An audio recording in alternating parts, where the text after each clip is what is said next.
Yuan Ling'er, Tang San, are you skilled in combat? What use is skill in a brawl? To survive in this world, one must possess influence. Which faction do you belong to? Tang San, my father holds the title of the Heavenly Doe. Yuan Linger glanced at her father, easily defeating Tang Hao. Chuckled, so you are the little Tang San. Chapter 1, Father.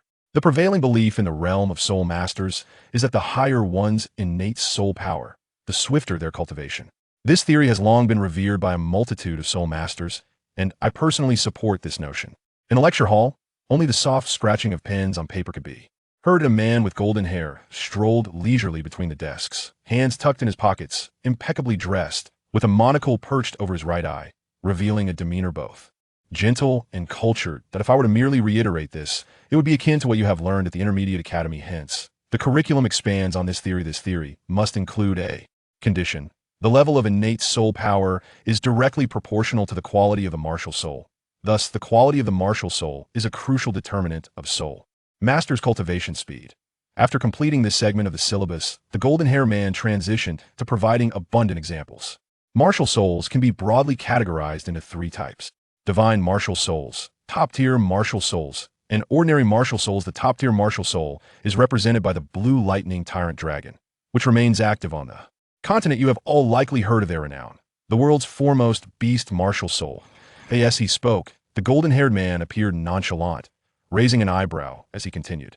In fact, if you have perused the dragon lineage studies published by the Martial Soul Hall, you would know that from the perspective of dragon lineage, the blue lightning tyrant dragon does not rank particularly high. Who knows, perhaps one day a lesser dragon might exert lineage suppression upon it.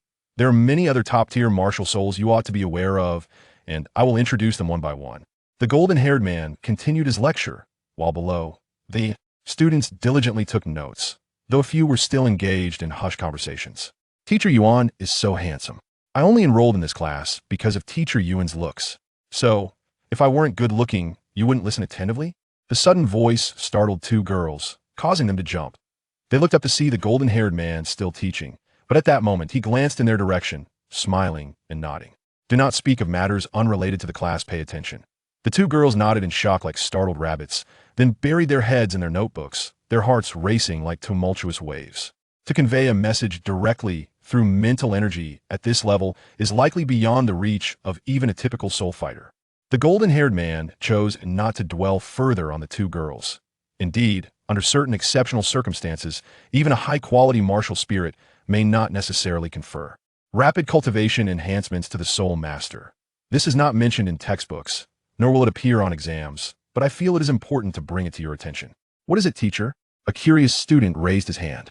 This is the teaching style of the golden-haired man, distinctly different from other instructors who merely lecture while students take notes. In his class, students are encouraged to raise their hands with any relevant questions. The golden-haired man nodded, acknowledging the student, and said, as I mentioned, this topic does not require examination. It is merely for your understanding. This type of martial spirit is referred to as an ultimate martial spirit, characterized by possessing extreme attributes among its category.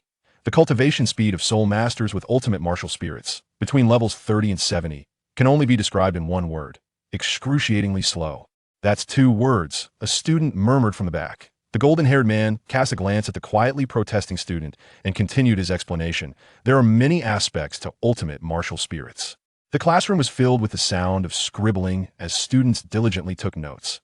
Thus, I reiterate that under certain special circumstances, a high-quality martial spirit may not necessarily provide a soul master with accelerated cultivation. This is merely an exception. Ding, ding, ding, ding. As soon as he finished speaking, the class bell rang.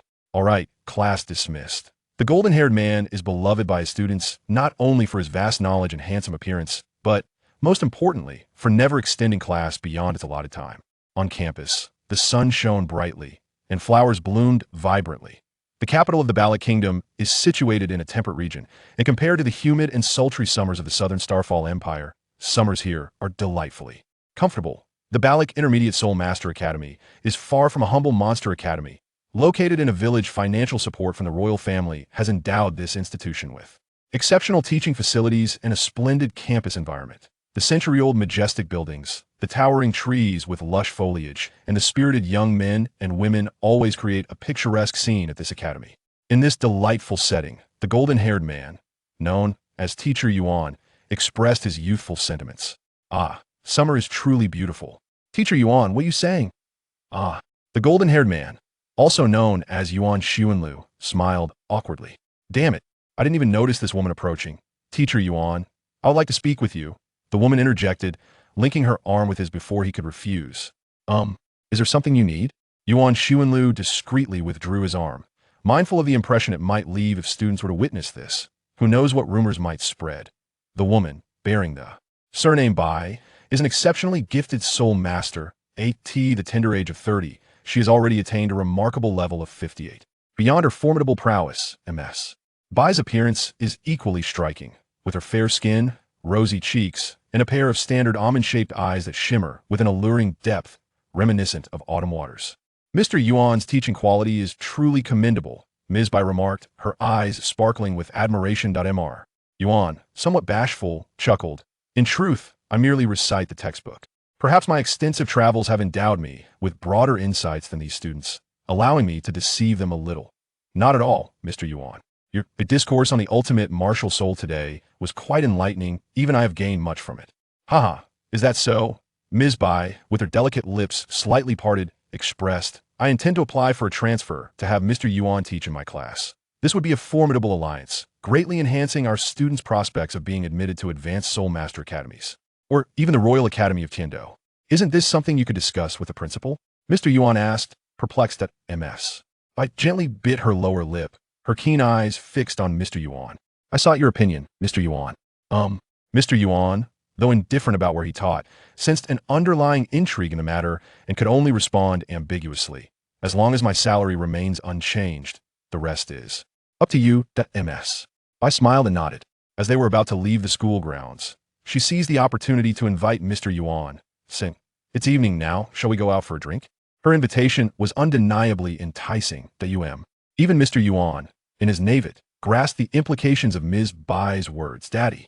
A bright voice called from outside, as a small figure waved energetically from the entrance. My apologies, Mr. Yuan smiled apologetically at Ms. Bai. I must return home to prepare dinner for my daughter. With that, he jogged towards the little one, waving back as he went. Meanwhile, Ms. Bai stood frozen, the sound of the child's voice echoing in her ears. Daddy? Chapter 2. My inexpensive daughter. I am Yuan Xuanlu, a traveler. When I discovered that I had arrived in the world of Douluo continent, I was filled with surprise. However, upon comprehending the timeline, despair washed over me.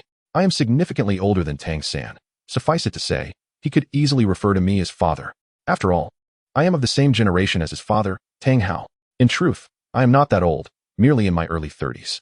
I prefer not to dwell too much on my past or family. A brief introduction will suffice. I refer to Bibi Dong as sister-in-law, despite the fact that the mere utterance of this title could very well lead to my demise at her hands. It was for this reason that when I learned of my inexpensive brother being gravely injured by Tang Hao, I fled the Wuhuan Hall under the cover of night. For who knows how this woman might choose to eliminate me, the younger brother of a titled Douluo. Subsequently, I arrived in the capital of the Barak Kingdom, where I became a proud public school teacher. I had thought my life would conclude in mediocrity, merely playing through the narrative. However, fate had a rather peculiar jest in store for me. One evening, while gazing at the stars from an angle of 45 degrees, an infant fell from the sky, leaving me feeling insulted both in intellect and capability. Who would dare to drop an infant directly before a titled Douluo without being detected? I realized that this child might harbor an immense secret, and thus, I acquired my inexpensive daughter. Daddy, tomorrow I shall awaken my martial soul, the little one exclaimed, her bare feet pattering on the bed. Yuan Xuanlu nodded helplessly and raised his hand with a smile, replying, Very well. My Linger is the best in the world. The little one pondered for a moment before inquiring, Daddy, you must clarify what the best in the world means. Yuan Xuanlu sighed in exasperation. In his previous life, he was a member of the Single Prone clan, and although he was no longer part of that clan in this life, he still bore the title of Single. He possessed no experience in raising children, and attempting to decipher a child's thoughts felt akin to a death sentence. Linger's beauty is the best in the world. Yuan Xuanlu mused. Though she was still quite young, her beauty was already evident, and praising her appearance was undoubtedly accurate. No, wait. Linger's talent is the best in the world. Yuan Xuanlu concluded, realizing that in this fantastical realm, strength is paramount, and it is indeed fitting for a girl to favor martial prowess over finery. No, that's not it. Yuan Xuanlu was at his wit's end. I don't know. Linger's daddy is the best in the world. The little one leaned in and planted a kiss on Yuan Xuanlu's cheek, then giggled as she buried her head beneath the covers, revealing her large, sparkling eyes. Yuan Xuanlu's face broke into a radiant smile, and after tucking Ling'er in snugly, he continued to beam, gently saying, "Good night." "Good night, Daddy." Ling'er's beautiful eyes were fixed on Yuan Xuanlu as he prepared to leave. Just as he was about to step out of the door, she exclaimed, "Does that aunt want to be my mother today?" Yuan Xuanlu's expression stiffened. He was at a loss as to how to explain matters of the heart to the little one. "That aunt is not a good person. She is a vixen." Ling'er revealed the unsavory past of teacher to Yuan Xuanlu. However, his attention was solely captivated by the term vixen.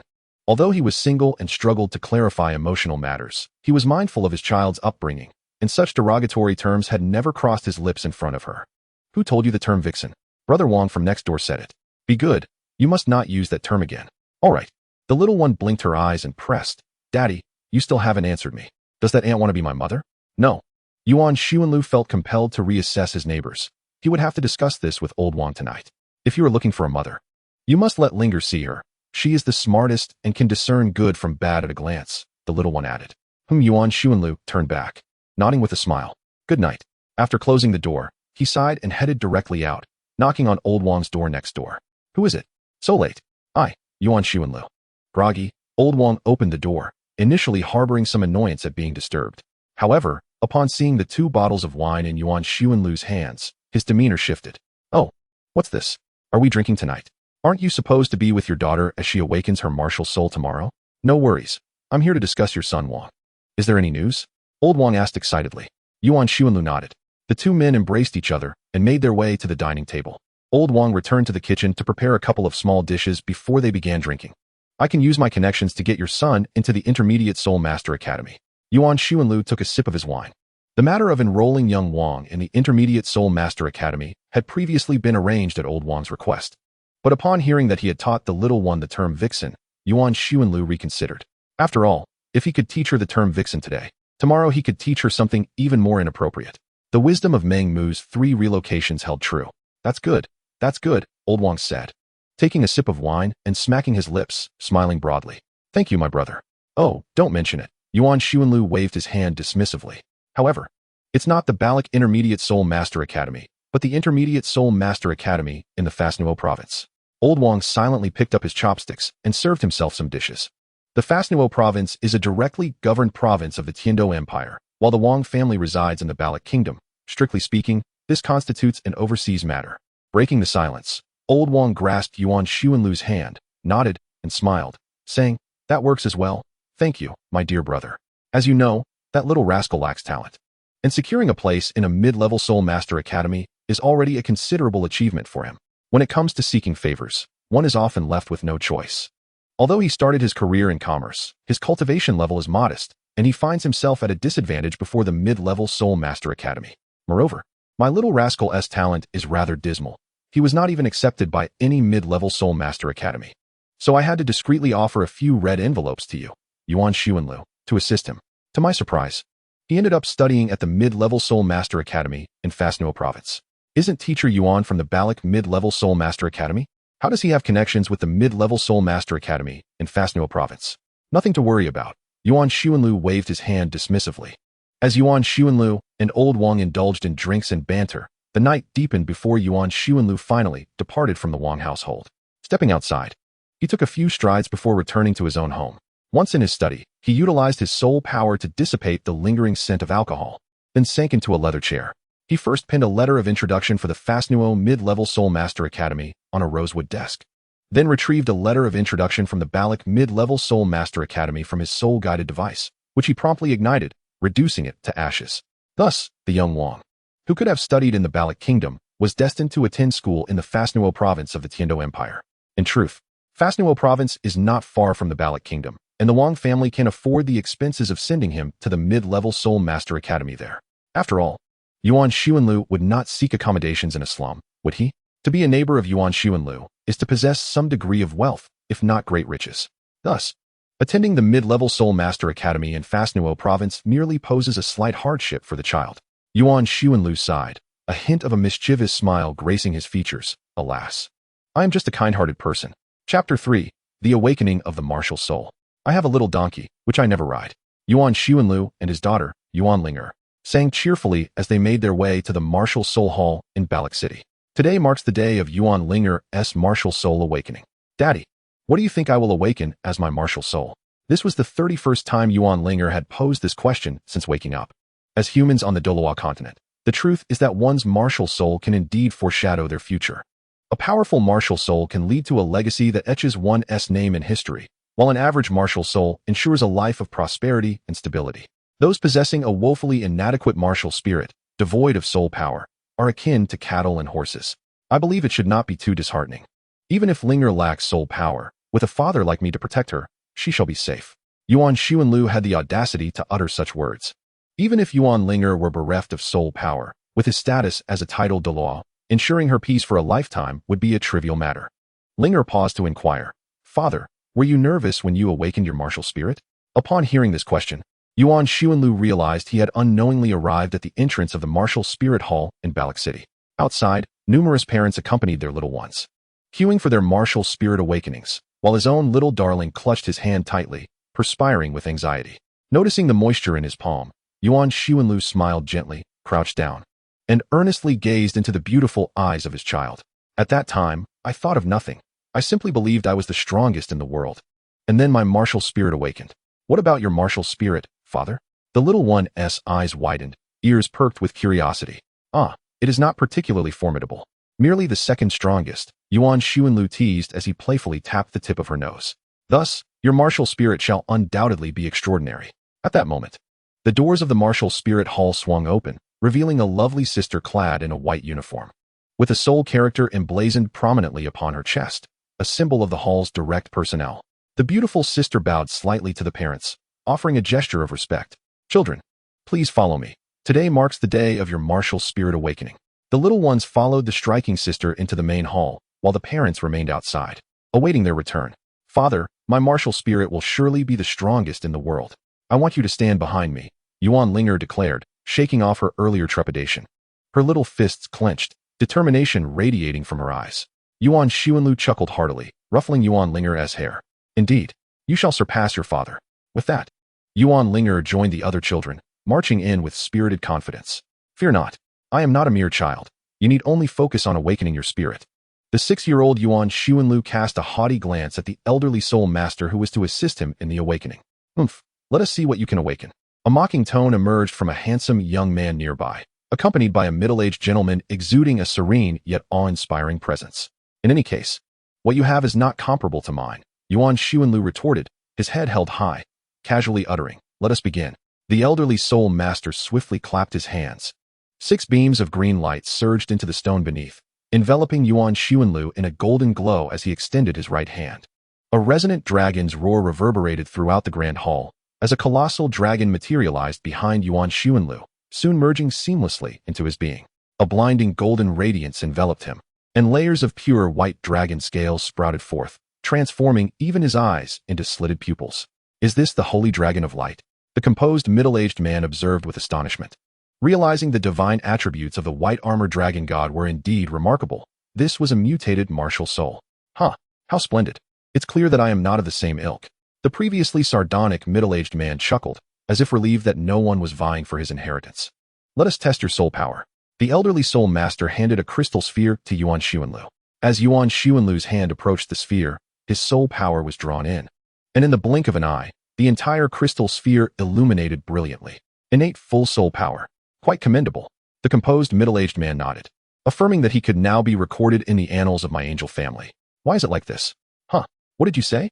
The sardonic middle-aged man inquired upon overhearing Yuan Xuanlu's murmurs. "Why isn't it a twin martial soul? What about the Pangu axe? The Xianyuan sword?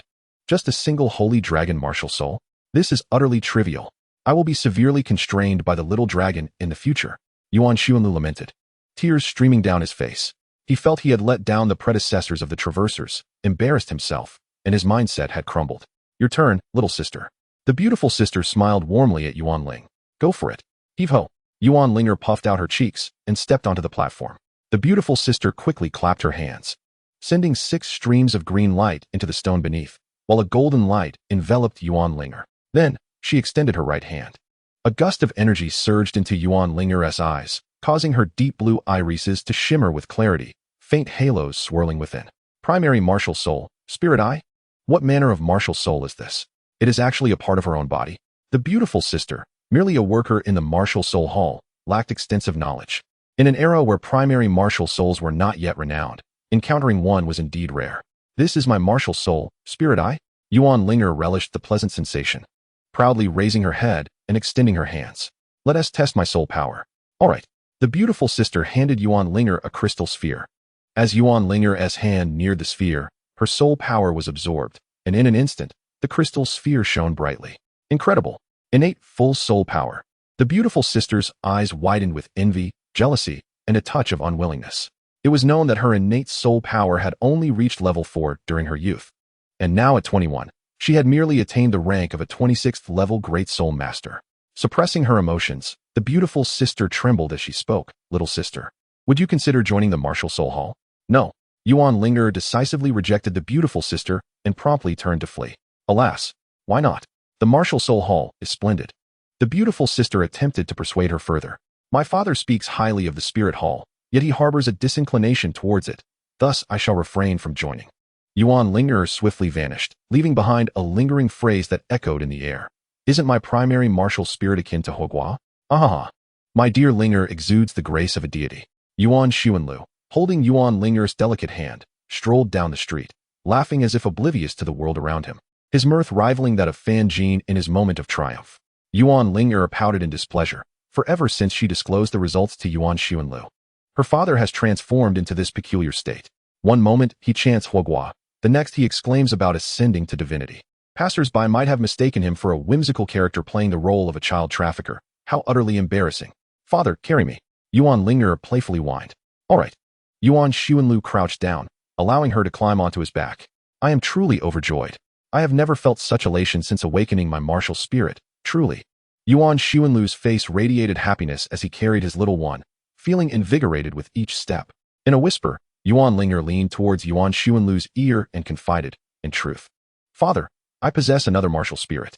Chapter 4, The Goddess of Light Butterfly. Upon returning indoors, Yuan Xuanlu was still enveloped in disbelief from Yuan Linger's words.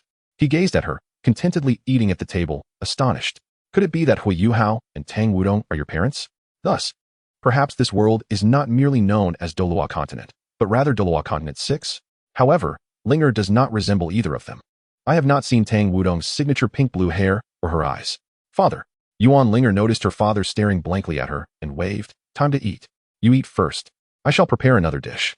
Yuan Xuanlu's mind was in disarray. He could not possibly become Tang Ziren, raising children for the Tang family. No. Hogua and Tang Wudong's child must be dying. Indeed, that individual possesses the martial spirit of the goddess of light butterfly. Linger is my daughter. If Tang San appears, Linger is still my daughter. Yuan Xuanlu resolved this conundrum and exhaled in relief. As for the spirit eye and the goddess of light butterfly, let us consider it a coincidence. With the multitude of talents in Douluo Continent, can only those with the surname Tang possess these two martial spirits? At the dining table, Yuan Xuanlu seldom contemplated the future. It seemed futile and yielded no results. Such thoughts were bothersome, so he transformed his worries into appetite, devouring 3 large bowls of rice today. After the meal, once he had digested, Yuan Xuanlu called Yuan Linger to his study. Linger, as you are a twin martial spirit wielder, you must first select a martial spirit to which you will attach a soul ring. This matter is of utmost seriousness. As it pertains to your future, I wish to cultivate the goddess of light butterfly martial spirit first. As Yuan Xuanlu was about to articulate his thoughts, Yuan Linger had already made her decision. Yuan Xuanlu found himself bewildered. What was unfolding before him? Wasn't there more to ponder? He was reluctant to squander the innate talents of his little one. Yet, Yuan Linger shook her head, her gaze resolute as she addressed her father. I wish to cultivate the bright goddess butterfly martial soul and first add a soul ring to it. Yuan Xuanlu fell silent. Initially, the path of cultivation was hers to choose, but as a father, he felt compelled to guide her through this journey. He had intended for her to first add a soul ring to the spiritual I martial soul. Firstly, regarding the soul rings for the spiritual I martial soul, Yuan Xuanlu had the reference of Hogua to ensure that Yuan Linger's soul skills would not falter. Secondly, in Yuan Xuanlu's memory, the bright goddess butterfly martial soul appeared to be of a higher echelon compared to the spiritual I martial soul. After all, the primary martial soul, the I, was not inferior to Hogua's. Yet, the bright goddess butterfly martial soul seemed to have been seen only in the possession of Tang Wudong for the past 30,000 years.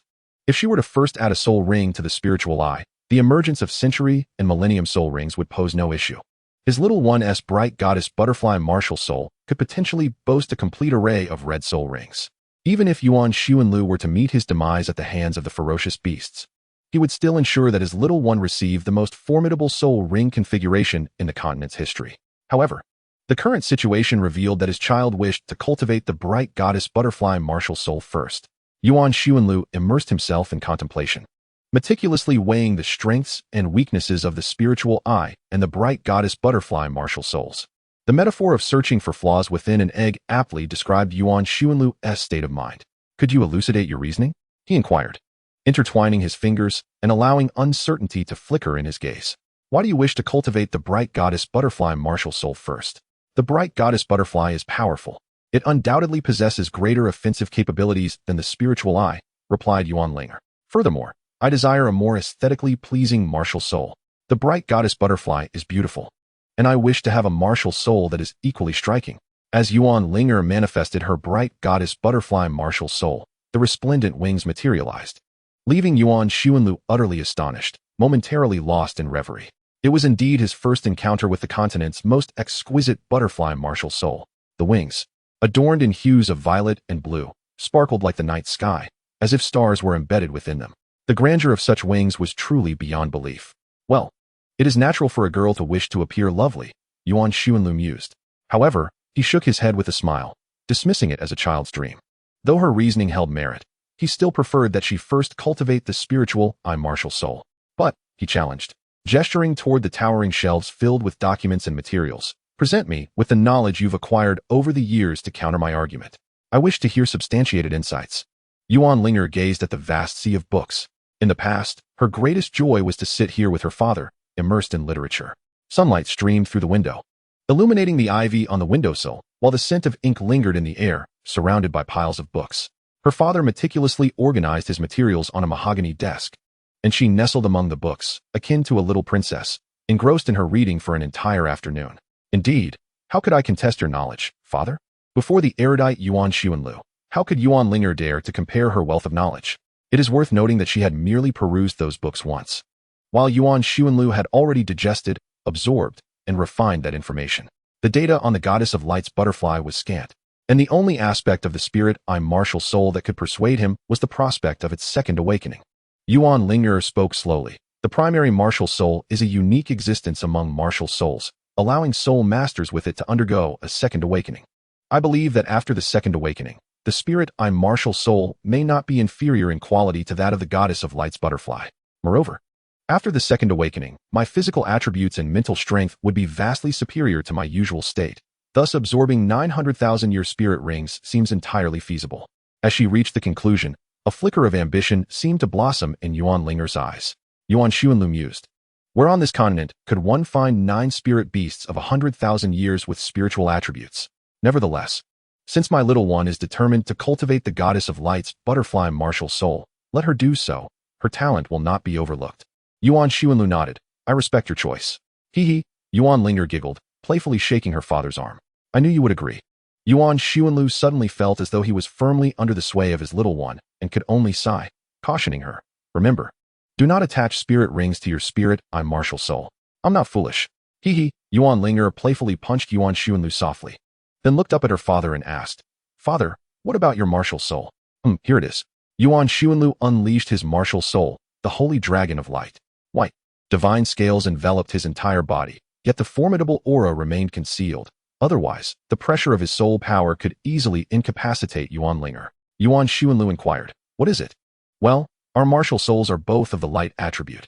I wish to have a martial soul similar to yours, so that when I unleash mine in the future, others will immediately recognize you as my father," she declared, her fists clenched, gazing up at him. Chapter 5, Soto City. Ever since Yuan Linger awakened her martial soul, Yuan Xuanlu promptly submitted a leave request to the Balic Intermediate Soul Master Academy, stating his need to swiftly assist his little one in obtaining soul rings. So, Linger possesses innate full soul power, correct? The academic office teacher who approved the leave request looked utterly incredulous. After Yuan Xuanlu took on the role of a teacher at their school, he frequently brought Yuan Linger along to play, rendering her a familiar presence among the faculty, who all cherished the delightful and beautiful child. Observing the astonishment on the teachers' faces, Yuan Xuanlu silently praised their performance, feeling an overwhelming pride that compelled him to unleash his martial spirit and elevate his dragon tail skyward. This sentiment eclipsed even his own innate full soul power. After all, he was a proud transmigrator, and what was a full innate soul power in comparison to the neighboring prodigy with an innate level 90 soul power? Yet, the fact that his child possessed a full innate soul power, and on top of that, dual martial spirits, was a different matter entirely. This represented the pinnacle of reasonable achievement. Congratulations, one teacher offered warmly. Thank you. Thank you, Yuan Xuanlu beamed, nodding appreciatively before taking his leave from the school. Outside, a carriage awaited their departure, and the little one leaned against the window, waving excitedly as Yuan Xuanlu emerged. Daddy, here I come. Let us go. Off to find the first soul ring. The Douluo forest is renowned as one of the continent's 3 most significant habitats for soul beasts, its vast expanse nearly equal to that of the Kingdom of Barak, straddling the borders of the Heaven Do Empire and the Douluo Empire. 2/5 of its area lies within the Heaven Do Empire, while the remaining 3/5 is nestled in the Douluo Empire, forming a colossal primeval forest. The terrain within is intricate, featuring wetlands, swamps, and more. The soul beasts residing there are formidable, growing stronger as one ventures deeper into the forest. Recalling the knowledge gleaned from books in the past, Yuan Linger reviewed the facts about the Douluo forest with Yuan Xuanlu. It's impressive that you still remember, he remarked, pleased, as it mirrored his own childhood, where his child quietly absorbed tales of historical figures. Regardless of whether it would appear on an exam, at least others viewed his child as a diligent student, bringing pride to him as a parent. That is splendid. However, he cautioned, do remember that the waters of the Douluo forest run deep. There are fierce beasts lurking within. Until you are sufficiently powerful, you must never venture into the core lake of life. Yuan Xuanlu thought of Tian and the others, who at this moment were still absorbing the essence of the heavenly dream ice silkworm and would not emerge for a while. Fierce beasts? Soul beasts over 200,000 years old. Yuan Linger recalled seeing records of such ancient soul beasts on her father's bookshelf. Yes, she affirmed, her starry eyes sparkling with admiration as she gazed at her father. How do those fierce beasts compare to you, Dad? Like that fellow named Tian. Yuan Xuanlu hesitated, unsure of how to respond. Comparing his daughter's benchmark of power with Tian was a challenge. Could one truly measure the might of a being of Black Dragon King blood against one of radiant, holy dragon lineage? It was a tenuous balance, at best. However, Emperor Tian, with his formidable cultivation comparable to that of a demigod after 88 millennia, subdued him effortlessly, coupled with the divine skill of the dragon god's claw. Even the likes of Huoguo or the common title Douluo could scarcely withstand a single strike from Emperor Tian. Yuan Xuanlu, having never faced him, chuckled awkwardly. Despite his desire to showcase the might of a title Douluo before the little one, he feared that she might genuinely believe in the invincibility of such a rank, potentially provoking Emperor Tian and his ilk. Perhaps he would only be slightly inferior to a few ferocious beasts. Yuan Xuanlu added, Yuan Linger has also discerned the underlying meaning of my words. I cannot win. There was little he could do. A title Douluo is not the strongest, and against a beast like Emperor Tian, he truly felt outmatched. Yuan Xuanlu felt a twinge of embarrassment. Not necessarily, he replied. Upon hearing this, Yuan Xuanlu was taken aback. Oh, are you that confident? Yuan Linger smiled, her eyes reflecting certainty. A day swiftly passed. Although Yuan Xuanlu possessed the cultivation of a title Douluo, it was impractical for him to carry Yuan Linger directly to the Douluo forest, as it would result in a significant drain on his soul power. Thus, they could only travel by horse-drawn carriage, which, naturally, was slower. Look, we have arrived at Soto City, Yuan Linger exclaimed excitedly, pointing at the imposing city walls. The Kingdom of Barak is not particularly vast, roughly 3/4 the size of the Fasnuo province. Yet within this small kingdom lie 2 prominent hubs.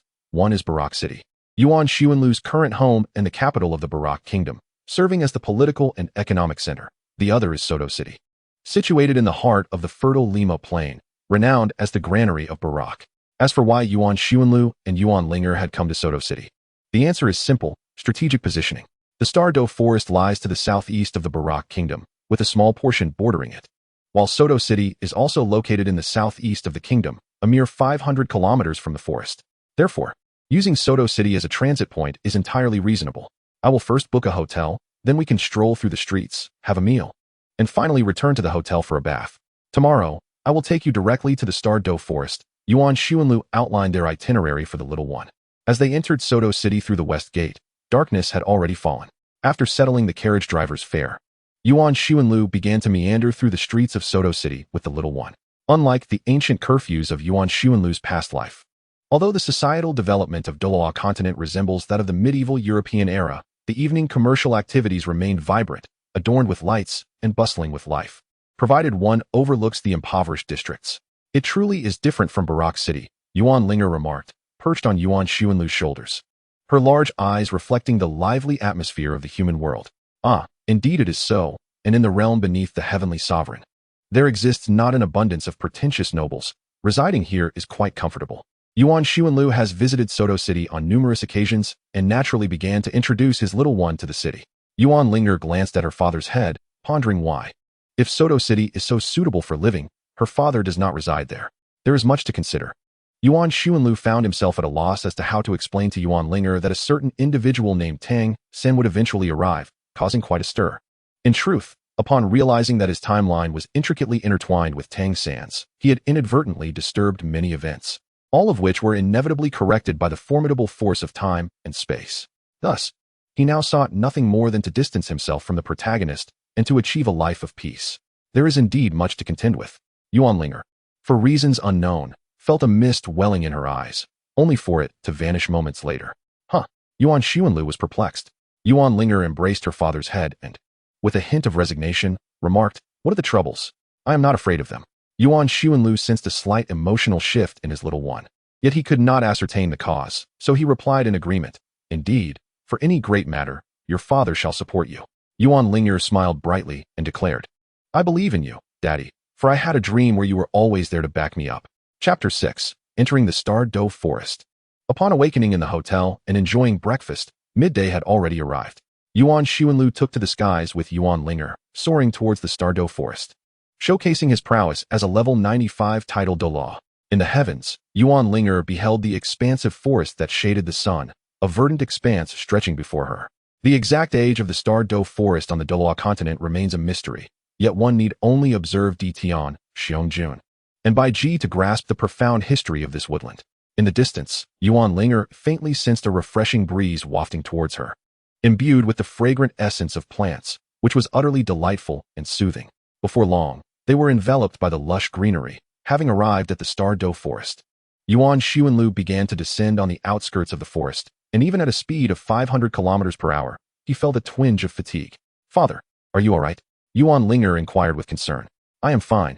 Just need a moment to rest," Yuan Xuanlu replied. After a few breaths, he regained his peak condition and commenced the search for suitable soul rings with Yuan Linger. "Remember, do not stray more than 5 meters from me," he emphasized. Knowing that his little one was merely at level 10, lacking any means of self-protection in this perilous Star Doe Forest, where even a title Douluo could find themselves in danger.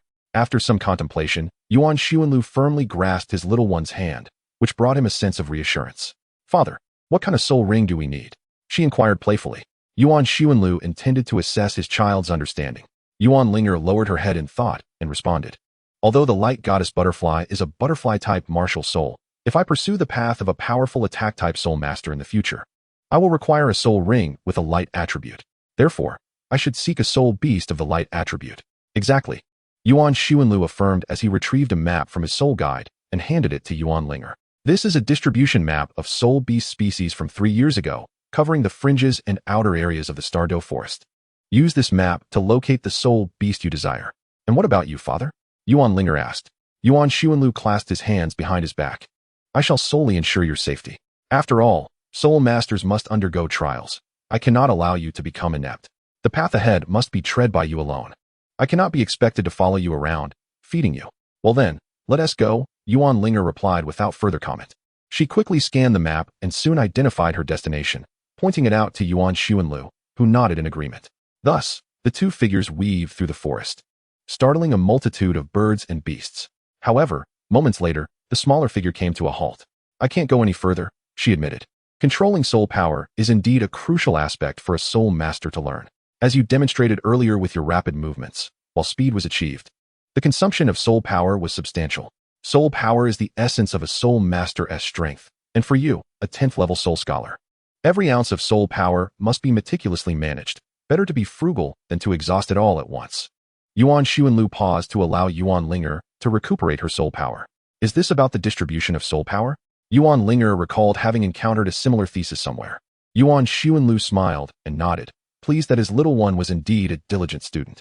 The study of soul power distribution is an exceptionally significant field, yet regrettably, most soul masters are solely focused on increasing their total soul power without recognizing this essential aspect.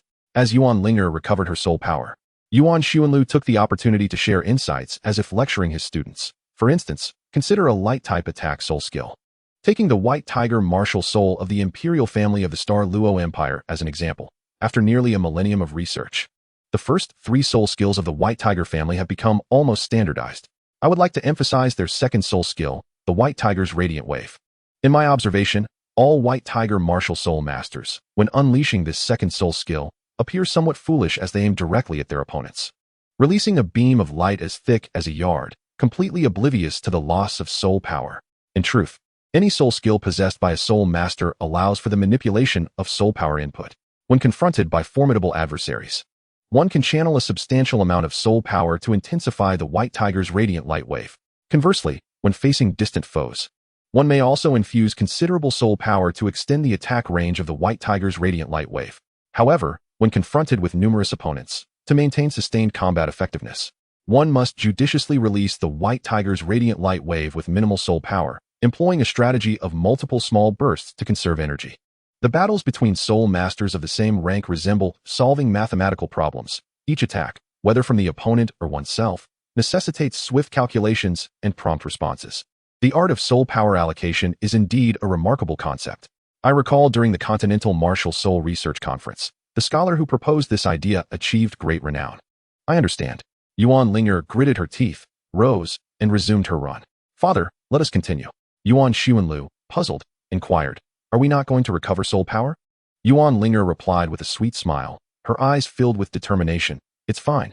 I've calculated carefully this time, and my soul power is sufficient to reach our destination. Very well. Yuan Xuanlu was unconcerned about Yuan Linger's safety. In his eyes, she had yet to reach her limits.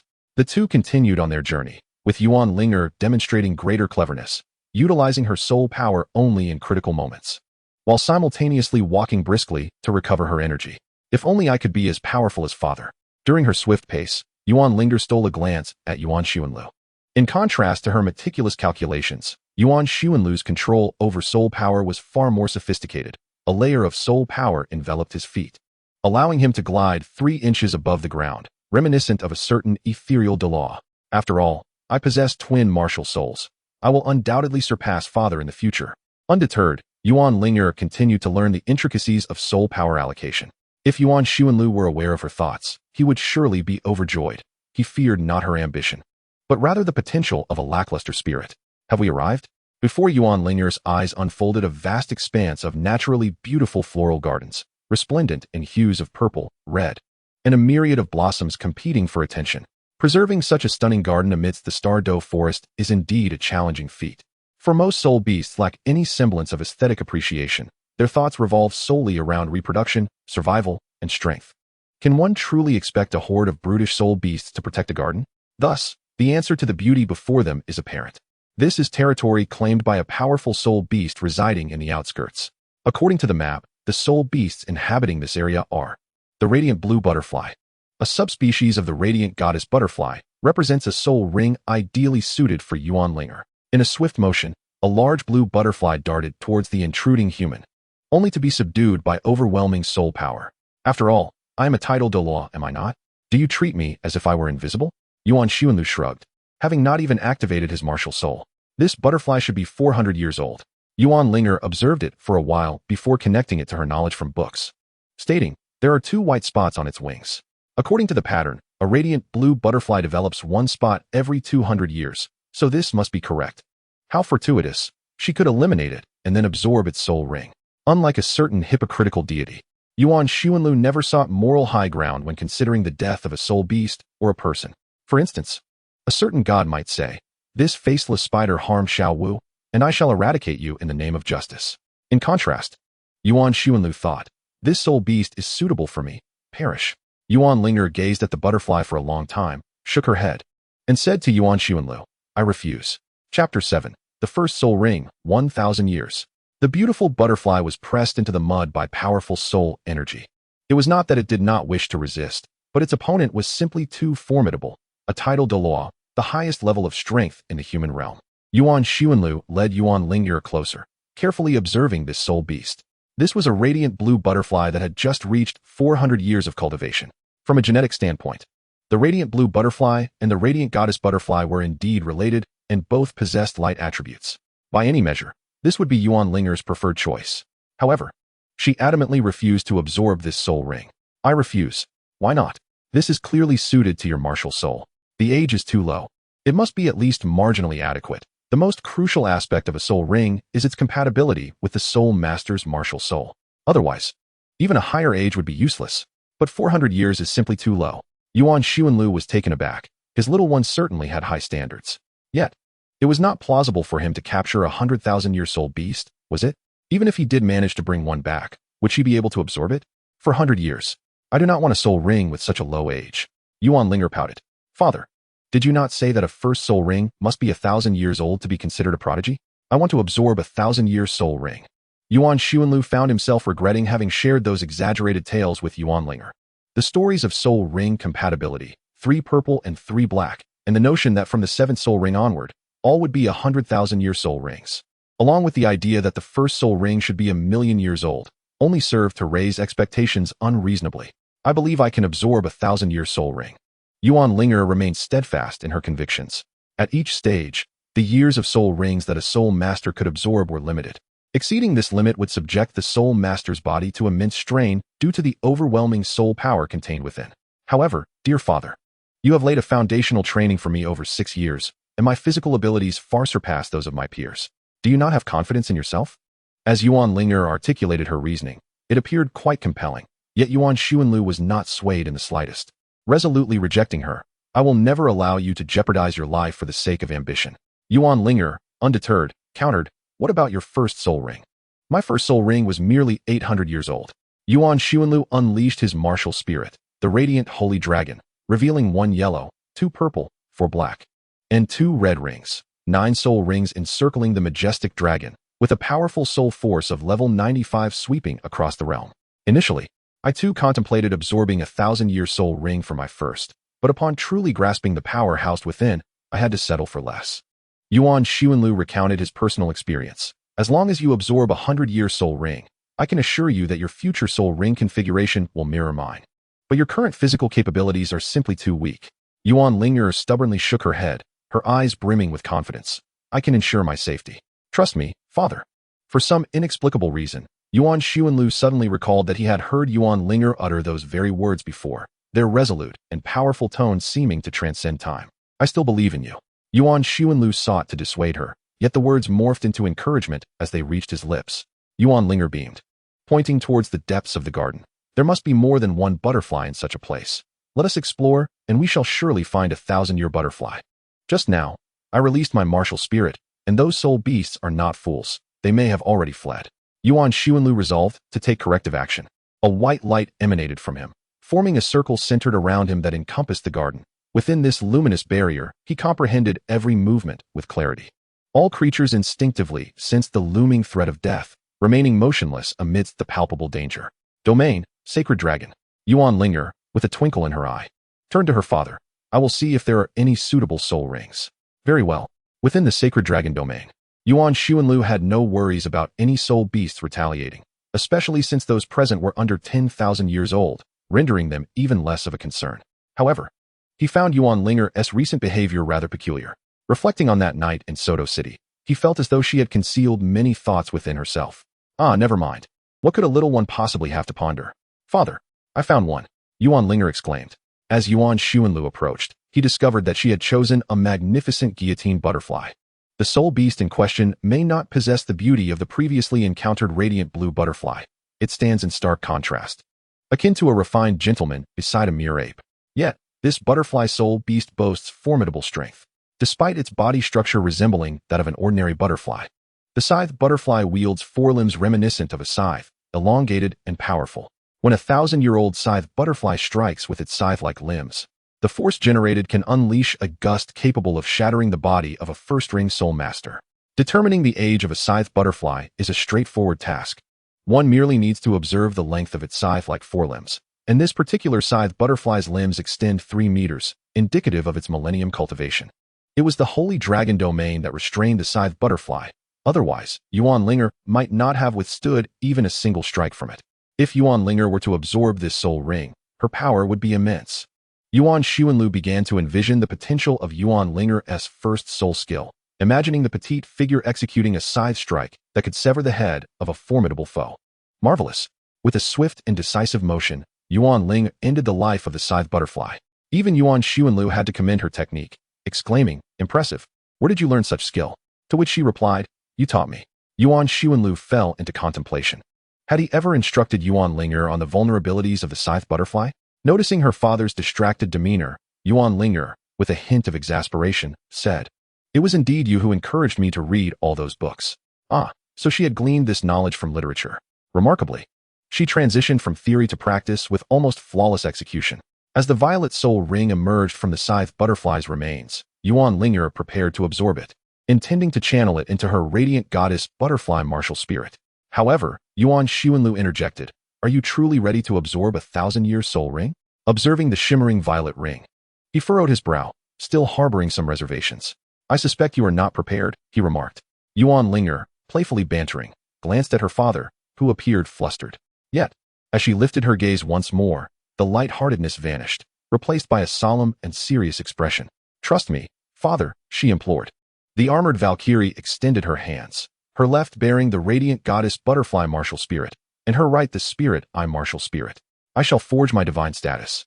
Upon my return, Tang San shall undoubtedly perish." The violet soul ring was intricately nestled atop the radiant goddess butterfly martial spirit of Yuan Linger. At this moment, the radiant goddess butterfly had commenced the absorption of the soul ring, and no one could impede this process. Yuan Xuanlu could only stand by helplessly, having prepared an abundance of life-preserving herbs, fearing that something might go awry. Meanwhile, Yuan Linger effortlessly began to absorb the soul ring, even managing to steal a glance at the anxious Yuan Xuanlu, her eyes closing as she murmured, "Father, do not worry. This time, I shall triumph over Tang San from the very starting line." Chapter 8. Approaching with determination on the day of enrollment at Barak Junior Soul Master Academy. The excitement was palpable. "New students, gather here," the teacher called out, waving his hands vigorously. Consequently, the crowd parted, with a portion of older students heading towards the northern entrance while the newcomers remained at the southern gate, awaiting instructions from their instructor. As the new students registered their names, classes, and soul power levels, a cacophony of youthful exuberance erupted, compelling the teacher to raise his voice. "Form a line. Form a line. Mommy, I don't want to go to school," cried one child, his wails echoing through the air. Today marked yet another day when countless parents escorted their little ones to school. Yuan Xuanlu observed several children sobbing and protesting against the idea of attending school. Sighing in unison, both Yuan Xuanlu and Yuan Linger lamented such childishness. After Yuan Linger completed her absorption of the soul ring, Yuan Xuanlu took the little one home and successfully registered her level at the Spirit Hall, also obtaining a monthly stipend of a gold soul coin from the institution. As Yuan Xuanlu put it, since it's a benefit from the Spirit Hall, why not take advantage of it? He gently ruffled his hair and asked the little one beside him, "Have you gathered everything?" Yuan Linger shook the soul guidance device in her hand and smiled brightly. "It's all here." This soul guidance device was a gift from Yuan Xuanlu to Yuan Linger. In contrast to Tang San's 24 bridges of moonlit night belt, this device took the form of a ring, resembling a serpent devouring its own tail, thus forming a circular shape akin to an Ouroboros. Just enjoy yourself at school. You've already mastered the knowledge of the Junior Soul Master Academy, and your soul power meets the graduation requirements.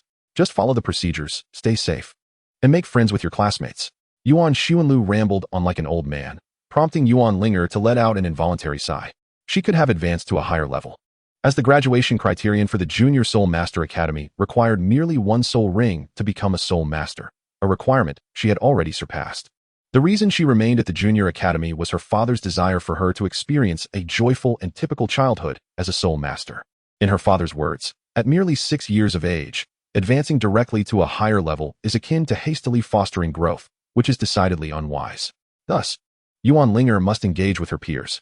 Eventually, succumbing to her earnest pleas, Yuan Xuanlu agreed that once she attained level 20, she would bypass the Intermediate Soul Master Academy and proceed directly to the Advanced Soul Master Academy, omitting the intermediate stage entirely. Father, I am leaving, she declared. Very well, he replied. Yuan Xuanlu watched as Yuan Linger registered herself, squatting at the curb, his heart a tumult of emotions. In the blink of an eye, his little one was embarking on her educational journey. He pondered what aspirations she harbored for her future, should she leap to the Advanced Soul Master Academy. He would need to leverage connections to ensure her admission into a prestigious institution. The rationale behind bypassing the Intermediate Academy was clear. At 6 years old, Yuan Linger would be surrounded by students aged 12 and above, and the stark height disparity would inevitably lead to her being bullied. After all, she was merely a pitiful 13th-level soul master, and her safety remained a constant concern. Brother, are you also sending your child to school? A man approached Yuan Xuanlu, mimicking his posture at the curb. Yes, indeed, Yuan Xuanlu replied. The man offered a cigarette as a gesture of camaraderie. Yuan Xuanlu accepted it, inhaled its scent, and tucked it behind his ear. Yellow Crane Tower from the Spirit Hall? Yuan Xuanlu inquired. Although he did not smoke, he was familiar with it. Ah, impressive, brother. A connoisseur, the man responded with a smile, and Yuan Xuanlu reciprocated. In fact, Yuan Xuanlu had significantly contributed to the development of the tobacco industry in Douluo continent. Upon his arrival, his primary focus was not only on enhancing his strength, but also on amassing wealth. What proved most lucrative? Arms and tobacco. To generate profit, Yuan Xuanlu exerted considerable effort to locate the indigenous tobacco soul beasts of Douluo continent, cultivating them to produce cigarettes for sale. Naturally, Yuan Xuanlu possessed a conscience. Every cigarette box proudly bore the warning, smoking is harmful to health in bold crimson letters. However, the soul masters and common folk of Douluo continent dismissed this caution. Much like Yuan Xuanlu had once disregarded risks in his ventures, they continued to purchase and smoke as they pleased. After years of development, the Spirit Hall had monopolized 99% of the tobacco market on the continent. They offered products suited for powerful soul masters and noble individuals, such as Zhongnanshan and 9-5 Supreme, as well as those for ordinary soul masters like Yellow Crane Tower, Furong Wang, and Premium Baisha, and even options for the general populace such as Common Baisha. From initiation to the grave, there was always a choice tailored for everyone. However, all the profits garnered have vanished. Previously, I shared a 3-7 division with my cheaper companion, but since that woman took over the Spirit Hall, I have not even retained 30%. I truly wish to experience the flavor of the Supreme Sovereign. The man ignited a flame and exhaled wisps of smoke. The quality of tobacco is, in essence, quite similar. I speak candidly. It is merely the added value of the product that differs. How intriguing those words sound. The two sat together, engaging in a casual conversation. In his heart, Yuan Xuanlu had formed some judgment about this man, a soul king at level 50, hailing from a well-to-do family, likely of noble descent. The reason he approached Yuan Xuanlu might be that Yuan Xuanlu was the only one among these parents whose strength he could not discern clearly. After a while, an uproar erupted at the new student registration area. Our cohort actually boasts a first-ring soul master. Remarkably, it possesses a century-old soul ring. This child must come from an exceptional family. Observing the commotion, the man took a puff of smoke, rubbed his hands together, and grinned while pointing in that direction. Not bad, my son, Lu Wei. Innate full soul power. With innate soul power at level 9, once he awakens his martial soul, I will ensure he trains diligently, and within 3 days, he shall reach level 10. Truly remarkable. His talent is exceptional. After reaching level 10, I shall take him to the kingdom's soul beast forest for soul hunting. By sheer luck, we encountered a suitable 400-year-old soul beast. My boy is impressive. He effortlessly absorbed the soul ring. At the tender age of 6, he has become an 11th level soul master. Yuan Xuanlu responded nonchalantly. Is being an 11th level soul master at 6 impressive? The man was taken aback, gazing at the impassive Yuan Xuanlu. Shouldn't you be astonished? Shouldn't you feel envious? Why can you remain indifferent? Why can you treat this lightly? What gives you the right? Observing the man's expression, Yuan Xuanlu surmised what was brewing in his mind. It resembled the sentiments of those parents from his past life. My child has passed the 8th level in piano. My child scored well on the TOEFL. My child ranks first in the class. You must be jealous. You should take pride in my child. What nonsense. I am not your child's father. Why should I take pride? A Millennium Soul Ring. 13th level. 13th level. Remarkably, it is 13th level. At 6 years old, the registration office for new students erupted in screams, the cacophony far surpassing the noise made during Lu Wei's enrollment. Louder, more shocking, and filled with an air of pretentiousness. A 6-year-old 13th level soul master, with her first soul ring being a millennium old. What could possibly bring such a prodigy to the humble Barak Junior Soul Master Academy? Men gathered around, eager to learn the identity of this extraordinary talent. only to be left in a state of bewilderment. One man sat rigidly on the curb, catching sight of Yuan Xuanlu's unchanged demeanor, and murmured, "Aren't you astonished? That child is simply incredible. Her future is undoubtedly that of a titled Douluo." "Not surprised," Yuan Xuanlu replied nonchalantly. "That is my daughter." Chapter 9. The True Identity of Yuan Linger. I am Yuan Linger, a reincarnate. In my previous life, under my father's protection, I thrived, reaching the rank of Soul Sage by the age of 23. I believed this existence would persist until my father revealed his affiliation with the Spirit Hall. At that time, the Spirit Hall had established the Spirit Empire and was embroiled in warfare against the coalition of two major empires. My father insisted he must return to lend his strength to the Spirit Hall. I wished to accompany him, yet he firmly declined, asserting that the Spirit Hall would inevitably face defeat, and my presence there would be tantamount to courting death. I questioned him. "If the Spirit Hall is destined to lose, wouldn't you be courting death as well?" He replied that it was his fate, one from which he could not escape. He ventured to the battlefield. As fate would have it, the Spirit Hall was indeed vanquished. The wretch known as Sea God proclaimed his intent to treat the surrenderers kindly, yet he beheaded my father, hanging his head upon the city wall for having injured a certain individual named Xiao Wu. I resolved to train relentlessly, day and night, with the intention of ascending to the rank of a deity at level 100 to avenge my father. During my travels across the continent, I witnessed countless tragedies. The Tindo Empire and the Xinglua Empire divided the territory of the Spirit Hall, their military advances ruthless and unrelenting. The Jin Ao family vanished from history, their lineage entirely severed. All adult males from the lower four sects were executed, leaving only children with innate soul power not exceeding level 5, effectively extinguishing the future of the lower four sects. Moreover, the once holy maiden of the Spirit Empire was stripped of her soul power, and after suffering the torment of several generals one fateful night, she tragically took her own life. To conceal this scandal, the two great empires concocted a clumsy excuse, claiming the maiden had remained loyal, intending to follow the Pope into the afterlife. As for the supreme leader of the Spirit Hall following its defeat, the former angel god, ostensibly remains untouchable. However, I am aware of certain matters, and I trust that Tang San is also cognizant of them. Yet, Tang San did nothing and remained indifferent. Eventually, I comprehended that this was by Tang San's design. Otherwise, how would the emperors of the two great empires dare to hold the remnants of the Spirit Hall accountable? It is solely due to the fact that the sea god is divine. His hands must remain untainted. Many years later, upon attaining the 99th level, I discovered that the divine inheritances across the continent had been nearly monopolized by Tang San and his companions. Thus, I embarked on a treacherous path to forge my own divine position.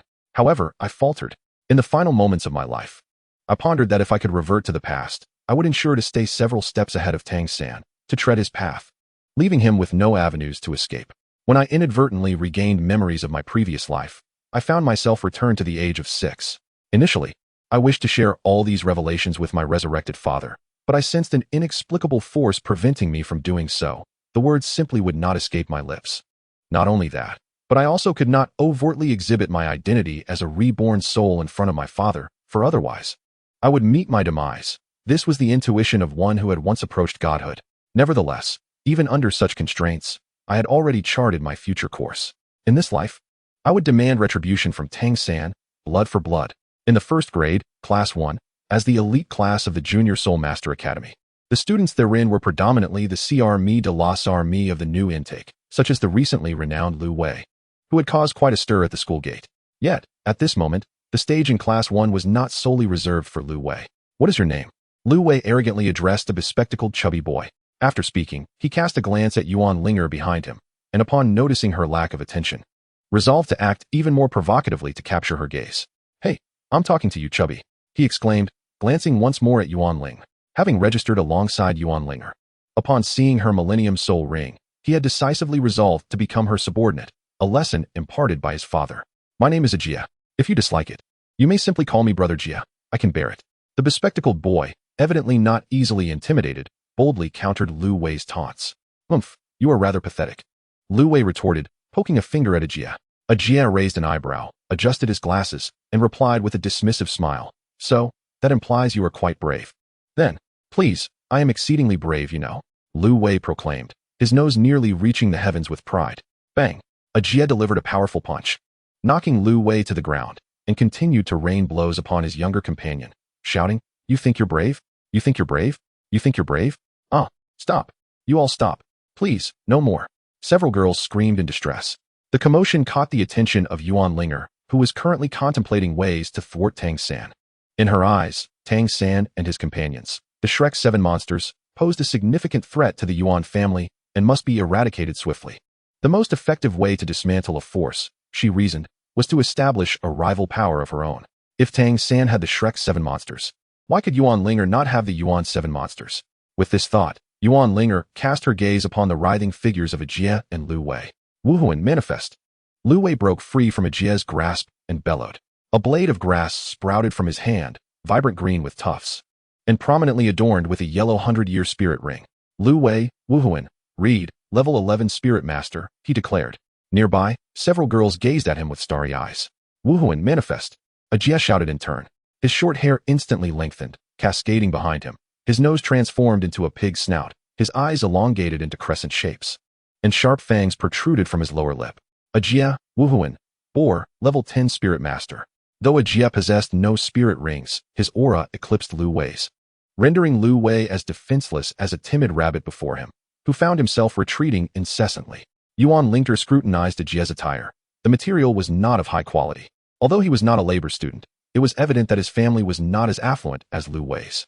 This could explain why Ajie, despite his formidable strength, lacked spirit rings. His family simply could not afford them. Spirit beast forests were state-controlled, and entry required a token from the spirit hall and the endorsement of 3 nobles. Common spirit masters lacked such privileges and could only venture into the wild spirit beast forests, where the absence of powerful guardians could spell disaster. Consequently, most common spirit masters acquired their first spirit rings from casually hunting spirit beasts, with 10-year spirit rings being the norm. However, Ajie appeared to be anything but casual. He harbored aspirations for a 100-year spirit ring and had been diligently training rather than seeking one. Having deduced this, Yuan Linger smiled and interjected between the two. You both possess great potential. Would you be interested in joining my team? Whoever you are, I'm in. Lu Wei readily agreed, having witnessed Yuan Linger's 1,000-year spirit ring, showing no hesitation in becoming her subordinate. However, Ajie presented a more complex situation. I refuse. I will not be a lackey for the nobility. Who are you calling a sycophant? Lu Wei was immediately incensed. Wasn't that a veiled insult directed at him? I am not a noble. My invitation for you to join is merely to form a team.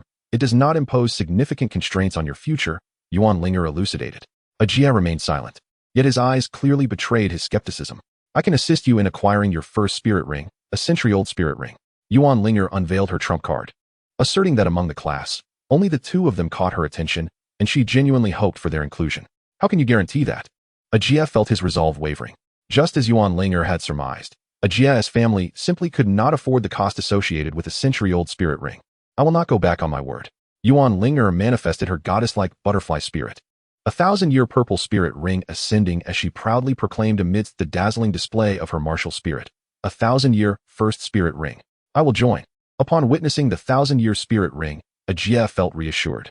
In this continent, strength reigns supreme. He believed in a future titled Douluo's assurance. What shall we name our team? Lu Wei, the more exuberant one, eagerly inquired. Finally, I have become a subordinate of a future titled Douluo. How exhilarating. Extermination Team 3. Yuan Linger replied nonchalantly, yet with a hint of gritted teeth. Extermination 3. Chapter 10. I have finished speaking. Who is in favor? Who is against? The sound of clattering dishes echoed. Yuan Xuanlu first tossed the bowls into the sink after their meal, then turned on the water, adding a bit of dish soap before beginning to wash. Once finished, aside from rinsing with clean water, Yuan Xuanlu meticulously cleaned the dishes using his spirit power. Dad. Yes? How do you conduct meetings? Yuan Linger reclined on the sofa, gazing at the ceiling, and inquired. Yuan Xuanlu was a bit bewildered. He had always napped during meetings, as the leaders rambled endlessly, and the only meaningful outcome of a normal meeting was the phrase meeting adjourned. However, such sentiments were not suitable to share with his little one. He needed to set a good example. After pondering for a moment in the kitchen, Yuan Xuanlu responded, well, everyone discusses a matter, and then they address issues in a straightforward and decisive manner. What if the group splits into 2 factions, each with differing opinions? The little one asked again. Then you persuade others to agree with your viewpoint. I understand now, she exclaimed. Yuan Xuanlu chuckled awkwardly. It seemed he had not clearly articulated how to conduct a meeting. Nonetheless, was his little one preparing for a meeting? Was it an activity at school? The first student assembly of Balak Junior Spirit Master Academy is officially convened. The vibrant red font caught the eyes of both teachers and students alike. The banner hung prominently outside a classroom, ensuring that students would not lose their way. What is going on here? The teacher exclaimed, pointing at the large banner in anger. Someone has summoned the class leaders from every grade for a meeting. A senior student responded, "Are students the ones orchestrating this? Who is responsible? Step forward." Yuan Linger. Came the answer. "I shall not intrude further. I take my leave." Upon hearing Yuan Linger's name, the teacher felt a sense of defeat. This was not only due to Yuan Linger being the school's top prodigy, which granted her considerable leeway among her peers, but more importantly, because her father was a formidable figure. In the classroom adorned with the banner, Yuan Linger occupied the foremost seat, flanked by two formidable guardians. The remaining seats were filled by the most capable individuals from each class, signifying, in a sense, the elite of the Barak kingdom 3 decades hence. Let us not delay any further. Those who arrive late shall be deemed to have forfeited their participation. Yuan Linger surveyed the room, noting that a few individuals had not shown her the courtesy of attendance. However, she dismissed their absence with a graceful smile, extending her hand elegantly. "Who will brew tea today?" No one dared to respond. They were perplexed by Yuan Linger's intentions. In the Junior Soul Master Academy, possessing the first ring of a Soul Master already marked one as a strong contender, yet among the students present, only 3 seniors held that status, one at level 11, another at level 12, and the last at level 13. They were no match for Yuan Linger. Exchanging glances, they silently reached a consensus. Since they could not decipher Yuan Linger's meaning, it was best to remain silent. An awkward tension enveloped the room. "Come now, someone offer an opinion. Do not all gaze at me. I am merely the convener, not necessarily the leader," Yuan Linger remarked with an innocent smile. "Given your stance, what else can we say?" With a soft thud, a student entered the classroom, casting a nonchalant glance at Yuan Linger, stating, "Apologies for my tardiness. Did you encounter traffic?" The latecomer's expression was one of confusion. Observing the student's demeanor, Yuan Linger scoffed internally, realizing her father's advice had proven effective. When discussing how to handle tardiness, her father had suggested this very approach. If someone arrived late, simply inquire, "Did you encounter traffic?" "So how did you arrive?" Yuan Linger questioned. "I walked here," the student replied. "You walked here? No wonder you were late. You have no right to attend this meeting," she declared. "On what grounds?" The student, incensed, retorted, "Are you, Yuan Linger, deliberately making my life difficult?" Though this meeting was initiated by the junior Yuan Ling, it garnered the respect of nearly all senior students, who regarded the invitation as an honor. After all, not just anyone can attend such gatherings. Only those with strength and pedigree are permitted entry. Now, Yuan Linger's declaration of her unworthiness to participate is tantamount to a denial of her own identity. Am I not as capable as the others? Why should this be the case? Arriving 11 minutes late signifies a lack of regard for this assembly, a blatant disrespect towards us. On what grounds should we continue to regard you as the foremost among the 3rd years? Depart at once. We shall inform you when there is a decision. With each word Yuan Linger uttered, the pressure upon her intensified, and by the final exclamation, the 13th rank of soul power nearly rendered the top 3rd-year student incapable of lifting his head, his hands unsure of where to rest. After all, this so-called top 3rd-year student possessed merely 9th-level soul power. The surrounding students exchanged glances, at a loss for what to do. Without Yuan Linger needing to intervene, they all adopted an attitude of indifference. The unfortunate student opened his mouth in a pitiful manner, then fled in tears. Yuan Linger, unfazed, calmly brewed tea, distributing it before stating, "As for the leadership of the Junior Soul Master Academy, I hope to assume that role in the future. I must confess, I am not fond of the term leader. Those unaware might mistake our institution for a den of ruffians. Henceforth, I would prefer to be addressed as the president of the student council." In unison, the gazes of the assembly turned towards the senior students. While Yuan Linger had just proclaimed that those who arrive late are unqualified to attend, everyone understood this as a warning to the highest echelon. If 9th-level soul masters lack qualification, then only the few 10th-level soul masters possess the authority to negotiate. The 3 senior students exchanged glances, each hesitant to speak. The student council aims to provide assistance to its members, not solely in the present, but also for the future. Yinantian, you require a pass to enter the Soul Beast Forest, do you not? Wu Yi, your father's business is facing difficulties and requires substantial financial maneuvering, correct? Kun Chi, you too desire to overshadow your prince brother's influence in the kingdom's political arena, do you not? Yuan Linger continued, by joining this student council, we become a family. Among family, when challenges arise, we must support one another. After a delicate sip of tea, she smiled and continued, how can you assure that your words will come to fruition? The largest and strongest student, Kun Chi, inquired. Yinantian, born of humble origins, remained stagnated at the 10th level, unwilling to absorb the decade-long soul ring. He indeed requires a hand token to enter the Soul Beast Forest. Wu Yi's family currently suffers from a lack of funds and truly requires support. As for me, I genuinely desire to advance further. But how can you assure me that within this promised community of shared interests, you can provide sufficient benefits? Yuan Linger smiled in silence. You are indeed remarkable. Your father is a formidable figure, your family affluent, and your first soul ring is a millennium old, rendering the prospect of becoming a title Douluo not impossible. Yet, those are matters for the future. Can you present any tangible assurance of our mutual interests at this moment? Do not speak to me of guarantees under the name of a future title Douluo. I do not believe it. Have you finished? Yuan Linger raised an eyebrow. Placing a hand token on the table, adorned with 3 symbols, a sword, a ghost, and a chrysanthemum, the third-tier hand token of the Spirit Hall. Yuan Linger then revealed a black card, placing it on the table, containing 30,000 gold soul coins. Yi Nantian and Wu Yi, filled with eagerness, seemed on the verge of surrendering their arms and submitting with respect, waiting only for Yuan Linger's command. Yi Nantian, indeed a commoner, finds his situation akin to that of a Jia, both trapped at the 10th level, unwilling to absorb the decade-long soul ring. Wu Yi's family belongs to affluent merchants, with several brothers. While 30,000 gold soul coins may not resolve their immediate crisis, they serve to demonstrate his potential, undoubtedly providing an advantage in future inheritance disputes. As for Kuan Chi, consider a broader perspective. You are merely 12. Can you not wait 20 years? Kuan Chi composed himself, glancing at Yuan Linger and then at her 2 young companions. They had attained the 10th level by 6 years of age, and all possessed innate soul power nearing the 10th level. In 20 years, they would likely reach at least the 60th level, with the potential of revealing the visage of a titled Douluo, presenting a formidable challenge indeed. What must we sacrifice? Kuan Chi inquired. You need only undertake one task. Yuan Linger's gaze darkened. 10 years hence, mobilize your resources to keep watch over an individual named Xiao Wu. The moment she enters the Ballot Kingdom, inform me immediately. This is a plan to intercept Xiao Wu after the Continental Soul Master Competition. I aspire to be the president of this student council. Having spoken, I ask, who is in favor? Who is against? The assembly exchanged glances and answered in unison, Hail to the president. Chapter 11, An Old Acquaintance from the Spirit Hall. The First Millennium Soul Ring. Within the Pope's Hall, the Pope, adorned with a 9-curved purple gold crown, set down the intelligence report in hand, rubbing his brow. Indeed, such talent is unprecedented in 3 millennia. A woman clad in black clasped her hands in respect. Upon awakening her martial soul, it was registered as the Spirit I Martial Soul, yet her first soul ring was recorded as the Light Goddess Butterfly Martial Soul, truly a dual martial soul. Yes, she attained the 13th level at the age of 6. Indeed, the absence of any sex influence truly suggested a mere civilian existence. Indeed, Bibi Dong slightly lifted her gaze to regard the woman cloaked in black, softly inquiring, What do you think? How should I attract this prodigy? Would it be wise to make her the saintess of the Spirit Hall?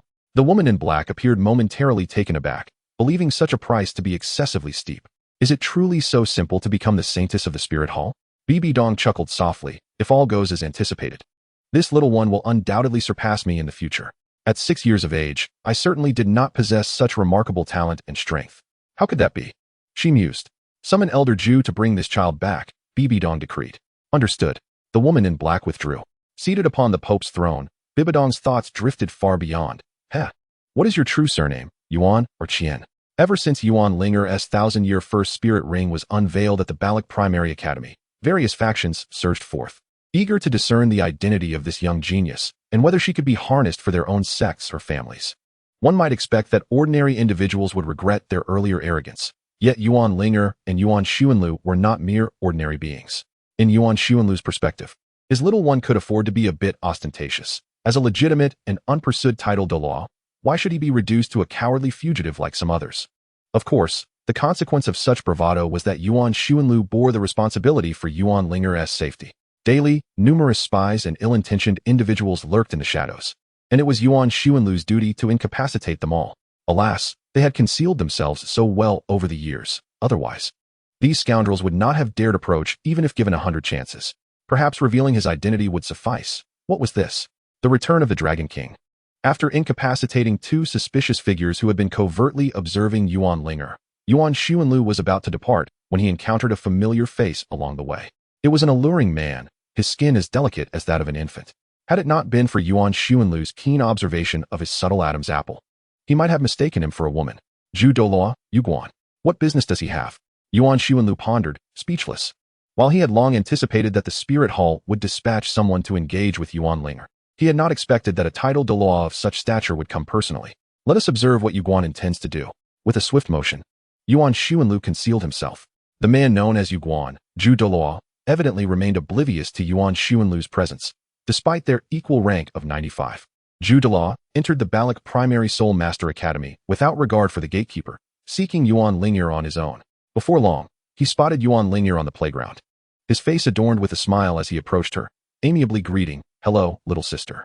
As Yuan Linger lifted her gaze, she beheld a strikingly beautiful sister.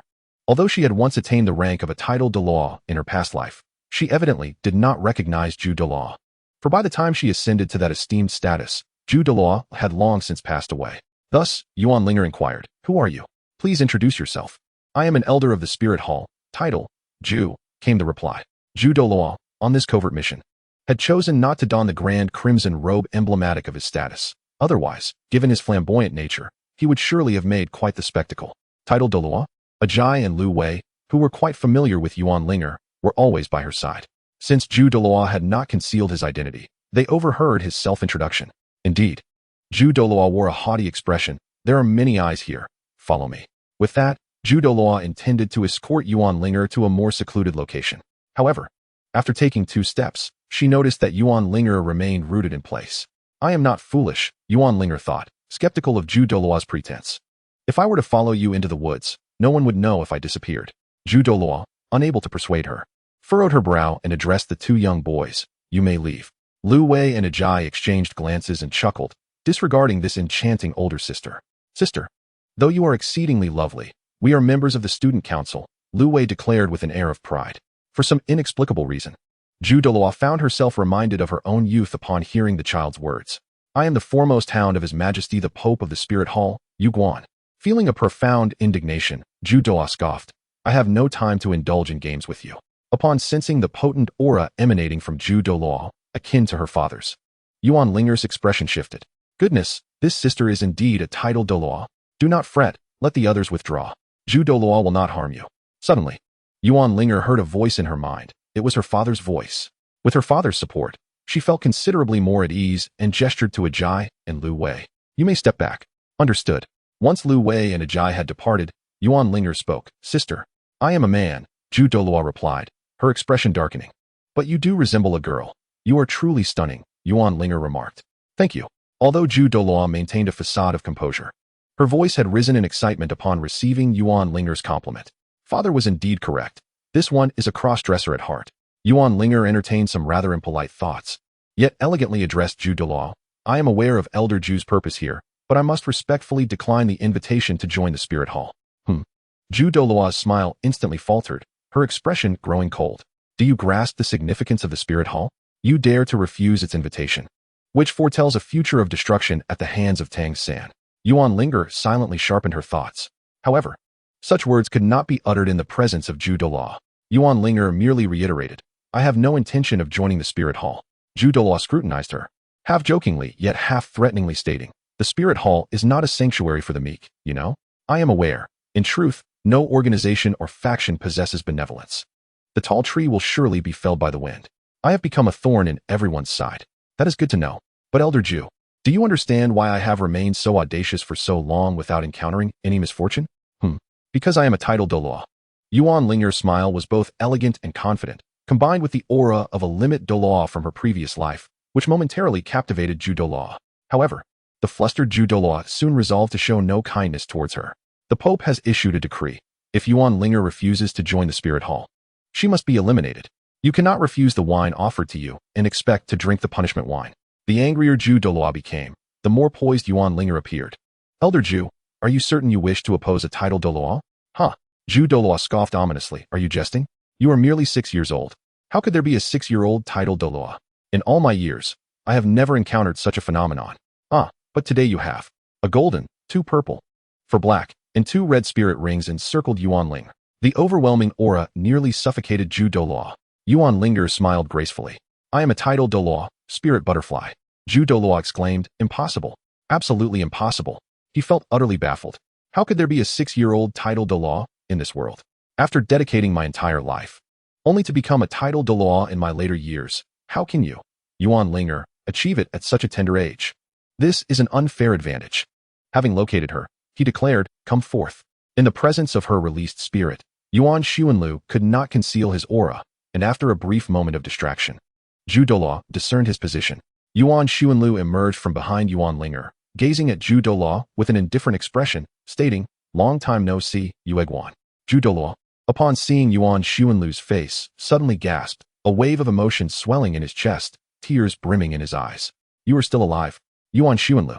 Ju Douluo recognized his emotional turmoil and quickly wiped away his tears.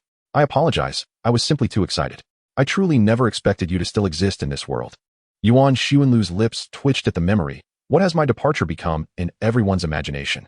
Ju Douluo sniffled. The former pope's sudden demise, coupled with your disappearance, led us to believe you had killed the former pope and were subsequently purged from within. A most bewildering incident indeed. So who is she? Ju Douluo, having perceived the unusual relationship between Yuan Xuanlu and Yuan Linger, inquired. Yuan Xuanlu straightened his chest, placing a hand on Yuan Linger's shoulder, and proudly declared, my daughter. Yuan Linger. So, she is your daughter. Ju Douluo suddenly comprehended. No wonder Yuan Xuanlu had to showcase his martial soul in conjunction with Ling Dai Douluo's display. It was all for his beloved daughter. Of course, a daughter is meant to be cherished. With his hands clasped behind his back, Yuan Xuanlu began to ascend into the air, leaving behind the lingering words, come walk with me, and let us resolve matters concerning my daughter. All right, replied Ju Douluo, soaring up to pursue Yuan Xuanlu. When Yuan Xuanlu greeted Ju Douluo earlier, Yuan Linger had sensed something amiss. Now, witnessing these two abandon her as though they were long-lost lovers clandestinely meeting, she could no longer contain herself and shouted, Father, I do not want that mother. In a tavern, not an inn, Yuan Xuanlu and Yu Guan ordered a pot of wine along with 2 small dishes, reminiscent of long-separated friends enjoying each other's company over drinks and banter. Ju Douluo, in high spirits, refrained from using soul power to dispel the alcohol, and after several cups, began to divulge amusing tales of Yuan Xuanlu's past. Huh? I still remember when you were in your 20s, and the former pope sought a bride for you. Yet, you adamantly refused to marry, and that very night, you went off with old Gui to indulge in the pleasures of the world, and you did nothing at all.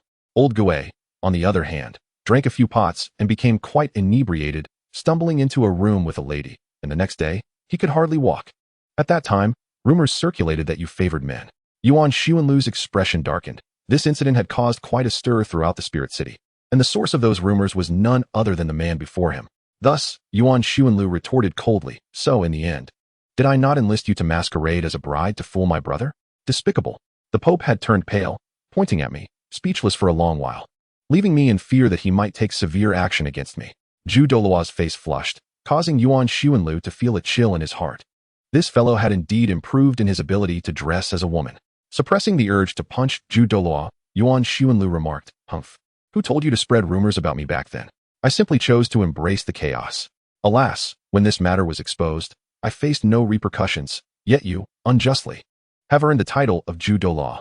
Ju Douluo erupted in anger, fueled by the wine, pointing an accusatory finger at Yuan Xuanlu, and exclaimed, Bastard, return my innocence. The establishment in question is not an upscale restaurant. It lacks private rooms, allowing patrons to overhear one another's conversations. Among them is Ju Guan, a master of disguise and a purveyor of false voices who predominantly speaks in a feminine tone. Consequently, when the commotion attracts attention, onlookers are greeted by a rather peculiar tableau.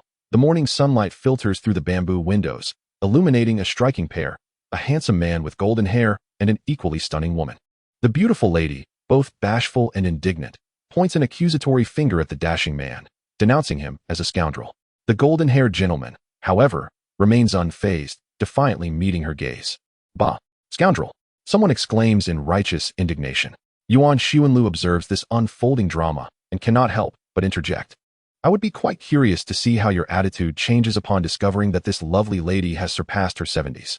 As he listens to the scathing remarks, Yuan Xuanlu can no longer contain his exasperation towards Ju Guan, shouting, Yu Guan, enough. He too chastises the woman. Bah! Scoundrel! Yuan Xuanlu retorts, chuckling in response. Ju Guan, bending slightly, casts a sly smile at Yuan Xuanlu. Did you hear that? Care to engage with me? Suppressing the impulse to deliver a blow to Ju Guan's audacious face, Yuan Xuanlu sighs in resignation. You are insufferable. Seizing the moment, Ju Guan concedes, sampling a few dishes before cryptically stating, It is time to discuss serious matters. His Holiness has personally tasked me with fetching Yuan Ling'er. It is fortuitous that you have been following Bibi Dong. Indeed, Ju Guan chuckles, deftly steering the conversation back. Yuan Ling'er possesses remarkable talent. The Pope hopes she will pursue further studies at the Spirit Hall. Should she choose to go, she would instantly become the Spirit Hall's saintess. Qian Xuanji is my brother, Yuan Xuanlu replies nonchalantly. Ju Guan fails to grasp the implication. Thus, even if Ling'er does not join the Spirit Hall, she can never truly be an adversary to it. Why can't you comprehend? Ju Guan, now flustered, insists. Her attendance at the Spirit Hall is not merely about the title of saintess. It pertains to her future safety. Just consider, if the 7 Treasure Glazed Tile School and the Blue Electric Tyrannosaurus Rex School discover that Ling'er possesses dual spirits and cannot entice her, would they not resort to eliminating her? I possess the means to safeguard Ling'er. I wish for her future not to be constrained, much like my own. Forever branded by the 4 characters of the angelic clan, despite not being an angel spirit. Relay this to the Pope as you see fit. Yet Ju Guan appears somewhat hesitant. Yuan Xuanlu takes another sip of his drink and boldly addresses the Pope by name. If Bibi Dong deems this unacceptable, let her come personally, and I shall speak with her. Very well, I shall report this upon my return. Ju Guan concedes without pressing further. He then reveals a sapphire necklace from his soul guidance device, extending it towards Yuan Xuanlu. What is the meaning of this? Yuan Xuanlu frowns. There is no need for such formality between us. You need not gift me a necklace. Are you imagining nonsense? Chrysanthemum Guan scoffed. This is a gift I present to Ling'er as her uncle. It is Grandpa Chrysanthemum, uncle. Unless you wish to be a generation behind me. Very well, Yuan Xuanlu, not one to be discourteous, accepted the precious necklace, saying, then I shall express my gratitude to Uncle Chrysanthemum on behalf of Ling'er. He chuckled. Chapter 13. You were destined to be my wife. Thus unfolded the events. Chrysanthemum Guan stood beneath the altar of the Pope's hall, respectfully reporting to Bibi Dong about the circumstances surrounding his invitation to Yuan Ling'er. However, our esteemed Pope's attention had shifted from Yuan Ling'er to Yuan Xuanlu. He truly has chosen to seclude himself there. Bibi Dong's gaze was intricate. Her relationship with Yuan Xuanlu was far from simple. The dichotomy of good versus evil could not adequately explain their entanglement, nor could the matter of interests, such as Yuan Xuanlu having once seized her soul bone, or the tobacco company that had now become her private property. Moreover, the position of Pope, which rightfully belonged to Yuan Xuanlu, added another layer to their complex history. In any case, it was time for me to pay him a visit. Balak City, the capital of the Balak Kingdom, bore a striking resemblance to Heaven-Do City, earning it the moniker of Little Heaven-Do City. Within this bustling metropolis, the former Yuan Xuanlu delighted in mingling with the elite at high society soirees, imparting knowledge at the Soul Master Academy, and indulging in solitary revelry atop the Balak Tower. Yet now, his greatest pleasure lay in leisurely strolling through the bustling market, embracing the simplicity of life. Auntly, today's loofah looks splendid. I'll take 2, please. Yes, I plan to make loofah and egg soup today. Yuan Xuanlu ambled along, a small cloth bag in hand, resembling a jovial elder perusing the vegetable market, greeting everyone with a hearty smile. A few steps further into the depths of the market, the carnivorous Yuan Xuanlu's gaze landed upon today's main course. Oh ho ho, Uncle Zhang, this beef looks delightful. Yuan Xuanlu licked his lips, poking at the beef on display. Uncle Zhang, a straightforward man, struggled to find words even after 6 years of acquaintance with Yuan Xuanlu, merely scratching his head in good-natured confusion. However, his wife was quite the conversationalist, immediately smiling at Yuan Xuanlu. Hello, Yuan Gu. Buy a few pounds for your daughter to enhance her life a bit. Yuan Xuanlu smiled bashfully. He never employed soul-guiding devices while shopping here and never put on airs. For the past 6 years, everyone had regarded him as an ordinary man rather than a soul master. Yet, for an ordinary person, indulging in beef was indeed a luxury. All right. Yuan Xuanlu carefully selected the finest cut, and as Uncle Zhang packaged it, he generously added a few smaller pieces for Yuan Xuanlu. Let your child enjoy something good, Uncle Zhang said with a hearty grin. Thank you. Yuan Xuanlu replied appreciatively. Yuan Xuanlu, unreserved in his demeanor, chuckled as he stuffed the prepared beef into a cloth bag. With hands clasped behind his back, he strolled over to the watermelon stand, intending to procure a few watermelons to satiate his cravings. He patted the melons gently, tilting his ear to listen intently to their sounds as he selected them. This habit, cultivated during his time at the Spirit Hall, had been observed and subsequently emulated by others, leading to a peculiar trend across the continent where even the esteemed figures of the Spirit Hall engaged in this unusual method of choosing watermelons, a curious cultural invasion of the Douluo continent. As his hand rested upon a watermelon, a voice broke through his thoughts. Is this the life you currently led? The woman in black, adopting Yuan Xuanlu's method, crouched down and tapped the watermelon, her exquisite visage directly facing him. For a fleeting moment, Yuan Xuanlu was taken aback. This woman was noble, beautiful, and formidable. She was Bibi Dong, the reigning pope.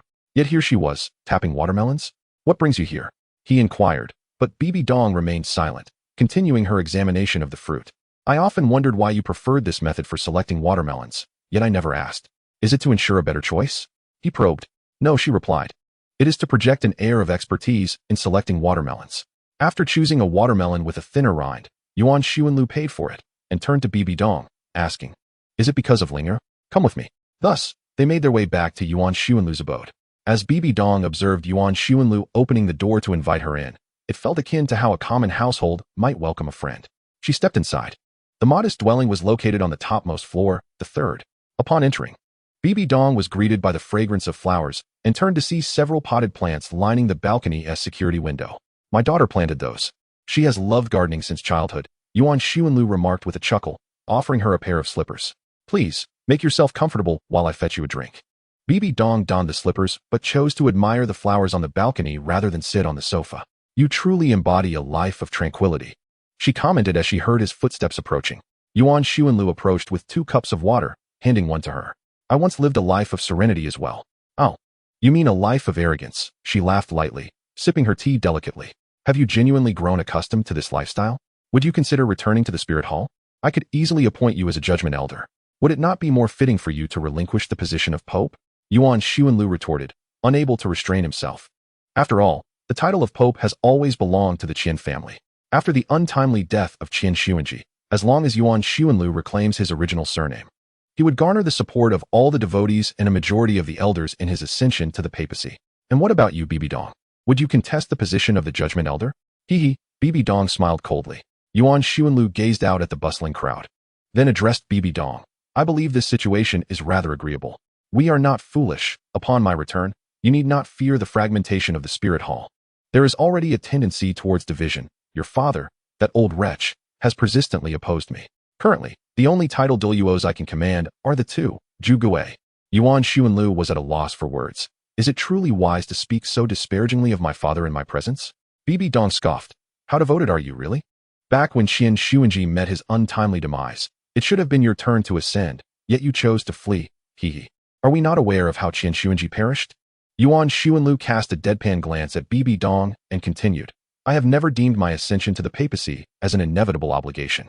I owe a debt of gratitude to the Qian family.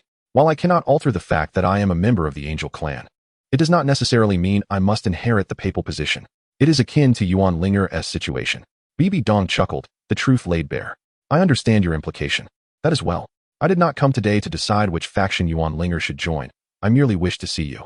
I am genuinely pleased to witness your current happiness. Linger is my daughter, yet we share no blood ties, Yuan Xuanlu clarified. Alas, if only I could return to those days.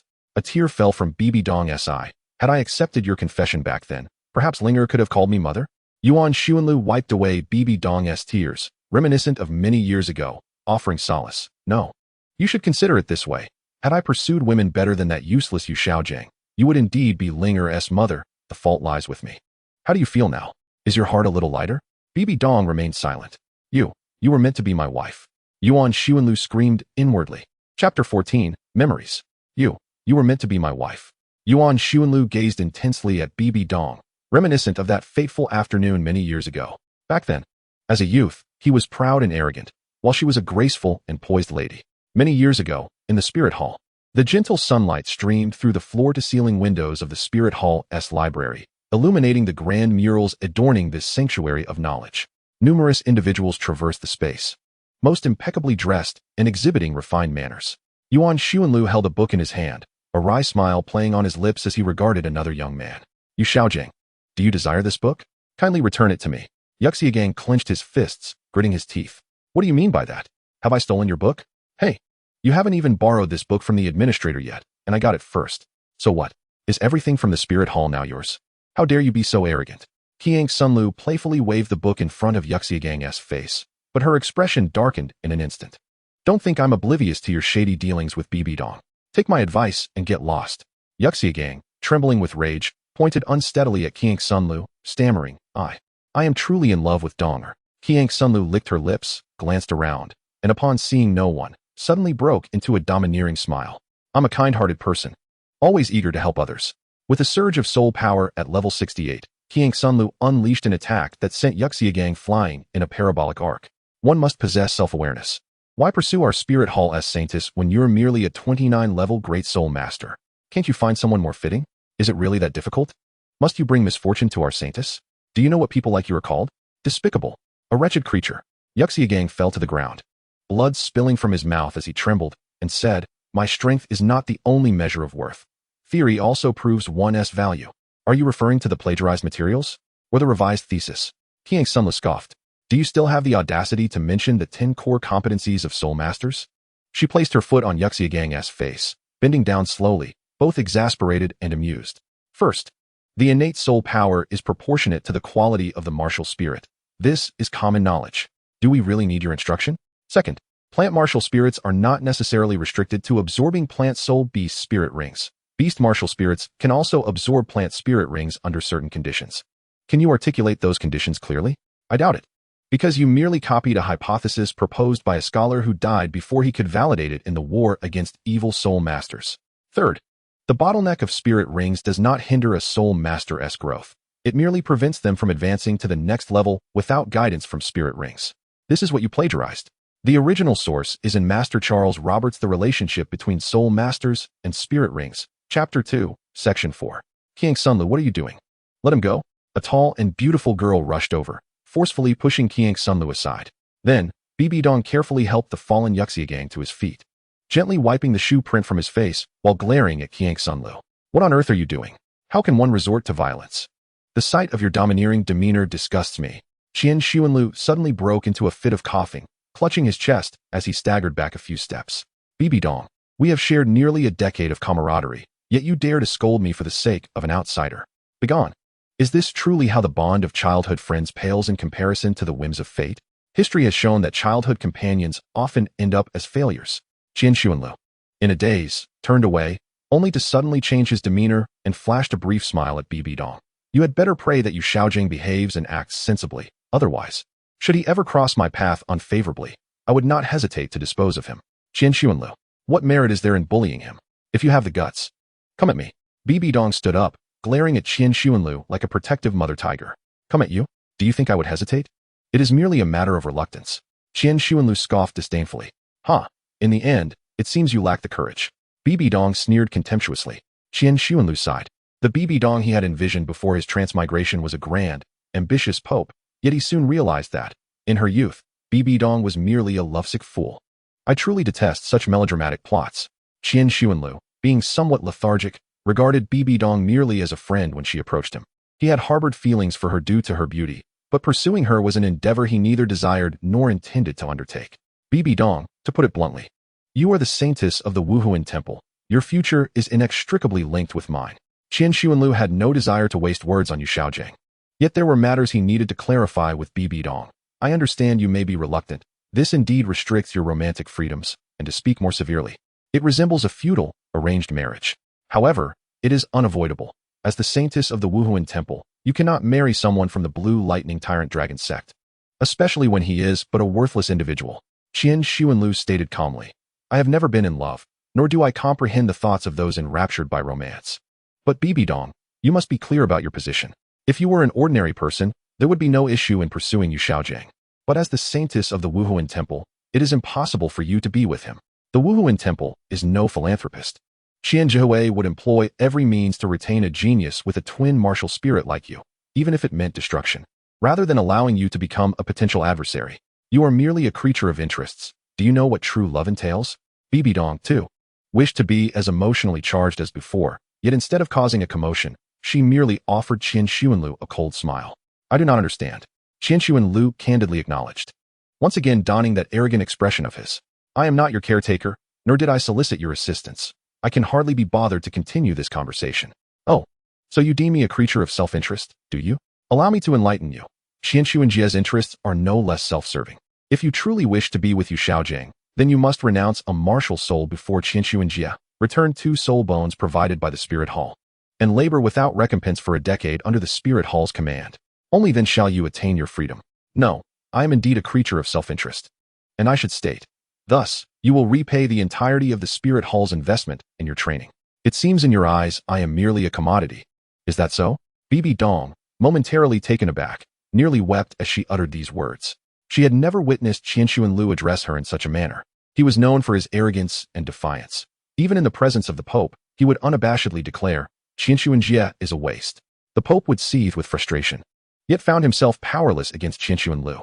In truth, had Qianshuan Lu's martial soul not been that of an angel, he might have garnered even greater support within the Spirit Hall than the Pope, for he was a prodigy. At the age of 20, he had reached level 68. A remarkable feat in an era before Tang San's birth, making him one of the fastest cultivators of his time. When compared to other elites, Qianshuan Lu's prowess stood unparalleled. Yet, even this brash individual afforded Bibi Dong a semblance of respect, and today marked the first instance of his cold and unfeeling discourse towards her. Qianshuan Lu turned his face, scoffing, I am a creature of self-interest, and as such, I merely spoke the truth. Do you comprehend why I am so audacious, daring to label Qianshuan Jie a waste? It is not solely because I am his brother, but because I can offer the Spirit Hall sufficient benefits that warrant their investment. Tolerance and goodwill. My future lies in becoming a titled Douluo, and my unwavering allegiance to the Spirit Hall ensures that they can tolerate my insults towards the Pope. Provide me with soul bones, assist in hunting soul rings, and indulge my arrogance a bit, for I ultimately secure the interests of the Spirit Hall. And you, Bibi Dong? Now that you are with Yu Shaojiang, can you assure the Spirit Hall's interests will be safeguarded in the event of conflict with the Blue Lightning Tyrant Dragon clan? Bibi Dong blinked back her tears, gritting her teeth. I will handle my affairs with Shaojiang, but I shall report your injury to him to our teacher. Stop leveraging Qianshuan Jie against me. Once I become a titled Douluo, I shall see to it that he is removed from his position. Qianshuan Lu's expression shifted. Do not presume that if I injure this waste, they will not extend their smiles, even if I were to harm the young master of the Blue Lightning Tyrant Dragon clan. You are utterly rebellious. Bibi Dong had long been aware of Qianshuan Lu's public humiliation of Qianshuan Jie, yet Qianshuan Lu had never displayed such behavior in her presence, leading her to believe it was mere gossip. Distance yourself from Yu Shaojiang. He will bring you misfortune. Qianshuan Lu was no sycophant to Bibi Dong. He had no interest in conversing with someone so ensnared by the folly of love. However, just before departing, Qianshuan Lu abruptly turned, advising, do not be alone with Qianshuan Jie. Be cautious, for he will stop at nothing to keep you within the Spirit Hall. Chapter 15, The Past. Time flows inexorably. Perhaps we all experienced a fervent romance in our youth, yet most individuals ultimately do not unite, for such feelings represent the purest emotions of adolescence. But this world is anything but pure. In the Spirit Hall, within the papal chamber, Qianshuan Jie sat upon the throne, setting down his documents, and with a sardonic smile directed at Qianshuan Lu below, inquired, what brings you here? Get down. What did you say? I said get down. Surrounding Qianshuan Lu were 2 yellow, 2 purple, and 4 black soul rings, and he sprouted scales, his massive dragon claws pointing at Qianshuan Jie. You wretched cur. Do you truly believe I cannot harm you? From Qianshuan Jie, 2 yellow, 2 purple, and 5 black soul rings ascended, representing the authority of the Spirit Hall's soul masters, the 6-winged angel spirit, and the overwhelming pressure of his 95th level of soul power surged towards Qianshuan Lu. Yet, in the next moment, Qianshuan Lu effortlessly absorbed this impact of soul power. Trash. Do you truly think I am one of those ordinary soul saints? Furious, Qianshuan Jie retorted with a bitter smile. You bastard. Today I shall teach you what it means for an elder brother to act as a father. If an elder brother covets his own siblings, can he still be called a brother? The 7th soul ring of Qianshuan Lu ignited, and a golden dragon radiated a sacred aura throughout the hall. Beneath the true form of his martial spirit, the dragon's vertical pupils glimmered with a hint of coldness. Qianshuan Jie, you know me well. I have never been one to suffer in silence. If I am aggrieved, I shall confront it head-on. If I have enmity, I shall repay it immediately. Do you understand? A flicker of panic crossed Qianshuan Jie's eyes, only to quickly transform into arrogance and even pride. Heh. Then let me ask you, do you like it? You cur. Do you think I share your peculiar obsession? The true form of the holy light dragon surged forward, the first soul ring shimmering as it launched a punch at Qianshuan Jie, who effortlessly intercepted the blow. You fail to grasp one crucial fact. Even if your talent surpasses mine, what of it? My soul power level exceeds yours, my martial spirit quality is superior. And in the realm of attributes, I utterly dominate you. How can you possibly prevail against me? Qianshuan Rode smiled silently.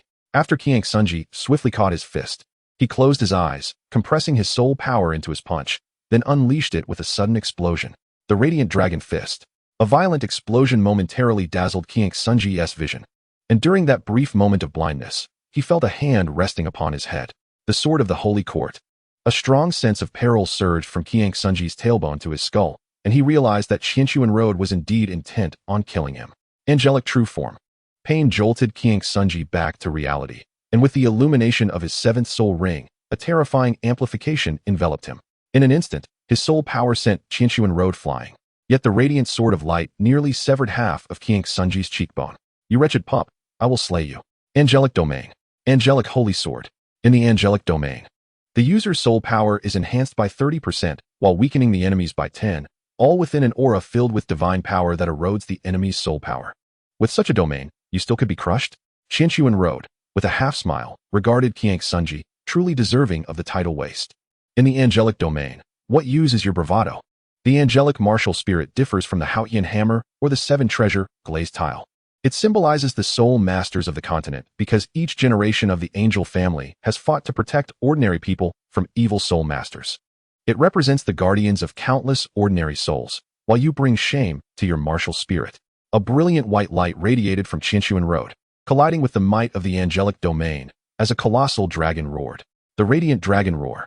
This soul skill can be utilized for mass attack or directed at a single opponent, and it is a purely mental assault. With the sword in hand, King Sunji, like a fool, was overwhelmed by the potent mental force, his vision blurred, and he could barely maintain the angelic domain. Now I understand how you, wretched creature, met your demise. Ha, truly amusing. Qianquan Road was forced to reveal his martial spirit's true form, transforming into human shape, blood gushing from his nose, and with a thud, he collapsed to the ground. If you were a title Douluo, or even just a soul Douluo, my combat power would be severely diminished, but alas, you are merely a soul sage. Although the angelic domain could no longer be sustained, the recovering King Sunji could still taunt Qianquan Road. What a pity. How does your martial spirit resemble your mother? Truly a disgrace to the Qian family lineage. With a piercing sound, a sword struck first, embedding itself in King Sunji's body. The 7,000-year saber-toothed tiger's right arm bone skill, tiger sword. Blood streamed from Qianquan Road's mouth, nose, and eyes, yet he still smiled at King Sunji. Hey, King Sunji. I warned you before, villains perish from excessive chatter. It was only later that I realized you truly dared to strike against King Sunji. Bibi Dong elegantly sipped her tea, gazing at the expressionless Yuan Xuanlu before her. You think I'm here to vent for you? Yuan Xuanlu remarked. For some inexplicable reason, Bibi Dong suddenly sensed a hint of Yuan Xuanlu's impending display of toxic masculinity. Yuan Xuanlu chuckled. You are indeed correct. That is precisely the case. Bibi Dong exhaled in relief, as the prospect of Yuan Xuanlu's toxic behavior was enough to give her a headache. However, it was not entirely unfounded, as it was also to validate my own talents. As it turned out, I did indeed best Qian Xuanji and even compelled him to seek a 100,000-year soul beast for me. Yuan Xuanlu beamed with pride, oblivious to the fact that Bibi Dong's expression had already frozen. Return my gratitude, you scoundrel. Is this what they call the inevitable arrival of toxic masculinity? Nevertheless, Bibi Dong was no ordinary person. She composed herself and said, there is no need to discuss Qian Xuanji anymore. He is dead. Yet, as his brother, I hope you will return to the spirit hall. To stabilize people's hearts? More or less, it is crucial to prevent the fragmentation of the spirit hall. Unity of strength is essential for great endeavors. I have a significant plan to unfold in the future. Yuan Xuanlu reclined on the sofa, pondering Bibi Dong's words. The mention of a significant plan essentially referred to the soul hunting operation aimed at decapitating the three major sections. But why must he return to stabilize people's hearts personally? Yuan Xuanlu was not an ordinary individual. He was a time traveler, well-versed in the original narrative. He did not perceive Bibi Dong as a delicate damsel in need of a legitimate heir to reassure the populace. Though she may have been somewhat love-struck in her youth, she had now become exceedingly ruthless. Wait, a legitimate heir? Suddenly, inspiration struck Yuan Xuanlu, and he understood why Bibi Dong insisted on making the trip to the spirit hall herself. On the Douluo continent, there are soul masters, soul beasts, and soul-guiding devices. Yet none of these advancements alter the undeniable reality of a feudal society. The patriarchal system and primogeniture serve as stark reminders that this is a male-dominated society. It is profoundly unjust for women. A worthless, foolish, and idiotic prince, by virtue of his lineage, possesses the inherent right to the throne, whereas a wise, valiant, and benevolent princess, even if she is the legitimate child, is barred from inheriting the throne. As a time traveler, Yuan Linger was well aware of the truth that women can hold up half the sky, yet within the continent, instances of female emperors are exceedingly rare. If they do exist, they must be exceptionally powerful and possess remarkable political achievements. Historical records indicate that around 400 individuals received the title of empress, yet only 3 have been legally recognized throughout the entirety of the continent's history. The first individual to receive the honor of empress was a female pope from the Spirit Hall, known in history as the Holy Spirit Pope. It is said that she was the biological daughter of the God of Angels. Under her leadership, the Spirit Hall's Soul Masters initiated a large-scale war against the evil Soul Masters, utterly shattering their millennial backbone, ensuring their rise would never again be a threat. The second empress, known as the War Empress, emerged 500 years ago during the tumultuous times of the Heaven Do Empire. Faced with internal strife, the War Empress ventured alone into the duchy, rallying support to quell the rebellion. Throughout the 14-year conflict, she commanded over 200 battles without ever experiencing defeat, earning the respect of all ranks within the Heaven Do loyalist forces.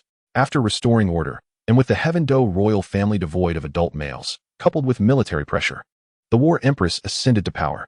The third empress was yet another pope from the Spirit Hall, referred to as the Dim Light Empress. She possessed an angelic spirit and innate soul power of level 19, being the grandmother of the current Grand Offering, Yuan Douluo. Under her guidance, numerous evil soul masters were decisively driven into a prison designed specifically for them, known as the City of Carnage. It was during her reign that the Spirit Hall enforced the so-called low-level soul master subsidies issued by the empires. Bibi Dong stands as the 4th legally recognized empress in history. Although she too holds the title of empress, her situation is far more intricate than her predecessors, for she lacks a legitimate bloodline. The Holy Spirit Pope and the Dim Light Empress, with their conspicuous angelic spirits, had their authenticity unquestioned. The War Empress, being a legitimate princess of the Snow family, naturally commanded respect. After all, who could simply rally a loyalist army in the duchy? Bibi Dong, however, does not belong to a prominent lineage. If we were to translate this into the feudal society of the world of Yuan Linger, it might unfold as follows. The emperor was struck down, leaving a young crown prince and a retired regent who, though still alive, had grown too old to govern. Thus, the empress dowager seized regency, promising to return the throne to the crown prince upon his maturity. Ordinarily, there would be no issue. Douluo continent is not a realm of rigid etiquette. Even if the empress dowager declared herself empress and altered the state title, the populace would acquiesce. However, the complication arises from the existence of a surviving royal heir from the Qin family. Thus, Bibi Dong's claim to the throne becomes questionable. Consequently, even with Yuan Douluo's support for Bibi Dong, there will always be those who, driven by self-interest, will invoke the name of Yuan Linger to contest her authority. This mirrors the situation of the third prince Ju San in his previous life. Did those who rallied for him truly pledge loyalty to the Zhu Ming dynasty? They merely sought to carve out their own legacy. What is spoken and what resides in the heart can often be at odds. Yuan Linger has come to understand this. Yet he resolutely declared, "I shall not involve myself in matters following the Spirit Hall. This is a rule I set for myself upon my departure." In essence, he stated, "I will not return." Bibi Dong. Chapter 16. This is your Eastern aunt. With a soft click, the brass key turned in the lock, revealing a small head. "Father, I'm back," Yuan Linger announced, having returned home after a day of classes. In recent days, she had not engaged in much, primarily focusing on her own cultivation. As a reborn individual, she was acutely aware of Tang San's rapid advancement, particularly after his journey to the so-called Sea God Island, which seemed solely dedicated to leveling up. Additionally, she was occupied with organizing her student council, recruiting students of notable status, talent, or potential from the Balik Kingdom, in preparation for future confrontations with Tang San. Upon entering the house, Yuan Linger sensed an unusual atmosphere. First and foremost was Yuan Linger, who typically exhibited no particular concern for attire, often appearing quite ordinary, indistinguishable from commoners on the street. Unlike those ostentatious nobles who, upon entering public spaces, elicited a facade of respect from the populace, who secretly wished to consume them whole. However, today, Yuan Linger had donned a new outfit and tidied his hair, enhancing his appearance significantly. Yet, the most striking change was the presence of an unfamiliar woman in the home. Yuan Linger focused her attention on the lady who was greeting her. Clad in a modest black outfit that bore no signs of extravagance, yet an air of nobility surrounded her, one that could not be cultivated by an ordinary household. Such poise often reflected a multitude of attributes: educational background, personal refinement, and familial environment. For instance, her father, who usually appeared unassuming and devoid of pretension, could command an air of authority and etiquette that would rival that of the aristocracy when necessary. But was she a noble? No, that could not be the case. If she were a noble, her father would not exhibit such warmth toward her. Instead, she appeared to be of equal standing to her father, a title de law. Come, Linger. This is your Eastern aunt. Hello, Eastern aunt. Yuan Linger exclaimed, embracing Bibi Dong with the innocence of a child, giggling. Ha ha ha, how adorable. Bibi Dong remarked, stroking Yuan Linger's head, before producing a jade talisman. This is a gift from your Eastern aunt. Yuan Linger glanced at Yuan Xuanlu, and upon receiving a nod of approval, accepted the talisman, continuing to cling to Bibi Dong's leg. Thank you, Eastern aunt. I shall prepare a meal for you both, Yuan Xuanlu said as he retreated to the kitchen. In the living room, the two women exchanged glances. Within Bibi Dong's mind, she thought, this is his daughter. Although I have promised Yuan Xuanlu, I shall see if I can persuade her to become my disciple. Even if that fails, garnering some goodwill would not be in vain. In the heart of Yuan Linger, a realization dawned. This must be His Holiness the Pope of the present day. No wonder her father was so insistent on supporting the spirit hall before his rebirth. It all makes sense now. Indeed, even heroes can falter in the presence of beauty. However, she resolved that this woman must become her mother, and thus, she felt compelled to assess the situation. Linger not only possessed innate full soul power, but also bore a twin martial spirit. Is that so? Bibi Dong inquired with a smile, gently ruffling Yuan Linger's hair. Linger nodded her small head in affirmation. Deep within, she sensed that this woman was preparing to make her move. Bibi Dong, feigning surprise, took Linger's hand and remarked, your talent is truly remarkable. You must be at the top of your class. Linger continued to nod.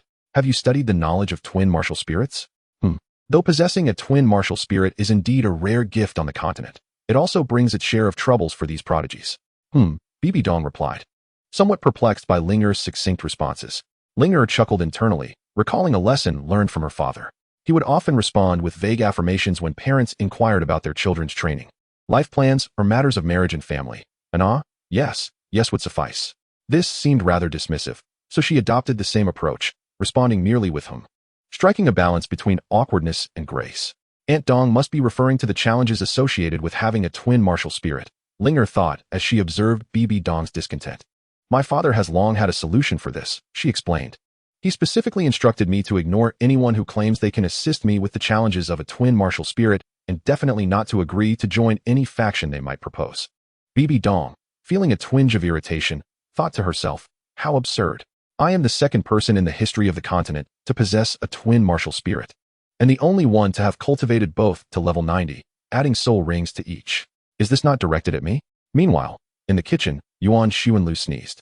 Aunt Dong likely knows someone who understands how to resolve the twin martial spirit dilemma, but they would only teach me if I became their disciple, Linger mused innocently, exuding an air of navet. Internally, she scoffed. Oh, you think you can trick me? Ah, how amusing. Bibi Dong chuckled awkwardly, her thoughts racing. Young people are not so easily deceived these days. The first known bearer of a twin martial spirit had perished from an explosive demise. Linger mimicked her father's expressions and gestures during her lessons, her small hand gesturing gracefully. Father has meticulously researched the ratio of his soul rings. His primary martial spirit is a blade, possessing the standard soul rings of 2 yellow, 2 purple, and 5 black, with neither a 100,000-year soul ring nor any soul bones absorbed. His second martial spirit is a sword, with the first soul ring at 50,000 years and the second at 70,000. However, complications arose when he attempted to add a third soul ring. A typical soul master possesses 9 soul rings. However, he surpasses his peers by 2. This means his body accumulates a substantial amount of energy, all bestowed upon him by the soul rings of his second martial soul. The dilemma arises from his inability to contain such immense energy, resulting in the demise of the first dual martial soul wielder due to an explosive rupture. Thus, the issue does not lie within the martial soul itself, but rather in the physical resilience of the soul master, or more accurately, their bodily constitution. Do you possess a solution? Bibi Dong inquired with a smile. The child spoke earnestly, exuding an air reminiscent of Yuan Xuanlu's teachings. Enhancing the physical constitution of the soul master would suffice. However, it is not merely through running that one can achieve this enhancement. As my father once stated, while running may improve the physical condition of lower-tier soul masters, those who believe that it can significantly elevate the prowess of a soul master are often misguided.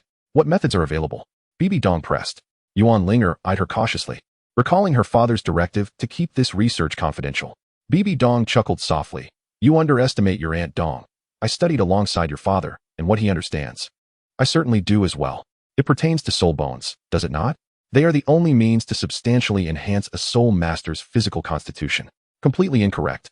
Yuan Linger interjected, crossing her arms in a definitive gesture. What is it then? Bibi Dong asked, intrigued. What are you discussing? Dinner is ready. Yuan Xuanlu called out from the kitchen. Hooray! Yuan Linger hastily abandoned her explanation and rushed to the dining table. Bibi Dong glanced at Yuan Xuanlu, who smiled back at her as he joined for dinner. Was it intentional? Bibi Dong smiled in return. Chapter 17. Is your hometown in Nodding? Balak Junior Soul Master Academy. Class 1, Year 1. The familiar scene unfolded once more, the same opening, in the presence of those two familiar mischief makers. Away. Today I shall let you experience Danglang. Danglang. A chubby boy, donned in glasses and adorned with a beaming smile, placed a hand on Lu Wei's shoulder and, with a sudden exertion of strength, exclaimed, Danglang. Lu Wei felt as if the world spun around him. He was momentarily suspended in the clouds, only to land heavily on the ground with a pained cry. What do you think of my self-invented soul technique, Danglang? Jie Gu chuckled, helping the fallen Lu Wei to his feet. Incredible. A soul technique without a soul ring. Lu Wei marveled, as if he had glimpsed a new world, a shimmering realm awaiting his exploration. Jie Gu, can you teach me Danglang? Jie Gu scratched his head in contemplation. I would love to teach you, but it seems impossible, as I do not even know how I learned it myself. What? It seems to be an instinct of the martial soul, akin to the innate ability to breathe upon birth. How could I teach you to breathe if I myself do not know how? Inhale, exhale. Lu Wei completed a breath, then turned to Jie Gu, pondering the possibility of imparting this knowledge. Jie Gu, visibly perplexed, realized that perhaps his analogy was flawed.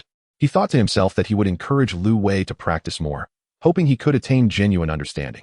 Startled, Lu Wei hastily waved his hands and exclaimed, Wait. I understand, it's about climbing. Oh, I climb. Oh, I climb. Oh, Wei. What is wrong with you? Don't you dare die. Could these two clowns truly be compared to Tang San's Shrek 7 monsters in the future? Yuan Ling'er gazed out the window at the two foolish individuals, her expression one of disbelief. After all, the future Shrek 7 monsters would all be god-level powerhouses. What divine beings could these two possibly become? Gods of climbing? For now, it seemed their talents were merely considered outstanding. Yuan Ling'er flipped through the book in her hands, then closed it with a decisive snap, shutting her eyes to begin her training. She intended to break through to the 15th level within the next half-month. Martial soul manifestation. Unable to endure Jie Ji's mockery, Lu Wei embarked on a path of defiance. His first soul skill, Entangle. A reed rose from Lu Wei's hand, the 100-year soul ring shimmering, and in an instant, a long reed ensnared Jie Ji's body. Martial soul manifestation. Jie Ji's appearance transformed into that of a grinning pig, his mischievous eyes fixated on Lu Wei as he shouted, If you have the ability, come let me get close. The climbing skill required proximity to activate, and it had to be sufficiently near. Please. I am a control-type soul master. Lu Wei chuckled at the sight of Jie Gu bound in his grasp. Control-type soul masters are notoriously difficult to deal with, whether in one-on-one duels or in team battles. In such contests, assault-type soul masters typically serve as the primary attackers. Defense-type soul masters act as tanks, absorbing the enemy's ire. And support-type soul masters play the role of healers. Control-type soul masters, however, operate as the strategists, guiding the flow of battle. Of course, this is not an absolute rule. For instance, Yuan Xuanlu has defeated several control-type soul masters. The secret lies in never allowing their strategies to take root, maintaining one's own rhythm regardless of their tactics. No matter how many paths they may take, I shall forge my own. Clearly, the chubby Jie Gu had yet to grasp this concept. It's my turn now? Jie Gu. Lu Wei looked at the bound Jie Gu, clenching his small fist. That day, Jie Gu felt the chilling terror of being at Lu Wei's mercy. Suddenly, a series of knocks at the door shattered Yuan Ling'er's meditation. Lu Wei knocked on the door and called out, Big sister, what are you doing? Yuan Linger emerged from the activity room, her expression far from amiable as she regarded the two mischievous boys. Jie Gu wishes to obtain a soul ring, Lu Wei said, sheepishly gesturing towards the sobbing Jie Gu. Yuan Linger glanced down to see Jie Gu sitting on the ground, cradling his head in his hands, tears streaming down his face like rain on a pear blossom. Have you bullied him? She inquired. Lu Wei smiled apologetically, admitting that he had struck Jie Gu a bit too forcefully, causing him to cry. Jie Gu lamented to himself that if only he possessed a soul ring, he would not be at the mercy of Lu Wei's antics. The thought only served to intensify his tears. Ultimately, they were just 6-year-old children. What are you crying for? Do you think your future adversaries will be any less formidable? You are merely one soul ring weaker than Lu Wei, and you think you can weep? What about the future? Others might possess more than one soul ring. They could also have more soul bones. They may even surpass the limits of soul masters. What then? Will you cry? Yuan Linger's sudden outburst startled Jiego, who pitifully clung to Lu Wei, hiding behind him. Just wait a moment. After the break, I will have my father take you to obtain a soul ring, she promised, fully aware of the adage that one must first chastise before bestowing sweetness. Her demeanor softened, as if her previous fierceness was merely a figment of their imagination. Are you familiar with Master Charles Roberts' The Relationship Between Soul Masters and Soul Rings? Yuan Linger asked again. The two oblivious boys shook their heads. Make sure to read it. There is a theory that the bottleneck of soul rings does not hinder a soul master's growth and soul power. It merely means that without the guidance of a soul ring, one cannot ascend to the next tier. The original text can be found in Chapter 2, Section 4. Clause 4 of the relationship between soul masters and soul rings. In other words, if you train diligently now, when you obtain your soul ring, you might very well become a 12th or even 13th level soul master. That's incredible, Lu Wei exclaimed, astonished. Had I known, I wouldn't have absorbed a soul ring. Jumping from level 10 to level 13 sounds delightful, Yuan Linger added, but I must return to Nodding City during the break. Then let us hunt souls first. What are you talking about? Yuan Linger fixed her gaze on Ajia, compelling him to inch closer to Lu Wei. I need to go back to Nodding City. Ajia reiterated. But isn't Nodding City in the Heaven Do Empire? Yuan Linger pondered many thoughts in an instant, considering the possibility that Ajia might be a spy sent by Tang San, as Tang San's Junior Soul Master Academy was also located in Nodding City. Lu Wei, ever the one to react with surprise and belated realization, slapped his thigh and exclaimed, right. Nodding City is in the Heaven Do Empire. How did you end up here in the Barak Kingdom for your studies? My uncle is a minor official in Barak City, and my parents asked him to facilitate my education here, Ajia explained. Ajia lowered his head, exhibiting a hint of feeling out of place. Yuan Linger had already discerned the reason behind Ajia's enrollment at the Balak Primary Soul Master Academy. In comparison to the quality of education, the Balak Primary Soul Master Academy, being directly under royal patronage, undoubtedly surpassed the impoverished institutions found in Nodding City. How fortuitous, she mused. She was planning a trip to Nodding City and could forego the need to return later. Tomorrow it shall be. Yuan Linger smiled, decisively concluding that, according to her memories from her previous life, Tang San was still studying in Nodding City at this time, and it would be delightful to pay him a visit. Akin to observing a monkey. Ajia's eyes widened in surprise. I believe my father would also be quite eager to make the journey to Nodding City. Yuan Linger recalled that, besides Tang San, there was also a coward named Yu Xiaojing residing there. She wondered what expression her father would wear upon encountering Yu Xiaojing. Surely he would be rather grateful to her, she chuckled inwardly. Chapter 18, The Useless Yu Xiaojing. In Nodding City, there were three figures, the tall Yuan Xuanlu and the two smaller ones, Yuan Linger and Ajia. Ajia, you should go find your parents first. Once I'm done with my tasks, I will assist you in searching for your soul ring, Yuan Linger instructed. Ajia nodded, bowed respectfully to Yuan Xuanlu, and then departed, leaving the father and daughter duo behind. Is there something you need to keep him occupied with? Yuan Xuanlu inquired, perplexed by Yuan Linger's intentions. I wish to meet someone at the Nodding Academy, she replied. Who? Yuan Xuanlu's demeanor shifted to one of vigilance. Yuan Linger stuck out her tongue. She could not reveal that she intended to meet Tang San, so she simply chuckled lightly. She had long realized that discussing any topics related to her past life was off limits. Thus, during a time when she had yet to become acquainted with Tang San and the Master, what reason could she possibly provide for seeking him out? How could she explain to her father that, although she was a reborn individual, she was aware of Tang San's presence? You cannot leave, Yuan Xuanlu's expression hardened. If you cannot clarify whom you wish to meet, you will remain here. However, the dawning realization that his little cabbage might be courted by someone else filled Yuan Xuanlu with trepidation. It's the Master. The Master. I have several questions to ask him, Yuan Linger insisted. Yuan Xuanlu immediately recognized the name belonged to an elderly man. Fortunately, it was not a romantic pursuit. Otherwise, he might have genuinely worried about Yuan Linger falling prey to unscrupulous men, while others might deceive girls and suffer mere beatings. Anyone daring to deceive Yuan Linger would surely face dire consequences. Wait a moment, who is the Master? Yuan Xuanlu squinted his eyes. Yu Xiaojing. Yuan Xuanlu took a deep breath to suppress his rising anger and asked, do you realize that your father is a teacher of martial soul research? I know, she replied. Knowing this, why would you seek out the Master? Yuan Xuanlu's tone became oddly discontented, a clear indication of his restrained ire. I, Yuan Xuanlu, a traveler and the youngest titled Douluo in history, uniquely possess 2 soul rings of 100,000 years and have made significant achievements in the field of martial soul research. Yet, my daughter has the audacity to seek counsel from that incompetent Yu Xiaojing. How could one fail so miserably? I am aware of the tension between my father and Yu Xiaojing, Hence I wish for my father to come to Notting City and engage in debate with the master. Yuan Linger explained, her anxiety palpable as Yuan Xuanlu was clearly on the verge of anger. Sighing, Yuan Xuanlu gently patted Yuan Linger's head and remarked, "Do you understand why I have refrained from debating Yu Xiaojing all these years?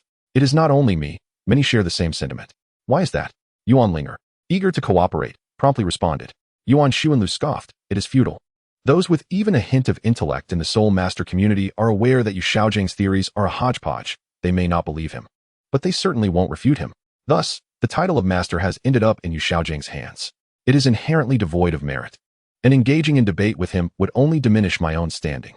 Yuan Linger, with a curious focus, inquired, "Why do they not declare Yu Xiaojing's theories as a hodgepodge?" Yuan Xuanlu coldly chuckled, "It is a case of not my problem." Yuan Linger shook her head, already comprehending the implications, yet she feigned the innocence of a 6-year-old. Yuan Xuanlu affectionately ruffled her hair once more, saying, "This is merely my conjecture. Take it as you will. Once, someone labeled me a creature of self-interest. Yet I believe that most matters in this world can be elucidated through the lens of self-interest. Tell me, what benefit would you gain from debating Yu Xiaojing?" Yuan Linger again shook her head, realizing that aside from tarnishing Yu Xiaojing's reputation, there seemed to be no advantage. Indeed, not only would there be no benefit, but you would also invite trouble. If you expose Yu Xiaojing, he would regard you as an adversary, though his skills may be lacking. His obsession with his theories is extraordinary. One could call it dedication, or less charitably, obsession. He treasures his theories like a prized possession. Of course, this detail might be overlooked, as he is merely a soul master who cannot break through the 30th level in his lifetime. Moreover, he is the son of the Blue Lightning Tyrant Dragon sect's leader. Mockery aside, should someone exploit this, it could be twisted into claims that the Spirit Hall has toppled the Blue Lightning Tyrant Dragon sect's theories, asserting that the sect is worthless. While Yu Xiaojing may disregard his dignity, can the Blue Lightning Tyrant Dragon sect afford to lose face? This poses a grave conflict between two sections. Yuan Linger was taken aback and asked, "Is there truly someone daring enough to provoke a rift between the Spirit Hall and the Blue Lightning Tyrant Dragon sect? What do you expect? Do you think the top 3 sects are inseparable?" Yuan Xuanlu scoffed. When the Pope was slain by the Heavenly Douluo, the one who reveled the most in that moment was none other than the 7-treasure Glazed Tile sect. Ultimately, Yuan Ling'er decided to enter the Notting Junior Soul Master Academy to seek guidance from the master. Yuan Xuanlu permitted this, believing that it would be beneficial for his child to encounter a diverse array of individuals, thus preventing her from being deceived in matters of the heart, like a certain pope who was infatuated in his youth. This notion parallels Yuan Xuanlu's daily routine of purchasing groceries. Each time he queues to weigh his produce, he is invariably cut in line by a throng of elderly folks. Despite being the second in line, he often finds himself the last to have his goods weighed. Speaking courteously yields no response, as his scholarly demeanor is so pronounced it seems to brand him as an honest man. However, if he were to utter a few choice words of indignation, none would dare to infringe upon his place in line. It is only through encountering the dregs of society that one truly comprehends their nature, enabling them to navigate future interactions with such individuals. Otherwise, those who are solely devoted to their studies and cultivation may find themselves either heartbroken or at a disadvantage later on. Thus, for the sake of Yuan Ling'er's future, it is of utmost importance that she becomes acquainted with the unsavory characters of the world. Feeling pleased with his educational approach, Yuan Xuanlu cheerfully waited on the curb for Yuan Ling'er to emerge. However, once she entered the academy, she had no intention of seeking out the master. As Yuan Xuanlu had predicted, she never regarded Master Yu Xiaojing as a figure of significance, merely seeing him as a charlatan. His theories and aphorisms had been thoroughly dismantled by his own disciples. For instance, the assertion that there are no worthless martial souls, only worthless soul masters. Was Tang San's martial soul worthless? Certainly not, for he ascended to godhood. Was Yu Xiaojing's martial soul worthless? Indeed, as evidenced by his failure to break through level 30 in half a lifetime. In this light, one could say that Tang San truly was a disciple who betrayed his master. Yuan Ling'er could not suppress a silly chuckle. If Tang San were to join a sect, one could surmise he would also be the type to undermine his masters, perhaps by clandestinely acquiring the core cultivation methods of the sect. With this thought, Yuan Ling'er's steps became decidedly more buoyant as she anticipated reuniting with the young Tang San. Oh, how she longed to seize this opportunity to eliminate him. Chapter 19. You have chosen your path to death. Notting Junior Soul Master Academy, a modest institution located in the Fasnuo region of the Heavendo Empire, dedicated to educating aspiring young soul masters from the surrounding areas. Most students hail from nearby villages, although many local parents from Notting City would send their children to prestigious schools elsewhere, akin to the overseas studies of a Jia. As Yuan Ling'er stepped into the nodding Junior Soul Master Academy, her brow furrowed in discontent. Here, the environment pales in comparison to that of the Baroque Junior Soul Master Academy. Chaos reigns in the campus, and the quality of students is vastly inconsistent. It is astonishing that some indulge in frivolities even in the woods during daylight. Who could have foreseen that within this small institution, a pair of prodigies like Tang San and his wife Xiao Wu would emerge 2 decades later? However, such matters are of little consequence now. What truly matters is that I shall personally bury Tang San's future. Where is Tang San? Yuan Linger inquired as she approached a group of older students. Typically, these seniors possess a wealth of insider information regarding the school, so seeking their assistance was undoubtedly a wise choice.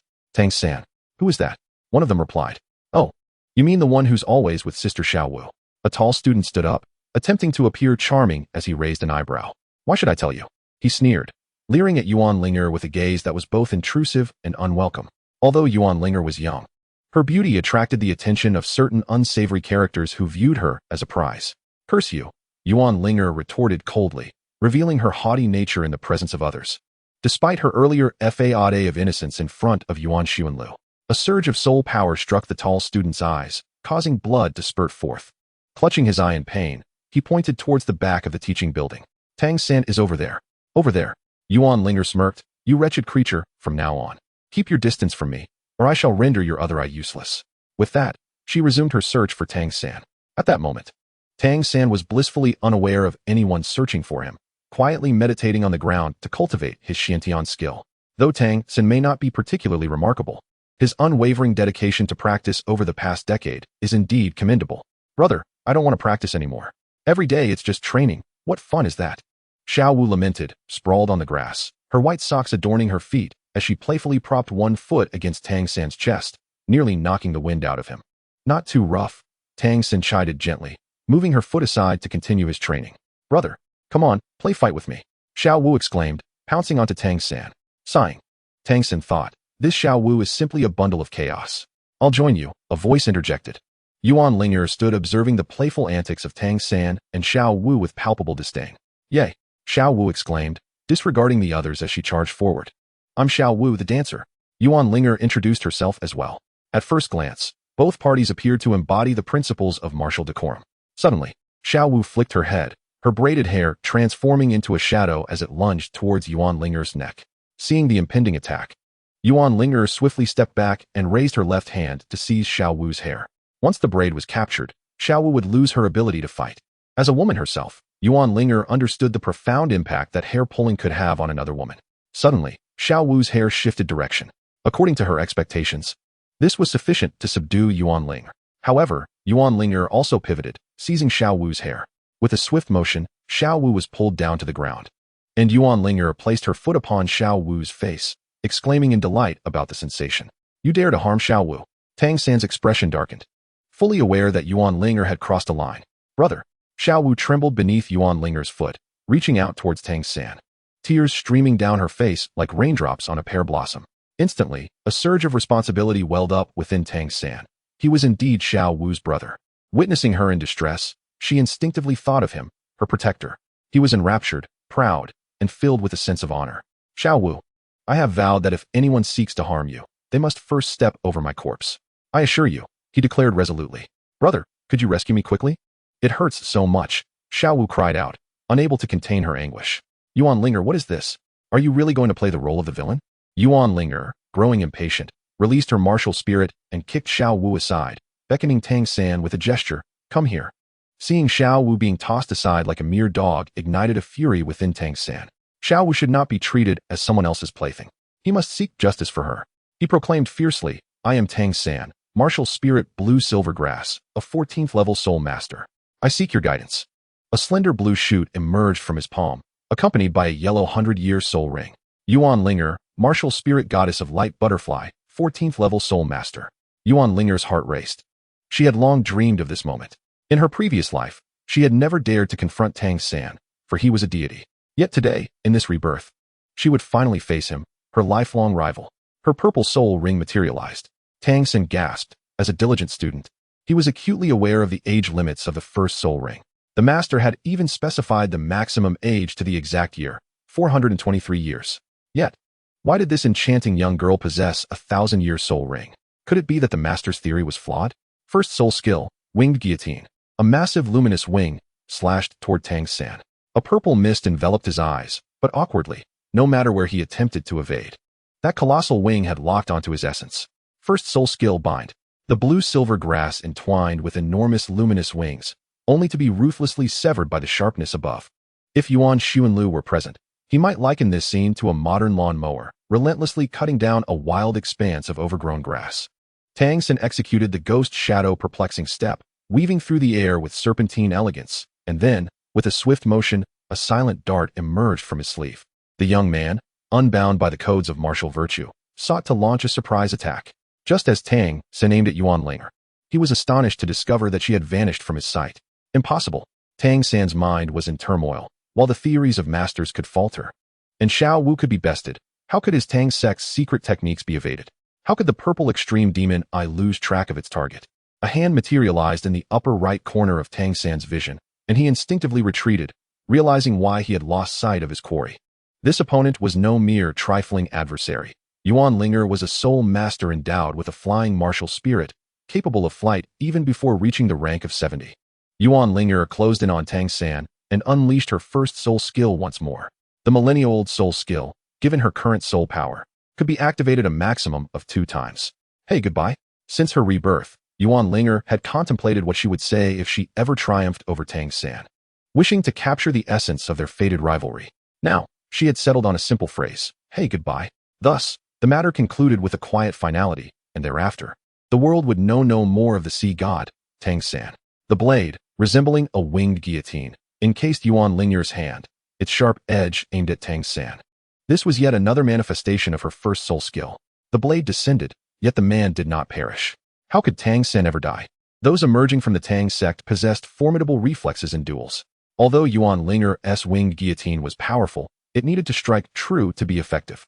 He dodged with a graceful ease, like a specter, employing the Tang sect's unparalleled ghost shadow perplexing step. As the blade fell, it traced a perfect arc in midair, a flawless strike, a lethal blow. Yet, unfortunately, a certain scoundrel named Tang San had evaded this attack. A sickening sound echoed as blood erupted from Tang San's shoulder. Utilizing his soul power, he staunched the wound, preventing the blood from flowing outwards. He turned to face Yuan Linger and remarked, is that all? Yuan Linger, taken aback, had not anticipated Tang San's adeptness at evasion, which was on par with that of his father. Seeing Yuan Linger fall silent, Tang San felt an overwhelming sense of control, as if he were orchestrating victory from afar. He declared, the teacher once told me that although a millennium spirit skill possesses immense power, a 3-ring spirit master can only utilize it a limited number of times. So, may I inquire, as a 1-ring spirit master, how many times can you utilize it? Tang San chuckled ominously. His assertion was not unfounded. Indeed, despite the formidable nature of the millennium spirit skill, Yuan Linger, with her current spirit power, could hardly employ it more than a few times, and at present, she was indeed unable to unleash any spirit skills. Does your teacher possess a millennium spirit ring? Yuan Linger retorted sharply, your teacher, being in his 40s or 50s, has yet to surpass the 30th level. What gives him the right to act so arrogantly? Tang San acknowledged the unbreakable barrier of his master, who could never transcend the 30th level, a perpetual fixation of his. Casting a glance at Xiao Wu, Tang San struck a pose, exuding an air of superiority, and declared, enough of the chatter, let us engage in battle. Yuan Linger chuckled softly, raising her hands in a gesture of indifference. Do you truly believe that just because I lack the spirit power to release spirit skills, I cannot defeat you? Tang San retorted with sharp words, reciting his master's teachings. Of course, my teacher has stated that spirit power is akin to timber, while spirit skills are like flames. Without timber to sustain the flames, your fire cannot ignite. At that moment, Yuan Linger comprehended why most viewed her master's theories with disdain. The adage the mountain is not the mountain. The water is not the water held true. Certain concepts remain elusive unless one attains that level of understanding. Yuan Linger retracted her martial soul, inhaled spirit power, and snapped a nearby twig, subsequently absorbing it into her hand. Spirit skills serve as instruments for unleashing spirit power, while spirit power itself is the very essence of a spirit master's strength. I shall use this to defeat you. Tang San's gaze sharpened. While he had encountered masters capable of inflicting harm with mere leaves and flowers, could he genuinely believe that a 6-year-old child possessed such prowess? Absurd. Moreover, it suited him better not to utilize a martial soul. You think to defeat me with a twig? My blue-silver grass is withdrawn as well. I shall not take advantage of you. I will rely solely on my Tang sect hidden weapons to best you. Quite fair, wouldn't you agree? Yuan Ling'er remained composed, awaiting Tang San's move, pondering. So, he had the ambition to establish the Tang sect even at this juncture? With a swift motion, 20 small flying daggers whirled from Tang San's hand, dispersing towards Yuan Ling'er in a seemingly casual manner. Hidden weapons thrive on surprise. They have never been straightforward. Yuan Ling'er wielded the twig, deflecting the daggers, yet after a few strokes, the branch snapped. She scoffed. How hypocritical. While I wield a twig, you resort to iron daggers. And you dare proclaim this as fair? Fairness is subjective, Tang San replied without flinching. You have yet to suffer losses, so of course you deem it fair.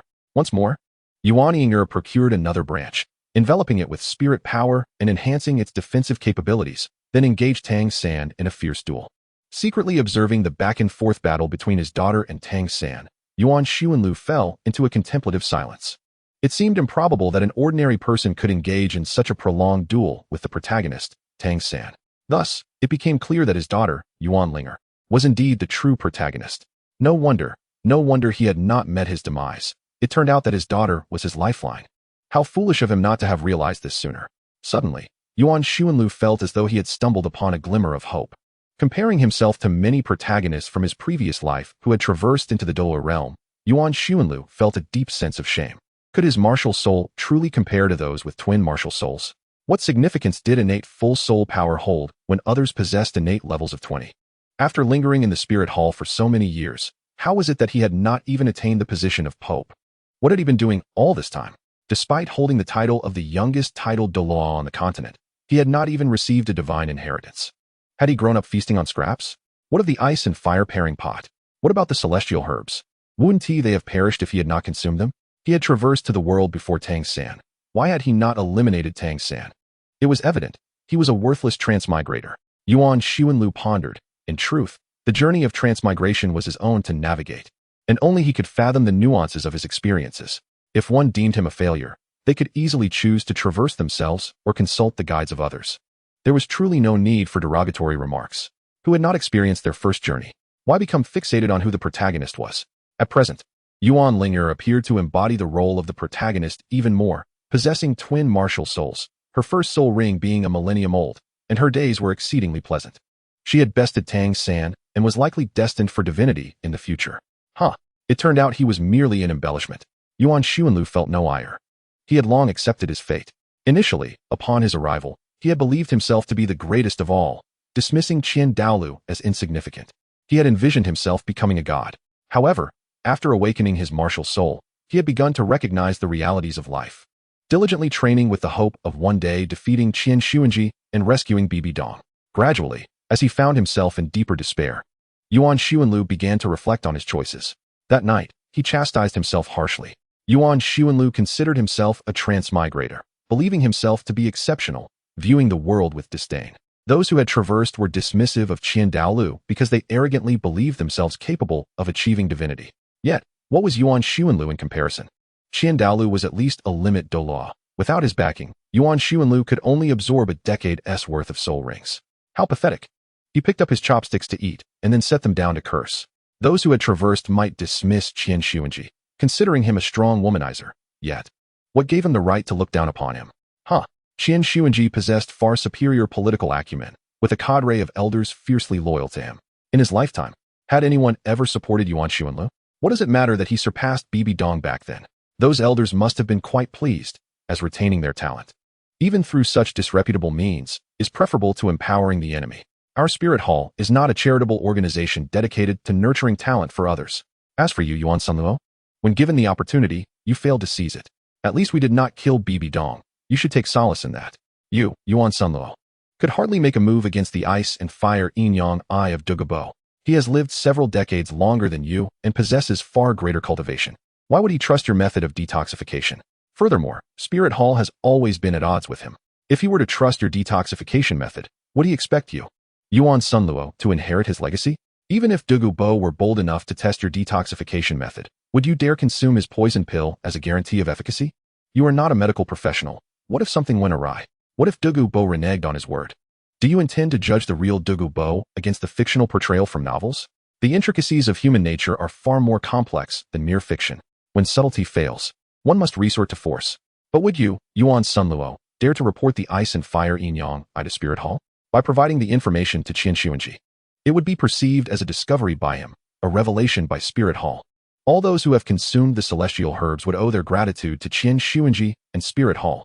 Would anyone remember you as the discoverer? What could you possibly gain?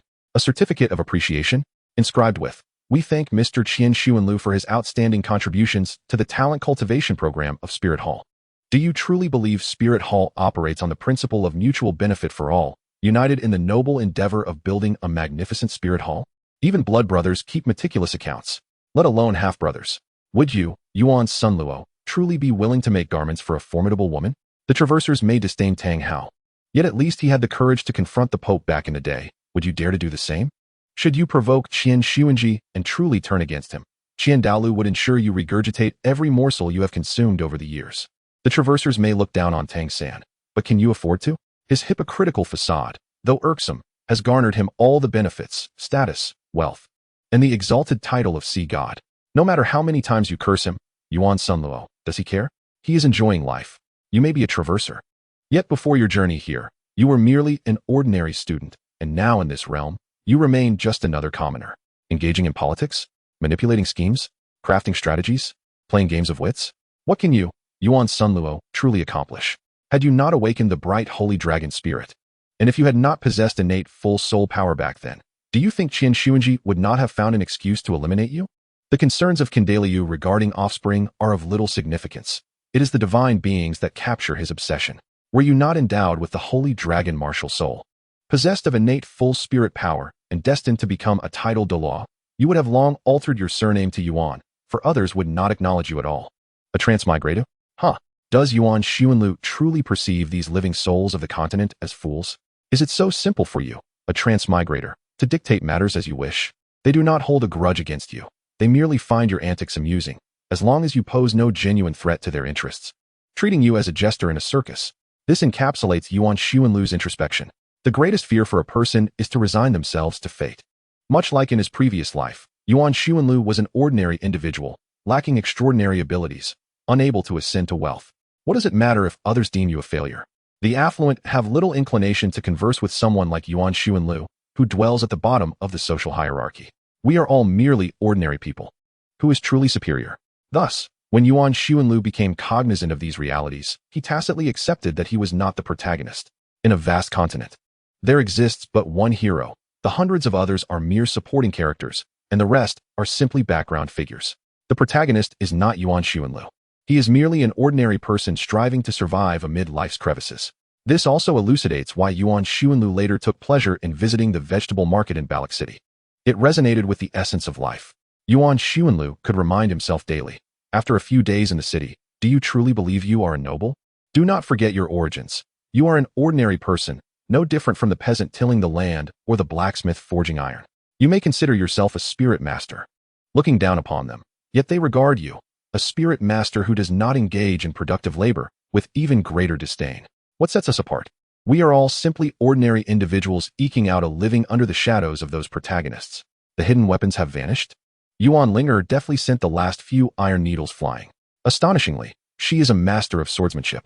Tang San perceived a trace of mastery in Yuan Linger's sword technique. The proud Tang San could not fathom that his exceptional skills in hidden weapons could be matched by an ordinary person. I know not what constitutes a master of swordsmanship. It is something my father imparted to me.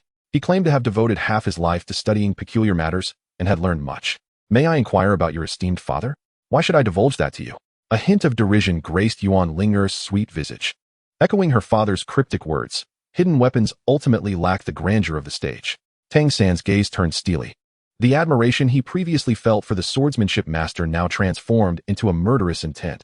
The Tang sect must not be dishonored. I suffer from lactose intolerance. Yuan Linger raised a branch, and then, with great fervor, she exclaimed, the swiftest martial arts are invincible. When Yuan Xuanlu developed this self-created soul skill years ago, he firmly believed in its truth. The branches seemed to possess a spirit of their own, casting no shadows. It is said that the foremost swordsman of the continent, Jian Dao Chun Xian, does not employ soul techniques. With a mere swing of his sword, he can conceal its light, leaving his opponents only a fleeting sense of sharpness before they are severed. while onlookers can only witness the crimson rain cascading down. Yuan Linger's swordsmanship may not rival that of Jian Daochen Xian, yet it is more than sufficient to contend with Tang San. With a swift motion, a sharp edge grazed Tang San's neck. Memories from his previous life surged forth. He had witnessed Tang's sect disciples slaying their foes, a blade gliding across an enemy's throat, blood gushing forth like a fountain from the depths of the earth, an experience reminiscent of his current predicament. Tang San collapsed, clutching his neck, embodying the essence of desperate survival. Yuan Linger, however, merely scoffed. The branch had long since snapped, a mere wisp of sword chi. Yet, observing Tang San writhing on the ground, a profound clarity washed over her. With a resounding boom, something within Yuan Linger erupted, not in pain, but in a wave of comfort. She turned her gaze inward, discovering a golden orb within her, reminiscent of a heart. It was familiar. It was the half-formed divine core she had nearly coalesced before her rebirth. In her former existence, Yuan Linger had attained the rank of Limit Douluo and had amassed extensive knowledge of the divine. After all, in her era, deities were not mere legends but tangible realities. From the angelic saint of the Wuhuan Empire to the ascent of the Shrek's 7 monsters into the divine realm, 9 deities had emerged on Douluo continent. Thus, she had endeavored to create her own divine position, with the coalescence of a divine core being the crux of her ambition. However, after her rebirth, she had believed her cultivation lost, and her divine core long vanished. Yet, upon vanquishing Tang San today, the divine core had unexpectedly reappeared. This revelation spared her the arduous century of painstaking cultivation, forming the bedrock for her self-created divine position. So, it seems I can ascend to divinity. In Chapter 21, the title Douluo at 33, Tang San cried out in agony, clutching his neck as he cast a glance toward Xiao Wu. I am sorry, Xiao Wu. I can no longer protect you. I am sorry, Tang sect. I cannot revive you in this world. With that, he closed his eyes, lying still as a corpse. Yet, he did not perceive the breath of death. Upon opening his eyes, he felt he could still steal a few more glances at Xiao Wu. Just one more look, he thought, and so he turned his head towards her. It seemed there was no issue at all. Then, Tang San flipped over, lying comfortably on the ground. Gazing at Xiao Wu, feeling as if everything was perfectly fine. Perhaps I shall draw a little closer. Tang San crawled to Xiao Wu's side like a dog with a broken spine, whispering, Xiao Wu, I feel as though I may perish. Yet I find solace in the thought of spending my final moments with you. His voice was laden with emotion. Fool, Yuan Linger scoffed. Who are you pretending for? I have spared your life. Tang San, sensing her disdain, lay on the ground and retorted fiercely, next time, I shall defeat you. As if. Yuan Linger replied with a mocking smile. With merely a blue-silver grass martial spirit, you'll need a reincarnation to overcome me. She effortlessly pulled out the blue-silver grass from the ground, dismissing the potential of a blue-silver grass soul master as insignificant. Useless. With that, Yuan Linger strode away, leaving Tang San seething with indignation. 30 years in the East, I cannot wait that long. A gentleman's vengeance is not to be delayed for 10 years. From the moment you injured Xiao Wu, Yuan Linger, you signed your own death warrant. At the nodding Junior Soul Master Academy, where the hustle and bustle of life thrived, a disheveled middle-aged man in a gray robe squatted in a thicket, leering at Tang San's direction. This man was none other than Tang Hao. Hey, who are you? Do you not know that public urination is prohibited in the academy? A sharp-eyed teacher passing by spotted the gray-robed man.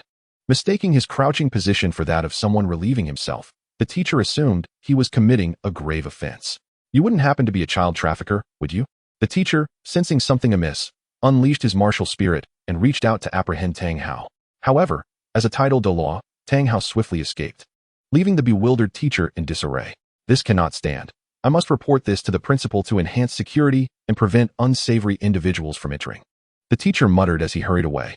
Hidden in the shadows, Tang Hao finally exhaled, clenching his fists and feeling a surge of crimson rage in his eyes. Once I, the Titan Douluo, commanded respect. I have even bested the Pope. How could I find myself in such a pitiful state, nearly mistaken for a trafficker? He cursed the spirit hall, the very institution that had led him to this disgrace. Daily, I harbor this hatred, marking it down. That little girl. Her first soul ring is purple. She will undoubtedly join the spirit hall in the future. Spirit hall, I shall collect interest first. Perhaps Tang Hao's reasoning could only be described as simplistic. However, for him, there was indeed a need for justification to eliminate Yuan Linger, who clearly surpassed Tang San in talent while feigning a facade of eradicating evildoers. Ah, is that not Tang Hao? A hand rested upon Tang Hao's shoulder. As he turned his head, he was met by the sight of a young man with golden hair, who was grinning at him with an unsettling mirth. How are you still alive? Such a pity. A glimmer of clarity flickered in Tang Hao's murky gaze. The individual who had silently approached him was undoubtedly a titled Douluo, and his words were devoid of mercy, suggesting a potential adversary. Given his youth and golden hair, it was likely that he was Tang San. You are Tang San? Tang Hao inquired in a low tone. Quite perceptive, Tang San replied, withdrawing his hand from Tang Hao's shoulder. He took a tissue from his soul guide to wipe his hands and ignited it with soul power, exclaiming, "How filthy." Tang Hao observed as Tang San, with a cheerful demeanor, suggested, "Let us take a stroll, let the younger generation handle their own matters." Upon hearing this, Tang Hao felt a sense of relief. He had been apprehensive that Tang San might disregard the rules of engagement and directly attack Tang San, which had made him hesitant to act. It seemed that Tang San was equally wary of Tang Hao's potential actions against Yuan Ling'er, prompting this current request. Very well. The two figures soared into the sky before altering their course towards the outskirts of Nodding City. Before they had even landed, Tang Hao unleashed his martial spirit.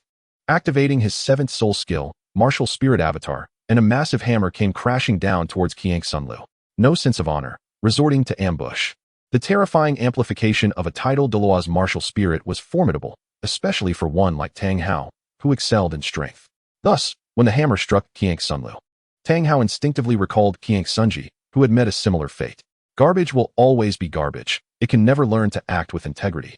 Much like a rat in a gutter, Tang San also activated his martial spirit avatar, effortlessly catching the hammer, displaying considerable ease. The dragon's eye of the radiant holy dragon met Tang Hao's gaze, filled with icy disdain. It is astonishing that someone once compared you to me. Reflecting on it now, that person must have been either foolish or malevolent. Undaunted, Tang Hao fixed his gaze upon Tang San, memories of past nightmares flooding his mind. For every genius of Tang San's era, he was a harbinger of dread. In his youth, Tang Hao was the most distinguished direct disciple of the Haotian clan, renowned alongside his brother Tang Shao as the Haotian twin stars. At the age of 20, he was celebrated as the foremost youth of the Haotian clan. By 28, he had attained the domain of the god of killing. At 30, he broke through to rank 70 and was appointed as the next leader of the Haotian clan. By 35, he had reached rank 84 and had shattered the leg of a titled Douluo from the Spirit Hall. At 44, he ascended to titled Douluo himself. This illustrious record is undeniably remarkable. However, it holds little weight in comparison to Tang San's presence. At the tender age of 20, Tang Hao learned of a prodigious talent within the Spirit Hall, a child who was on the verge of breaking through to the 30th level by the mere age of 9. By the time he reached 28, he heard that this individual had already attained the realm of the god of slaughter for many years. At 30, rumors of this figure injuring the Pope circulated, despite the fact that he was said to be merely above the 70th level. By 35, Tang Hao discovered that this person had already achieved the remarkable feat of obtaining a 100,000-year spirit ring. At 44, he felt a sense of relief that this individual had not come to confront him, for doing so would have meant facing the pressure of 4 titled Douluos. This so-called figure from the Spirit Hall was none other than Yuan Linger, who was 11 years his junior. Yuan Linger, having broken through to the titled Douluo at the age of 33, held the title of Dragon Emperor. This year, Yuan Linger is merely 39. In Chapter 22, the legacy of the Haotian Hammer Angel is mentioned, yet I am not an angelic spirit. Have you also touched the 96th level? Tang Hao inquired. Just moments ago, his strike was the full-force manifestation of the Haotian Hammer Spirit, wielded by a titled Douluo of 95 levels. With that blow, Tang Hao was confident he could seriously injure a fellow titled Douluo of the same rank. However, Yuan Linger effortlessly received it, indicating that he might have already surpassed his own level. The difference between 96 and 95 is not a trivial one.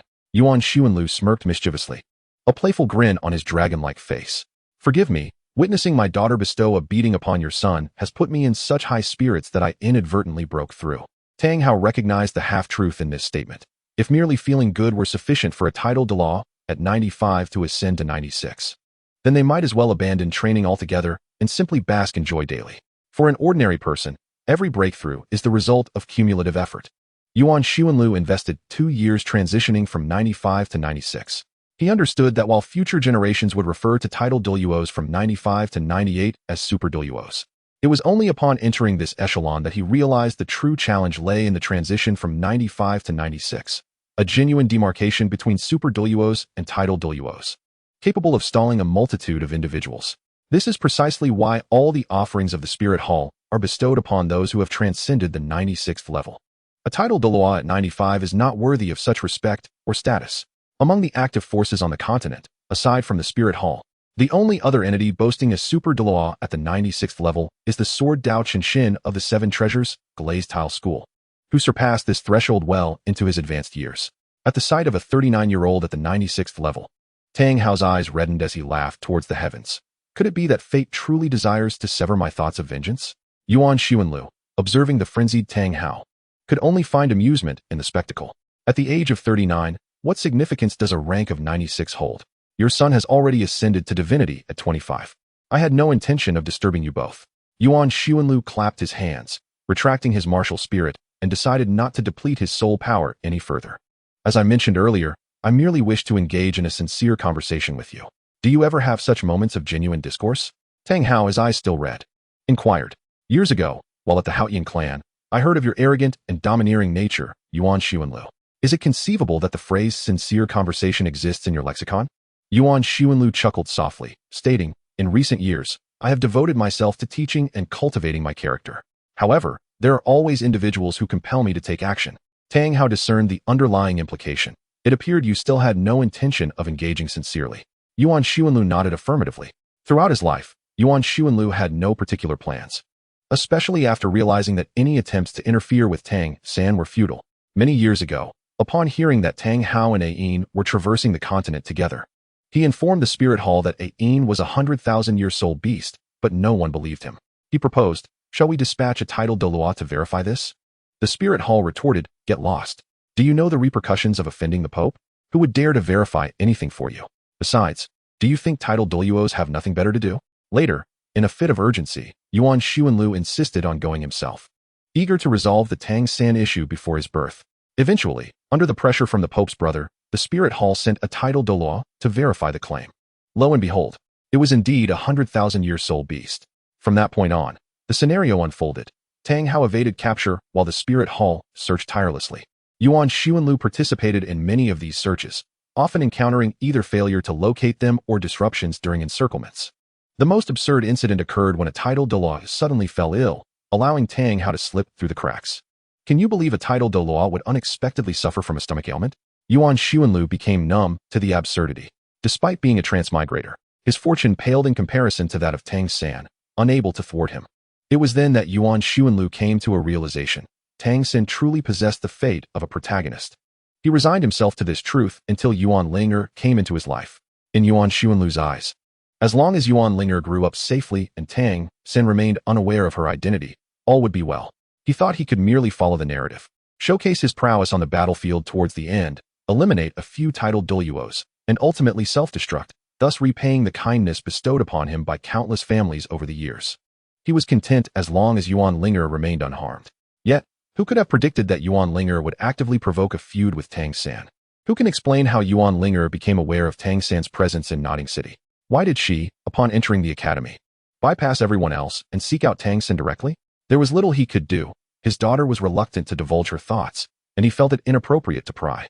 Nevertheless, as a father, he bore the responsibility for his daughter's future. Today, Yuan Linger has humiliated Tang San and even struck Xiao Wu, undoubtedly. She will face retribution from Tang San in the future.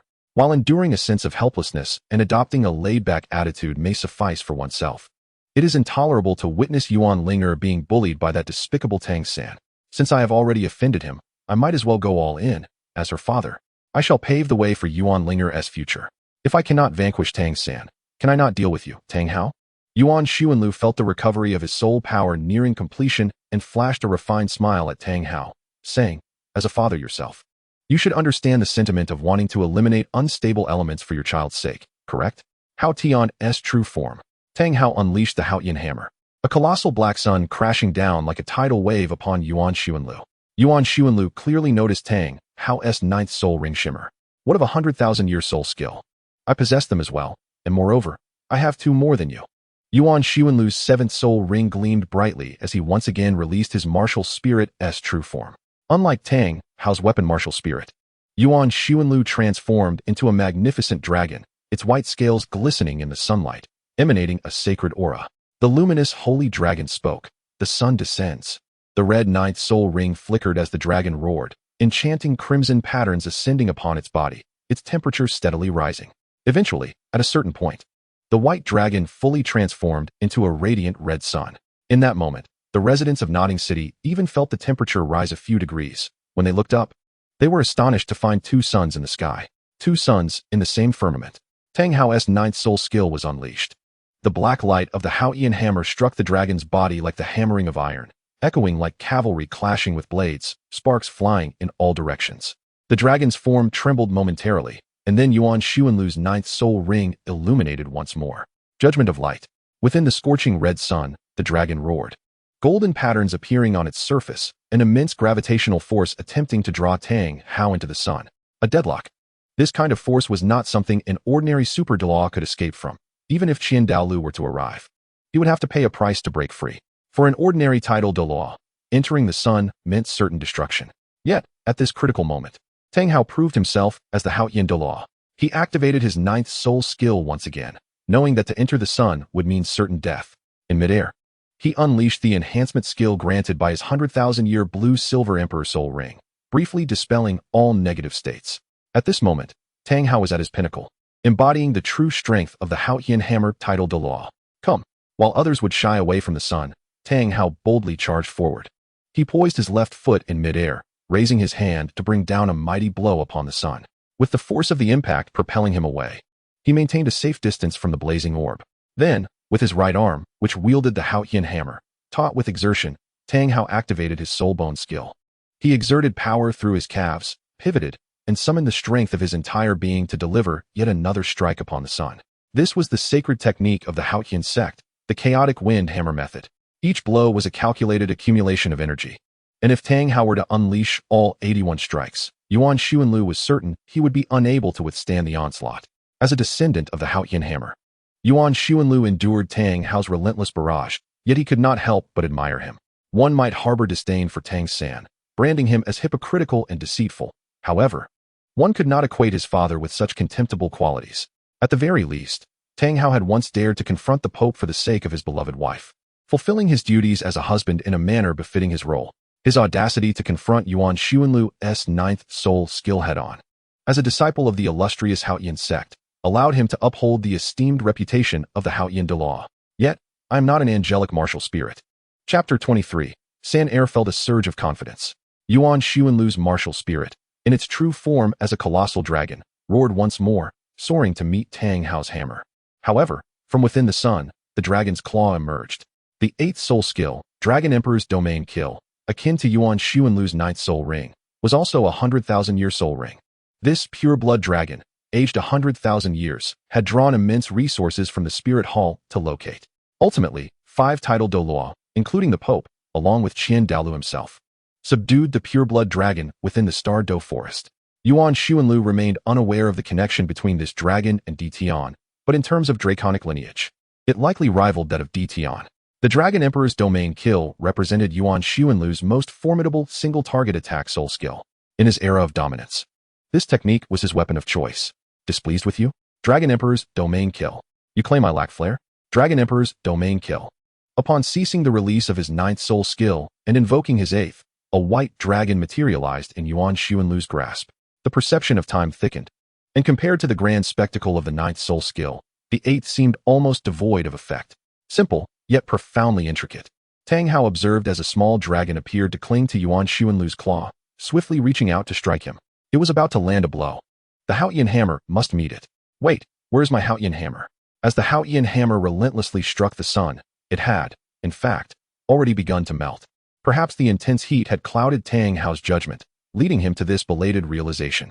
Fortunately, the Haotian hammer was enveloped in soul power, or else the shattering of a martial spirit would have been inevitable. Once more, Tang Hao summoned the Haotian hammer. Yet this time it bore no accumulation of the chaotic hammer technique from earlier. Subsequently, the dragon claw of Yuan Xuanlu collided with the Haotian hammer. There was no crackling sound, no tumultuous noise, no earth-shattering impact, nor any mountains overturned. It was simply a straightforward strike. Yuan Xuanlu sighed in melancholy, stating, "This is precisely why I rely on this technique, yet refrain from using it after acquiring my ninth spirit ability. The reason is simple. While effective, it lacks the flair." Tang Hao positioned the Haotian hammer defensively, and at the moment of impact, cracks appeared upon its surface. He then retracted his martial spirit, bracing himself against the blow. The dragon claw struck Tang Hao's right arm, resulting in a bone-cracking sound. His arm shattered. Soon after, The dragon claw struck Tang Hao's chest, and it seemed that the illustrious Haotian Douluo was destined for a tragic end.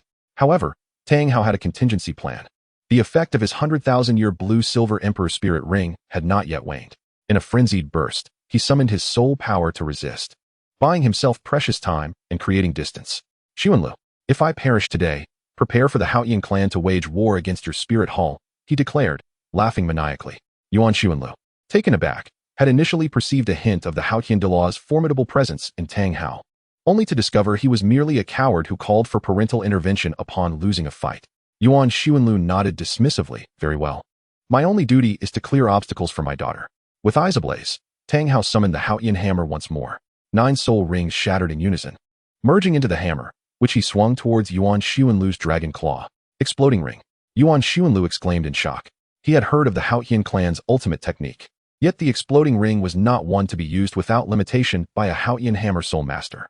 For someone like Tang Hao, already bearing old injuries, employing the exploding ring would essentially be a gamble with his life.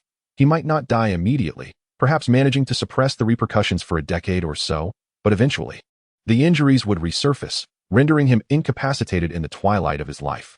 With a decisive movement, Yuan Xuanlu evaded the attack. He had no intention of perishing alongside Tang Hao. The ground between them was blasted into a massive pit, dust and debris swirling, obscuring visibility. Yuan Xuanlu activated his mental energy to locate Tang Hao, only to find that he had vanished from sight. No wonder he managed to escape back then. He certainly had a remarkable speed. Yuan Xuanlu was certain that Tang Hao had not yet escaped the range of his mental scan. The reason for his inability to locate him was undoubtedly due to some treasure in Tang Hao's possession that shielded against such scans. However, after some contemplation, Yuan Xuanlu decided to abandon the pursuit of Tang Hao and instead made his way towards Yuan Ling'er. He feared that Tang Hao, realizing the imminent end of his fate, might resort to desperate measures and launch a surprise attack on Yuan Ling'er. After Yuan Xuanlu departed, a considerable amount of time passed before a figure stealthily returned to the site of the earlier battle. Cautiously, he began to dig into the ground, probing here and there, yet finding nothing. With a piercing cry towards the heavens, he lamented, "Where is my soul bone?" The soul bone. The inherited soul bone of the Haotian sect. The soul bone is a treasure of the soul master realm, possessing a potential for growth that is even more precious than that of soul rings. Tang San set down his book with a sigh, pondering. If only I possessed a soul bone, it would undoubtedly enhance the power of my blue-silver grass. Perhaps I should first cultivate the Haotian hammer martial soul? The master, who had been engrossed in his reading, was startled by Tang San's murmurs and rushed over to grasp him, exclaiming, "You cannot cultivate the Haotian hammer martial soul. You would be squandering your talent." However, Tang San recounted to the master how he had been thoroughly beaten by a girl earlier that day. The master chuckled sagely. "I thought it was something significant, now I understand. Master, what is the story behind that girl's 1,000-year first soul ring?" Tang San, observing the master's expression, inferred that he had discovered the answer and eagerly sought enlightenment. The master first laughed heartily, then affectionately patted Tang San's head, saying, "That girl, like you, also possesses twin martial souls." Tang San was taken aback. "She has twin martial souls as well?"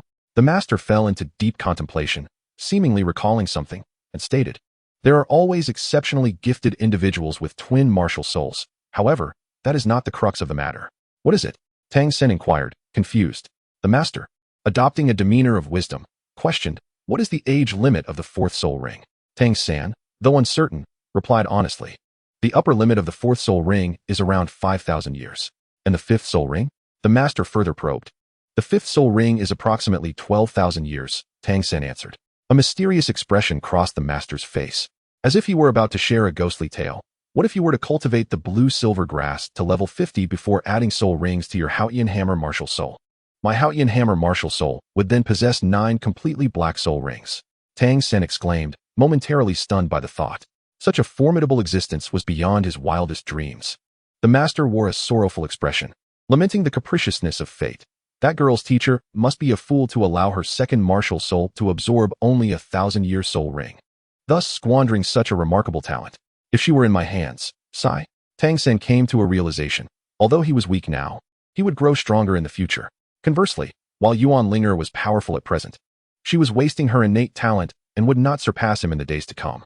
The teacher acknowledged my understanding, and I felt a sense of determination swell within me, believing I would surpass her in the future. With a chuckle, I returned to my dormitory after a heartfelt exchange with my master. intending to share a bed with Xiao Wu. However, I was intercepted by a teacher who chastised me for my late return, emphasizing the dangers of such behavior. The teacher reiterated the earlier incident regarding human traffickers, continuing until my expression contorted with frustration. I understand. May I return now? I implored. The teacher, with a nonchalant nod, acquiesced. Once I returned to the dormitory, I vented my irritation. How infuriating. I cannot fathom which wretched trafficker caused me this trouble. I have always returned at this hour. My anger intensified as I contemplated the situation, wishing ill upon that despicable trafficker and their entire family. Chapter 24, Martial Spirit, the Boar. Yuan Linger, freshly bathed, sat upon the hotel bed. Upon seeing her weary father, Yuan Xuanlu, return, she sprang up to greet him. Father, where have you been? Yuan Xuanlu, observing her eager demeanor, refrained from asking why she sought a confrontation with Tang San, knowing the inquiry would be futile. Instead, he feigned ignorance and said, I brought back a soul bone for you. A soul bone? She inquired. Yes, we cannot absorb it ourselves, but I will see if someone can accept it. Yuan Xuanlu felt a surge of joy upon acquiring Tang Hao's right arm bone, akin to discovering a forgotten sum of money in an old coat. Engaging in a skirmish with Tang Hao had yielded a soul bone of decent quality, and it felt like a fortunate bargain. However, upon discovering that it was a legacy soul bone from the Haotian sect, his elation waned. Legacy soul bones, having been absorbed and integrated by generations, bore the unmistakable insignia of the Haotian sect. Even if someone forcefully absorbed it, the bone would not exhibit its true prowess. Moreover, as these legacy soul bones were predominantly strength-oriented, they were ill-suited for Yuan Ling'er, thus leaving no option but to sell it. Father, Yuan Ling'er murmured, lowering her gaze. She discerned the fatigue in Yuan Xuanlu, intuiting the nature of his recent endeavors. Merely a skirmish with Tang Hao, all stemming from her involvement. While Yuan Xuanlu remained unaware of any grievances between Yuan Ling'er and Tang San, he gently patted her head. If you prefer not to speak, that is all right. My only desire was to ensure your safe growth, but we must not allow others to bully us. I will not permit anyone to intimidate my family, Yuan Ling'er declared. Clenching her tiny fist, Yuan Xuanlu found solace in his daughter's resolute words. The following day unfolded. As dawn broke, Yuan Xuanlu pulled the slumbering Ling'er from her warm cocoon. What is it? Ling'er murmured, her eyes still heavy with sleep. Yuan Xuanlu handed her a mouthwash cup and a toothbrush. Today, we are taking a jia to the imperial forest where soul beasts are raised. We must rise early to arrive before noon. Where's a jia? Ling'er inquired. He set off from home at 4 o'clock. We had agreed upon it. I forgot. After Ling'er completed her morning routine, the father and daughter exited the hotel and boarded the reserved carriage. As Ling'er opened the carriage door, she was greeted by the sight of a jia soundly asleep inside. Her eyes widened in surprise. Did he really leave at 4? He must be utterly exhausted. Yuan Xuanlu beckoned the carriage driver, handing him 4 silver soul coins to procure breakfast for them. Ling'er observed this exchange, and, once the driver departed, she remarked, breakfast in Nodding City is rather expensive. I'll treat the driver to breakfast, and the excess will be his tip. Yuan Xuanlu yawned. Aren't you concerned he might buy the cheapest breakfast and pocket the difference? Ling'er asked. Yuan Xuanlu chuckled, recognizing his daughter's youthful naivety, unaware of the rules of the continent. If he dares to do so, I shall not hesitate to break his legs. He is not foolish. He would not offend a soul master. As he closed his eyes to gather his spirit, he sought to fully appreciate the essence of his 96th level, having fortified his cultivation through Tang Hao's assistance the previous day. In the past, after realizing his attempts to disrupt Tang San's birth were futile, he had resigned himself to hiding in Banquet City for 6 years. Now, however, he resolved to summon the fervor of his past studies to strive for a breakthrough to the limit Douluo rank, aspiring to render Tang San an orphan at their next encounter. The morning slipped away in a blend of eating, cultivating, napping, traveling, and attending to nature's call. The training of a soul master is often unadorned. Many ordinary individuals presume that soul masters exist on a pedestal. Yet, those without connections and of lower ranks often navigate life through adventures or labor, acquiring cultivation resources, living much like the common folk. Of course, even the most unfortunate soul master would not find themselves in the dire poverty of those entirely destitute. Ajia, are you awake? Ajia felt a bit uneasy.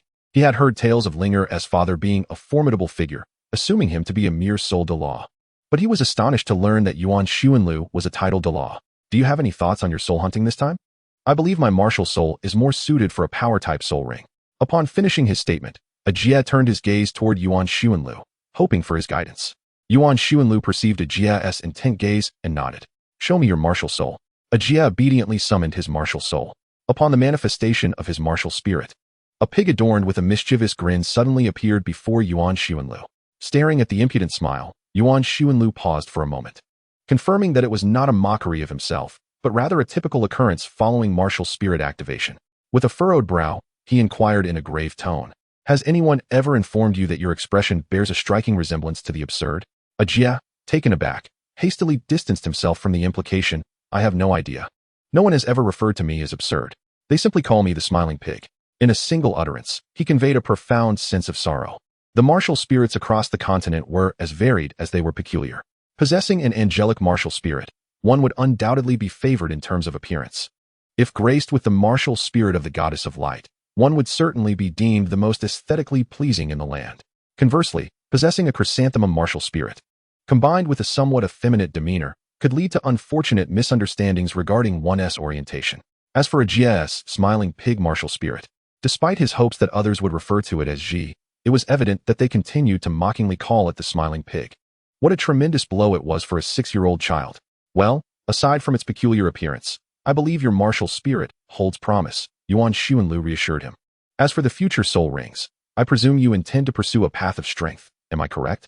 Jia nodded affirmatively. Yuan Linger contemplated generally. Pig martial spirits tend to align with the strength-based path, and yours seems no different. Absorbing a power-type soul ring would surely be advantageous. As he spoke, Yuan Linger fell into his habitual tendency to ramble, akin to a teacher lecturing his students. "I truly wish a bell would ring to signal the end of class, so my father wouldn't prolong the lesson."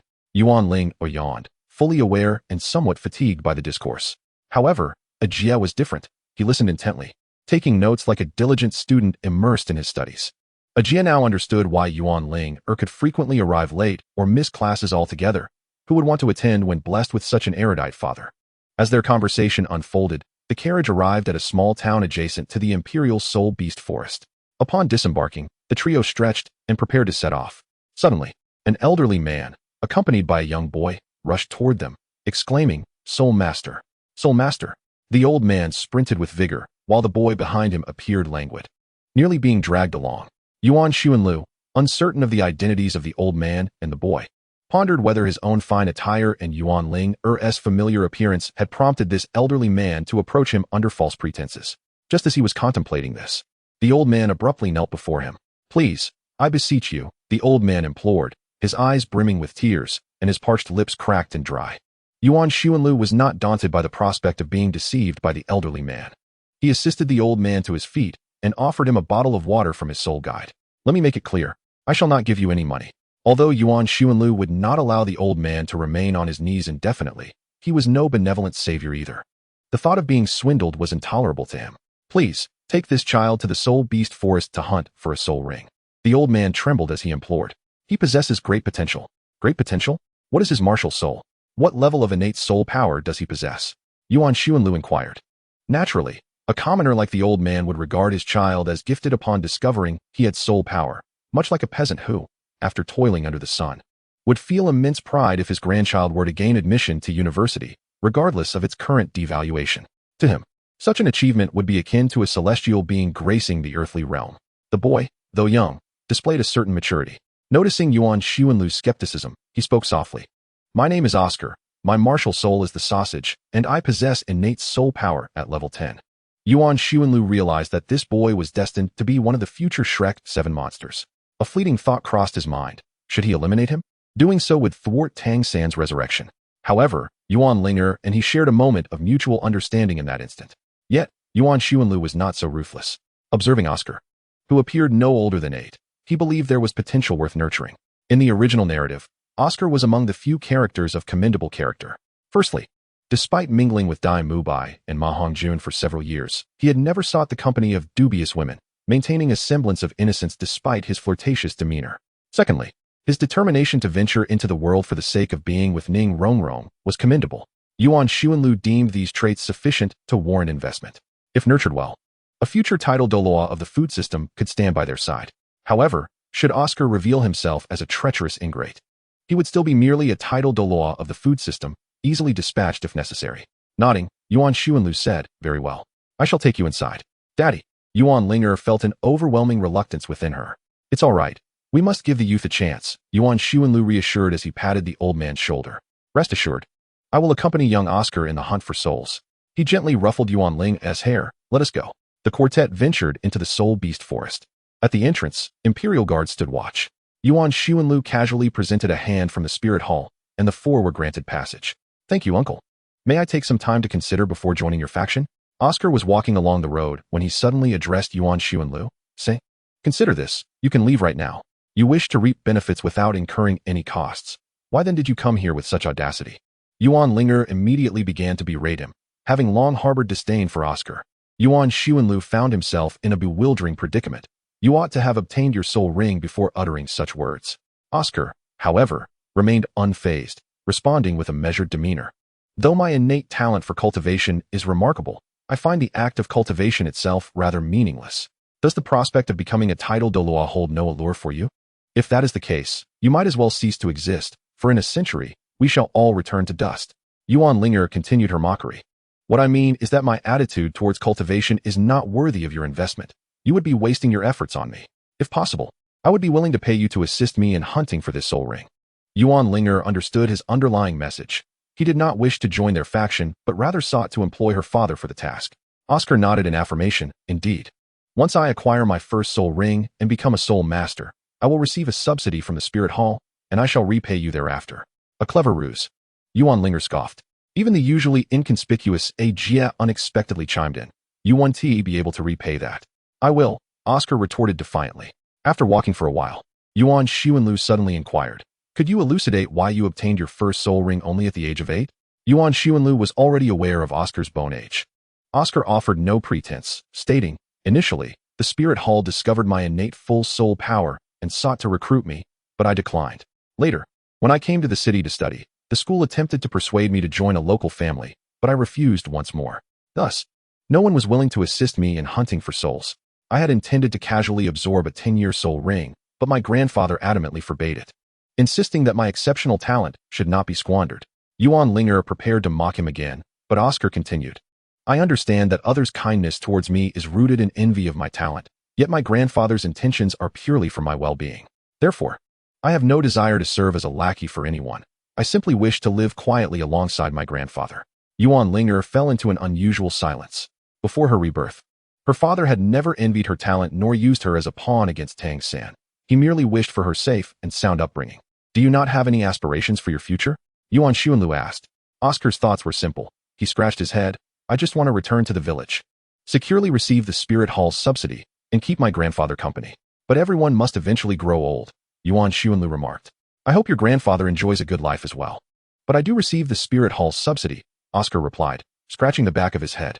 Regarding Oscar's notion of merely coasting through life after becoming a public servant, Yuan Xuanlu expressed immense admiration, albeit he could not articulate such sentiments openly. The subsidies from the spirit hall were insufficient. A single gold soul coin barely covered our monthly expenses. Yuan Xuanlu gestured towards the path ahead, stating that if Oscar were to accompany him, he could assure that Oscar's grandfather would enjoy a prolonged period of comfort. Oscar remained speechless, letting out a chuckle. Well, forget it, I won't press the issue. Yuan Xuanlu chose not to insist further, refraining from appearing desperate. What kind of life do you lead? Oscar inquired, having witnessed the affluent and arrogant students at school, who boasted about their father's wealth, noble titles, and the exquisite delicacies they consumed. Such things were beyond Oscar's experience, mere figments of imagination he could not fully conceive. Yuan Xuanlu pondered for a moment before elaborating. I can ensure I have meat daily.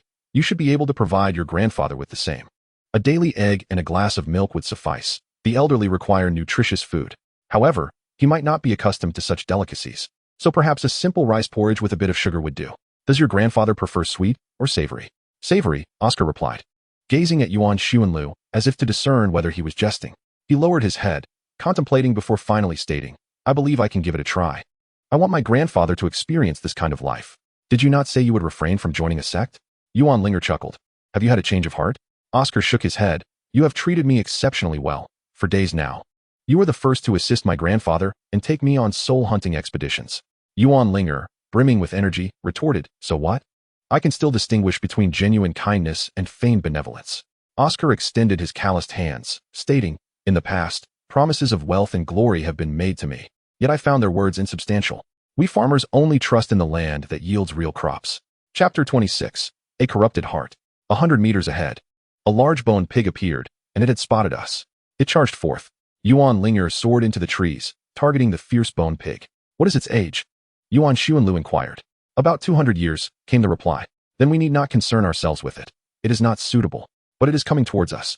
The bone pig rushed forth, and among the company were several 6-year-old children. Yuan Linger remained unperturbed as she could fly, while Jie felt capable of handling the situation without panic. Oscar, a food-type soul master renowned for his vulnerability, was currently quite anxious. And so it was. Yuan Xuanlu did not unleash his martial soul, nor had he ever encountered the great bone pig. He merely flicked a finger, sending a surge of soul power that struck the creature's head, rendering it unconscious. The sudden collapse caused the great bone pig to skid a considerable distance, ultimately coming to rest beside Yuan Xuanlu. Oscar approached, rummaging through the pig's body, and eventually declared, "It has just given birth. We can locate its den. Shall we feast on roasted suckling pig tonight?" Yuan Linger scoffed. Yuan T lived to see it. Despite Oscar's allegiance to Yuan Xuanlu, his presence irked Yuan Linger, perhaps due to some past connection. Enough talk. I'm already salivating. Yuan Xuanlu wiped the drool from the corner of his mouth, glancing at the encroaching dusk. It was nearly time to dine. I too desire a meal, muttered the inconspicuous Jie, yet his words went unnoticed. Let us go. I found it. For a super Douluo, scanning with mental strength was an effortless task. Yuan Xuanlu soon located the great bone pig's lair, where indeed 3 piglets resided. Not enough to satisfy. He mused, his gaze settling on the unconscious great bone pig. A family should be together. Linger, ignite the fire and prepare the pot. Yuan Xuanlu produced an array of seasonings, applying them with a brush to the skinned and eviscerated suckling pig, then used his soul power to heat it rapidly. Soon, the pig was perfectly roasted, its skin golden and crisp, though 3 individuals nearby eyed it hungrily. For ordinary folk, the appetite is perhaps the most easily tamed desire. Yet for Yuan Xuanlu, it was undeniably the hardest to endure. You 3 piglets can have your fill. However, Yuan Xuanlu was not so brazen as to compete for food with the children. He instead shared the roasted pig among them. Yuan Linger ate with the utmost elegance, clearly the product of refined, noble upbringing. Jie initially attempted to mimic Yuan Linger's grace, but soon devolved into a haphazard approach, resorting to tearing at the meat with his hands. Oscar, devoid of any pretense, dove right in, devouring the fastest. Uncle Yuan, I need to use the restroom, Oscar said, wiping his greasy fingers and patting his backside as he left the dining area. Get lost, we're still eating. Yuan Linger spoke to Oscar in her usual tone. Go on, I'll keep an eye on you. Yuan Xuanlu responded gently. Jie also stood. I want to go too. Yuan Linger frowned. You two better hurry. We're trying to eat here. All right, go ahead. The two with delicate stomachs departed together for the restroom. Only Yuan Linger and Yuan Xuanlu remained seated at the table, partaking in their meal.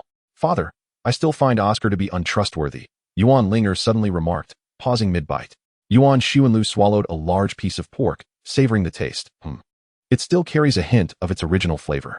I believe Oscar is certainly harboring ulterior motives. Have you ever encountered someone who, at first, steadfastly refused to join a faction, but, upon hearing a few enticing benefits, readily agreed to pledge their allegiance? Yuan Xuanlu inquired, casting a glance in Oscar's direction. Eliminate him. That would resolve everything, Yuan Linger replied, a glint of determination flashing across her face. Yuan Xuanlu pondered, wondering how his daughter had transformed into such a person. He took out a piece of paper to wipe his hands, discarding it into the fire. Have you witnessed the knights pledging their fealty to the nobles? Those knights who inspire the young ladies of Balak to swoon? Yuan Linger, though puzzled, nodded in response. I have seen it. Do you envy their loyalty? Yuan Xuanlu continued, taking a sip of water and wiping the corner of his mouth.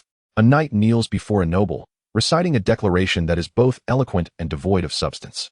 To those young girls, it appears to be a splendid affair. The knights, half kneeling in solemn oath, make them wish for their boyfriends to do the same. But do you know how low a knight's loyalty truly is? Yuan Linger shook her head. Yuan Xuanlu elaborated. A noble must possess wealth. They must be capable of providing a knight with a salary, supporting the knight's children, and caring for the knight's parents. Only then will the knight remain relatively loyal. I won't delve into distant history, but in recent years, has there not been a case in the kingdom of Balak where a knight betrayed their lord? The reason was that the lord failed to provide adequate compensation. Yuan Linger grasped the implication, nodding. So, you mean to say that as long as we offer Oscar sufficient funds, he will be loyal to us? But isn't that akin to inviting a disaster upon ourselves? Yuan Xuanlu sighed. What I mean is that true, selfless loyalty, devoid of expectation, is an impossibility in this world.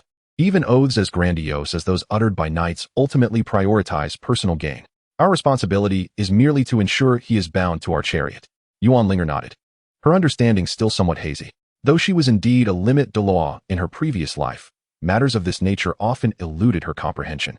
The first 20 years of her life had been safeguarded by her father, and after reaching the 70th level, she had secluded herself in the deep mountains, dedicating her days to cultivation. Upon emerging as a titled Douluo, her exposure to the world was but a superficial layer, and others dared not deceive a titled Douluo. Hence, Yuan Linger found herself rather naive regarding such affairs. Observing his daughter's lingering confusion, Yuan Xuanlu decided to continue elucidating. For instance, let us construct a new home for Oscar's grandfather in the village and generously provide him with a cow. This serves two purposes. Firstly, it allows our spirit hall to publicize our benevolence towards the common folk, thereby earning their trust. Secondly, the entire village will recognize that Oscar's grandfather has a commendable grandson who has joined the spirit hall. Word will spread, and should Oscar ever contemplate betrayal and seek allegiance elsewhere, who would dare accept him? During times of war, would anyone risk employing a person with a history of treachery? Everyone will be aware that Oscar has benefited from the spirit hall. If he can betray us today, how can he be trusted tomorrow? Moreover, if he truly commits such an act, can the elderly endure the humiliation of betrayal? A reputation for disloyalty and ingratitude would follow Oscar, making it impossible for him to navigate the continent. My father's heart is truly callous. Yuan Linger, reflecting on the treachery inherent in the political realm, suddenly identified a flaw. Wait, father, did you not refuse to join the spirit hall? Yuan Xuanlu explained, it is not my intention to restrict you, but I must rely on the power of the spirit hall. This implies that Yuan Linger shares an allied relationship with the spirit hall, while Yuan Xuanlu seeks to strengthen that alliance. Yuan Linger nodded in agreement, harboring no ill feelings towards the spirit hall. She only recalled a beautiful older sister and a dignified woman, both strikingly lovely and somewhat enigmatic in relation to her father. Suddenly, a cacophony of desperate cries erupted from the woods, followed by a flurry of chaos as a stout and slender figure burst forth from the underbrush. Tears streaming down their faces. A pig, what a massive pig. Chapter 27, 6 Divine Sausages. A giant boar, 400 years old. Yuan Xuanlu waved to capture the little piglet, questioning their fear. Why are you so frightened? We were merely tense. Oscar, upon witnessing Yuan Linger's murderous gaze, refrained from detailing their previous predicament in the restroom. Fear not, I am here, Yuan Xuanlu reassured them. Oscar replied, when we arrived earlier, you said the same, and had we not hastily pulled up our trousers and fled in tears, we might have perished. The great boar was presumably the patriarch of this family, and now they were all gathered together. Yuan Xuanlu handed Oscar a knife, explaining that the boar possessed high nutritional value and a gentle temperament, making it an ideal choice for his sausage spirit, as it is a staple for the common populace. Oh, all right. Oscar had not anticipated that after a meal and a visit to the restroom, he would acquire his first spirit ring. Ajia, standing to the side, shed tears of envy. Yuan Xuanlu also noticed Ajia's envy and explained, you are not like Xiao Ao. He is a food-type soul master, while you are a powerful attack-type soul master. The great bone pig is suitable for him, but not for you. Indeed, Oscar glanced at Yuan Xuanlu and, following his guidance, swiftly ended the life of the great bone pig, subsequently absorbing the soul ring. It is truly remarkable to have a formidable force. A problem that remained unresolved for 2 years was resolved in a single night. Uncle Yuan, I have discovered something else. Ajia raised both hands to report to Yuan Xuanlu. This great bone pig bears scars, which are wounds inflicted by soul beasts. Yuan Xuanlu examined the creature and confirmed the observation. Could you recount how you managed to provoke this pig? The scene shifted back a few minutes, where Oscar and Ajia had coincidentally found a small grove to crouch in, maintaining a slight distance yet not too far apart. Ajia, from now on, I shall call you Brother Jia. Oscar, with nothing to occupy his time, struck up a conversation with Ajia. But you are 8 years old. While I am only 6, Ajia found Oscar's enthusiasm a bit overwhelming. Oscar, having heard tales before, clasped his hands and declared, heroes do not inquire about origins, and valiant men do not adhere to formalities. With his charming peach blossom eyes, he indeed exuded the aura of an ancient scholar. Brother Jia, may I ask why Yuan Linger ignores me? You must have offended her. How did I offend her? That, I cannot say. Ajia was perplexed by the convoluted nature of this matter. Perhaps she simply finds you disagreeable. Maybe if you say something nice to her, it will help. Oscar pondered. Is that so? Oscar, Brother Jia suddenly called out. I believe I see a fluctuation of soul power ahead. Oscar felt a surge of nervousness at Brother Jia's exclamation. Although it was not unusual for a fluctuation to occur in such a remote area, he was inherently timid. It's coming closer. What is it? A soul beast. Pull up your trousers. Pull up your trousers. After narrating the entire sequence of events, Yuan Xuanlu instinctively disregarded their pant-related concerns and urged Jie to wash his hands quickly. I will go check what soul beast it is, Yuan Xuanlu said thoughtfully to Jie, who was still washing his hands. With that, Yuan Xuanlu ascended into the sky in search of the soul beast. Jie watched as Yuan Xuanlu took flight, and then saw him return shortly thereafter. What happened? Yuan Ling'er inquired. If there had indeed been a soul beast, Yuan Xuanlu should have been able to capture it directly without descending. Yuan Xuanlu, lacking enthusiasm, replied, it is a wolf-type soul beast, following a speed attack route, which is unsuitable for this little chubby one. Jie felt disappointed once more. It's all right. Hunting soul beasts is typically like this. It is normal. Hunting souls is a laborious and time-consuming endeavor. Take, for instance, the 8th soul ring of Yuan Xuanlu. At that time, the spirit hall dispatched a contingent to scour the vast forests, and after more than 6 months, many lives were lost before they finally pinpointed their target, a pure-blooded giant dragon residing in the Star Do forest. Subsequently, a title Douluo was assigned to escort Yuan Xuanlu as they ventured into the heart of the Star Do forest. They spent 3 days locating the lair of the pure-blooded dragon.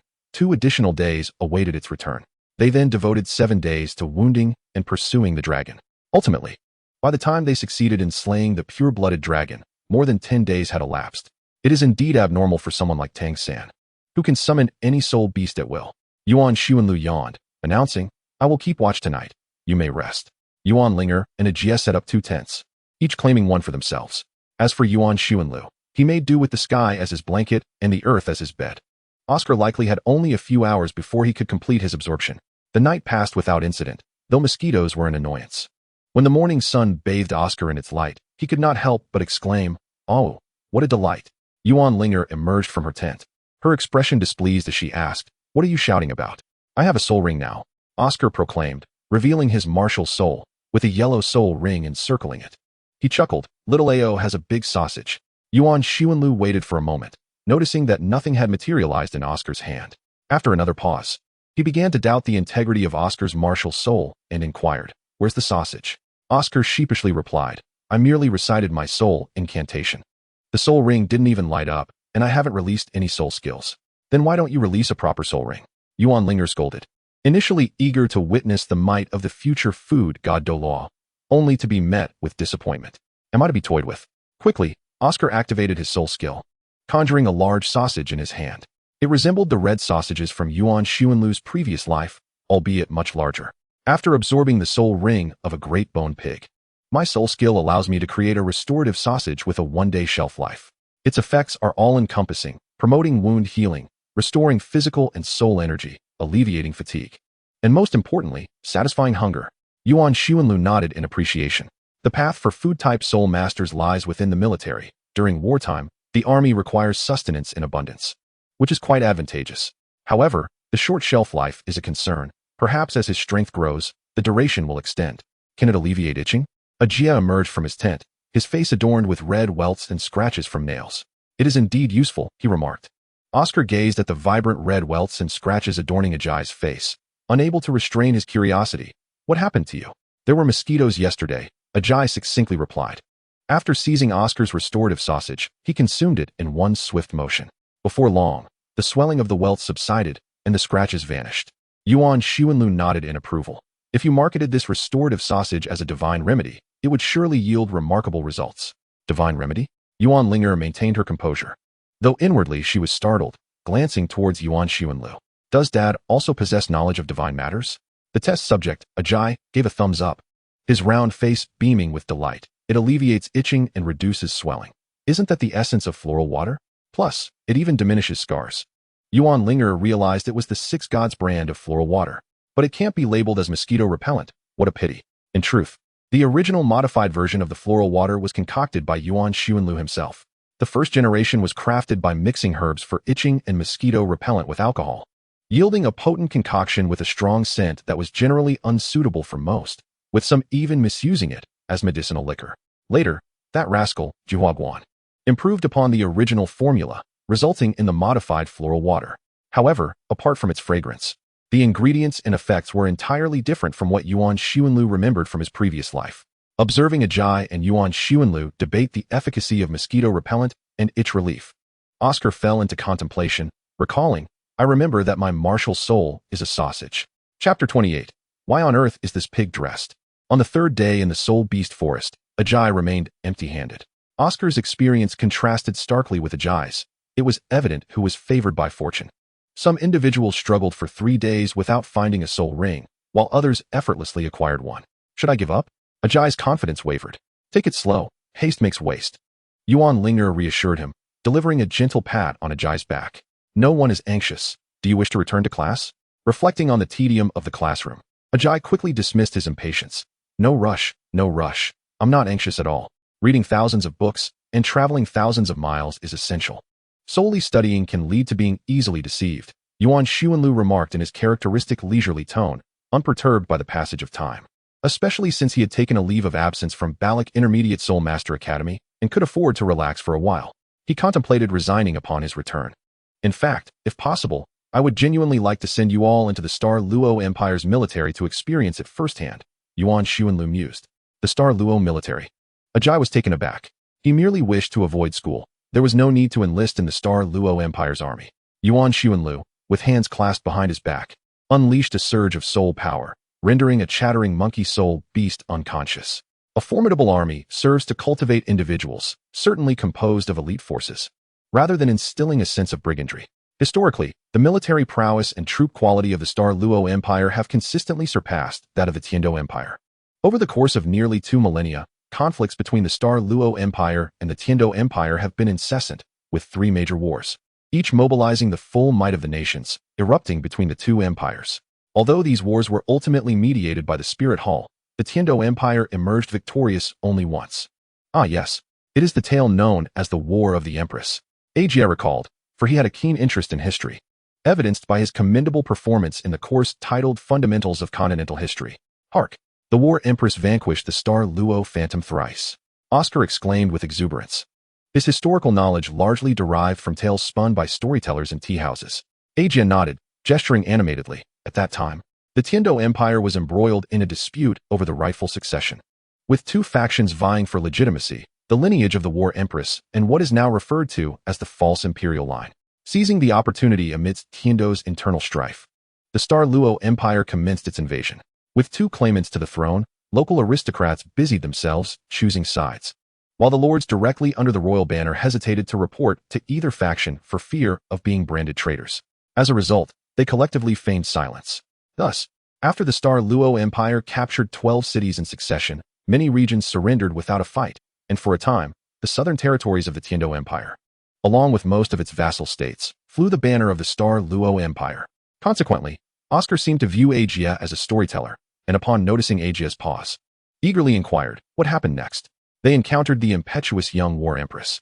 Historical records indicate that after the War Empress raised her first army in the Grand Duchy, she swiftly advanced to the battlefield against the Star Luo Empire.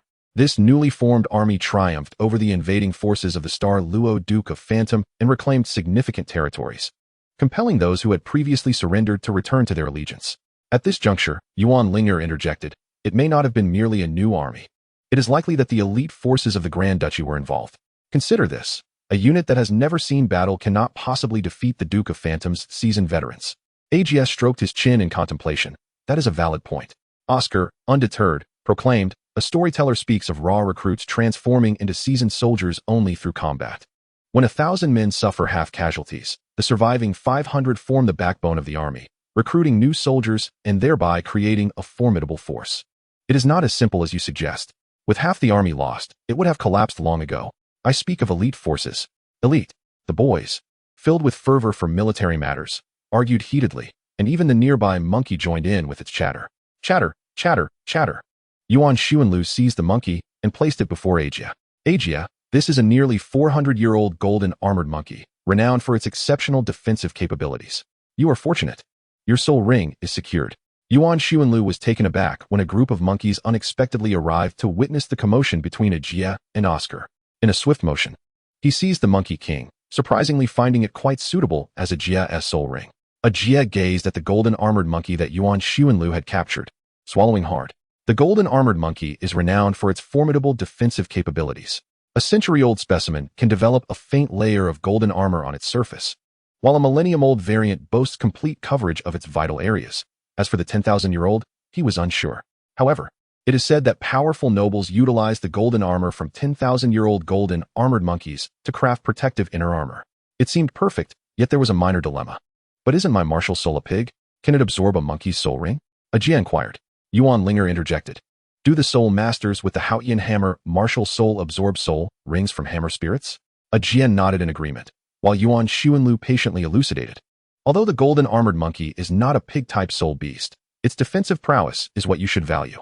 Generally, attack-oriented soul masters possess several soul skills that enhance their attributes or defenses, such as the White Tiger family's White Tiger shield.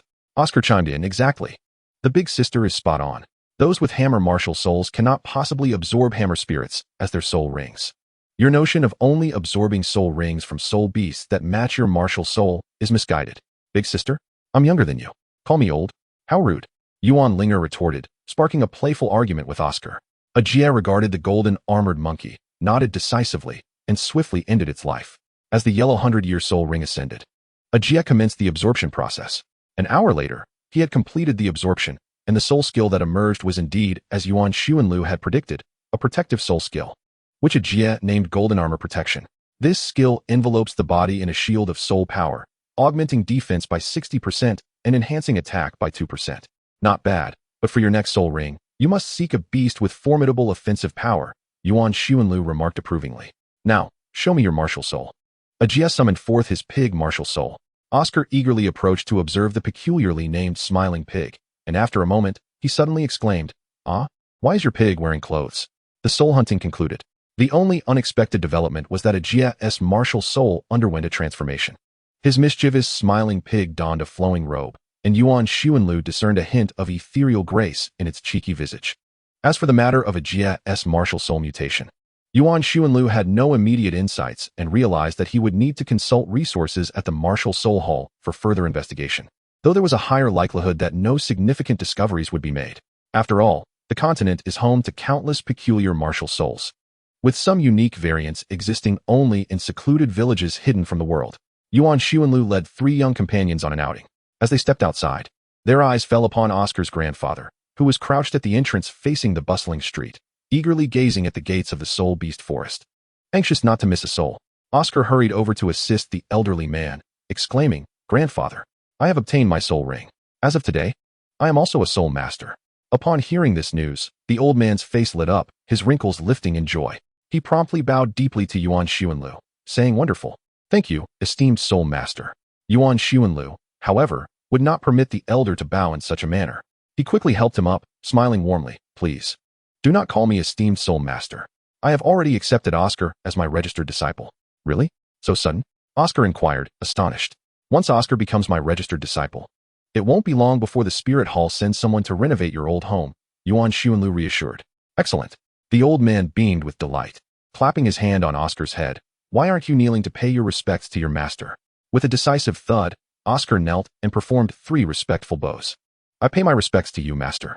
Seeing Oscar kneel brought immense joy to the elder, who nodded in approval. To the old man, Oscar's kneeling signified the establishment of their master-disciple bond. Following Yuan Xuanlu would surely lead to a promising future for Oscar. For the elderly man, having aged, his aspirations had dwindled to a singular wish, that his grandson might find a prosperous path. Little Oscar, Yuan Xuanlu generously presented him with a ring-shaped storage soul guide as a token of their meeting. "Thank you, master." Oscar grinned widely, accepting the soul guide and gleefully showing it to his grandfather. The old man affectionately patted Oscar's head, chuckling in delight. While Oscar reveled in the warmth of familial harmony, Ajia stood lost in thought regarding his own martial soul mutation, and Yuan Linger pulled Yuan Xuanlu aside, asking, "Father, do you truly intend to take Oscar as your disciple?" In the Douluo continent, a disciple signifies one who inherits the teacher's legacy. Such a disciple is akin to a son, often deemed more significant than one's own offspring. "No, I only accept registered disciples." Yuan Xuanlu emphasized the distinction. Oscar is his disciple, but not entirely so. Chapter 29, The Divine Core. Yuan Xuanlu escorted Oscar's grandfather back to their village, hosting a grand feast and celebration. Shortly after the banquet, Oscar departed the village to transfer to the Balak Junior Soul Master Academy. Ajia returned to school to seek out Lu Wei. Meanwhile, Yuan Xuanlu planned to take Yuan Linger on a visit to the Spirit City, knowing it was an inevitable journey. Having crossed paths with Tang San, They aim to cultivate numerous friendships while minimizing enmity, uniting all possible allies. In Balak City, at Yuan Xuanlu's residence. As a soul master and a teacher at a mid-level soul master academy, Yuan Xuanlu may not reside in an aristocratic mansion district. Yet his dwelling is undoubtedly of a respectable standard, thanks to the fortunes amassed in his previous life South real estate ventures. Yuan Xuanlu commenced acquiring properties upon his arrival in the Douluo continent, focusing on prime locations. He possesses 2 residences on the Imperial Street of Tindo City, one on the Baihu Royal Road of Xinglua City, one in the Elder Hall of Wuhuan City, for along the Holy Balak King Avenue in Balak City, and 3 on the Ice Lord Avenue in the capital of the Haagen-Dazs Kingdom. Notably, he has no properties in major cities such as Soto City. In the modest abode situated on Holy Balak King Avenue, Yuan Xuanlu has resided for 6 years. 6 years. Why not simply relax? That scoundrel Tang San insists on provoking us. Yuan Xuanlu gathered his documents and plans, preparing to visit the Wuhuan Hall and exchange pleasantries with Bibi Dong, effectively considering it an informal entry into the Wuhuan Hall. This was not a return in the guise of Qian Xuanlu, but rather as Yuan Xuanlu, ready to serve. Reflecting on the traditions of the Wuhuan Hall, he sighed, anticipating a plethora of trivial matters upon his return. The elders and bishops seem inept in every regard, yet excel in the art of rhetoric. Contemplating the elders, he lamented the inevitable tedium ahead. Indeed, those in high positions are invariably masters of subtle maneuvering, both in Balak City and the Wuhuan Hall. Knock, knock. Yuan Ling'er entered, displaying remarkable politeness. Instantly, Yuan Xuanlu silenced his thoughts. Even in jest, he could not afford to voice complaints in the presence of his daughter. Such matters were burdensome enough, and sharing them could foster empathy, yet there lay a greater risk of transmitting negativity. Father, must you truly go to the Wuhuan Hall? Yuan Ling'er inquired, aware of the formidable influence of the organization and its intricate depths. When the elegantly poised Aunt Dong visited their home, despite her friendly demeanor, her words subtly probed whether she would join the Wuhuan Hall. This time, however, her father would not be visiting as a friend. He was to engage in negotiations of collaboration, or more plainly, he intended to join the Wuhuan Hall. Negotiations would not be equal. They would undoubtedly involve extensive exchanges of interests and compromises, with her father likely at a disadvantage. Bibi Dong, a titled Douluo, indeed possesses great power. Yet her role as the Pope of the Wuhuan Hall renders her even more formidable. A mere stamp of her foot could send tremors across the continent. Moreover, what distinguishes her identity from that of an imperial sovereign? As the saying goes, to accompany a monarch is akin to courting a tiger. Engaging in dialogue with such a person, she possesses myriad methods to outmaneuver and destroy one. You must go, but rest assured. The individuals at the Wuhuan Hall are generally kind to children, he reassured her, though notably omitting any mention of their disposition towards adults. Yuan Linger pondered for a moment, then clutched Yuan Xuanlu's arm. Father, why must you seek out the Spirit Hall? Tang San is your adversary now. Am I to confront him alone, unarmed? One must remember that Tang San has the support of an empire and his own formidable Tang sect. Yet, these thoughts could not be expressed aloud. Yuan Xuanlu contemplated, withdrew his arm, squatted down, and gently patted Yuan Linger's head. Father misses home. In truth, Spirit City is quite beautiful. Oh, when you encounter those with a presence akin to mine, be sure to greet them with grandfather and grandmother. But why? She queried. Because it would be rather awkward for them to refuse you a red envelope. Yuan Linger, realizing her father's intentions to exploit her innocence for monetary gain, couldn't help but feel a pang of indignation. After a moment of banter, she broke through her father's defenses, asking, Father, what does Tang San truly represent for you? Direct and forthright, Yuan Xuanlu fell into contemplation. To him, Tang San was the son of his brother's murderer, yet he seemed to maintain a cordial relationship with Qian Xuanji. Tang San was the embodiment of a vendetta that had yet to be fulfilled. What, then, was Tang San? In his youth, Yuan Xuanlu had viewed Tang San as unremarkable. But as he matured, he perceived him as hypocritical and duplicitous, truly a wretch of this world. With further reflection, he realized that if he were Tang San, he likely could not manage the duality of being both a charlatan and a paragon of virtue with such finesse, maintaining a faade of righteousness over millennia of deceit. Yuan Xuanlu shook his head and solemnly replied, I do not know, but I believe this matter is contingent upon one's position. Yuan Linger blushed. In essence, Yuan Xuanlu implied that one's stance dictates their perspective. Had he been an ordinary individual, he would not have entangled himself with the troublesome Tang San. They were not of the same ilk, and even sharing the same continent, their paths would have remained divergent. Had Yuan Xuanlu possessed a modicum of talent as a soul master, he might have merely blended into Tang San's faction, reaping the rewards of victory. As for the enlightened soul masters who would deride him as a profiteer, I am the victor, Your scorn means little to me, he might have thought, dismissing their criticisms with a glance. However, Yuan Xuanlu had no such choices or avenues. He was a member of the Spirit Hall, marked by its indelible imprint from birth. In the future, he faced a grim dichotomy. Either confront Tang San in a battle to the death or find a way to survive. Yet survival seemed improbable, especially since Xiao Wu's mother appeared to be a target of his own vendetta against Bibi Dong. To complicate matters further, Yuan Linger inexplicably found herself at odds with Tang San. Were it not for Yuan Xuanlu's constant companionship with her, he might have suspected that an interloper had influenced her thoughts, compelling her to oppose Tang San. Why do you trust that group of individuals? We are not reading a novel anymore. It's truly disheartening to see the youth being used as pawns. Regardless, Tang San stands in my way, and there is no room for negotiation, so he must be eliminated. Yuan Xuanlu reflects upon his situation, contemplating that it would be better to take a risk rather than resigning himself to despair, especially since my Yuan Linger is not lacking in strength. If all else fails, we shall see. The future remains an enigma, even for a titled Douluo. Yuan Linger returned to her chamber, turning inward to observe the divine core within her. For it was the only means to defeat Tang San. How can this be unraveled? As she delves deeper, she gazes at the golden divine core within her. Even biting her nails in frustration, yet no solution emerges. The divine core belongs to her, yet for some inexplicable reason, a seal has been placed upon it. Possibly by the core itself. This is not her first attempt to break the seal. She had tried during those days in the Soul Beast Forest, but to no avail. Ultimately, Yuan Linger resorted to a rudimentary method, grinding with soul power. With enough persistence, even an iron rod could be ground into a needle. The method of sealing is known to many. Regardless of its sophistication, the underlying principle remains the same, using a gentle energy to hinder a more volatile one within. Lacking any shortcuts, Yuan Linger can only rely on sheer effort to unravel the seal. After all, it is her own divine core, with 3 years of relentless grinding. Surely the seal can be broken. In the dimly lit room, Yuan Linger prepares for the impending conflict. Chapter 30. Yuan Xuanlu returned today to the somewhat disloyal Spirit City. Spirit City is a significant metropolis on the Douluo continent. Compared to the renowned Heaven Do City, Spirit City appears quite diminutive, even lacking 1/10 of its size. Yet the impact it has on the world remains undiminished. For this is the sacred ground for soul masters of the continent. The tea houses in Spirit City are perpetually lively. Those of ample means occupy the private rooms on the 2nd floor. Those with modest resources gather on the 1st floor, sharing tables with others.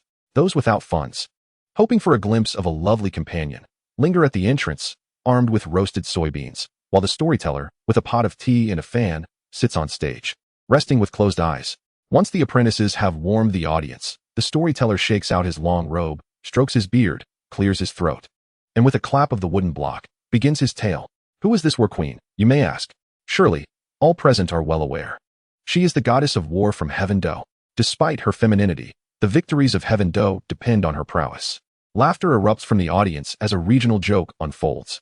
In the days of yore, the War Empress, though still in her youth, was the most cherished daughter of the Emperor of Tindo. Within the bustling city of Tindo, she was far from being a subject of scorn. Oh, she strode through Tianhuang Street with an air of defiance, her demeanor akin to that of a crab, lacking any semblance of decorum. The storyteller mimicked the crab's swagger, eliciting laughter from the audience. However, on this particular day, as the War Empress ventured into a tavern for a drink, she overheard someone deriding her for her ostentatious arrogance. How could the War Empress endure such an affront? Eyes were upon her, and in the city of Tindo, reputation was paramount. She could not allow herself to be humiliated in front of others. With resolve, the War Empress stepped inside, her gaze falling upon a striking figure, a dashing young gentleman of unparalleled elegance. The audience leaned in, eager not to miss a single detail. Who was this refined youth? It was none other than the esteemed knight of the Spirit Hall. The War Empress had never before encountered such a captivating individual, and she felt her composure waver. Meanwhile, Yuan Xuanlu covered Yuan Linger's ears and hastily led her away, muttering indignantly about the affront to decorum. But father, the story has yet to unfold, Yuan Linger protested, shaking her head in discontent. Surely, a person of worth would wish to hear the narrative of the War Empress, particularly alongside the knight. Yuan Xuanlu, his expression darkening, replied, I have already heard it. Indeed, he had. These sensational tales were mere fabrications spun from his perusal of a few history books. It was unclear how such absurd stories had come to circulate, but the storyteller, upon hearing them, adapted and recounted them, thereby transforming them into a hallmark of the Spirit Hall, complete with a regional accent. What I mean to say is, if you wish to hear tales of the War Empress, Visit the Grand Library in the Spirit City, where a wealth of invaluable historical records awaits. Yuan Linger, her expression one of dismay, replied, but I long to hear this story. She had never set foot in Spirit City in her previous life, and by the time she arrived, it had already crumbled into ruins. It was a far cry from the vibrant culture she yearned to experience, at best. She could only glimpse the remnants of history. Father, Yuan Linger pleaded with a charming pout. Very well, I shall take you there, this time. We shall engage in something more substantial. Hooray, she exclaimed.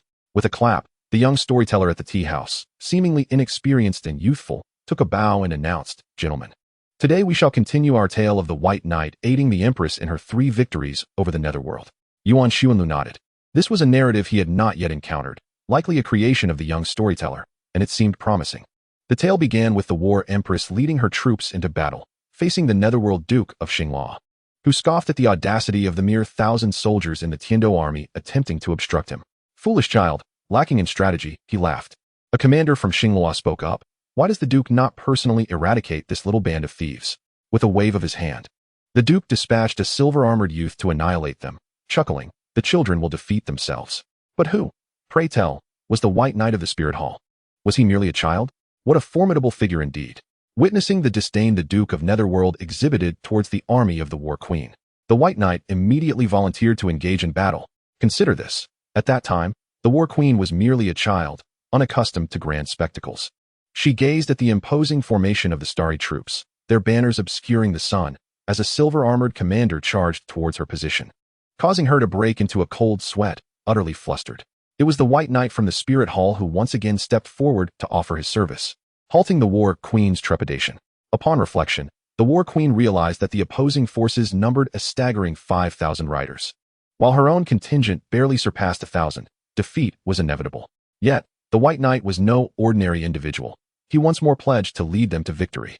The War Queen furrowed her brow and asked, How many men do you require? The White Knight, strategizing with composure, replied, I alone can vanquish the enemy. Thus, before the 2 armies, the White Knight unleashed his martial spirit, 9 soul rings shimmering in succession. With a mighty punch to the ground, the earth trembled and shattered, burying the silver-armored commander beneath a cascade of sand and stone. The elite cavalry, in a panic, abandoned their weapons and armor, while the Duke of Netherworld, witnessing the chaos, was paralyzed with fear.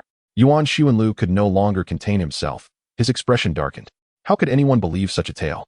At that time, the White Knight was merely a level 50 soul king. Where did he acquire 9 soul rings? The Duke of Netherworld possessed the strength of a Ju Douluo. One must question how he was reduced to such a state of terror. Was it merely the reputation of the Spirit Hall? After all, it was only when the titled Douluo of the Spirit Hall united that they managed to halt the escalation of the conflict.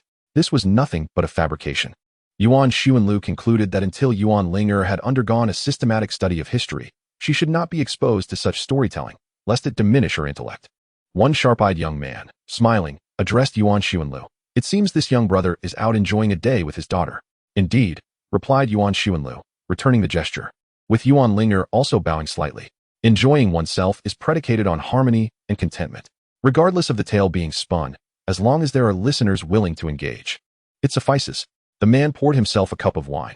The Spirit City was accessible only to soul masters, indicating that its inhabitants were not mere rustic folk. They were literate and had a grasp of history. He spoke the truth. They understood that this narrative was a fabrication. And while the youthful storyteller lacked the straightforwardness of his elder counterparts, there were still those who found joy in listening and were willing to reward him. The man tossed a few copper soul coins into the young storyteller's basket.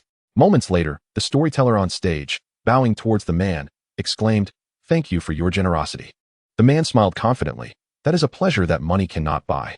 Yuan Xuanlu mused, Is that truly wealth? Just a handful of copper coins? Oh, this has indeed sparked some insight. Yuan Xuanlu thought to himself, So, this is the act of feigning profundity. Who cannot do that? I hope you will share your wisdom with me, he added. Yuan Xuanlu took a sip of tea, casting a glance at the youthful storyteller on the stage, pondering whether the rewards were truly commensurate with the performance. This raconteur relied solely on his verbal prowess. Should he lack the ability to sustain his livelihood, it would be prudent for him to abandon the endeavor altogether. A tale must adhere to a certain logical structure. While listeners may engage without deep contemplation, the storyteller must be astute and thoughtful. Yuan Xuanlu continued, stating that a narrative comprises 1/3 truth and 7/10 fabrication. The interplay of reality and illusion is inevitable. Yet the logic remained steadfast. For instance, in recounting the episode of the White Knight assisting the Empress in her 3 victories over the Netherworld, were it up to him, he would first present the disdain the Netherlord held for the Empress, elucidate the fears that plagued the War Empress, and then discuss the inadequacies of the Heavenly Army. Would this not infuriate the impatient listeners? They come seeking solace, not discontent, he exclaimed. Yuan Xuanlu dismissed the man's words with a wave of his hand, asserting, without the descent, how can there be an ascent? However, one must master the art of balance. A novice, after a few attempts and some scorn from the audience, will soon grasp the nuances. That makes sense, the man nodded in agreement. Yuan Xuanlu struck the table emphatically, proclaiming, and then one can elevate the narrative. The disdain once shown by the Netherlord will culminate in the dire consequences of defeat, just as the initial ineffectiveness of the War Empress will be overshadowed by her eventual prowess in battle. As for the Heavenly Army, they are beyond redemption. They have always been inept. The man erupted into hearty laughter. Yuan Xuanlu leisurely took another sip of water, presenting a cliffhanger. The story will unfold gradually, and surely. There will be those willing to reward your performance. The pursuit of rewards, too, requires discernment. What do you mean by that? The man inquired. Yuan Xuanlu smacked his lips thoughtfully. The audience below is a mixed bag, comprising all sorts of individuals. If you encounter those who are easy to please, that's manageable. A simple greeting can forge a good rapport.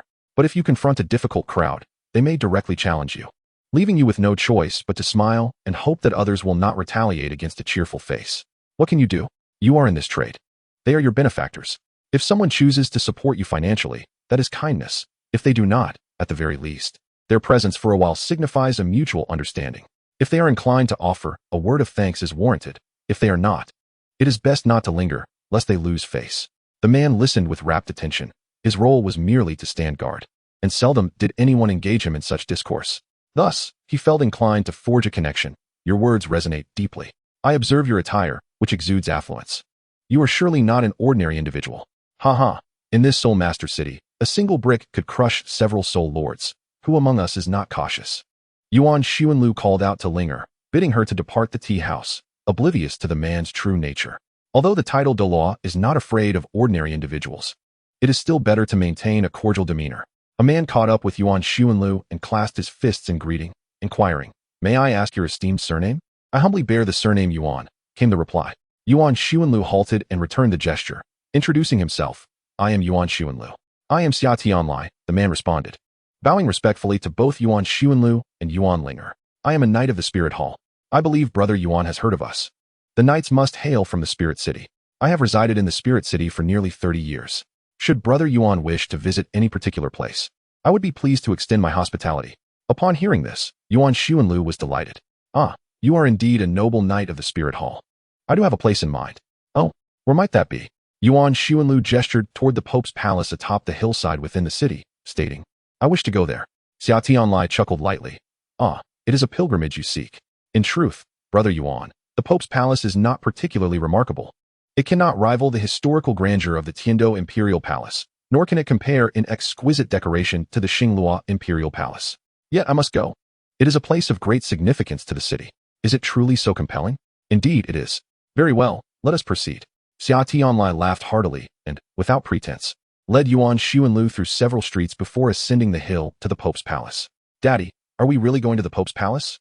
Yuan Linger asked, her voice tinged with anxiety. She had never seen the Pope's palace. The ravages of war had consumed the once majestic city of the Spirit Hall, leaving it stripped of its wealth and treasures, with all artistic and cultural marvels reduced to ashes. Even the resting place of the fallen title Douluo, the Douluo Palace, had not found peace. Thus, when she beheld this renowned city, which had only existed in her memories, her heart brimmed not only with trepidation, but also a flicker of joy. What a magnificent city!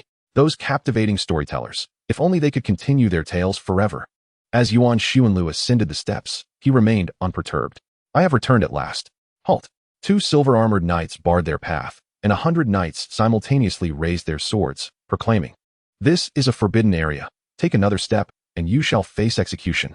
Xiao chuckled apologetically. "It is part of the profession. I would do the same while on duty." "Yes, I understand." Yuan Xuanlu acknowledged Xiao explanation, then affectionately ruffled Yuan Linger's hair. "This is my home. Although your father may seem to have accomplished little in these years, appearing as if he is merely idling as a title Douluo, I can at least present you with a spectacle of a king's return." With that, Yuan Xuanlu stepped onto the stairs and laughed heartily. I, Yuan Linger, return today to my loyal spirit city. Ha ha ha. He was filled with joy, his laughter resonating with excitement. At long last, he had returned, not as the once derided title Douluo, but as a father to a daughter of divine stature, a daughter capable of vanquishing Tang San. Yuan Linger ascended the steps. Under the adoring gaze of Yuan Linger and the astonishment of Xiatianlai, taking his first step toward the Pope's hall.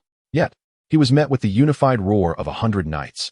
Advance at your peril, we shall show no mercy. Yuan Linger, he mused. Is it too much to ask for a modicum of respect in the presence of a child? Isn't this the promised return of the king? Xia Tianlai remarked. What a fierce display. Yuan Linger chose to ignore the remarks and continued to ascend the staircase. Advance at your peril, we shall show no mercy. The 100 silver-armored knights unleashed their martial spirits, all of them soul kings at level 50, not one exceeding the age of 40. 500 soul rings illuminated before the Pope's hall, a spectacle that captivated the entire populace of Spirit City. It seemed that Yuan Linger had indeed returned to a spirit city that had not remained entirely loyal to him. Turning back, Yuan Linger extended his hand toward Yuan Linger, who grasped it eagerly. He smiled and nodded, leading his daughter forward. With a thunderous roar, Yuan Linger released his martial spirit, the radiant holy dragon. As he and Yuan Linger advanced another step, the first of his century-old soul rings emerged. With each subsequent step, a new soul ring would manifest beneath him. By the time they reached the pinnacle together, 9 soul rings, 1 yellow, 2 purple, 4 black, and 2 red, glimmered at his feet. These 9 seemingly simple rings eclipsed the brilliance of the 500 that surrounded them, leaving the knights in awe as they beheld the title Douluo guiding a young girl into the Pope's hall. My father is a title Douluo, Yuan Linger exclaimed with pride. At that moment, Yuan Linger, modest yet affirming, nodded subtly. He surveyed the streams of light descending from the sky, each representing a battle prowess of soul sage caliber. Perhaps he had indeed been away too long. 6 years was ample time for the memory of a title Douluo to fade. A soul sage dared to inquire. May I ask who approaches? Daddy. Yuan Linger clung tightly to Yuan Linger. He gently patted her shoulder, responding, your father is a title Douluo. In that instant, Yuan Linger's soul power surged to level 96, forcefully grounding the assembly of soul sages. His voice thundered like rolling thunder. I am the title Douluo, Dragon Emperor. Chapter 31. What is the name of father's father? After a chaotic meal, Yuan Linger and Yuan Linger were invited into the papal hall. Dragon Monarch Douluo. Must I still pay my respects to you? Look at Uncle Tiany's words. You are my elder. It would not be excessive for me to bow my head to you as a father. Golden Crocodile Douluo. Then, let it be. Who in the spirit hall does not know that you, Qin Xuanlu, are famously known for your filial piety? Golden Crocodile Douluo ceased his jesting and said with a hearty smile, the grand offering awaits you inside. Uncle Tiani, do you think your granddaughter is well behaved? It is not incorrect to refer to her as a granddaughter. Golden Crocodile Douluo, being older than Ju Douluo, had no qualms about Yuan Linger allowing Yuan Linger to recognize him as her grandfather. However, Golden Crocodile Douluo was initially unaware of Yuan Linger's intentions. He glanced at the wide-eyed Yuan Linger and nodded, very obedient, quite adorable. Seizing the moment, Yuan Linger inquired, did she not just call you grandfather? Golden Crocodile Douluo looked at Yuan Linger once more, and she chirped sweetly, hello, grandfather. Having lived for so long, he was astute enough to understand Yuan Linger's cleverness. You rascal, you've come to extort your Uncle Tiani. He chided playfully. Nevertheless, he retrieved a purple right arm soul bone from his soul guide and handed it to Yuan Linger, saying nonchalantly, a millennium-old soul bone. I doubt it will please you. But it is the thought that counts. Upon hearing such a grandiose statement, Yuan Linger felt a pang of envy. These grandfathers were indeed affluent. No wonder father mentioned wanting to extort a hefty sum from them. Thank you, grandfather. Yuan Linger called out even more affectionately. Go on in. Golden Crocodile Douluo directed Yuan Linger. Yuan Linger led Yuan Linger into the Grand Hall.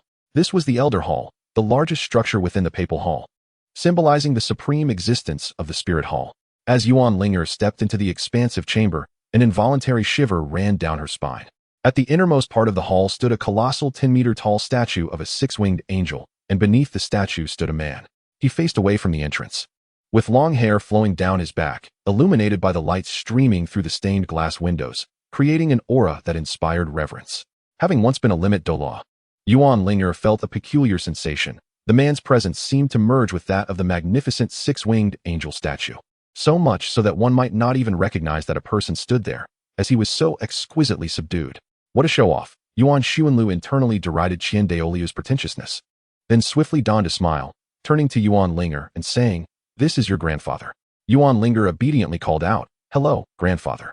However, Qian Douluo was merely taken aback for a moment before redirecting his gaze towards Yuan Xuanlu. She was not an angel martial soul, indeed, but she possessed a twin martial soul. Yuan Xuanlu held a contemptuous view towards the notion of judging individuals based on their bloodlines and martial souls. Does your angel martial soul truly elevate you above others? Is not a twin martial soul far more exquisite than your own? Qian Douluo chose to feign ignorance, suggesting that she be incorporated into the angel family's genealogy, for he had little interest in such matters. Yuan Xuanlu softly uttered 3 words. Her surname is Yuan. In the exalted domain of the martial soul hall, before the god of angels, a profound silence enveloped the father and child. After a lengthy pause, Qian Douluo inquired, "And you?"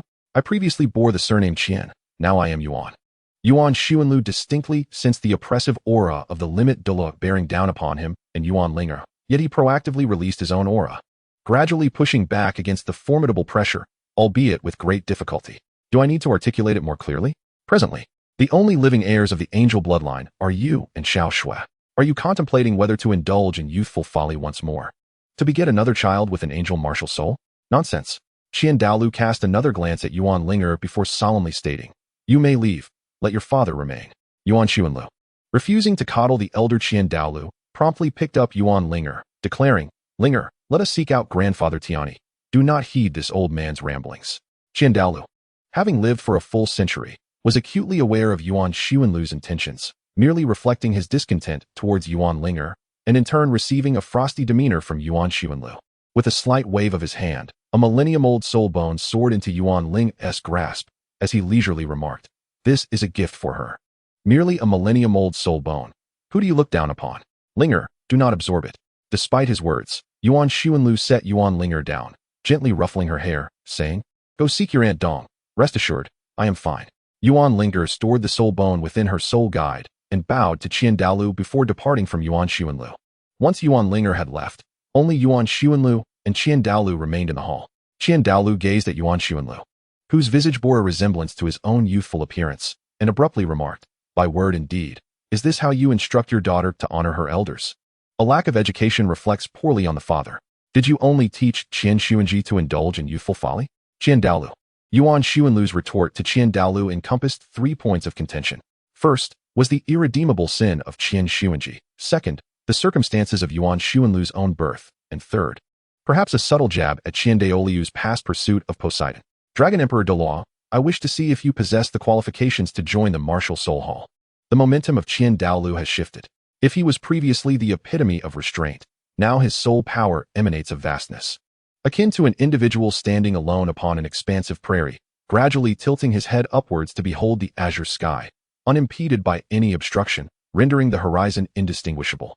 Yuan Xuanlu comprehended that when Qian Douluo mentioned the Dragon Emperor Douluo, he intended to take action. However, being astute, Yuan Xuanlu would not allow Qian Douluo's cunning schemes to prevail. He gazed at the ceiling at a 45-degree angle, shaking his head thoughtfully, remarking, "I originally sought the bright moon, yet alas, the moonlight merely illuminates the ditch." His recitation was imbued with deep emotion, resonating profoundly within him, evoking a sense of grievance. Even Qian Douluo could not help but feel a twinge of compassion. Perhaps he had been a tad too harsh on him. Yuan Xuanlu's mother was a mere disciple of the Holy Dragon sect, serving as a servant to Qian Douluo. Her standing within the sect was not particularly favorable. Otherwise, she would not have been sent to the Wuhuan Palace as a gift to attend to his needs. However, one day, in a moment of youthful folly, she conceived and ultimately gave birth to Yuan Xuanlu. Subsequently, believing herself to be favored due to her son, she foolishly assumed the role of the chief consort, only to meet her demise at his hands. After all, she was but a servant presented to him by the Holy Dragon sect. First a servant, then a mere mortal. When Yuan Xuanlu awakened his martial soul at the age of 6, it was then that Qian Douluo recognized his talent and decided to bestow upon him the surname Qian. Yet, at that time, Yuan Xuanlu, much like his mother, was naive, arrogant, and overbearing. However, these traits were inconsequential. Qian Douluo merely sought to nurture a future title Douluo within the Wuhuan Palace. Thus, paternal affection and master-disciple bonds were irrelevant. Once the terms of benefit were established, Yuan Xuanlu could be as ostentatious and domineering as he wished, provided he focused on cultivating his strength to become a title Douluo. Growing up in such an environment, Yuan Xuanlu's heart was likely filled with resentment towards his father. As Qian Daolu pondered these emotionally stirring reflections, he was abruptly interrupted by Yuan Xuanlu's insouciant voice. Farewell. I am going to align myself with the seven-treasured glazed Hal sect. They offer better compensation. Yuan Xuanlu promptly made his exit. You rascal. Qian Daolu fumed. As one ages, there is a yearning for one's children, a desire to have them return and relish the joys of familial bonds. Yet, his eldest son had been gravely injured by Tang Hao and subsequently perished. His daughter-in-law had never acknowledged him as her father-in-law due to that incident, perpetually regarding him with cold disdain. He was left with only his granddaughter, Qian Rinxue, who ventured alone to Heavendo City to engage in perilous undercover work. His unfilial son had silently departed for 6 years, and upon returning home today, he audaciously declared, I no longer bear the surname Qian. I have betrayed you. I am laying my cards on the table. The old man felt a profound sorrow within. He was the Grand Priest of the Spirit Hall, a legendary figure known as the Invincible of the Skies, a revered master among the land's spirit masters, and one of the 3 unparalleled titled Douluos of his era. He was also the spokesperson for the God of Angels. Yet, he was human, susceptible to the same emotions and desires as anyone else. He had felt deep sorrow when his pursuit of Poseidon ended in failure. Thus, if you, Yuan Xuanlu, seek to cause me distress, then I, Qian Daolu, shall reciprocate with equal measure. Prepare to receive my fist. Oh. Chapter 32. A little beast. An astonishing surge of soul power erupted within the Elder Hall of Spirit City. A golden figure and a white figure soared from the rooftop of the Elder Hall, ascending directly into the clouds at a height of 1,000 meters. In an instant, the sky above Spirit City was split into a tumultuous expanse of half gold and half white, resembling a roiling ocean. Qian Daolu felt a surge of joy as he beheld Yuan Xuanlu, who had been caught off guard and left with panda eyes from his ambush. His anger dissipated considerably, and he shouted into the sky, Dragon Emperor Douluo, dare you engage in battle? His voice thundered like a tempest, shattering the clouds and instilling a sense of dread among the citizens of Spirit City below. Within the Spirit Hall, the smiling Bibi Dong held Yuan Linger's hand, both witnessing the unfolding spectacle. Aunt Dong, is this Grand Priest truly formidable? Yuan Linger inquired. In truth, she had no need to ask. Having cultivated herself to become a limit Douluo, and having forged a semi-finished divine core, she understood well the significance of reaching the level of 99. Had it not been for Tang San, the sea god, she would have been the strongest in this era. Nevertheless, she posed the question. For her father had spoken of this Grand Priest, describing him as principled and steadfast in his dedication to the angel god's legacy, but more importantly, one of the 3 unparalleled titled Douluos in existence.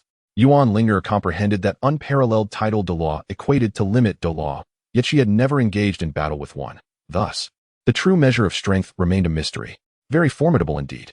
Before Bibi Dong, the Grand Priest evoked no ire. After all, the strongest within the Spirit Hall was not mere boast. Among the various priests, she held particular apprehension towards this Grand Priest. In this battle, Yuan Xuanlu was destined to face defeat. Without a moment's hesitation, Bibi Dong proclaimed her judgment. She did not underestimate Yuan Xuanlu. At 33, he had attained the status of titled Douluo, possessing 2 spirit rings of 100,000 years. Now, at less than 40, he possessed the strength of a super Douluo. In the annals of any generation of elders within the Spirit Hall, he would be among the most distinguished. However, even if Yuan Xuanlu was invincible among his peers, it did not guarantee he could contend with Qian Daolu, who was 3 or 4 ranks his superior. Bibi Dong gazed up at the sky, her keen vision allowing her to witness the fierce clash between Yuan Xuanlu and Qian Daolu.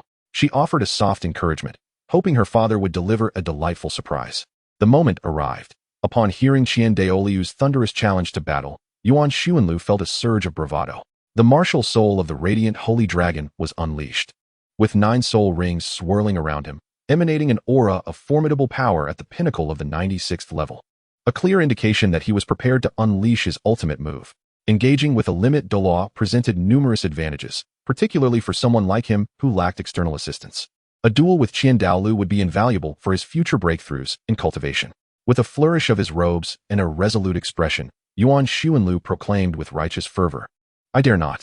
Qian Daolu, witnessing Yuan Xuanlu's imposing demeanor, was ready to charge forth for an exhilarating battle. Yet, upon revealing his vulnerability, he couldn't help but wonder, where was the dignity in this? Yuan Xuanlu noticed the dark scowl on Qian Daolu's face, offering an apologetic smile. I was merely jesting. Do you consider yourself humorous? Qian Daolu retorted, his frustration palpable. Nearly a century of cultivated composure had been shattered by Yuan Liger's playful banter. The high priest of the spirit hall was not concerned about engaging in subtlety or tactics. Rather, he dreaded Yuan Liger's foolishness in reveling in his own amusement. Over the years, Yuan Liger had come to understand Qian Douluo's threshold for patience. As long as he did not cross the line, he could afford to be reckless in his antics. Ah, here I go again, leaping out and then back in. How about that? Watch me jump out again. Hit me if you dare, you fool. Yuan Liger flicked his sleeve, adjusted his hairstyle, and declared, I have a request. What is it? If I can repel you once, I shall claim victory. Furthermore, I wish to summon a high-ranking priest. Qian Douluo scoffed. You are truly ignorant of your own limitations. Do you think you can command a priest at will? Unfazed, Yuan Liger continued. Will you agree or not? Do not think to provoke me, when first before you speak. Eagerly, Qian Douluo unleashed his soul rings, 8 black and 1 red, freezing the very air around them with his overwhelming soul power. What strength? Yuan Linger gasped, her eyes wide.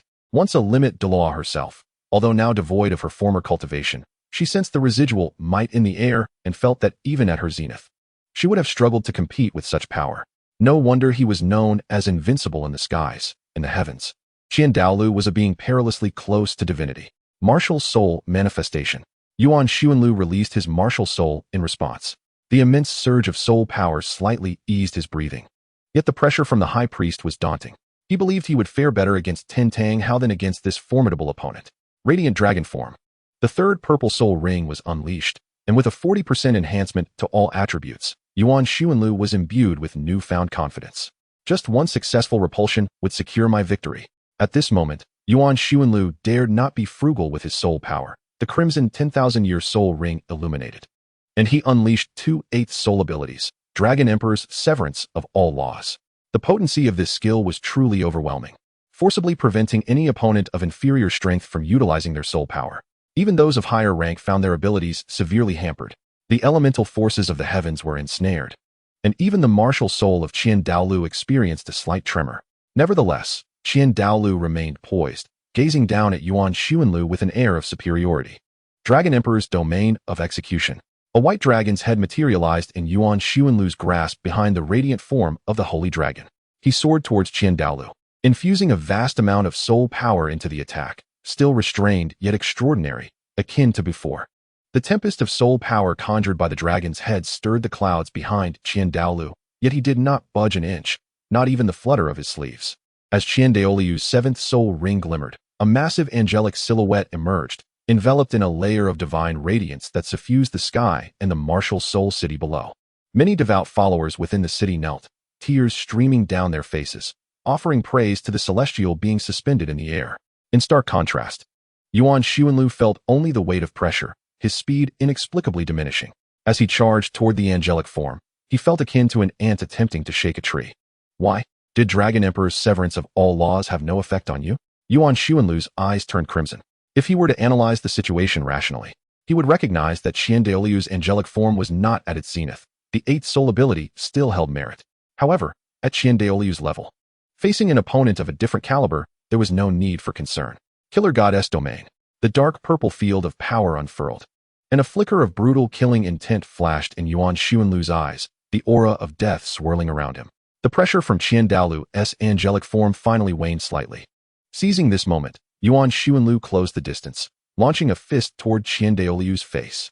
Dragon Emperor's Domain of Execution was upon him. Qian Douluo's 3rd soul ring shimmered, a layer of gold enveloping him, and he extended a hand to grasp Yuan Liger's incoming strike. The terrifying force of Dragon Emperor's Domain of Execution was released instantaneously. While Yuan Liger's 1st and 2nd soul rings flickered in unison, Radiant Dragon Fist, Radiant Dragon's Fury, the might of Yuan Liger's soul abilities surged, and the immense soul power detonated in Qian Douluo's hand, scattering gusts of wind that formed small whirlwinds in the air. Retreat, retreat, just take a step back. Yuan Liger's Killer Goddess Domain transformed from a broad expanse into a concentrated point, all focused upon that singular blow. Hell of slaughter. Retreat, retreat, give way to me. You are a level 99 limit Douluo, the invincible grand offering of the skies. Yet, I too am a level 96 super Douluo. Am I truly incapable of pushing you back even a single step? You are not invincible. You have been defeated by Tang San as well. In terms of strength and emotion, you have faced total defeat. The 8th spirit ring of Qian Douluo illuminated, a golden apparition enveloping the true form of the angel. 6 wings fluttered, releasing countless golden feathers that surged forth from all directions, converging upon Yuan Linger, clashing with the Dragon Emperor's domain of suppression. From every perspective, Yuan Linger suffered a significant disadvantage. The angelic soul power is a pure, divine force, perpetually dissolving the dragon's essence. And given that Yuan Linger's soul power level was inherently lower than Ju Douluo's, he could ill afford such depletion. The white-armored earth dragon martial spirit of the Holy Dragon sect was not always a mere shadow of a dragon. In terms of lineage, it was actually on par with the blue lightning tyrant dragon. However, due to certain unforeseen circumstances, it had transformed into its current state. Yuan Linger's face flushed crimson. He could hear the words, yet dared not speak, fearing that his pride, once spoken, would be irretrievable. But if the white-armored earth dragon had not been purified by my angelic bloodline, would you possess this martial spirit today? Such audacity. This is akin to a man telling his child that the genes from their mother are inadequate, asserting that without his essence, their success would be unattainable, equally despicable. Yet, what Ju Douluo stated held truth. You found yourself unable to refute these bloodline supremacy claims. The sword of the Holy Court. A radiant blade thrust forth from Yuan Linger's palm, yet Ju Douluo remarkably disregarded this formidable sword crafted from light attribute soul power. A mere inch above Ju Douluo's skin. The radiant blade began to dissolve, the tip, the blade, and the hilt, all melting away in proximity. The distinction between light and holy attributes is rather nebulous to some extent. With a reserve of strength, Ju Douluo spoke. Yet the holy attribute naturally counters your light attribute, for I am the most esteemed 6-winged angel martial spirit. This divine power is a gift bestowed upon us by the angel god. Yuan Linger's resistance intensified. Yuan Linger scoffed. Qian Xuanji once spoke to me in a similar vein. And then what happened? The right arm bone's soul skill of 70,000 years activated. Sword arm. This blade is neither of the light attribute nor something Ju Douluo could effortlessly withstand. Thus, the sword pierced the skin of Ju Douluo's forehead, and instinctively he recoiled. Yet halfway through his retreat, he found himself suspended in midair. Have I truly stepped back? Yuan Linger concluded his soul skill, realizing he could no longer sustain the endeavor. His soul power was nearly exhausted. However, he laughed heartily and proclaimed, "You have lost. The villain perishes from excessive verbosity. You have emerged victorious." Ju Douluo wiped the blood from his brow, steadying his unsteady footing. Yuan Linger had expended a considerable amount of soul power, and he too was not in the best condition. A sharp pain surged through his palm. Ju Douluo glanced down at his hand, which was already a gruesome sight. He was both astonished and elated. Yuan Linger had actually inflicted harm upon himself. It is worth noting that in the past 50 years, self-inflicted injuries had been the exclusive achievements of Tang Chun and Poseidon. A venerable offering. Yuan Linger tossed a soul bone to Ju Douluo and, without delay, descended. Meanwhile, Ju Douluo remained suspended in the air, contemplating the soul bone Yuan Linger had cast to him, and then a sudden realization struck him. This was the inherited soul bone of the Haotian sect, presumably belonging to Tang Hao. Understanding that this was indeed Tang Hao's soul bone, Ju Douluo surmised that Yuan Linger must have incapacitated him, indicating Yuan Linger's stance. Though I do not bear the surname Qian, I will honor the Qian family's sentiments. Despite my entangled past with Qian Xuanjia, I shall still avenge my brother. Blood brothers settle accounts clearly, and each must be reckoned with. Ju Douluo tucked away the soul bone and smiled, hands clasped behind his back. Little beast. Chapter 33, Sister Fox. Yuan Linger exited the papal hall accompanied by a lady. Bibi Dong did not pay much attention to Yuan Linger, after exchanging a few pleasantries. She observed the touching scene between Yuan Linger and Ju Douluo, and once Yuan Linger had descended, she dismissed Yuan Linger. After all, Yuan Linger had joined the Spirit Hall under the title of Dragon Emperor Douluo.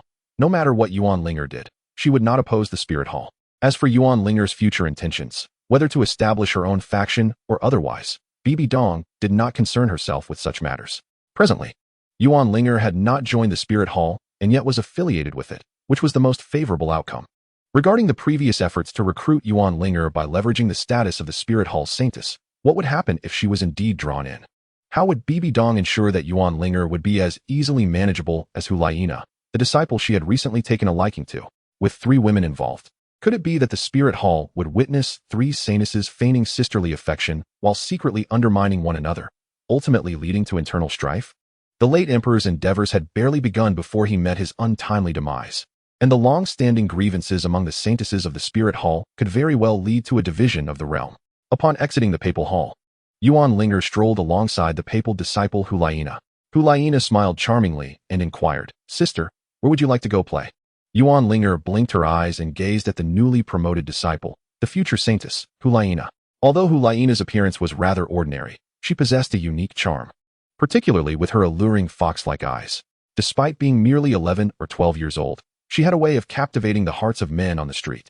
This demonstrated that sometimes men do not place utmost importance on superficial attractiveness. A particular quality can render them utterly enamored. I have never visited the Spirit City before. However, I wish to stroll through the streets of the Spirit Hall, Yuan Linger expressed. "Allow me to guide you," Hulaina replied, taking Yuan Linger's small hand as an older sister would with a younger sibling. At that moment, Hulaina was neither a saintess nor did she harbor any ulterior motives. She was quite innocent and easily deceived. Thus, with just a few words from Yuan Linger, Hulaina, unable to contain herself, divulged everything. Teacher and elder Yuan's relationship remains a mystery, Hulaina said with an air of intrigue. It is said that elder Yuan once had feelings for the teacher. Yuan Linger perked up, eager for more details. "Could you elaborate?" "Not that I am particularly fond of gossip. I merely wish for the happiness of my father. That cannot be disclosed. It is merely hearsay." Hulaina shook her head, casting a glance at Yuan Linger, hoping she would play along. "Sister Fox, just share a bit." Yuan Linger urged with wide, sparkling eyes, which delighted Hulaina, prompting her to continue her tale. It is said that elder Yuan initially had no affection for the teacher and often flirted with other girls. Rumor has it that he even had an affair with a bishop's wife, if you catch my drift. Was father truly so bold in his youth? I never perceived him as such, with his thick brows and large eyes, yet it seems he was quite the charmer, Yuan Linger mused. Noticing Yuan Linger's raised brows and gleaming interest, Hulaina became animated in her storytelling. It is rumored that when the bishop inquired why elder Yuan engaged in such behavior, he firmly denied any wrongdoing, claiming, "She seduced me first, and I merely flirted with my words." This incident was never widely known, and the truth remained a mix of fact and fiction. However, it is said that elder Yuan once boasted, declaring, "I possess the spirit of a hero." Yuan Linger was uncertain whether her father truly embodied the spirit of a hero, but she was certain he had his share of romantic escapades. Otherwise, why would Yuan Xuanlu choose to sit beneath the trees on hot summer days, eating watermelon? Was it not possible to enjoy watermelon at home? Surely, he was not merely admiring the legs of young maidens. Wasn't his lament about the beauty of summer truly a reflection of his youthful heart? However, at that time, Yuan Linger paid little attention to Yuan Xuanlu's private life. After all, he only flirted with words and cast fleeting glances without truly seeking a new mother for her. Moreover, Yuan Xuanlu is hardly a hermit. Given his status and wealth, it would be peculiar for him to have never encountered any scandal throughout his life. Wait a moment, if this matter has not been widely circulated, how is it that you, sister, know such intricate details? Yuan Linger discovered a blind spot. Since this incident pertains to Yuan Xuanlu's youth, why is it that Hulaina is so well informed? They are not from the same era. Hulaina glanced around, avoiding passers-by, and, in a conspiratorial whisper, said, "Sister, I'm sharing this with you, but you must not tell anyone else." Yuan Linger quickly nodded and swore an oath, declaring that if she dared to leak any secrets, she would bring ruin upon Tang San's family. Hulaina, with furtive eyes, observed the surroundings before revealing, "Elder Ju told us." Yuan Linger responded, "So it was that beautiful sister. It seems father was quite the dandy in his youth, even having a dalliance with a crossdresser. Did he inadvertently hurt someone? Otherwise, why would Elder Ju have taken such delight in spreading tales of Yuan Xuanlu's grand exploits for over a decade? Elder Ju must hold a fondness for father. However, to describe it as fondness is a misnomer. Who does not know that Elder Ju and Elder Gui have been a pair since childhood?" Hulaina appeared steadfastly aligned with the Ju Gui faction. Moreover, Elder Ju seems to enjoy merely teasing Elder Yuan. Hulaina then whispered again, "This is because Elder Yuan once mocked Elder Ju as being cunningly simplistic." Simplistic? It must refer to mocking Elder Ju as being of zero caliber, for Elder Ju's abilities indeed do not match those of Elder Yuan. Poor Hulaina, still young, had her mind filled with matters of soul power and could not grasp the profound implications of Yuan Xuanlu's mockery. Elder Yuan has been absent from Wuhuan City for 6 years, and today he returns, which ought to bring joy. Joy. Yuan Linger was perplexed. Hulaina pointed towards the tavern adorned with red lanterns, exclaiming that with Elder Yuan's arrival, merriment would ensue, and storytellers would no longer regale the same old tales. Henceforth, the storytellers of Wuhuan City would narrate tales about Elder Yuan, drawing inspiration from the very events around them, improvising as they went. Yuan Linger surveyed the bustling crowd, momentarily unable to discern which among them was Yuan Xuanlu.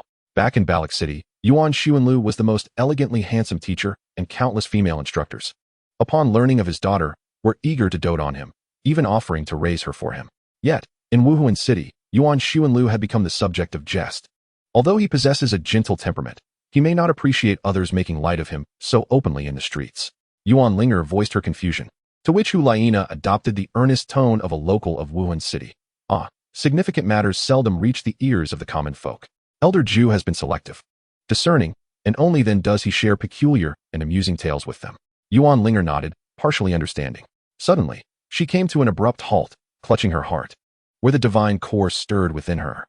Hu Laina, after taking only a few steps, realized that Yuan Linger had vanished from her side. Casting a glance backward, she found Yuan Linger standing still, captivated. "Oh, sister, this is the grand library of the Spirit Hall. Shall we venture inside to explore?" Yuan Linger looked up to behold a colossal statue of a knight positioned before the even grander library. Upon seeing the knightly statue, the reaction of the divine core within Yuan Linger intensified, almost yearning to emerge. Noticing Yuan Linger lost in thought while gazing at the statue, Hu Laina felt compelled to clarify. This is the White Knight, whom the people of Tindo also refer to as Sir White Dragon. A pile of books was suddenly placed upon the long table on the first floor of the Grand Library, startling a group of scholars. Ignoring their astonished gazes, Hu Laina leaned her arm on a stack of books, pointing out, "Here lies the information on the White Knight. There may be more, but it's too scattered. So I didn't collect it all. Nana, if you can't retrieve it, you can always seek my assistance." A red-haired youth rushed into the library, waving excitedly upon spotting Hu Laina. This caused quite a few scholars to bristle with irritation. Did he not understand the meaning of silence? Yuan Linger sensed the scholar's discontent and lowered her voice considerably. "This is Yan, my classmate," Hu Laina explained, her tone now more subdued. "He has been persistently seeking my company." "Yes, indeed. I have been looking for Nana to hang out," Yan exclaimed with exuberance. "Nana, she has finally acknowledged that we play together." Acting as a mediator, Hu Laina introduced Yuan Linger. "This is Yuan Linger, the daughter of Elder Yuan." Yuan Linger extended her hand in greeting. "Hello, nice to meet you." Yan reciprocated the handshake before promptly turning back to Hu Laina. "Nana, tell me, what books do you wish to find? I promise to locate them for you." Surprisingly, the appearance of the goddess of light's butterfly martial spirit and the status of Elder's daughter did not seem to captivate Yan. One could infer that Yan was rather single-minded. His disregard for her noble lineage suggested a certain navet, for in the Spirit Hall, who was unaware of the necessity to align oneself with the influential. For a moment, Yuan Linger truly perceived Yan as rather innocent. Hu Laina smiled at Yan. "I seek all available information on the White Knight. Can you gather it all?" "Absolutely." Yan noted the term White Knight and dashed off with fervor to seek literature and data. He came like the wind and left like fire, brimming with enthusiasm. Yuan Linger flipped through several pages of the White Knight's dossier, and, no longer in haste to investigate the connection between the White Knight and the divine core within her, instead raised an eyebrow and inquired of Hu Laina. "Does Yan have feelings for you?" Hu Laina cast a glance in the direction where Yan had departed. Her expression clouded with discontent. "He merely harbors unrequited feelings. I do not hold any affection for him." Yuan Linger tilted her head, regarding Hu Laina with curiosity. "But sister, why did you allow him to assist you in finding books?" "I never solicited his help. He approached me of his own volition. Since he has come this far, I could hardly turn him away. I must confess, I am rather inept at rejecting others." Yuan Linger mused silently, recognizing the allure of Hu Laina. Perhaps it was best not to pry into such matters. She discerned the outcome from Hu Laina's reflections. "Poor Yan, the unfortunate admirer. I am aware of his affections. Yet must I reciprocate simply because he is fond of me?" Hu Laina added, reinforcing her stance. Yuan Linger nodded in agreement, refraining from further commentary. Sunlight streamed through the floor-to-ceiling windows, illuminating the long table where Yuan Linger and Hu Laina meticulously organized the biographical records of the White Knight. The White Knight, a native of the Tindo Empire, was much like any other talented commoner. He lost his parents at a young age and was raised by the village chief. At the age of 6, he awakened his martial soul, a blade known as the Sword of Justice. Subsequently, he smoothly integrated into the Spirit Hall, where he trained for over a decade like any ordinary Spirit Hall soul master.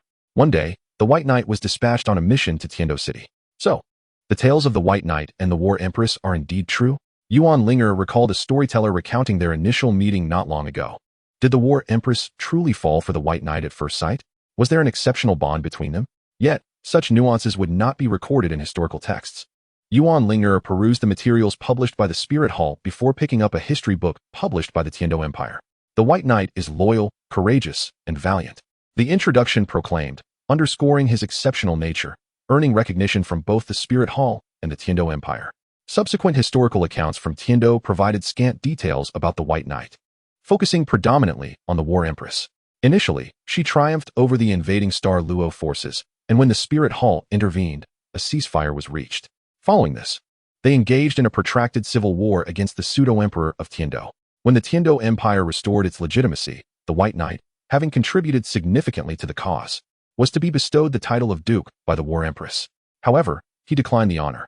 Thus, the White Knight departed the Tindo Empire, returning to the Spirit Hall, where the War Empress conferred upon him a noble title of knight. At this point, the White Knight had already reached the 70th level, his reputation soaring due to his involvement in the Tindo Civil War. He joined the Paladin Order of the Spirit Hall, dedicated to combating malevolent soul masters. And so, time continued its relentless march. His last recorded journey was to visit the War Empress. Fate is indeed impartial. Although the War Empress possessed unparalleled military prowess, her spiritual cultivation was not particularly high, and her lifespan was limited. At that time, the War Empress was already in her twilight years. The White Knight visited her, and it remains unknown what transpired during their conversation, though historical texts mention that the Emperor and the Empress conversed joyously. The following day, the War Empress passed away unexpectedly, and the White Knight departed from the Haotian Empire. He then devoted himself to his cultivation until he reached level 89. One fateful day, he mysteriously vanished from the Hall of Spirits, leaving no trace behind on the continent. How could this be? Yuan Ling'er was perplexed. After all, the White Knight was a formidable soul master. How could there be no further records of him? Hulaina, unfazed, casually remarked, what else could it be? He was a figure from centuries ago. Having this much documentation is already commendable. Moreover, this information is preserved in the Grand Library of the Hall of Spirits. Had it been recorded in the Haotian Empire, it might have simply stated, the White Knight, loyal and valiant, and then proceeded to elaborate on the War Empress. Yuan Linger remained unconvinced. She gazed at the statue of the White Knight outside the library, her divine core inside her unable to contain its exuberance, yearning to draw nearer. This could only signify one thing. There was something significant about the statue of the White Knight. What could it be that attracted her divine core? Yuan Linger could not help but inquire, why was the statue of the White Knight erected outside the Grand Library? Indeed, she felt this was a substantial point of inquiry. The Grand Library of the Hall of Spirits was constructed during the reign of the former Pope, with the slogan providing a platform for all who are passionate about the study of martial souls. It appeared beneficial for the nation and its people, seemingly showcasing the cultural refinement of the Hall of Spirits, while in reality, it was aimed at winning over scholars across the continent. Although there were no explicit restrictions on the personal freedoms of the scholars, the Hall of Spirits was not a charitable institution. It would not simply allow them to escape. Returning to the issue of the statue, why was it imperative to place the statue of the White Knight outside the library? As a site for promoting cultural and educational values, why not erect a statue of a six-winged angel instead? Would that not be more reasonable? Hulaina shook her head, stating that she was not yet born at that time. She said, I do not know. It was indeed the statue of the White Knight that was constructed then. However, it seems that Elder Yuan oversaw the library's construction. Perhaps this question is best directed to Elder Yuan. Yuan Linger's eyes widened. Chapter 35, Your Majesty. You wouldn't want Nana to be bullied in the Hall of Spirits, would you? Yuan Xuanlu put down his fragrant tea and gazed at the woman before him. Pope Bibidong. It was the dead of night. After a fierce match with Qian Douluo, Yuan Xuanlu had taken a restful afternoon.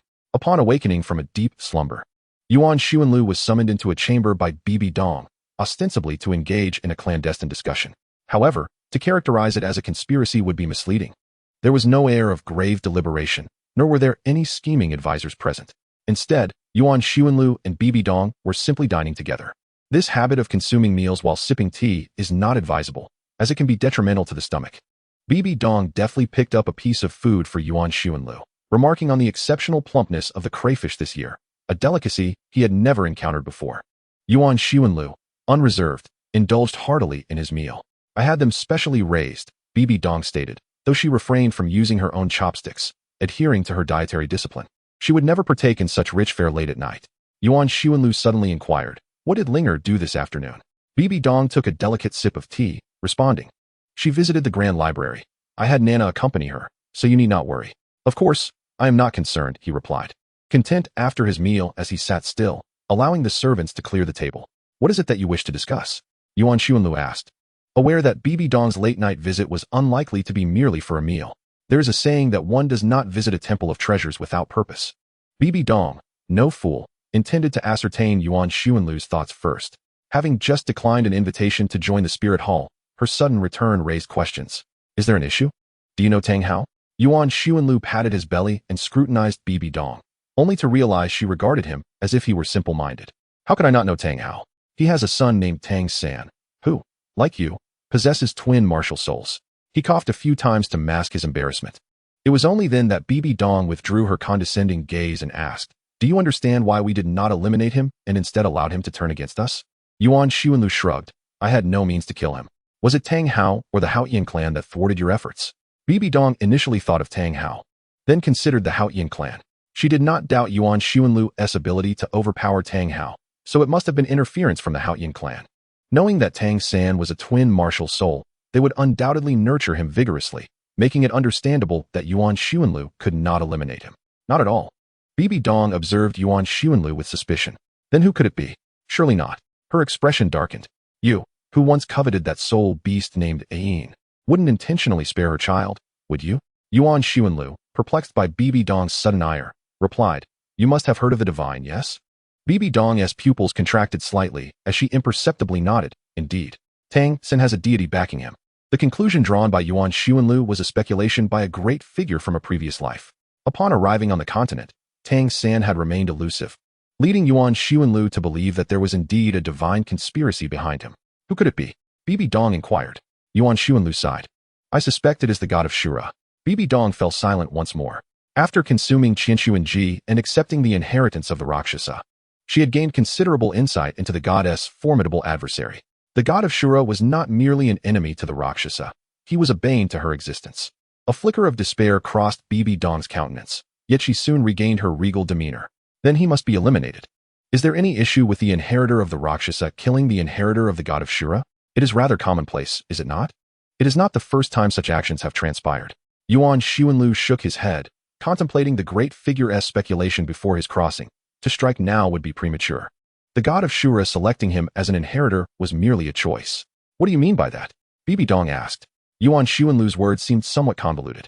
After reflection, he decided to illustrate his point with an analogy. Suppose you had a son-in-law. I do not, Bibi Dong replied. Yuan Xuanlu sighed, using himself as an example. If I were to have a son-in-law, well, perhaps not. Bibi Dong interjected. Yuan Xuanlu continued to ponder, then resolved to let his good brother, Ju Huaguan, bear the burden of this analogy.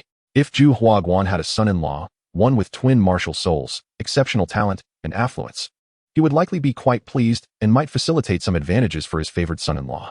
However, should that son-in-law become lethargic and indulge in vice, Ju Huaguan would likely lose interest in nurturing him further.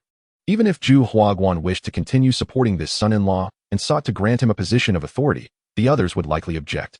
As the inheritor of the god of Shura, he would be held in even higher regard by the other deities, for the god of Shura is a sovereign, wielding considerable power. The issue of inheritors directly affects the interests of the other gods. In this analogy, the god of Shura represents Ju Huaguan. The elder position symbolizes the god of Shura's throne, and the son-in-law embodies Tang San. Bibi Dong regarded Yuan Xuanlu with newfound respect, inquiring in a measured tone. You seem well-versed in matters of the divine realm. Aside from the enmity between the god of Shura and the Rakshasa, she had only encountered the inheritances of the angel god and the sea god. Are there not other deities in the divine realm? As Bibi Dong contemplated this, Yuan Xuanlu refuted the notion. That is merely conjecture on my part. Bibi Dong replied, feigning knowledge, are we? Continue the charade. Yuan Xuanlu carefully selected his words, moistening his lips. What I mean is that I can assist you in corrupting this inheritor, leading him toward his own downfall. Once the god of Shura no longer favors him, he can be eliminated. This would also dismantle the final barrier to your unification of the continent. What do I require? Allow me to allocate a portion of the resources from the spirit hall to facilitate this endeavor. Bibi Dong scoffed. A mere empty-handed scheme. Yuan Xuanlu, with a resigned gesture, replied, well, there's no other way. Collaboration necessitates trust. Collaboration? Who would want to collaborate with you? Bibi Dong's arrogance intensified. You have joined the spirit hall and still wish to evade my commands? Are you the Pope? Bibi Dong retorted, and are you? Can you command all the elders? Indeed. It is the authority bestowed upon me by my status as Pope. What about Qian Douluo? He too cannot unilaterally restrict my authority over the elders. Yuan Xuanlu raised his thumb in admiration. You are so lofty. Truly remarkable. After speaking, Yuan Xuanlu casually remarked, I have reached the 96th rank. Oh, what do you mean by that? Bibi Dong inquired, her knowledge of his rank not granting her understanding of his implication. With a smile, Yuan Xuanlu seriously addressed Bibi Dong. I have become a devotee. I am no longer obliged to heed your commands, and moreover, I can unreservedly support my niece in securing her position as the saintess. Bibi Dong glared furiously. The reason she had taken Hulaina under her wing was to cultivate her own administrative cadre.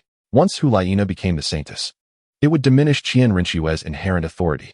Hulaina was a fine individual, yet, alas, due to a certain selfish individual, she would ultimately be slain by my niece. Sigh. Why must she involve herself in matters pertaining to our Qian family legacy? Comparing the Pope's family to that of an emperor, Yuan Xuanlu's words would fall on deaf ears in the two great empires, for this was the truth. Seizing the moment, Yuan Xuanlu pressed on, Your Majesty. You wouldn't want Laina to be bullied within the Spirit Hall, would you? Bibi Dong, her gaze fluctuating, asked, Will you aid Laina in securing her position as saintess? Of course, all I seek is the demise of Tang Hao and the destruction of Tang San, Yuan Xuanlu assured, adding, Moreover, this would be beneficial for you. If Tang San truly becomes the Azura god, how would you unify the continent? Yuan Xuanlu perceived that Bibi Dong's eyes were brimming with uncontained ambition.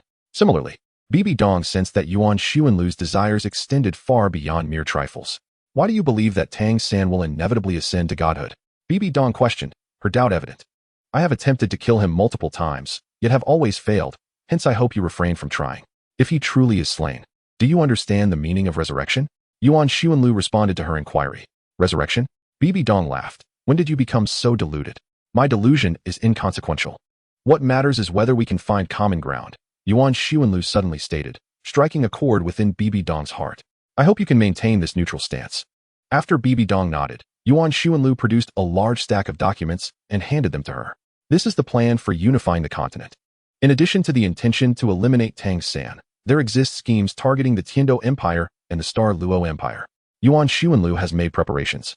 He clasped his hands behind his back and gazed at the dazzling lights of the spirit city below the Pope's mountain. Those who are familiar with their own affairs know that our spirit hall possesses but a modest fortune.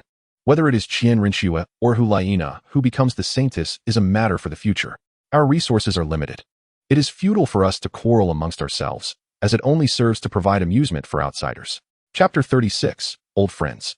With a sharp clap, the youthful storyteller roused the wooden block, raising an eyebrow with a smile as he proclaimed, Everyone is aware that our Dragon Emperor Douluo is not a man of stability. Indeed, upon his return today, he stirred up quite the commotion. The crowd leaned in attentively. This was no mundane tale, but rather the latest news from the Spirit Hall. At that moment, a colossal angelic statue loomed in the sky, visible to all in the city, igniting their curiosity about the events that had transpired. Although they were soul masters, they belonged to the lower echelons of Spirit City, making it quite reasonable that they lacked access to high-level information. Upon his return to Spirit City, the Dragon Emperor Douluo sought out a favorite brothel, summoning a courtesan to listen to music. In a moment of emotional fervor, he grasped her hand, eliciting murmurs of affection. Ah, the sweet entanglement of lovers. From the crowd, Ju Huaguan gave Yuan Xuanlu a thumbs up. Yuan Xuanlu furrowed his brow and inquired, I am treating. You choose the location, and this is all I am to hear? Ju Huaguan shook his head innocently, replying, It is not my doing. The entirety of Spirit City's taverns and teahouses are abuzz with this news. Even the courtesans in the brothels must chime in while entertaining their guests. It is a renaissance of sorts. Impatient, Yuan Xuanlu tossed a couple of roasted soybeans into his mouth, retorting, Who would believe that? Haha, I believe Ju Huaguan. A figure clad in black approached. Moving like a specter, it was the ghost Douluo. I believe Ju Huaguan is merely fanning the flames. Ju Huaguan took a sip of his drink and feigned annoyance. Snorting softly, If you do not believe, that is your choice. Xuanlu, speak, what is it? Ghost Douluo disregarded Ju Huaguan and focused on Yuan Xuanlu, skeptical that he had merely summoned them for drinks.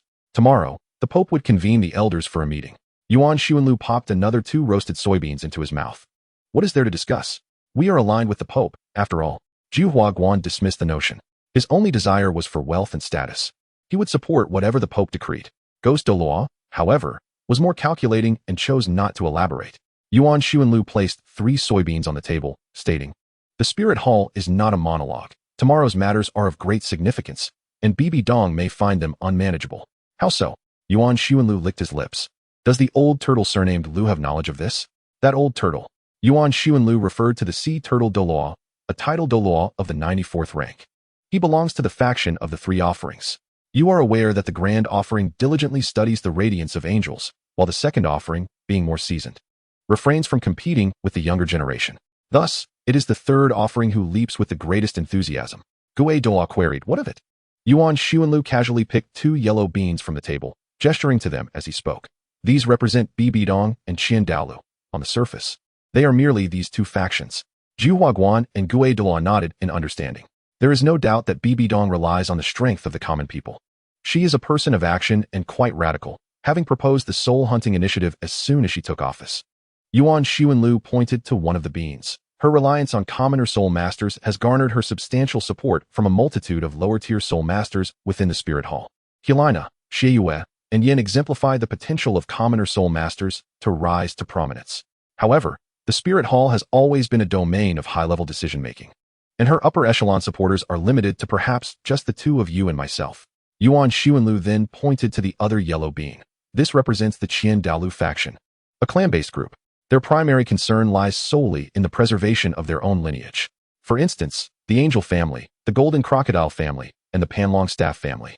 They neither suppress the entry of commoner soul masters nor particularly welcome them.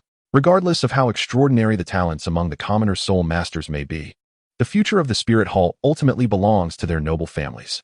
Just observe how the Angel family, the Golden Crocodile family, and the Panlong Staff family have consistently produced offerings and elders.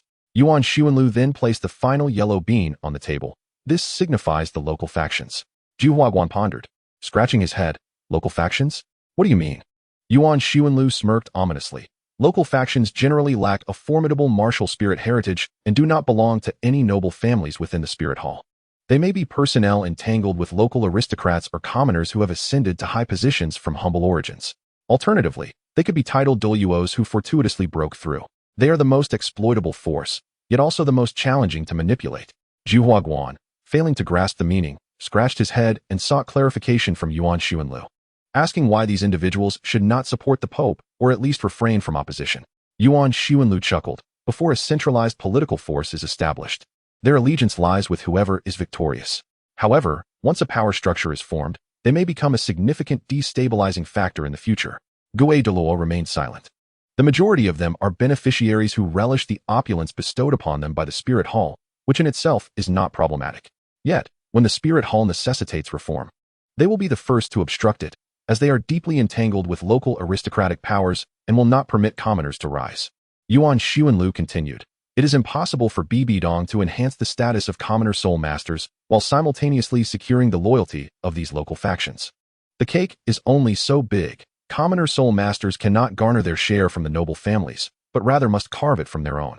Ghost Douluo understood. "So, are they going to oppose your plan?" Ju Huaguan gently touched his head, inquiring why they would object. "Isn't it beneficial for everyone to expand the cake?" Yuan Xuanlu once again pointed to the yellow bean on the table, stating that their allegiance to the Spirit Hall was not for its service. They had their own small families in their locales, such as having a family member become the city lord or controlling the local economy. Their association with the Spirit Hall was merely for the profit of their own kin. Unlike the aristocratic clans, which had long since intertwined their fates with the Spirit Hall, common soul masters were looked down upon by the nobility, with no prospects for advancement, forced to follow Bibidong blindly. They were different. Ghost Douluo cautioned Ju Huaguan, who still did not comprehend. "You cannot assume that every member of the Spirit Hall is an orphan like Hulaina. In fact, the leaders of the sub-halls predominantly hail from the local gentry of small cities. They are indifferent to the plight of commoners. Joining the Spirit Hall is not regarded as a point of pride for them. They merely seek the status of the Spirit Hall to facilitate their own profit." Yuan Xuanlu nodded. This faction originally posed no issue, but the problem arose when they formed a clique. Within the Tindo and Xinglua empires, countless small families congregated under the banners of the three offerings and the Sea Turtle Douluo. They exchanged resources, formed alliances for personal gain, and maintained mutual defense, thereby connecting the middle classes of the two great empires within the Spirit Hall. To speak frankly, if I were the Pope, I would hardly find peace. If it were not for the Supreme offering utilizing the strength of a limit Douluo to suppress them, the Spirit Hall might not even retain the surname Qian. Ghost Douluo inquired, "What do you mean?" Yuan Xuanlu crushed the yellow bean in his hand, indicating that tomorrow they must instigate a split among them, redistributing parts of the cake to different factions. Ju Huaguan asked with concern, Would they accept it? Wouldn't that lead to a split? Yuan Xuanlu, somewhat resigned, replied, they come from local gentry. Their joining the spirit hall was merely to better exploit the common people, and forming a faction is no different. They will not turn down money. Chapter 37. Course Tactics to Set an Example. In the Pope's Hall, seated at the head of the round table was none other than our esteemed Pope, Bai Dong. Beside her were the titled Douluo elders of the Spirit Hall, with the 10 cardinal bishops, the upper echelon of the Spirit Hall, standing beneath. Now that all have arrived, I must apologize for keeping you waiting. Yuan Xuanlu was the last to enter the Pope's Hall. He surveyed the elders and the 10 cardinal bishops before taking his seat. While his words were laden with apology, his face betrayed a sense of self-satisfaction. Ladies and gentlemen, today's meeting will determine the future of our Spirit Hall. Yuan Xuanlu waved his hand, and the servants had already distributed the blueprint for the Spirit Hall, allowing everyone to express their thoughts freely. To speak freely is akin to engaging in partisan strife. Several elders exchanged glances, their eyes reflecting disdain. Who could be unaware of what kind of person you, Xuanlu, truly are? The cardinal observed with a stoic demeanor, entirely unperturbed by the notion of participating in this matter. Seated high above, Bibi Dong remained silent, intending for Yuan Xuanlu to serve as her instrument in the council. Everyone looked on as Yuan Xuanlu boldly asked, as the reform elder of the Spirit Hall, does anyone have any objections? The elders exchanged glances, and the leading sea turtle Douluo stepped forward to inquire, is this proposal the will of Elder Yuan or the Pope? Yuan Xuanlu casually polished his fingernails and replied, Elder Lu, the Spirit Hall has always been like a family. I serve the Spirit Hall. What difference does it make? Oh, who doesn't remember what you were in the past, Yuan Xuanlu? Serving the Spirit Hall. Why did you not act thus when the Pope was alive? Elder Lu nearly berated Yuan Xuanlu. Then allow me to ask, what is the necessity for the Spirit Hall to undergo this reform? Elder Lu questioned with a grave tone. Yuan Xuanlu's expression shifted. He gestured toward the Douluo Hall and stated, naturally, it is to propagate the welfare of our Spirit Hall. In the past, the angel god fought for the well-being of the people of Douluo continent, carving a bloody path from the wild lands, driving away spirit beasts, eradicating evil spirit masters, and maintaining peace across the continent. As descendants, we cannot help but shed tears when we remember the angel god's struggles for the populace.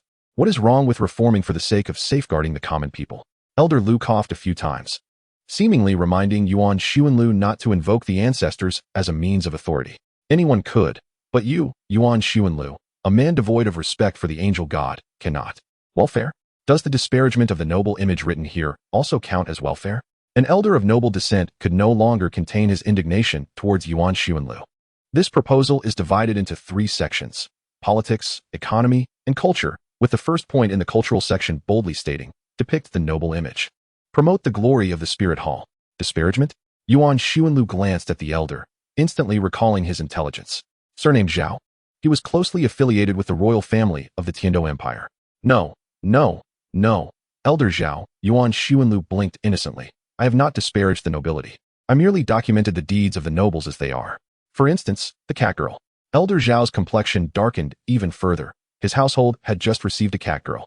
And before he had even had the chance to indulge, Yuan Xuanlu already knew, and worse still, he used it as leverage against him. Nobles imposed taxes on the commoners, oppressed the wives and daughters of the commoners, and, oh yes, forced people off their lands, turning them into serfs. Yuan Xuanlu spoke with grandiosity. Elder Lu remained in his usual nonchalant demeanor, his eyes still closed. The corruption of the nobility was a matter for the empire. Our Spirit Hall is a sanctuary for soul masters, not a refuge for commoners devoid of soul power. Yuan Xuanlu disregarded Elder Lu's indifferent attitude, standing resolutely with a sense of loyalty to the state. Our Spirit Hall embodies justice on the continent. From the moment we expelled the evil soul masters under the guidance of the angelic deity, we have been in service to the common people, naturally taking their grievances to heart. Elder Lu maintained his demeanor, inquiring once more. The Spirit Hall stands on equal footing with the 2 great empires, yet it does not seek to replace them. The issue of nobility is a domestic affair of the empire. The 2 exchanged sharp retorts, each relishing in the verbal sparring. Yuan Xuanlu proclaimed that the Spirit Hall represents fairness and justice, while Elder Lu countered that it is merely an internal matter of the empire. The highest authority of the papal hall convened, an assembly akin to haggling in a marketplace, all vying for their own interests. Elder Zhao sensed a dissonance in the conversation. Despite his attempts to mediate, Yuan Xuanlu remained fixated on the harsh punishment of the nobility. Yet this was not the crux of the matter. The true issue lay in Yuan Xuanlu's assertion of suppressing the Spirit Hall's local branches that collude with the wicked. This struck a chord with them. The headquarters of the Spirit Hall is located in Spirit City, with a sanctum in the capitals of both empires and principal halls in major cities, forming the foundation of the Spirit Hall. However, those branches and subhalls were not under the effective control of the Spirit Hall. They were established by families who had received positions from the Spirit Hall, leveraging their familial power to create these branches. While it could be argued that these nobles were indeed part of the Spirit Hall, their loyalty to it seemed less than unwavering. Moreover, Yuan Linger had already begun to threaten them. What did he mean by colluding with the wicked? Was it not true that we are both nobles and powerful figures, as well as members of the Spirit Hall? Did we not exploit the common folk under the guise of the Spirit Hall? Did we not use the name of the Spirit Hall to secure high positions for our family members within the empire? Were they not fearful of our potential betrayal? Given that I am an elder of the Spirit Hall, my nephew is an official in the Tindo Empire, my cousin has inherited a title in the Tindo Empire, and my granddaughter is wed to a prominent noble there? Thus, the Spirit Hall trembled at the thought of our allegiance shifting, believing that to secure oneself against external threats, one must first stabilize internal affairs. This must be your line of thought, Yuan Linger. Elder Zhao, being impulsive, swiftly joined the verbal fray. And soon 3 voices were raised in discord. The empire is the empire, but the Spirit Hall is merely an organization. Elder Zhao implored earnestly. It was then he realized. At some point, the Chrysanthemum Pass had joined the fray as well. Wait, is this the Pope's intent? Cold sweat began to bead on Elder Zhao's brow. Silence. Bibi Dong furrowed her brow deeply and inquired. What do you mean, Elder Zhao? Elder Zhao was taken aback, pondering the implications of his own words. Was he not merely striving for power and influence for himself? Elder Lu had expressed a similar sentiment moments earlier. Why did Bibi Dong not question him regarding his intentions? As Elder Zhao scanned the room, he noticed the piercing gazes of those around him, and upon turning to Elder Lu, the sea turtle Douluo, he found him regarding him with ill intent. Indeed, you hail from a noble lineage of the Tindo Empire, yet you have allied yourself with the Spirit Hall. Elder Lu lamented. While you may claim to act in the interest of the Spirit Hall, at the very least, you ought not to side with outsiders. Elder Lu's anguish was palpable. Suddenly, Elder Zhao recalled that Elder Lu did not appear to be of noble birth at all. I have stated that the Spirit Hall requires reform, and it is an urgent matter. Whoever stands in my way is resisting the tide of history, he proclaimed, invoking the loyalty to the state. Elder Zhao, as a member of the Spirit Hall, you betray the empire from within. It is truly disheartening. Elder Lu grasped Zhao's hand. His eyes filled with sorrow. I am pained by this. I ask you to leave, for the Spirit Hall welcomes only loyal patriots, not treacherous individuals. Yuan Linger regarded Elder Zhao with a disdainful gaze, reminiscent of a butcher eyeing a slaughtered chicken. I am an elder of the Spirit Hall. I am a titled Douluo. Elder Zhao's fury ignited. Yuan Linger, however, did not offer him any leniency, bellowing, do I need to escort you out? The overwhelming presence of a super Douluo left Elder Zhao unable to raise his head, and he understood that he could not afford to confront them here. Dejected, he exited the scene. The expressions of several other elders shifted as well, realizing the peril they faced if they were to challenge noble factions. They regretted having mingled so closely with them and accepted their gifts. Shrinking back, they adopted the guise of loyal servants of the Spirit Hall. Once Elder Zhao had completely departed, Elder Lu bowed to Yuan Linger, expressing gratitude for his efforts in purging the Spirit Hall of its undesirables. Yuan Linger reciprocated the gesture, praising, Elder Lu, though you hail from humble beginnings, you have not forgotten your roots despite your elevated status. You are indeed a pillar of the Spirit Hall. The flattery left Elder Lu momentarily speechless. Indeed, this was a performance, a pretext to dismantle the influence of local factions within the Spirit Hall. Elder Lu, the sea turtle Douluo, genuinely came from a common background and was a leader of a local faction. However, upon learning that his son could inherit a position within the main hall, he had shifted his allegiance to Yuan Linger.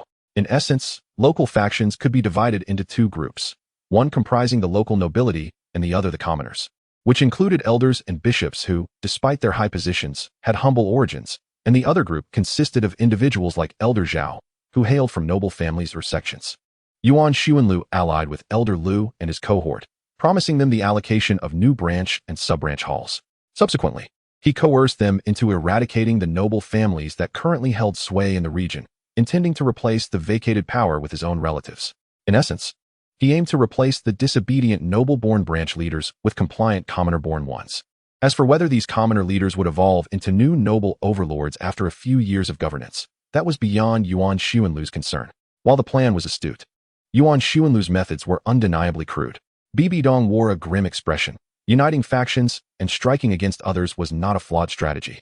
Yet Yuan Xuanlu's execution left much to be desired, presenting a disreputable facade that even seasoned veterans like Bibi Dong found difficult to confront. Your Majesty, I am an elder, not a pope. Yuan Xuanlu was aware of his own unsightly demeanor. However, he was never suited for such machinations in the first place. Bibi Dong had merely intended for him to serve as her pawn, yet he exerted his efforts too forcefully. Perhaps Bibi Dong wished to ensure that Yuan Xuanlu's name would be permanently etched on the nobles' blacklist, allowing her to handle the situation delicately later. With the nobles expressing gratitude in return, Yuan Xuanlu regarded Bibi Dong, who bore an expression of exasperation and disappointment. Elder Yuan, you should refrain from such endeavors in the future. Bibi Dong sighed, unable to bear Yuan Xuanlu's clumsy tactics. You should focus on being the executioner of the opposition. Yes, Yuan Xuanlu agreed. After the departure of Zhao, chaos ensued across the local branches. Your Majesty, what shall we do? Elder Lu expressed his deep concern. Originally a member and leader of the local faction, he had committed an act of betrayal. Although he could rally many commoners from the region, the influence of the noble forces within the Spirit Hall branches was substantial. Ultimately, if the local noble faction was not decisively quelled, the commoners, who had mustered their courage amid greed, would continue to sink deeper into despair. As the leader of the betrayal, he, alongside the puppet master of the local commoner branch leaders, would undoubtedly face retribution from the noble faction. Bibi Dong remained silent, her gaze fixed on the executioner, Yuan Xuanlu, who pointed to the documents on Elder Zhao's desk, stating, "Isn't the first item written there? Anti-corruption." Chapter 38. Did you sense the White Knight? Elder Zhao staggered back to his luxurious residence in Spirit City, having spent the day drinking, with Yuan Xuanlu's threats still echoing in his mind. You despicable Yuan Xuanlu. You return only to become Bibidong's lapdog. How disgraceful. Elder Zhao spat, aiming a glob of phlegm at his doorman's face. Are you blind? Have you no sense? The doorman, who had just received a mouthful of phlegm from Elder Zhao, dared not retort, but instead bowed lowly to usher the elder inside. Unperturbed by the thoughts of those around him, Elder Zhao made his way directly to the study. Frustration mounted within him. How dare Yuan Xuanlu humiliate him so? Did he not fear that he might genuinely align himself with the Tindo Empire? Elder Zhao's anger boiled over as he puffed his cheeks and glared. That Lu fellow was also a fool, believing that by siding with Bibi Dong, his life would improve. This was unacceptable. I must write to them, rally everyone together, and ensure their downfall. Waiting for that very moment, a voice echoed. Who? Elder Zhao's expression turned to suspicion as he looked up to see Yuan Xuanlu stepping through the door. Yuan Xuanlu released 9 soul rings and flashed a bright smile at Elder Zhao. Good evening.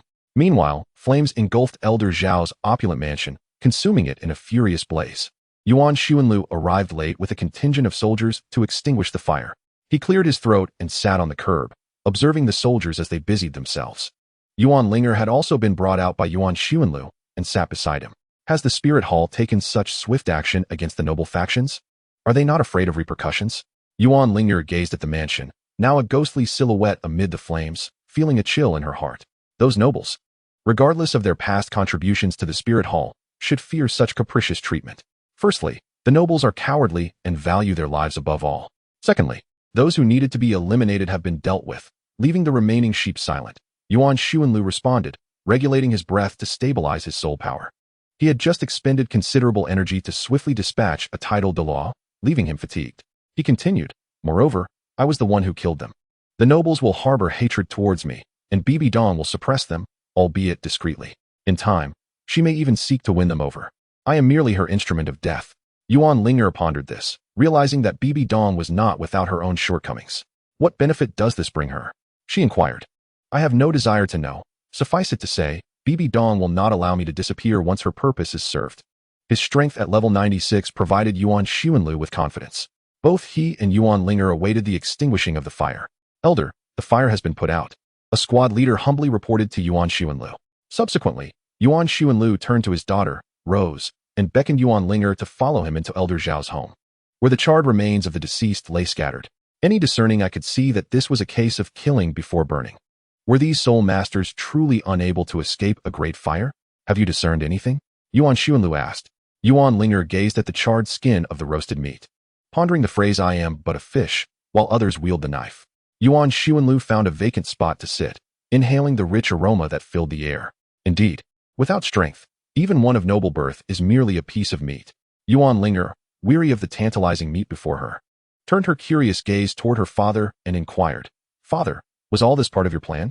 The central authority had eliminated the aristocratic leaders, thereby rendering the nobles' lives quite difficult. The removal of dissenters. Yuan Xuanlu shook his head, stating, I could not have anticipated such events. It was Bibi Dong's scheme. Yet, her urgency is evident.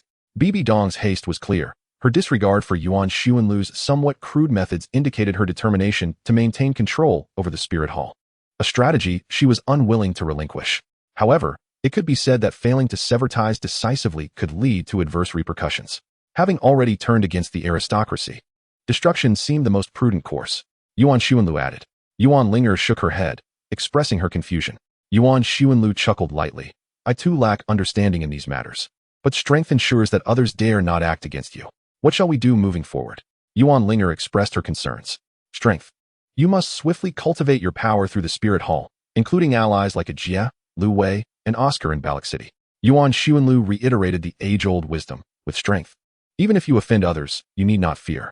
Yuan Linger fell into silence.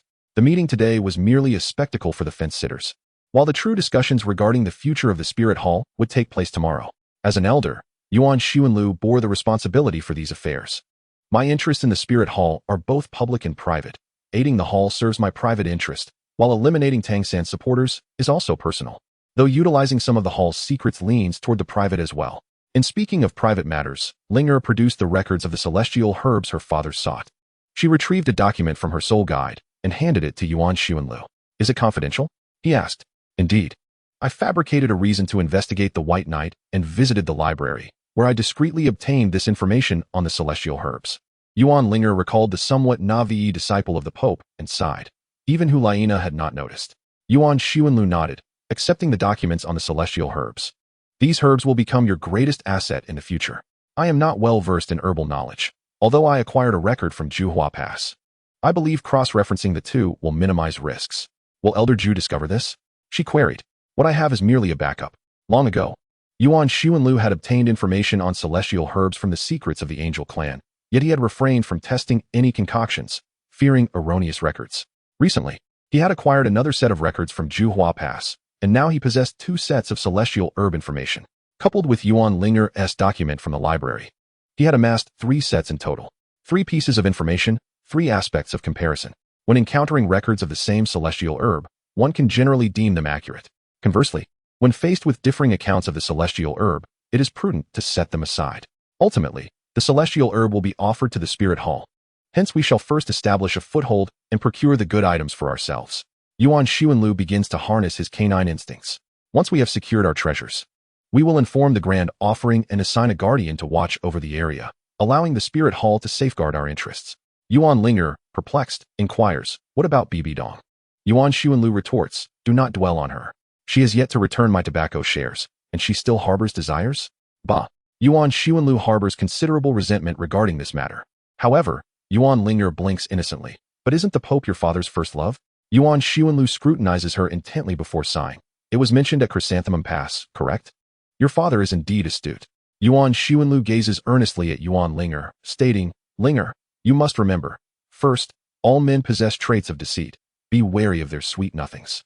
Second, when it comes to celestial herbs, first loves can be entirely disregarded. Third, one must live for oneself, without allowing emotions to hinder one's path.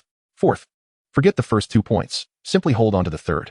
Yuan Linger nods, having heard these admonitions from Yuan Xuanlu countless times, as he fears she may fall prey to deceitful men. Oh, father, do you know of the White Knight? Yuan Linger had observed Yuan Xuanlu's reaction when she mentioned using the White Knight as a cover, but his expression remained unchanged, prompting her to directly inquire. The one from history books, the War Empress's companion, of course I know. Yuan Linger shakes her head. I meant the statue of the White Knight in front of the library. The light-hearted tone of Yuan Xuanlu dissipates as he regards Yuan Linger, scanning her from head to toe before asking, did you sense something? Chapter 39. Meeting and plans in the Pope's chamber, following Yuan Xuanlu's indiscriminate slaughter. The elders and bishops, who had previously conspired with the nobility, no longer dared to openly oppose him. As for their feelings towards Yuan Xuanlu, Bibi Dong glances at him, who is now resting with closed eyes, and smirks coldly. Yes, they harbor hatred. Indeed, the noble faction loathes him deeply. I shall observe how Qian Rinxue returns and contends with me. No matter how much you, Yuan Xuanlu, deny your lineage, the entire continent will still regard you as a member of the angelic family.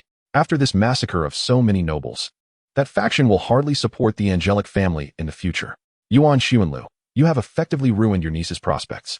However, this action has paved a path for my own future ascendance to power. Yuan Xuanlu casts a glance at Bibi Dong, understanding that she is contemplating the notion of protecting oneself once the prey has been exhausted. He engages in this endeavor as a white glove, executing the sordid tasks for the powerful. When his utility wanes, the influential will discard the glove, leaving him unscathed, while Yuan Xuanlu will suffer the consequences. Nevertheless, do you think I am concerned about those noble figures? Yuan Xuanlu and Bibi Dong exchanged a glance, each harboring ulterior motives, before shifting their gaze. Yuan Xuanlu surveyed the elders seated around the round table and, with a genial smile, proclaimed, "Esteemed elders, as the saying goes, to repel external threats, one must first secure internal stability. Only when our internal affairs are in order can we unite against external foes. I trust you have all perused the recent proposal." The elders nodded in silent agreement. This time, the Spirit Hall, as the emissary of the angel god, has historically championed justice, while the nobility of Tindo and Xinglua has oppressed the populace, showing no regard for their suffering, leaving them to endure dire straits. As the sole bastion of justice on the continent, how can we bear to witness the people's suffering? Thus, we must restore tranquility to the continent and lead the two great empires towards righteousness. Though Yuan Xuanlu had yet to conclude his discourse, the elders exchanged knowing glances, comprehending the gravity of the implications. Accepting righteous leadership, when articulated eloquently, suggests a benevolent guidance. Yet, when stripped of its eloquence, it veers towards the ambition of seizing the legacies of the two empires, with aspirations of unifying the continent. Historically, this notion is not without its merits. When the Spirit Hall was first established, it served as humanity's backbone, rallying the people against formidable soul beasts. Over time, the two great empires gradually emerged, while the Spirit Hall maintained its aloofness, for even then, emperors required the Pope's coronation to be deemed legitimate. However, the centralization of power and the reinforcement of imperial authority have always been innate to an emperor's nature, leading to the eventual abolition of the papal coronation by the two empires. The Spirit Hall remained silent, retaining its status as the nominal sanctuary for soul masters. As the threat of soul beasts diminished, the Spirit Hall understood the delicate balance. The discord between the empires and the Spirit Hall was not overt, for they shared a common adversary at that time, the evil soul masters. When the Empress Shime, grandmother of Qian Douluo, compelled the two great empires to extend benefits to low-ranking soul masters, the Spirit Hall and the empires entered a state of genuine enmity.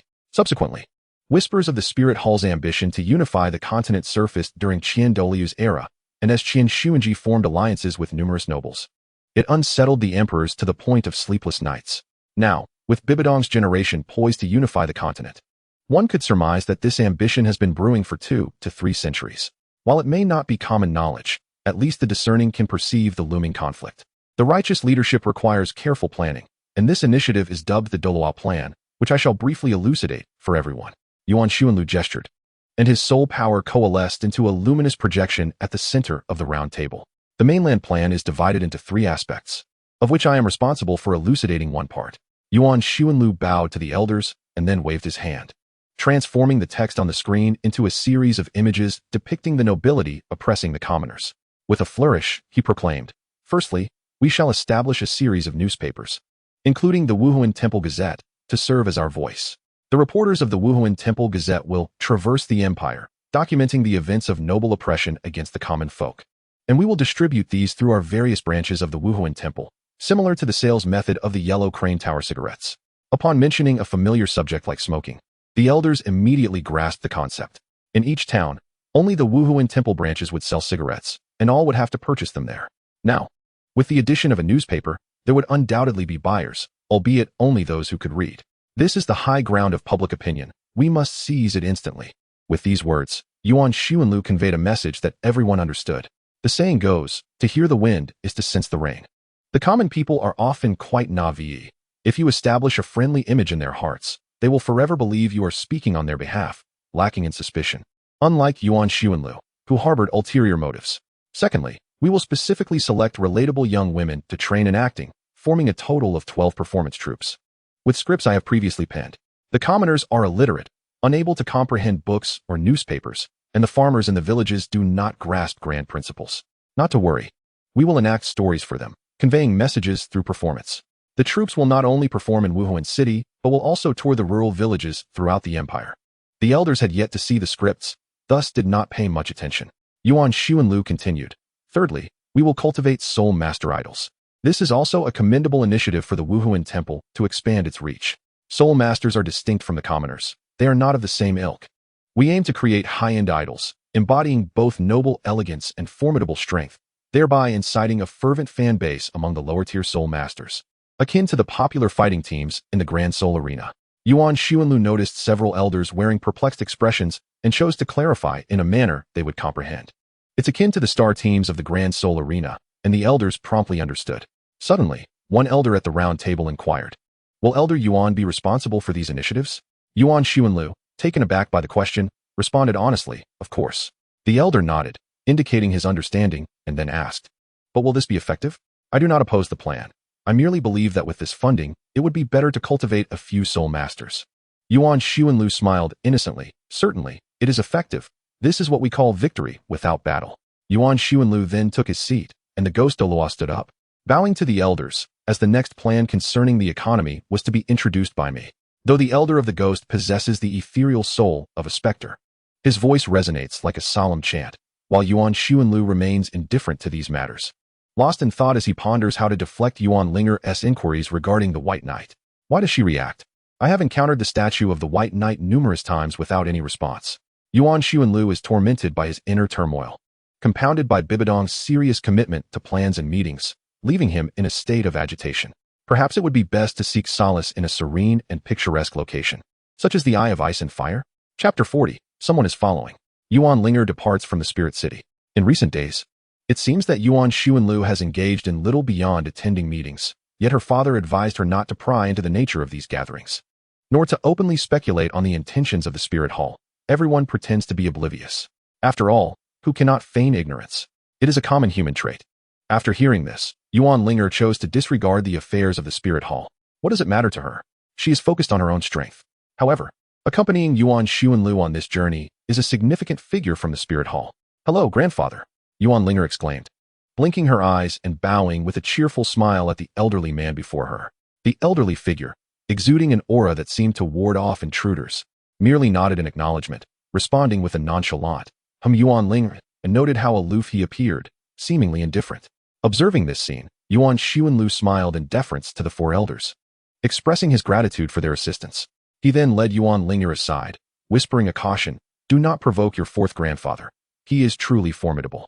Even at my level of a 96th ranked Super Douluo, I must tread carefully around him." This elder is the fourth elder of the Spirit Hall, known as the Night Owl, with the title of Night Owl as well. He was assigned to Yuan Xuanlu by Ju Douluo, and his demeanor could be described as cold and merciless to the utmost degree. Typically, he treats even the great elder with such indifference. Yuan Xuanlu speculates that this may be the reason Ju Douluo sent him forth.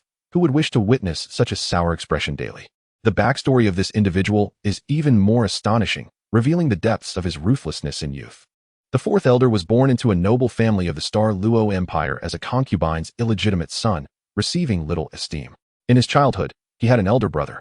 The legitimate heir, who was handsome, possessed remarkable talent for cultivation, and displayed great leadership abilities. In the martial virtue-rich empire of Star Luo, his future appeared exceedingly bright. However, the luminous prospects of the elder brother did not guarantee a promising future for the younger sibling. The fourth servant, whose mother was tragically slain by the matriarch, endured a life of relentless hunger and servitude, treated as a mere slave by the matriarch and his elder brother for a decade. Growing up in such a household, his character inevitably twisted to the utmost extremes. When he reached the age of 16, fate intervened. His father succumbed to illness, and his brother, occupied with military affairs, was unable to return home. At long last, the long-awaited opportunity for revenge had arrived for this illegitimate son of a concubine. He had secretly cultivated his strength to the level of a soul master, now capable of exacting retribution.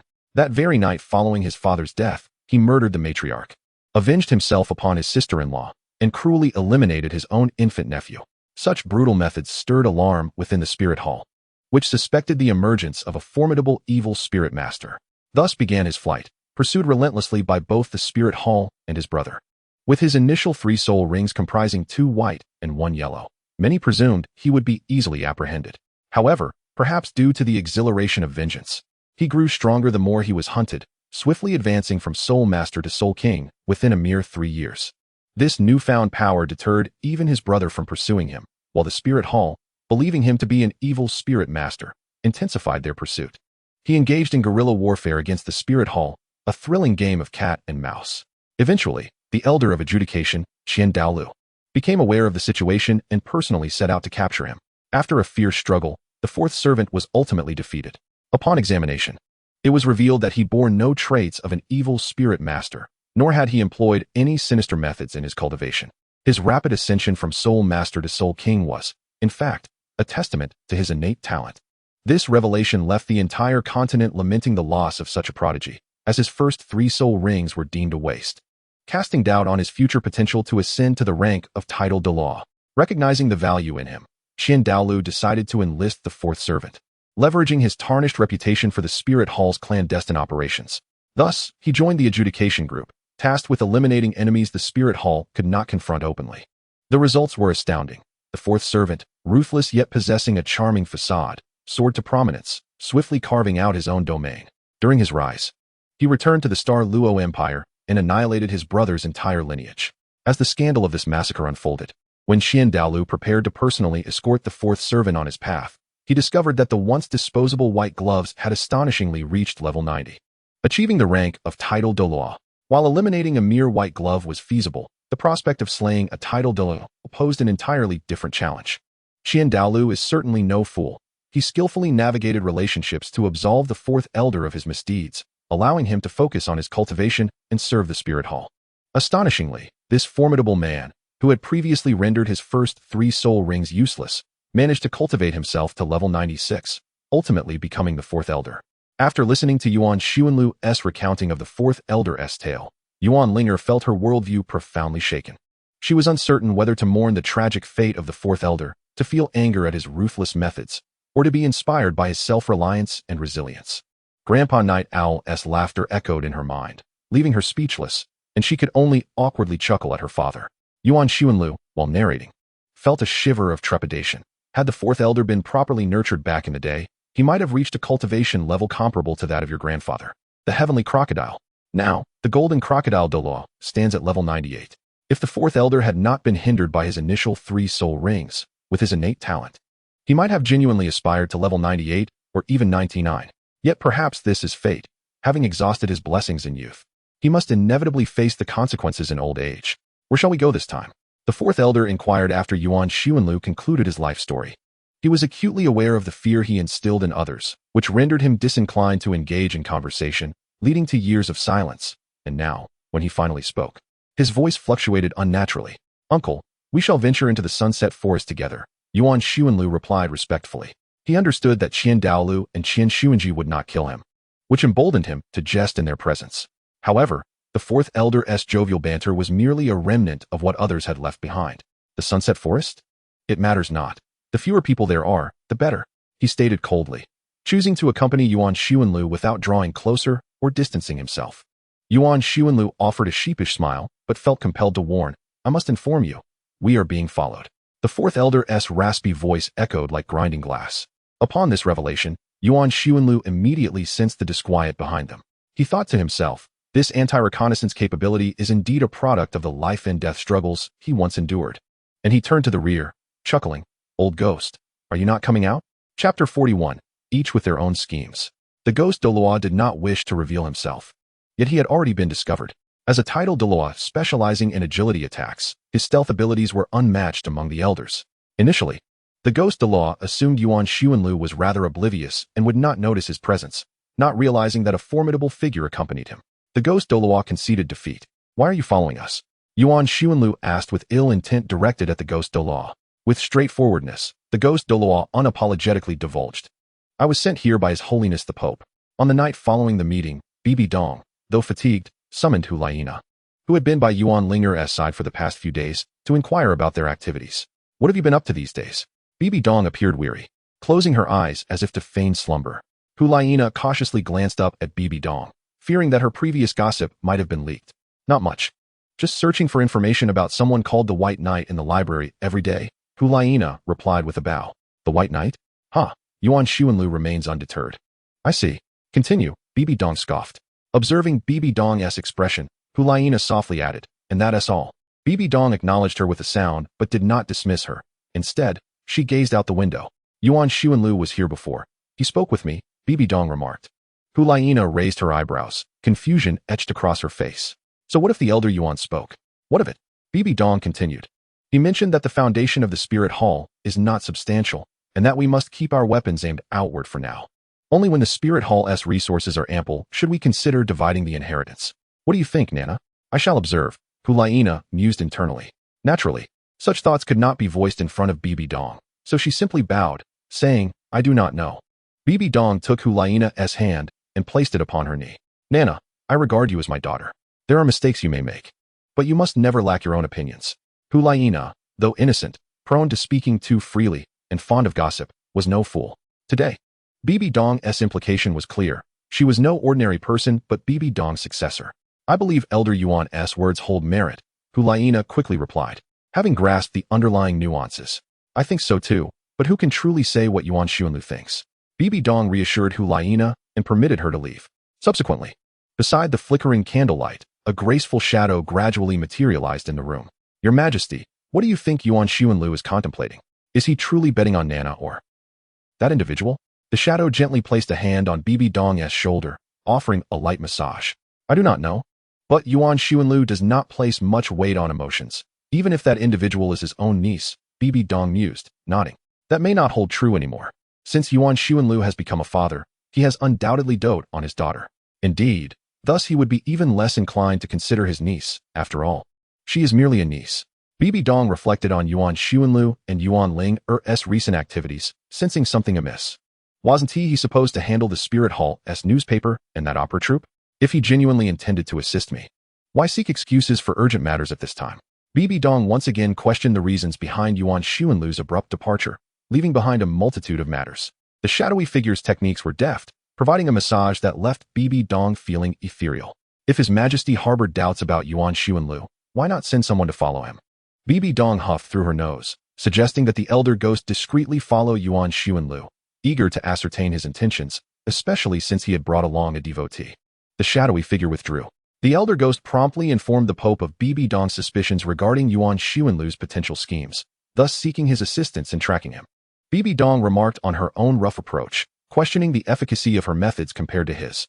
Thankfully, she considered herself magnanimous, adhering to the principle of trusting individuals while remaining wary of their intentions. The elder ghost observed Yuan Linger vehemently criticizing Bibi Dong and could not help but feel awkward, offering a sheepish smile. After all, who could maintain a pleasant demeanor when under suspicion and surveillance? Old ghost, you may return, Yuan Linger said, patting the elder ghost's shoulder. His expression unchanged, betraying none of the anger he had just displayed. The elder ghost hesitated, responding, this is the Pope's command. He dared not voice further objections. A palpable aura of menace enveloped him, emanating from Yuan Linger. Though he had been an old friend of Juhua Pass for many years, he was not as familiar with Yuan Linger. If Yuan Linger truly lost his temper, it was unlikely he would show any mercy. Elder Ghost, I am aware of your unwavering loyalty to Bibi Dong, yet it unsettles me, Yuan Linger stated, his tone calm, as if engaged in a casual conversation at home. You know my straightforward nature. I speak my mind. I am merely returning home. If Bibi Dong is concerned about my journey, she should communicate with the high priest, lest she delude herself into thinking her position as Pope grants her authority over all soul masters, dictating their comings and goings. The elder ghost readily acquiesced, intending to depart swiftly, but Yuan Linger obstructed his path. Is there something else? The elder ghost inquired cautiously.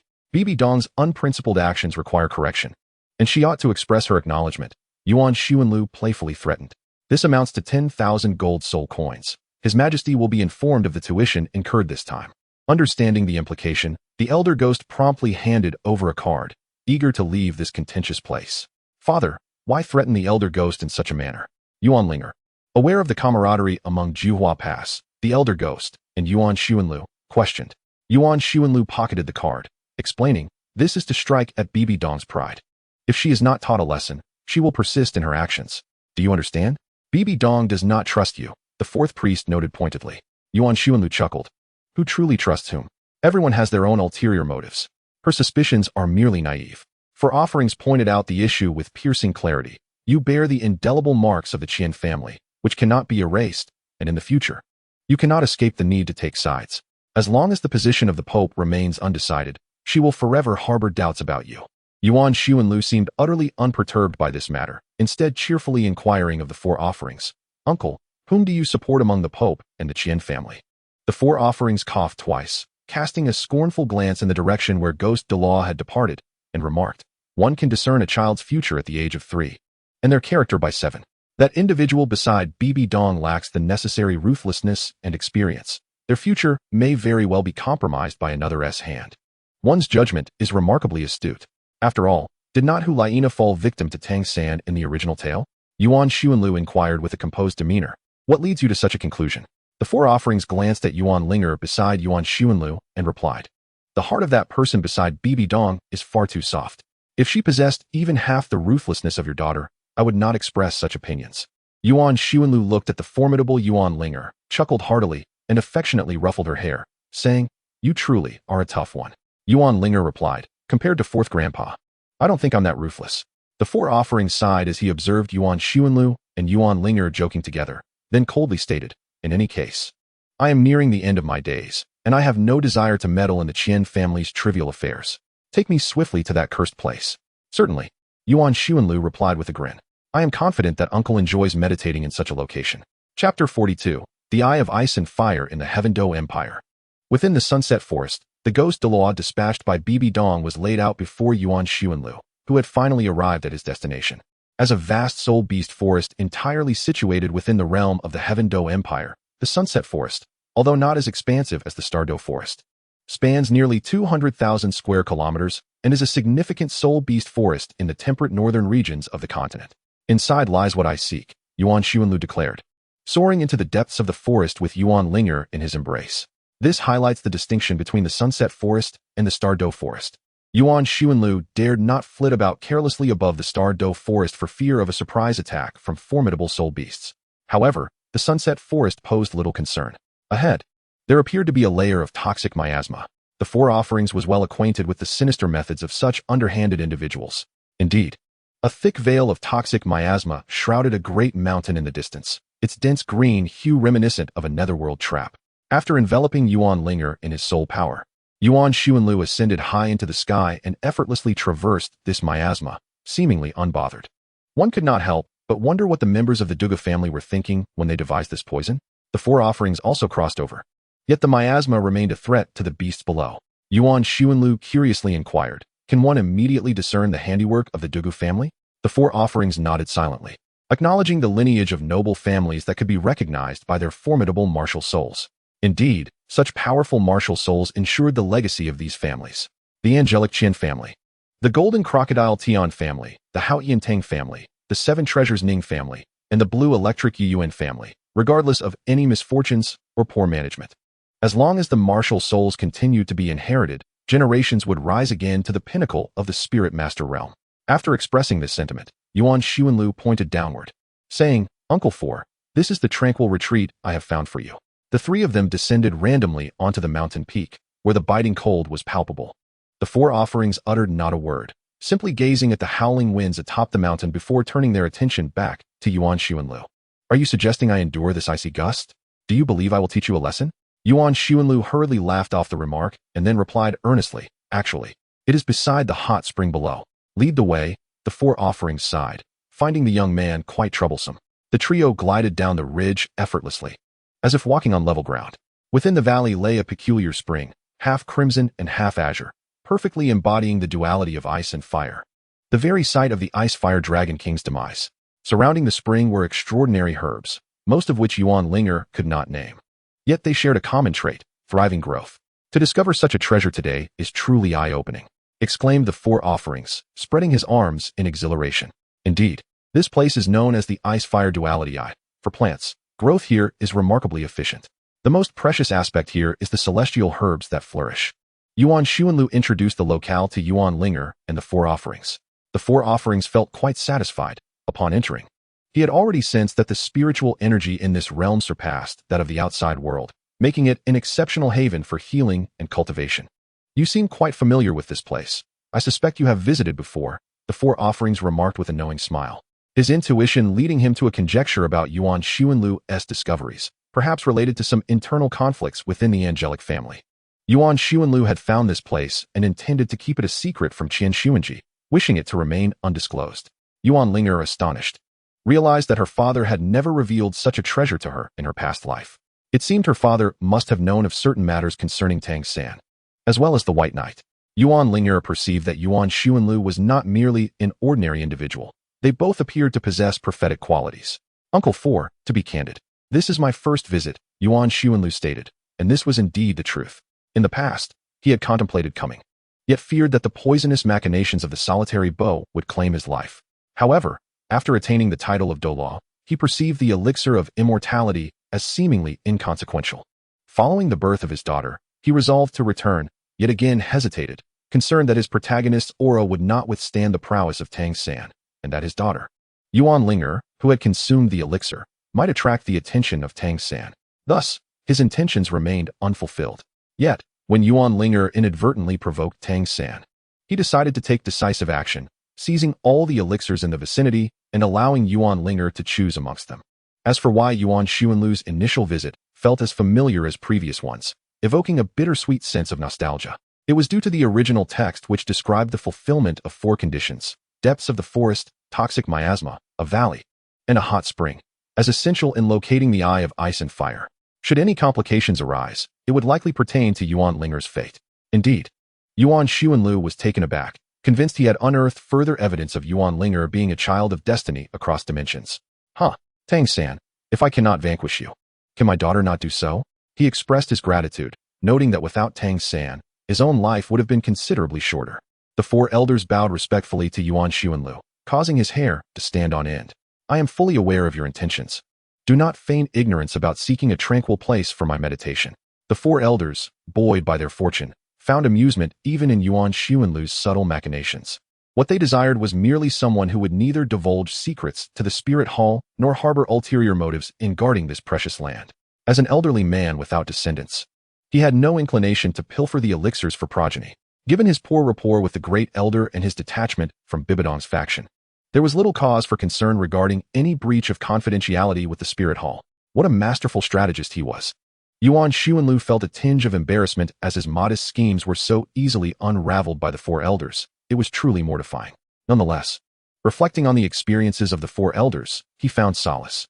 After all, they had weathered such tumultuous storms and would have long been consumed had they lacked shrewdness. Thank you, Uncle Xia, for your generosity.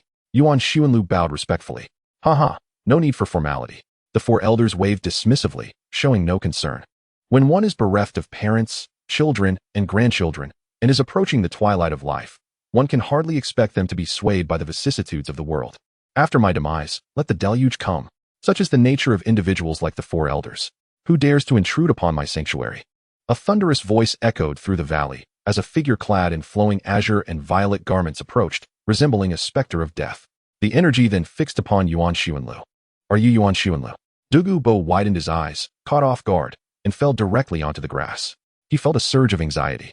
At this moment, the news of Yuan Xuanlu's return to the spirit hall had already spread throughout the continent. Ju Douluo had assumed that Yuan Xuanlu was enjoying a life of luxury at the spirit hall, never anticipating that this individual would arrive at his secluded abode. The poison Douluo. Yuan Xuanlu cast a glance at the formidable poison Douluo, then donned a smile, adopting the most courteous tone to utter the most audacious words. Apologies. But this is my sanctuary. Chapter 43. Ju Douluo apologies, but this is my sanctuary. This was no different from the idle threats exchanged by ruffians before a brawl.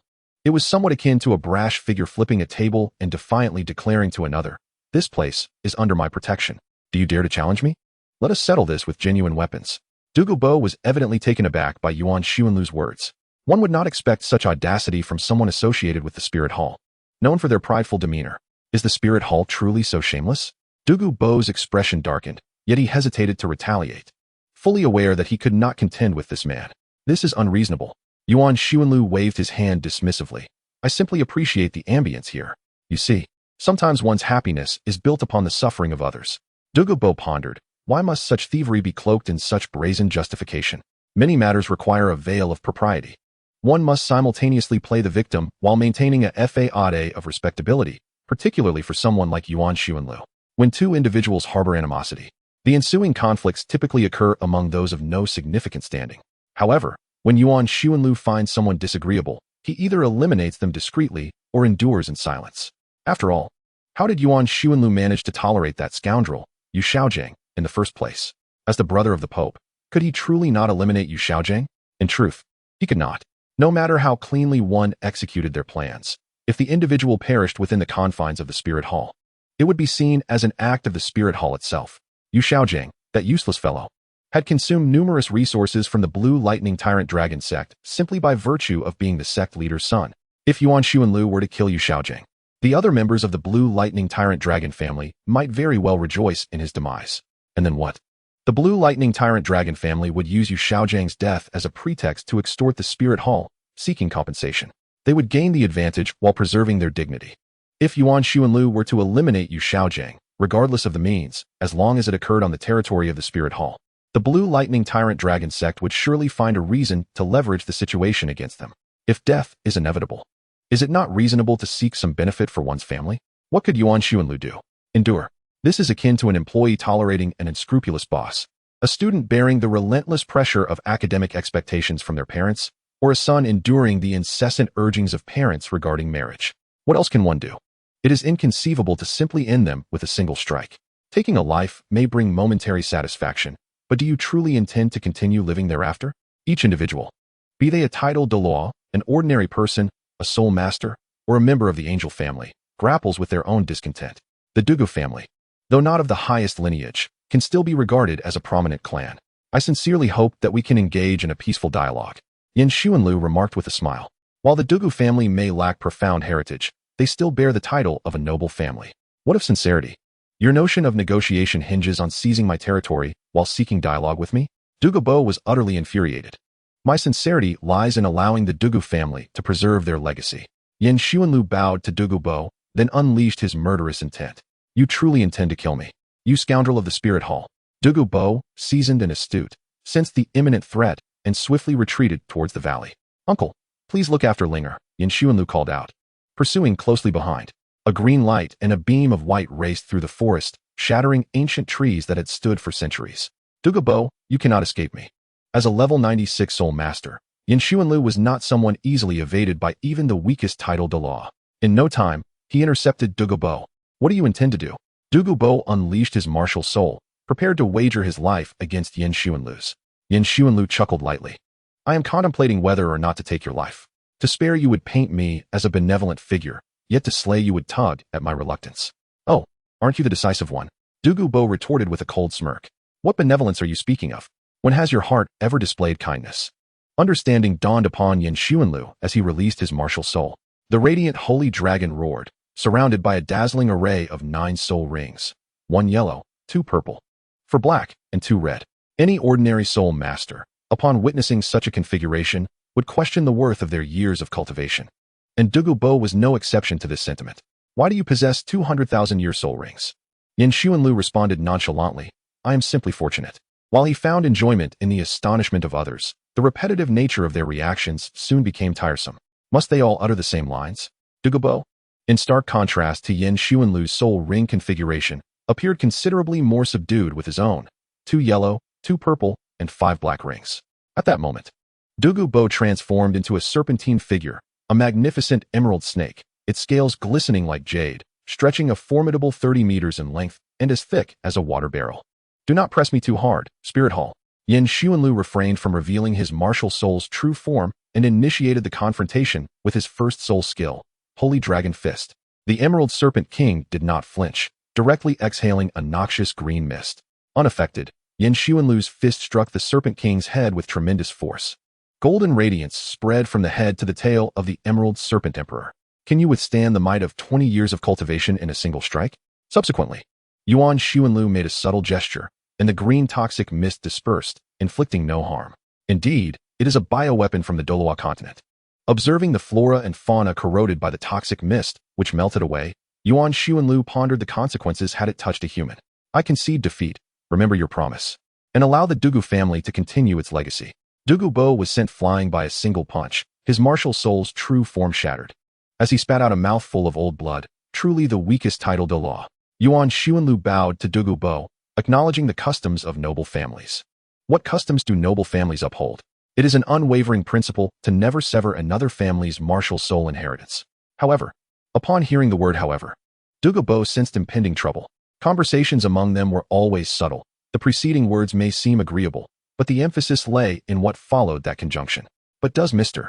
Douluo not find happiness in witnessing the rise of his descendants? Yuan Xuanlu inquired politely. Du Douluo was taken aback. You would spare my life? Yuan Xuanlu shook his head. Having forcibly taken over your dwelling, how could I bear to harm you? Du Douluo, regaining his composure, could not refrain from a sarcastic remark. Quite courteous, aren't you? Yuan Xuanlu smiled, dismissing the comment entirely. There was indeed a reason for Yuan Xuanlu to court Du Douluo, for he sought to pave the way for Yuan Ling'er. To ensure her future freedom, the most effective means would be for her to command formidable power herself. Yuan Xuanlu believed his daughter had long aspired to this, with a Jie, Lu Wei, and Oscar as the backbone of her future forces. However, she required a few title Douluo to bolster her ranks. And Du Douluo was perfectly suited for that role. As for why he had not mentioned this earlier, Du Douluo was a stubborn old man. Without absolute power to convince him, any words would be futile. Join my faction, and I can resolve your issues regarding the Emerald Serpent martial soul. Yuan Xuanlu dangled the bait. Do not inquire how I know. We are both from noble families, and I certainly possess the means to find out and remedy the situation.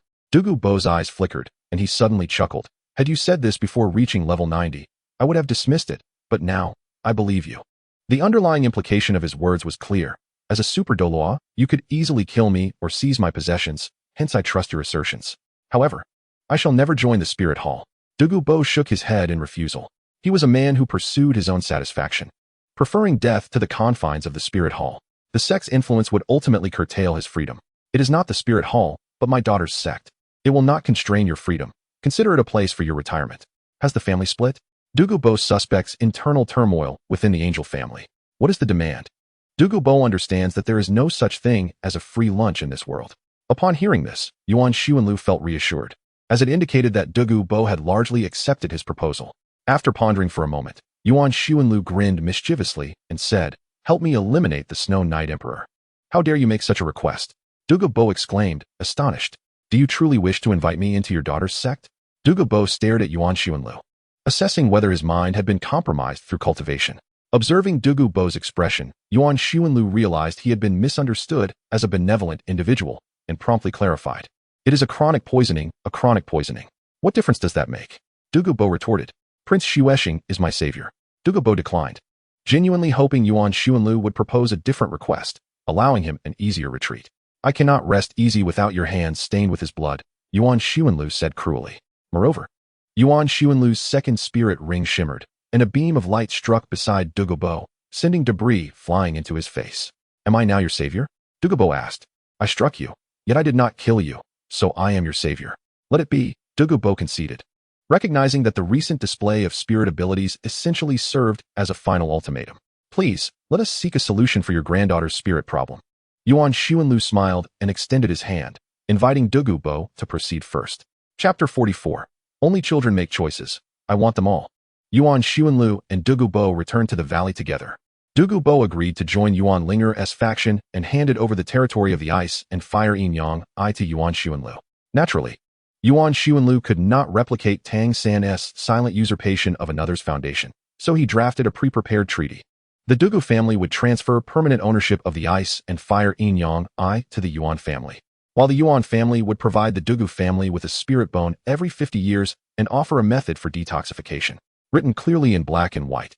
Yuan Xuanlu felt a sense of accomplishment, having both gained and established a reputation, which he considered a slight improvement over Tang San.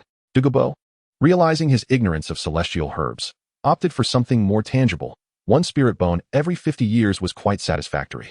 This arrangement could be deemed a mutual triumph akin to the Qin Shi Huang era.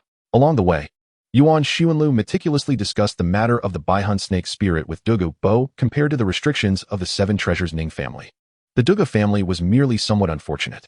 Du Douluo undoubtedly recognizes that his family's martial spirit surpasses the eternally stagnant 80-level 7 treasure Glazed Tower. Yet the venom of the phosphorescent serpent has rendered few in his lineage able to meet a good end. With a sigh, Du Douluo lamented. The venom of the phosphorescent serpent martial spirit is indeed a double-edged sword. Yuan Xuanlu, however, did not share this perspective, asserting that the true potency of the phosphorescent serpent martial spirit lies within its toxicity. Abandoning its venom would be akin to the angelic clan renouncing their sacred attributes. Rather than eradicating the poison entirely, one should endeavor to harness and control it as a source of strength. This notion was novel to Du Douluo, who found it intriguing. Yet he soon sighed once more. Ah, how I wish to fully master the toxicity, but it appears futile. He then pondered aloud. Has your family never contemplated resolving this issue over the years? It was here that Yuan Liu's curiosity piqued. Logically, with the Douluo clan's centuries of history and numerous titled Douluos, one would expect at least one individual to have addressed the shortcomings of their martial spirit. It seemed that the Seven Treasure-glazed sect faced a similar plight. Du Douluo, however, did not entertain further thoughts and candidly replied, the family has considered various methods, but they only alleviate the toxicity. This was, after all, the norm. After careful consideration, Yuan Liu addressed Du Douluo. I possess a method to resolve your granddaughter's predicament, but I may need you to procure a soul bone. Du Douluo concentrated, aware that Yuan Liu was about to divulge crucial information. To his surprise, Yuan Liu merely smiled. How could I disclose that now? First, let us select the celestial herbs together. Du Douluo expressed his disbelief. Is there truly no trust between people? The two soared into the valley, where the four offerings and Yuan Linger awaited. Upon seeing that Du Douluo had survived, the four offerings widened their eyes slightly, then turned their gaze toward the composed Yuan Liu, sensing that there was something amiss between the two. Yuan Linger, upon spotting Yuan Liu, eagerly exclaimed, Daddy, are you planning to help me select celestial herbs? Having learned of the ice and fire yin-yang eye's significance, along with her father's request for her to gather information on celestial herbs, she understood that Yuan Liu intended for her to consume them. Yes, Linger, present the materials. Yuan Liu instructed. As Yuan Liu reviewed the organized information that Yuan Linger provided, he noted that the items with folded corners were those whose effects remained uncertain, while the materials at the top were confirmed to possess beneficial properties. Linger, you are suited for these. However, Yuan Liu hesitated. Being a sufferer of decision-making dilemmas, what could be described as indecision? Yuan Linger was well aware of her father's shortcomings and did not wish to burden him, stating, only children make choices. I want them all. Yuan Liu was left uncertain whether to feel relieved or not. Yet, concerned that Yuan Linger might suffer adverse effects, he cautioned. One can only consume one celestial herb in a lifetime, correct? Upon concluding his statement, Yuan Liu recalled that Tang San, that rascal, had consumed 3 types of celestial herbs, the wishing spring dew, the 8-pointed ice grass, and the fiery apricot blossom. Well, I mean, the more the merrier. Yuan Liu hastily corrected himself, pointing towards a rather inconspicuous herb growing beside the eye of ice and fire.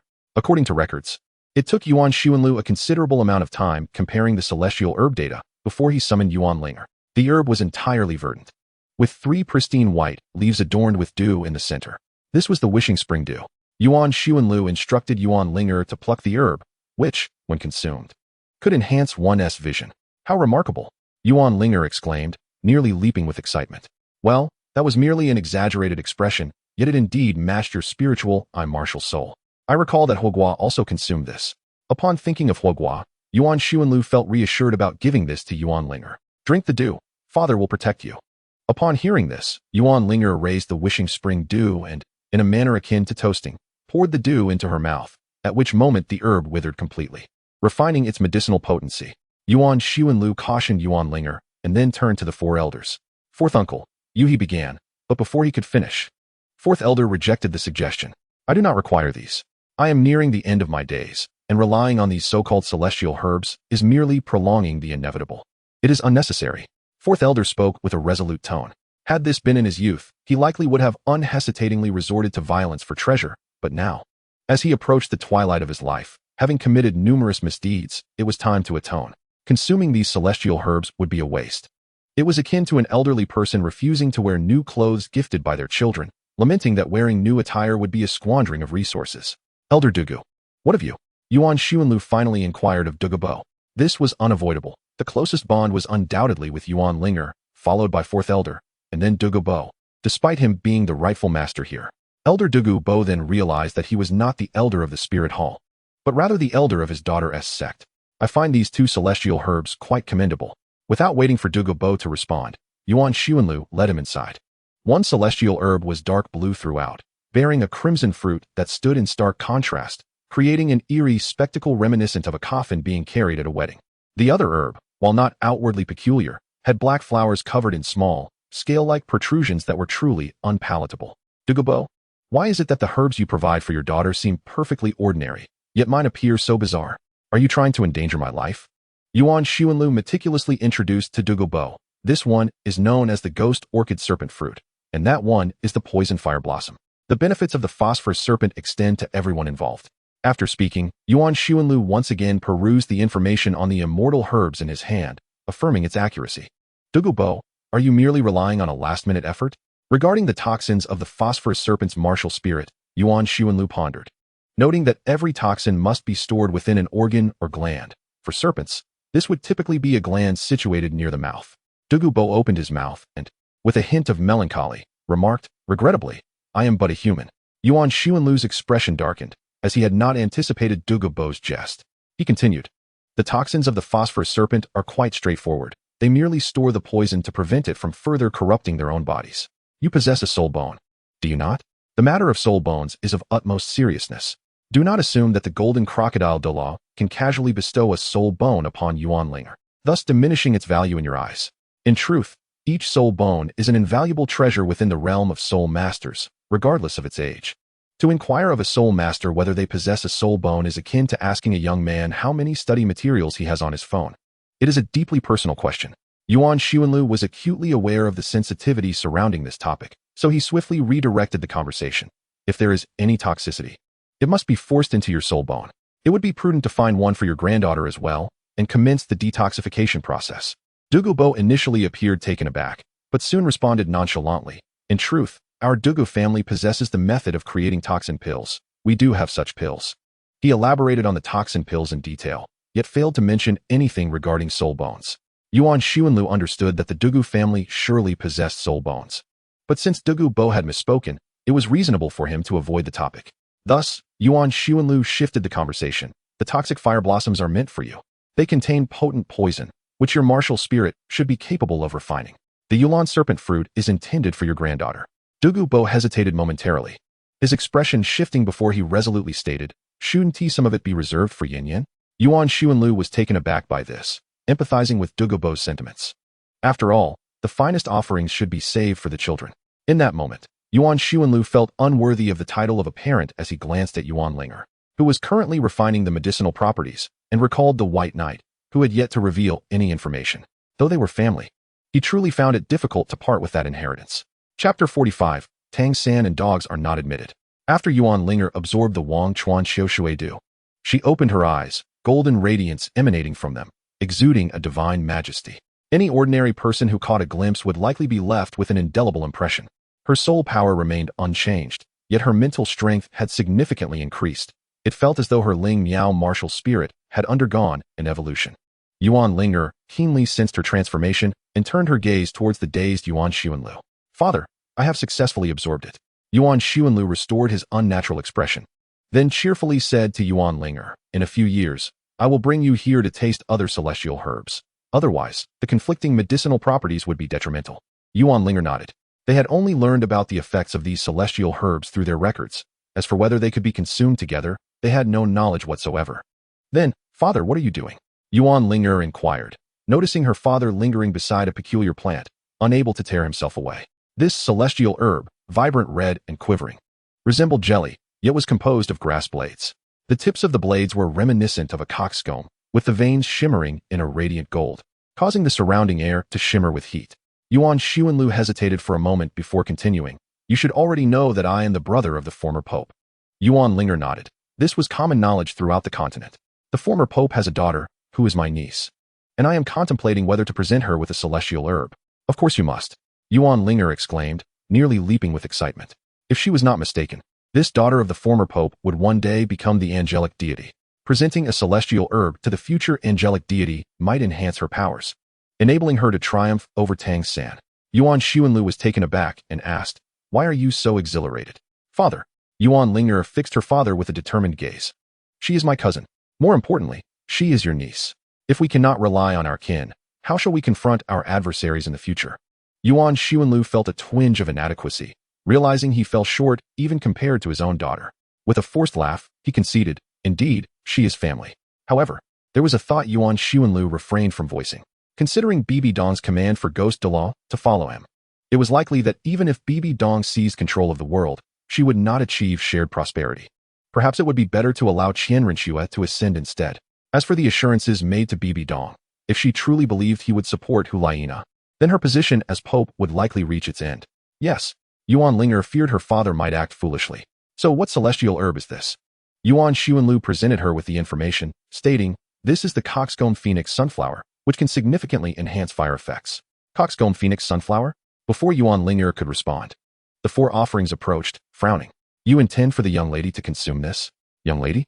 Upon hearing this title, Yuan Xuanlu marveled once again at the deep-rooted influence of the Qian family within the spirit hall. Unlike the derogatory connotations associated with titles like young lady or princess in Yuan Xuanlu's previous world, here, it referred to the daughters of esteemed families. By addressing Qian Rinxue as young lady, the four offerings effectively placed themselves under the Qian family's authority. It was likely that not only these few offerings referred to Qian Rinxue in such a manner within the spirit hall, the angelic Qian family and the spirit hall were, at times, intricately intertwined. Is there a connection between the six-winged angel and the fire attribute celestial herb? The fourth offering inquired once more. Yuan Xuanlu nodded with a smile, affirming that indeed there is. The six-winged angel is not purely of the divine attribute. It also possesses a fire attribute. Both of its attributes are extraordinarily powerful and could be considered as ultimate attributes. However, due to the scant information available regarding the ultimate attribute of the six-winged angel, no one dares to draw a definitive conclusion. Yet, as a soul master who has once engaged in combat with the six-winged angel's martial soul, Yuan Xuanlu can responsibly assert that the attributes of the six-winged angel undeniably surpass his own. While it is well known that the divine attribute of angelic martial souls completely counters evil soul masters, this is merely a superficial label that the angelic martial soul has garnered over time. Can such a prominent label serve as a true measure of a person's worth? Yuan Xuanlu pondered for a moment and was about to store the celestial herb in the soul guide when he suddenly paused. Alas, the soul guide cannot accommodate the celestial herb. Yuan Xuanlu recalled that Tang San had utilized a special soul guide to store the celestial herb, as ordinary soul guides are inadequate for such precious herbs. At that moment, Ju Douluo approached and handed Yuan Xuanlu a blue leather pouch, the Rui treasure bag, which can contain living things. "This should allow you to carry the celestial herb," he remarked. "Thank you. By the way, who is your niece?" Ju Douluo, true to his nature as a master of provoking trouble, brazenly inquired about such imperial gossip. Yuan Xuanlu smiled at Ju Douluo, casually responding, "Oh, she is now the crown prince Xue Qinghe of the Tindo Empire." Initially, Ju Douluo did not comprehend the implications until realization struck him, causing his expression to sour as if he had bitten into a venomous insect. Yuan Xuanlu continued to smile at Ju Douluo, adding, "You may be staying here for a few years. It's not my fault. You asked." Ju Douluo, vexed, retorted, "I merely inquired. Must you divulge such information?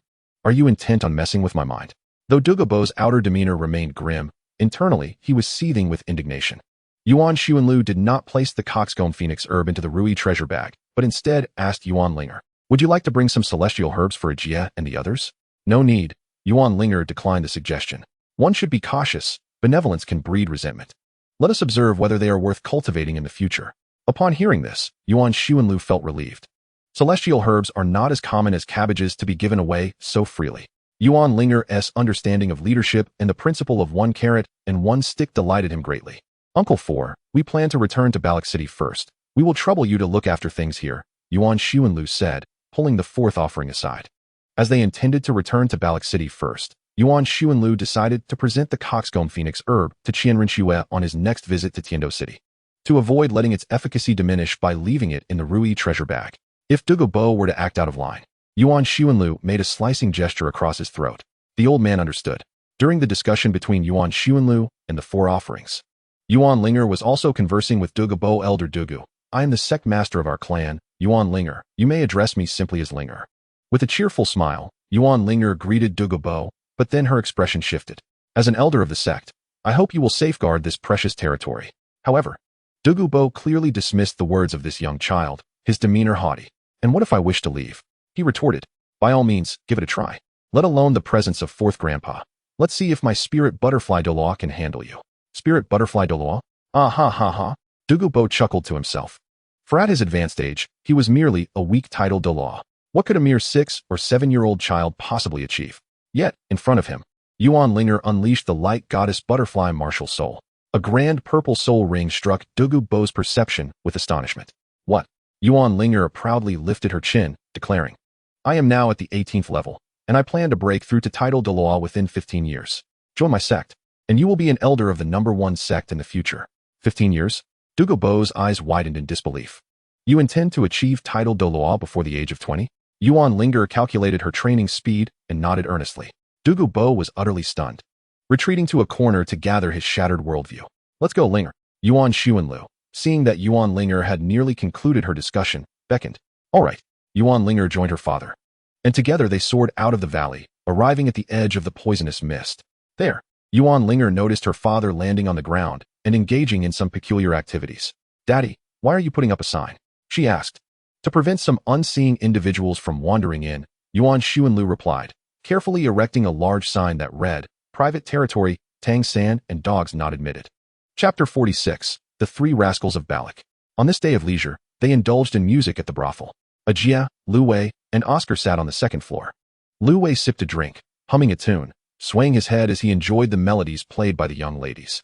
Meanwhile, Ajia surprisingly engaged in cultivation in this indulgent setting, while Oscar, feeling restless, yearned to return. He urged, Lu Wei, we still have cultivation tasks to complete. What we are doing is a balance of work and leisure, Lu Wei replied sagely, gesturing. And if you truly wish to cultivate, this place is not entirely unsuitable for it. Oscar glanced at Ajia, who remained unfazed, and sighed. If I were as engrossed in cultivation as Ajia, I would likely spend my life as a noble. Lu Wei was taken aback by this revelation, having never heard that Ajia's family had a title of nobility. What kind of noble? He inquired. A single noble, Ajia replied, prompting a burst of laughter from Lu Wei. Lu Wei and Oscar burst into hearty laughter. Even the sister playing the piano couldn't help but let out a soft giggle. Upon hearing this, Ajia's face flushed crimson, veins bulging on his forehead. As he protested, being single cannot be considered a weakness of a soul master. Can the matters of a soul master be reduced to mere singleness? He continued with incomprehensible phrases, such as diligence leads to excellence, and what is this and that, which prompted the crowd to erupt in laughter, filling the space with a vibrant atmosphere. Soul masters, in fact, tend to be more mature than ordinary individuals. Oscar's charming peach blossom eyes attracted many girls, while Lu Wei hailed from a privileged background, never worrying about female affection. In contrast, Ajia found himself at a disadvantage in various aspects. Listen to the music, they urged. Despite the playful banter, everyone ultimately cherished the gentle melodies sung by the girl. She performed a piece from the Star Luo Empire, soft and tender in nature. The history of the Douluo Empire is profound and grand, with its music often echoing tales of war and the fierce queen of the battlefield. Conversely, although the Star Luo Empire is under the iron-fisted rule of its emperor, its melodies are more delicate and affectionate, often focusing on matters of love between men and women. When Yuan Sun traveled through the Star Luo Empire, he fondly recalled the rainy summers, relishing a bowl of sweet rice balls after the rain, and listening to soft, gentle songs during the languid afternoons, which would capture his heart with their tender allure. Perhaps this is the romance woven into the very blood of the Star Luo people. As the girl sang sweetly, her delicate brow furrowed and her eyes sparkled, the melody enchanting. Suddenly, a ruckus erupted from downstairs. The commotion made Lu Wei frown. Who were these people, so lacking in decorum? Oscar opened the window, and the three heads leaned out to observe the scene below, where two groups of youths were engaged in a noisy quarrel, each side hoping for some intimate contact with the opposing side's female kin. Amidst the exchanged insults, repetitive and mundane, Oscar found himself wishing he could descend and lower the level of their verbal civility. Can you even insult properly? What's the matter? Why not just fight? Some onlookers munched on seeds, spitting out shells while shouting a few remarks, relishing the spectacle without concern for escalating the situation. Yet, the two groups merely continued their verbal sparring without resorting to physical confrontation, exemplifying the phrase loud in words, timid in actions. Shall we assist them? Lu Wei suddenly turned to Oscar and Ajia, grinning mischievously. Ajia was momentarily taken aback, but Oscar displayed a similarly playful expression. Oh, Oscar drawled, elongating his tone. What exactly do you want to do? Ajia remained in the dark, often feeling out of place compared to Lu Wei and Oscar's antics. Help them, Lu Wei said nonchalantly. Understanding Lu Wei's intent, Oscar dashed to the table, grabbed a wine glass, and returned to the windowsill, aiming it squarely at the forehead of one of the youths below. With a resounding crack, the glass shattered upon impact, regardless of who fired the first shot. Two groups of youthful rascals charged forth, fervently greeting each other's faces with fists and kicks. Ahaha! Lu Wei and Oscar laughed heartily, and even the usually serious Ajia could not suppress his amusement. Enough, enough! They'll come looking for us once they finish fighting. The trio decided against listening to the music any longer, avoiding the brawl below as they stealthily made their way to the street, planning to explore further.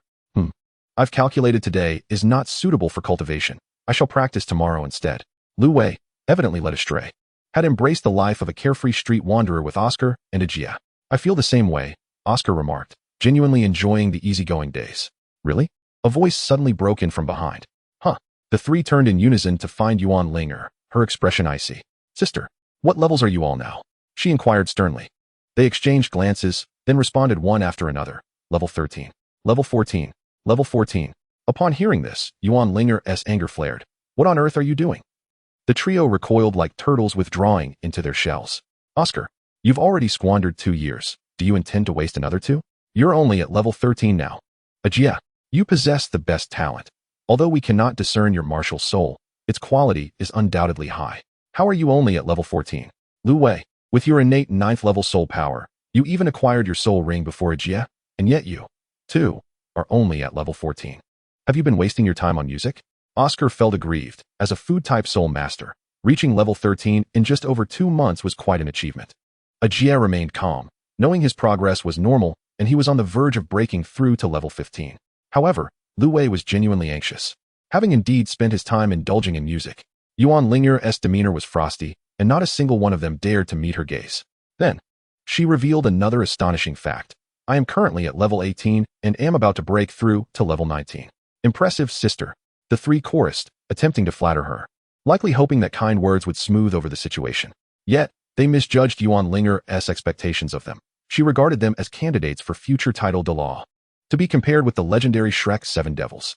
Casting a scrutinizing glance at the trio, she huffed, I offer you a choice. Battle with me as a team. If you win, I shall overlook this and grant each of you a 2nd and 3rd soul ring. If you lose, you will follow my instructions, and I will ensure that all of you reach level 20 within 2 months. How could she possibly facilitate their ascension to level 20 in such a brief span? It was certain to be an arduous ordeal. A consensus had been reached among the three. What? Are you afraid? Yuan Ling'er employed a simple provocation. Dare you defy my command? The trio bowed in unison. Chapter 47. Yuan Ling'er takes on the 3 rogues. Within the playground, Yuan Xuanlu sat leisurely on a chair, lifting his teacup, shaking his head as he exhaled softly, and then taking a delicate sip, smacking his lips. Let the contest begin. Yuan Ling'er was the first to step onto the arena, bowing to the 3 opponents before her. I am Yuan Linger, wielding the spirit of the radiant goddess Butterfly, an 18th level soul master. On the opposite side, the trio known as the Barak 3 rogues stood their ground, mustering their courage. After all, there was no need to truly fear the leader. Lu Wei gathered his courage, simultaneously boosting the morale of his team. I am Lu Wei, with the spirit of the reed, a 14th level soul master. Ajia, with the spirit of the boar, is also a 14th level soul master. Oscar, wielding the spirit of the sausage, is a 13th level soul master. Yuan Xuanlu observed these impassioned youths and felt the undeniable reality of his own aging. Yuan Ling'er chuckled lightly. Shall I face you all one-on-one, or shall I engage in a collective assault? Her words were undeniably provocative, yet no one dared to step forward to challenge her. Oscar, with his large sausage, silently chanted a soul incantation, distributing 2 sausages to Ajia and Lu Wei. Yuan Ling'er summoned her spirit. The wings of the radiant goddess Butterfly sparkled like stars scattered along the shore. Seizing the moment, she lunged directly at Oscar. In team battles, eliminating the support-type soul master first is almost universally acknowledged as the optimal strategy. Oscar was prepared, upon seeing Yuan Ling'er charge at him with ferocity. He cried out, Jie Ge, save me. Ajia stuffed the sausage into his mouth and surged forward with all his might. Golden armor. The first soul ring shimmered, enveloping Ajia's vital points in a layer of golden armor, and he swung a punch towards Yuan Ling'er's head.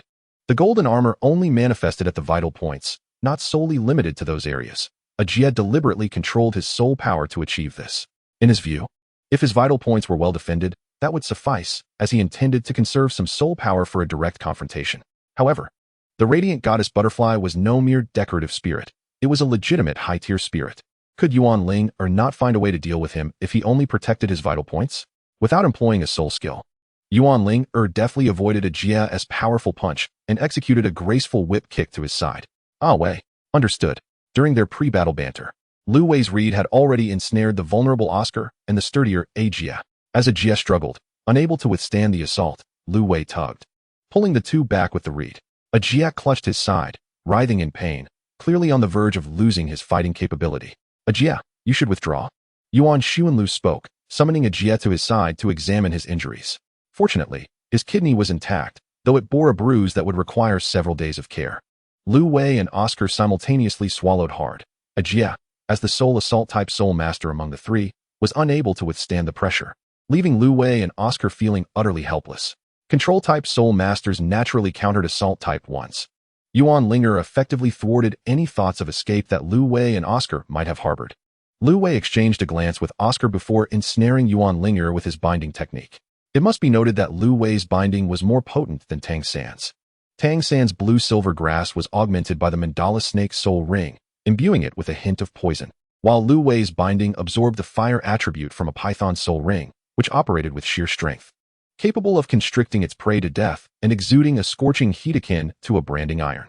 This uniqueness of Lu Wei's martial soul allowed him to absorb fire attribute soul rings, a feat most plant-type martial souls would shy away from. After all, how else could he possess innate soul power at level 9? Thus, when the reeds coiled around Yuan Linger, she felt an undeniable discomfort, the fiery sensation causing her waist to throb. She could not allow a control-type soul master to dominate her. Resolutely, she summoned a blade of light to cleave through the reeds. The reeds trembled but did not yield completely. Their resilience was remarkable. Frowning, Yuan Linger lunged at Lu Wei, intent on striking him directly. Lu Wei, not lacking in wit, tightened his grip on the reeds, which constricted like a python preparing to devour its prey, nearly forcing Yuan Linger's insides to bleed. Winged guillotine.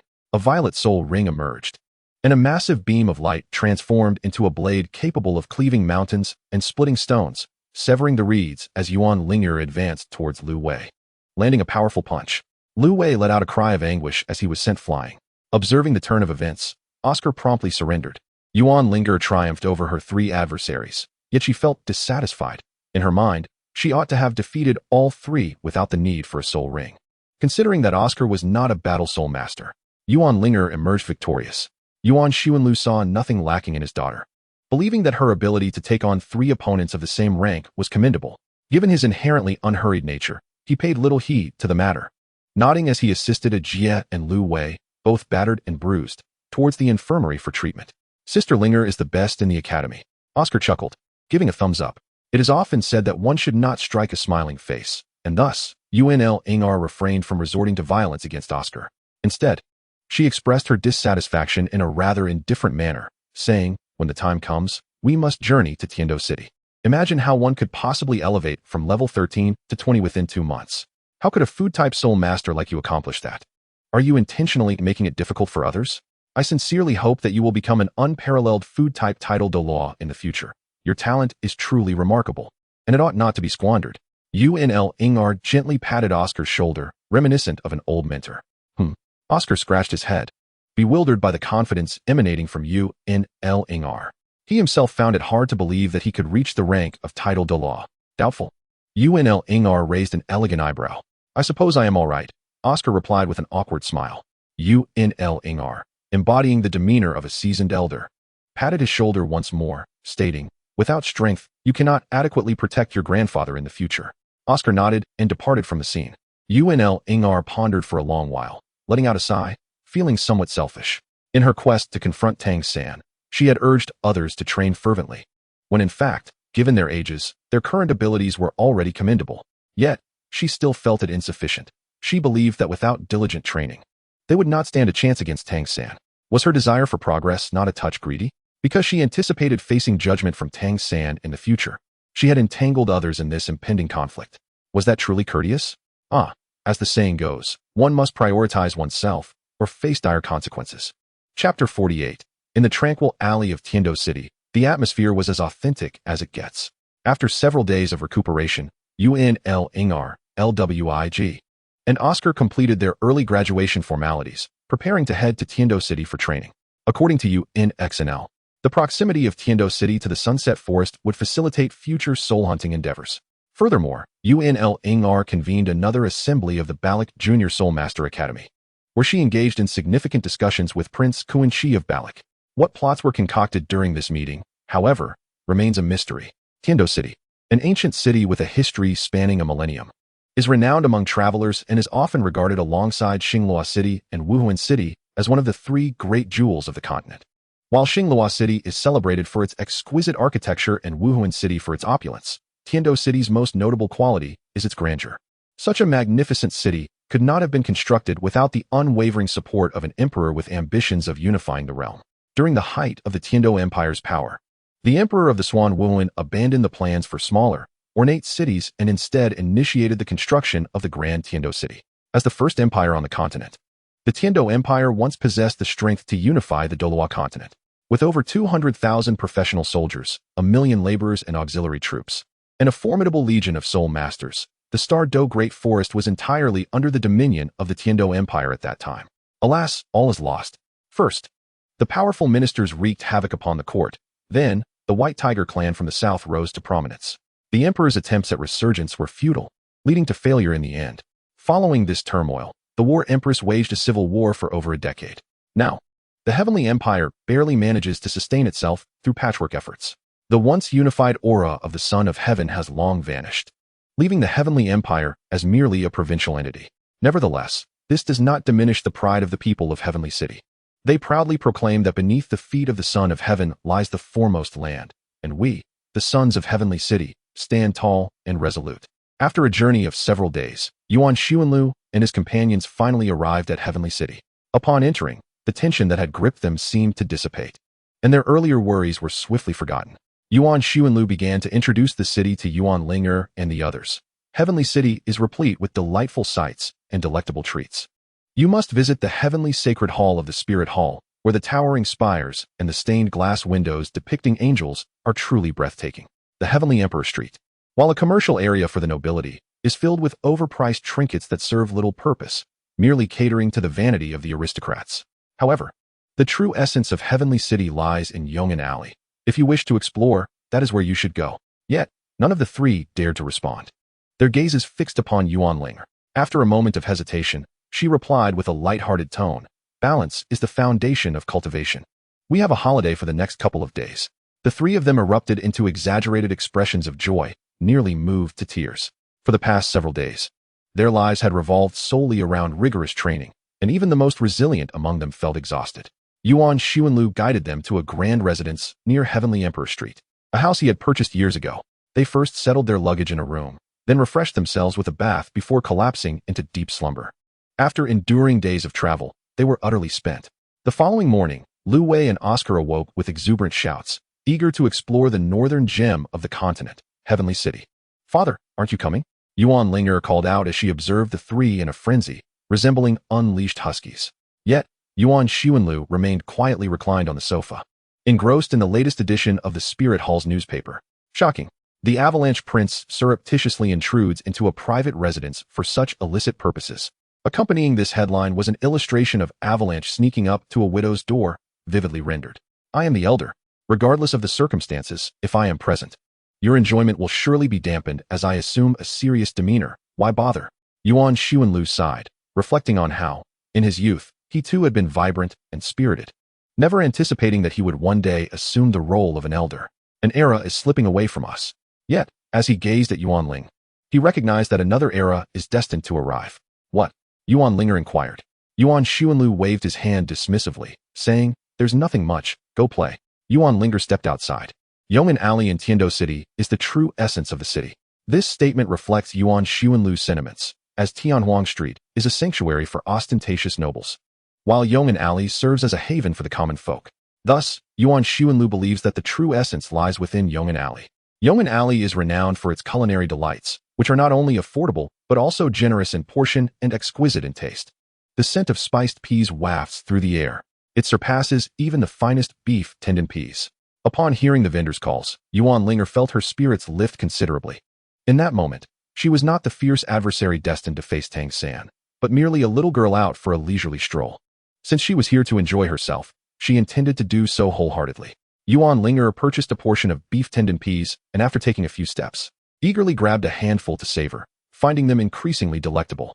The preparation of these beef tendon peas is quite simple. Clean peas are combined with 5-spice powder and salt, then boiled until they reach a perfect 9/10 doneness, before being drained and allowed to cool. Once cooled, the surface of the peas becomes wrinkled, earning them their name.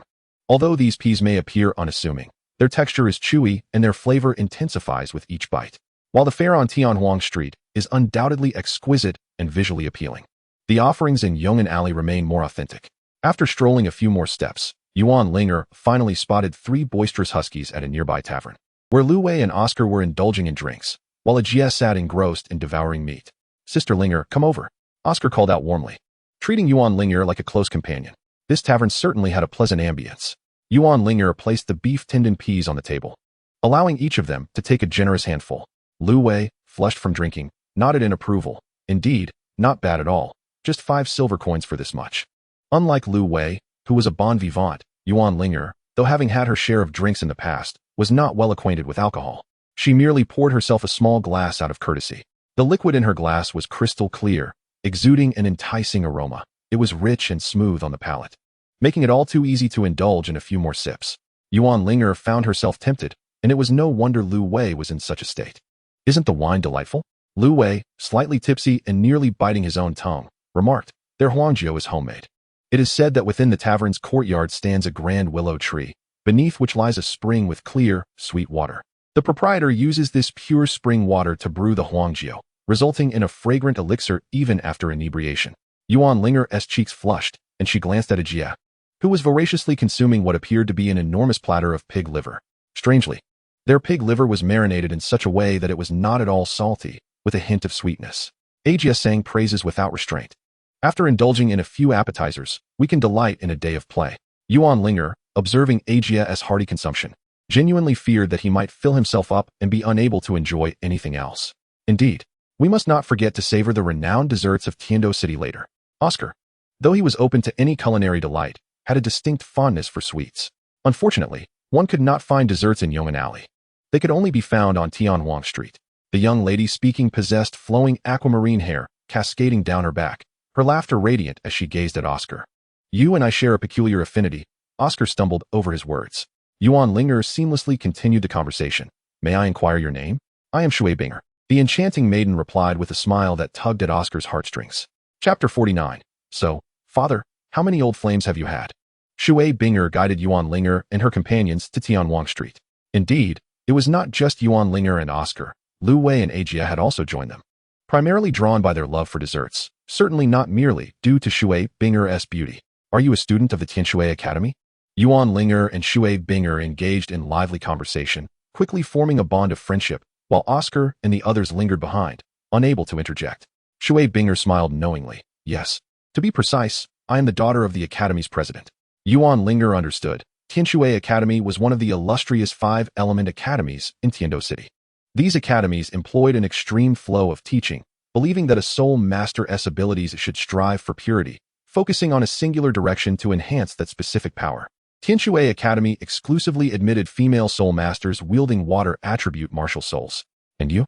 Are you from the junior division of the Tindo Royal Academy?" Shui Binger tilted her head, glancing at Yuan Linger, who radiated an air of nobility, suggesting a noble lineage. This was precisely why Shui Binger had chosen to converse with them. "Not yet. We haven't decided which academy to attend," Oscar replied. Shui Binger smiled gently. "I see." As the group arrived at Tianhuang Street, the immaculate white walls and blue roofs astonished everyone, and Yuan Ling finally comprehended why this street was referred to as the Blue and White Crown by the nobility. As a commercial street catering to the aristocracy of Tindo City, it was undoubtedly crafted by architectural masters. Shui Binger led them into a dessert shop named by Shui Jianxian, where the sweet aroma of frosting nearly softened Oscar's resolve. "If the desserts are so delectable, why do you not indulge?" Oscar sighed inwardly, lamenting that Ajia and Lu Wei had declined the opportunity to relish such culinary delights. "This dessert shop is the finest. Hee. Primarily because it is owned by my family, I shall treat you all." Shui Binger visited the camp counselor, purchasing a cup of coffee and a cake for each of the 4 members, including Yuan Linger. Seizing the moment while Shui Binger was at the register, Oscar quickly turned to Lu Wei and inquired, "Aren't you and Ajai not fond of desserts?" "Indeed," Lu Wei calmly acknowledged, "but this is a treat from a beautiful lady. One should not refuse such generosity," Ajai added, his honesty evident. After Shui Binger returned to their table, she mentioned, "I ordered the bread pudding, which is our shop's signature dessert, a favorite among the affluent ladies of Tiando City." "Thank you," the 4 of them expressed in unison.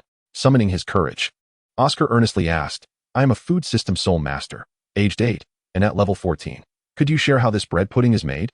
It must be said that when Oscar took on a serious demeanor, he was quite the sight, especially with those charming peach blossom eyes of his. Shui Binger merely smiled. I'm afraid I don't know. It seems the recipe was shared with my mother by a friend of hers, who must be a very patient and beautiful person. Oscar found himself momentarily taken aback. Why is that? Making desserts requires a great deal of patience, she replied. Before long, 4 servings of bread, pudding, and coffee arrived at their table. The coffee was unremarkable, affordable for most. But the bread pudding commanded a steep price of 5 silver soul coins for a small portion. For context, a first-ring soul master receives a mere 1 gold soul coin as their monthly allowance. Truly, this was the prestigious Tianhuang Street, a commercial area accessible only to affluent families. The bread pudding resembled molten gold. With a subtle breath, one could detect the enticing aroma of butter and baked bread. Oscar took a tentative taste, instantly enveloped by a sensation he could only describe as bliss. As a food system soul master, he felt on the verge of a breakthrough with just 1 bite of this exquisite creation. Oh, it's simply divine. Meanwhile, Yuan Xuanlu sat in a dessert shop named by Shui Jianxian, across from Shui Xinro, the dean of Tianshui Academy. The privacy of their private room allowed for a more intimate atmosphere. Shui Xinro, emboldened, leapt into Yuan Xuanlu's arms, giving him a hearty embrace. All right, Yuan Xuanlu chuckled, ruffling her hair and gently pushing her away. No need to get so hands-on. Fine, Shui Xinro replied, regaining her composure. She gestured towards the bread pudding on the table. This is the first dessert you taught me to make, and I made it myself. Please, give it a try. Her blue hair cascaded naturally, and she exuded the same gentle grace as a young girl. Yuan Xuanlu took a forkful and exclaimed, You must have reduced the sugar, didn't you? Shui Xinro tilted her head. Yes, you don't particularly enjoy sweet things, do you? If it isn't sweetened a bit, it can become overwhelmingly rich. Yuan Xuanlu set down his spoon, adding, moreover, much of the sugar in desserts serves to enhance coloration and stabilize the ingredients. I did not imply that your creation was lacking. Upon witnessing the tearful and aggrieved expression of Shui Xinro, Yuan Xuanlu, with a sense of resignation, took another bite of the reduced sugar bread pudding. It was delightful, and the almond liqueur you added was quite exquisite. Will you accompany me to the academy later? Perhaps you could teach me to make bread pudding once more, Shui Xinro suggested, blinking her large eyes. Yuan Xuanlu shook his head. Let me teach you right now. With that, he stood up and made his way to the kitchen to prepare a genuine bread pudding for Shui Xinro. In a flurry of excitement, she clasped his arm and drew closer to him. Just as they stepped outside, 2 clear voices rang out. Daddy. This was Yuan Linger's voice. Mommy. This was Shui Binger's voice. Upon hearing their names, Shui Xinro's expression shifted, particularly awkward upon seeing Shui Binger still present. Yuan Linger, initially surprised, then donned a gossiping demeanor. So, Daddy, how many old flames have you had? None, just some good friends, Yuan Xuanlu replied, maintaining his composure, especially upon noticing his apprentice, Oscar, standing behind Yuan Linger, which brought him a sense of relief akin to encountering a savior. Come on, little Oscar, join us. I'll teach you how to make this bread pudding. Oscar, caught in the awkwardness, stammered as everyone waited outside. Yuan Xuanlu, embodying the philosophy that as long as he remained unembarrassed, the awkwardness would belong to others, entered the kitchen with Oscar. Once in the kitchen, they washed their hands. Yuan Xuanlu first inspected the raisins soaked in almond liqueur, then sliced the white bread into small cubes. Make sure the pieces aren't too large, he advised Oscar. He found a large container, laid the cubed bread at the bottom, sprinkled it with the liqueur-soaked raisins, and inquired, Do you enjoy almond liqueur? Yes, Oscar replied enthusiastically. Yuan Xuanlu then drizzled some almond liqueur over the mixture. Now, I will prepare the main pudding mixture, he announced, retrieving 9 egg yolks. He cracked 9 eggs, separating the yolks, and added 2 teaspoons of vanilla extract along with sugar, whisking them together until well combined. Next, he brought milk and cream to a gentle boil, and carefully poured the hot milk into the egg mixture, stirring continuously to ensure a smooth blend. After setting the pudding mixture aside to cool, he turned to the melted butter, soaking the bread cubes in it before arranging them in the container. He then drizzled a few drops of butter on top. What a calorie bomb, Oscar exclaimed, recalling Yuan Linger's mutterings before she indulged in the bread pudding. Finally, pour the warm pudding mixture into the dish, ensuring that the bread is thoroughly soaked in the pudding. Set it aside for 20 minutes before proceeding to bake it in a water bath. Yuan Xuanlu has completed his task, leaving only the passage of time. He looked up to find Yuan Linger gazing intently at him, then subtly gestured towards Shui Xinro, as if inquiring about their relationship. Chapter 50. Is this really 8 years old? Ultimately, the bread pudding made by Yuan Xuanlu was devoured by Oscar, as everyone had other matters to attend to and lacked the appetite for it. Yuan Xuanlu and Yuan Linger intended to have a heartfelt conversation, while Shui Xinro and Shui Binger also sought to converse earnestly. Jie and Lu Wei, disinterested in sweets, inadvertently left the treat to Oscar. After enjoying the dessert, Shui Xinro invited Yuan Xuanlu and his companions to tour the Tianshui Academy. Initially, Shui Binger was reluctant, but Yuan Linger quickly agreed, causing the three huskies to leap with excitement at the prospect of visiting the academy renowned for its beautiful women, earning an eye roll from Yuan Linger. At Tianshui Academy, in the reception room, Yuan Xuanlu and Yuan Linger sat opposite each other, exchanging glances. So, father, which mother do you intend to find for me? Yuan Linger asked. Yuan Xuanlu replied, I am merely friends with them. He raised his hands in a gesture of resignation, appearing quite like a rogue. Yuan Linger swiftly retorted, Father, you are indeed just friends with Elder Ju. Yuan Linger began counting on her fingers, teacher by from the Balik Intermediate Soul Master Academy, the Pope Bibi Dong from the Wuhuan Palace, Elder Ju, and Dean Shui Xinro of Tianshui Academy. Father, do you think this number will increase in the future? Yuan Xuanlu found himself at a loss for words, suppressing his inner sarcasm. He resolved to explain to Yuan Linger. Firstly, you must understand that the majority of men are creatures of appearance, including myself. To prepare you for recognizing scoundrels in the future, I must engage in some self-deprecation. However, while being superficial is not ideal, the key is whether a man is responsible. A man who proclaims that anyone who dares to harm you must first tread over his corpse should be avoided at all costs. Such individuals are often smooth-tongued, with words sweeter than song. When trouble arises, one must fear their foolish propensity to self-destruct. If he is responsible, he should genuinely confront those who threaten his spouse. This is something I truly admire about Haotian. Feeling he had revealed too much, Yuan Xuanlu ceased speaking. Yuan Linger pondered seriously, sensing that Yuan Xuanlu had yet to clarify why he had connections with so many women. Thus, she concluded, so, does that mean a father who remains unmarried is a scoundrel? Yuan Xuanlu's expression darkened. First of all, I have not disrupted anyone's family. Secondly, my relationship with them was merely a youthful closeness. Now we maintain a respectful distance, merely old friends. Thirdly, one should not simplistically equate all male-female relationships with that of spouses. Yuan Ling'er is not at all concerned with which lady Yuan Xuanlu favors. She merely wishes to unearth the gossip of his past. She inquires, Father, have you ever truly had feelings for a lady? Upon hearing this question, a myriad of beautiful women flashed through Yuan Xuanlu's mind like a revolving lantern, yet only a few left a lasting impression. Shui Xinro was the first to appear in his thoughts, but Yuan Xuanlu merely affectionately ruffled her hair like an elder brother. The figure of the cross-dressing figure from Ju Guan also emerged, yet Yuan Xuanlu swiftly kicked him away, urging him to leave. The silhouette of Bai Dong gradually manifested, but recalling her arrogance upon her arrival at the spirit hall left him indifferent, coupled with her youthful infatuation. He hastily dismissed her from his mind. Another young lady lingered in the shadows, having later become Bai Dong's shadow guard, though Yuan Xuanlu felt he was on the verge of forgetting her visage. Furthermore, there was a young sword cultivator who often shared carefree laughter with him, engaging in banter of all sorts. Suddenly, he noticed her smiling at him from afar. No, Yuan Xuanlu responded firmly. Before Yuan Ling'er could inquire further, he hastily interrupted. Enough, I do not wish to discuss this matter any longer, let it be. Oscar Ajia and Lu Wei sat on a bench by the small lake of Tianshui Academy, admiring the scenic environment of the continent's most prestigious academy for beauties, exclaiming, This school is truly pristine. Oscar, still lost in thoughts of spring, asked Lu Wei, what would you do if you found yourself enamored with someone? Lu Wei paused momentarily, slowly raising his gaze, his melancholy eyes filled with stories and emotions as his hair fell gently over his forehead, sunlight casting a marble-like glow upon his face. He replied, I do not know. Oscar, exasperated, retorted, I thought that demeanor of yours earlier suggested you were a romantic sage. Why do you look at me like that? I've never been in love. Lu Wei perceived Oscar as someone who had foolishly lingered in love for 3 years and replied with a hint of irritation. I have merely heard and seen much. Upon hearing Lu Wei's self-revelation, Ajie recalled how Lu Wei had once mocked him for being perpetually single, igniting a spark of frustration within him. He grumbled, so you're all theory and no practice, huh? Theoretically, you could challenge a title Douluo, yet your actual strength is barely above level 30. Such nonsense. Lu Wei, incensed, countered, at least I possess a theory. You have none. I will have one eventually. You will not. Observing the flustered Ajie charging at Lu Wei, Oscar let out a resigned sigh. In my opinion, it would be best if the two of you became a pair. That way, you would both gain experience.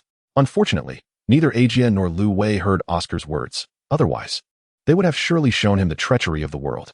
I genuinely believe that Miss Shui Binger is an admirable person. Oscar, once again lost in infatuation, suddenly noticed something unusual by the lakeside. A large man had appeared at Tianshui Academy. It is worth noting that Tianshui Academy, apart from special invitations like Yuan Xuanlu and his companions, typically has no male presence. So, how did this imposing figure come to be here? In an instant, Oscar's mind was filled with a multitude of tales. Jiegu, away, look at that big guy, Oscar said, tugging at Lu Wei's sleeve, pointing toward the towering man. He is quite handsome. Lu Wei squinted for a long moment, feeling as though he resembled an iceberg, maintaining a rather frigid expression. Ajia, on the other hand, gazed enviously at the big fellow who was surrounded by admirers. The iceberg-faced individual also noticed Oscar and his companions.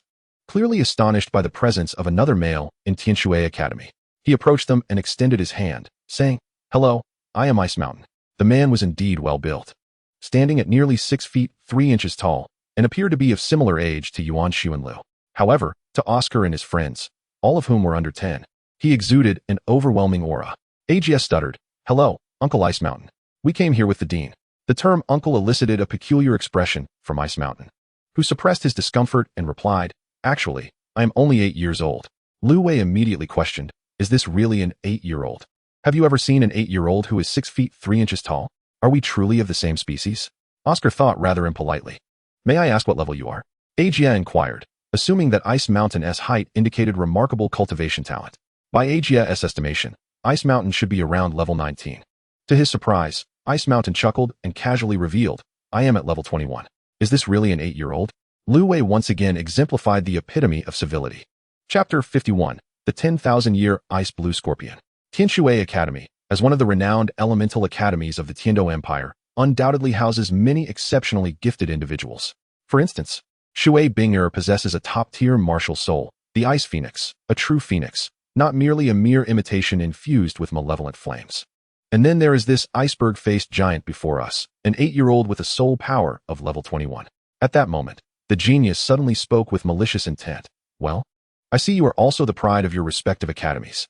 A sense of foreboding surged within Lu Wei, recalling how Oscar had previously mocked a simpleton. He quickly stepped forward, clasping his fists in a gesture of respect. "I am unworthy of such praise." The towering figure, known as the Ice Mountain, stood before Lu Wei and his companions, inquiring with a tempting tone, "Are you brave enough to engage in a soul master duel with me?" "We shall not participate." Lu Wei and his companions responded in unison. "What a jest. You have one more soul ring than us, and you wish to fight? Are you not merely bullying the honest?" Ice Mountain appeared somewhat disappointed. Having heard the term simpleton, he had initially intended to use this opportunity to teach Lu Wei and his friends a lesson. However, he reasoned that there was no need for a pretext to carry out his intentions. With a grin, Ice Mountain declared, "No matter. I am simply informing you that you must participate in the duel." This was indeed an act of coercion. Lu Wei hesitated.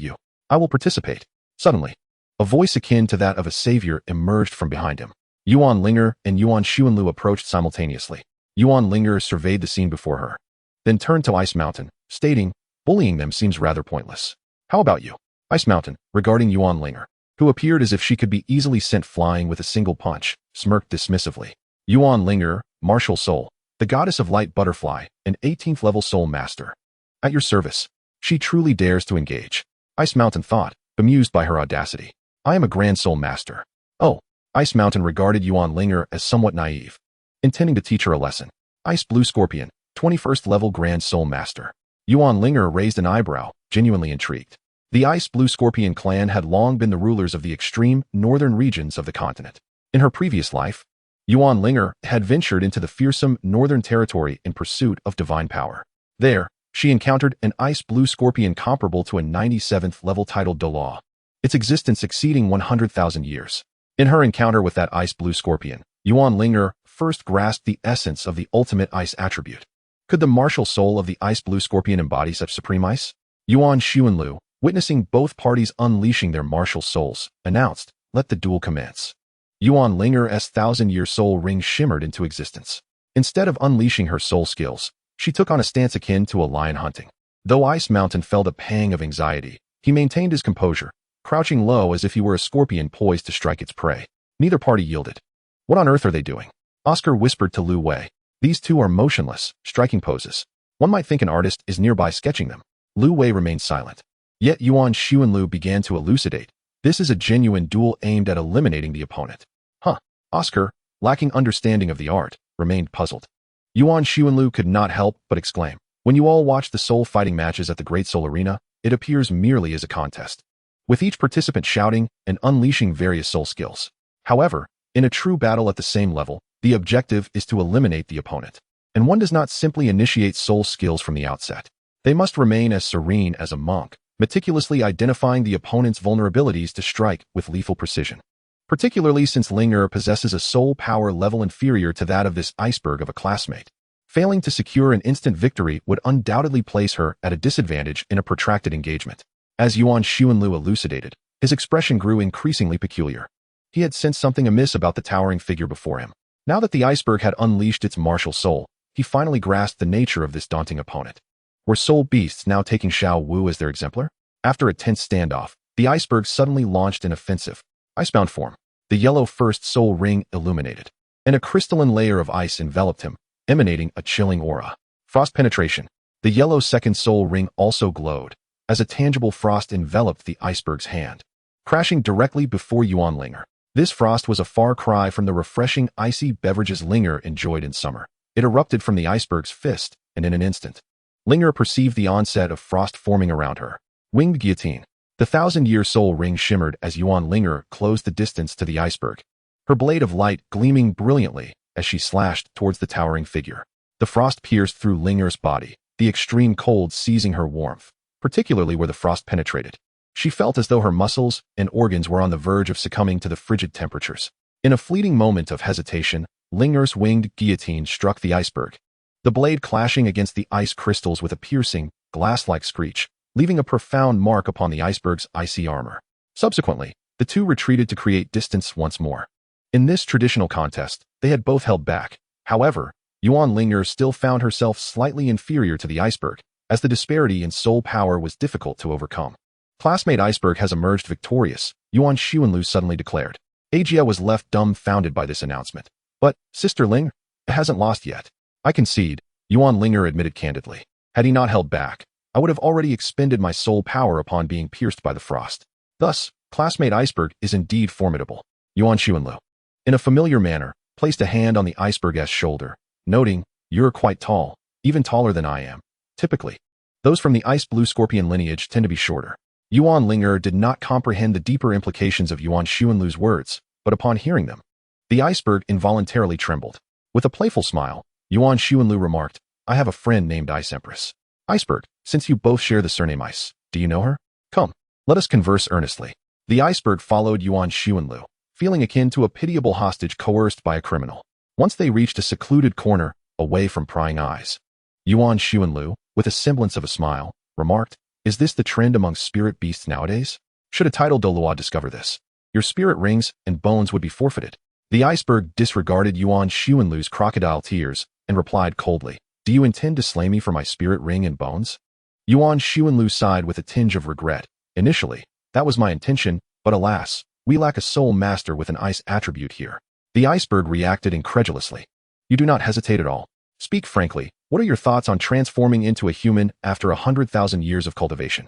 Spirit beasts evolving into humans is typically a desperate gamble for powerful beings at the end of their lifespan, attempting to ascend to godhood among humans.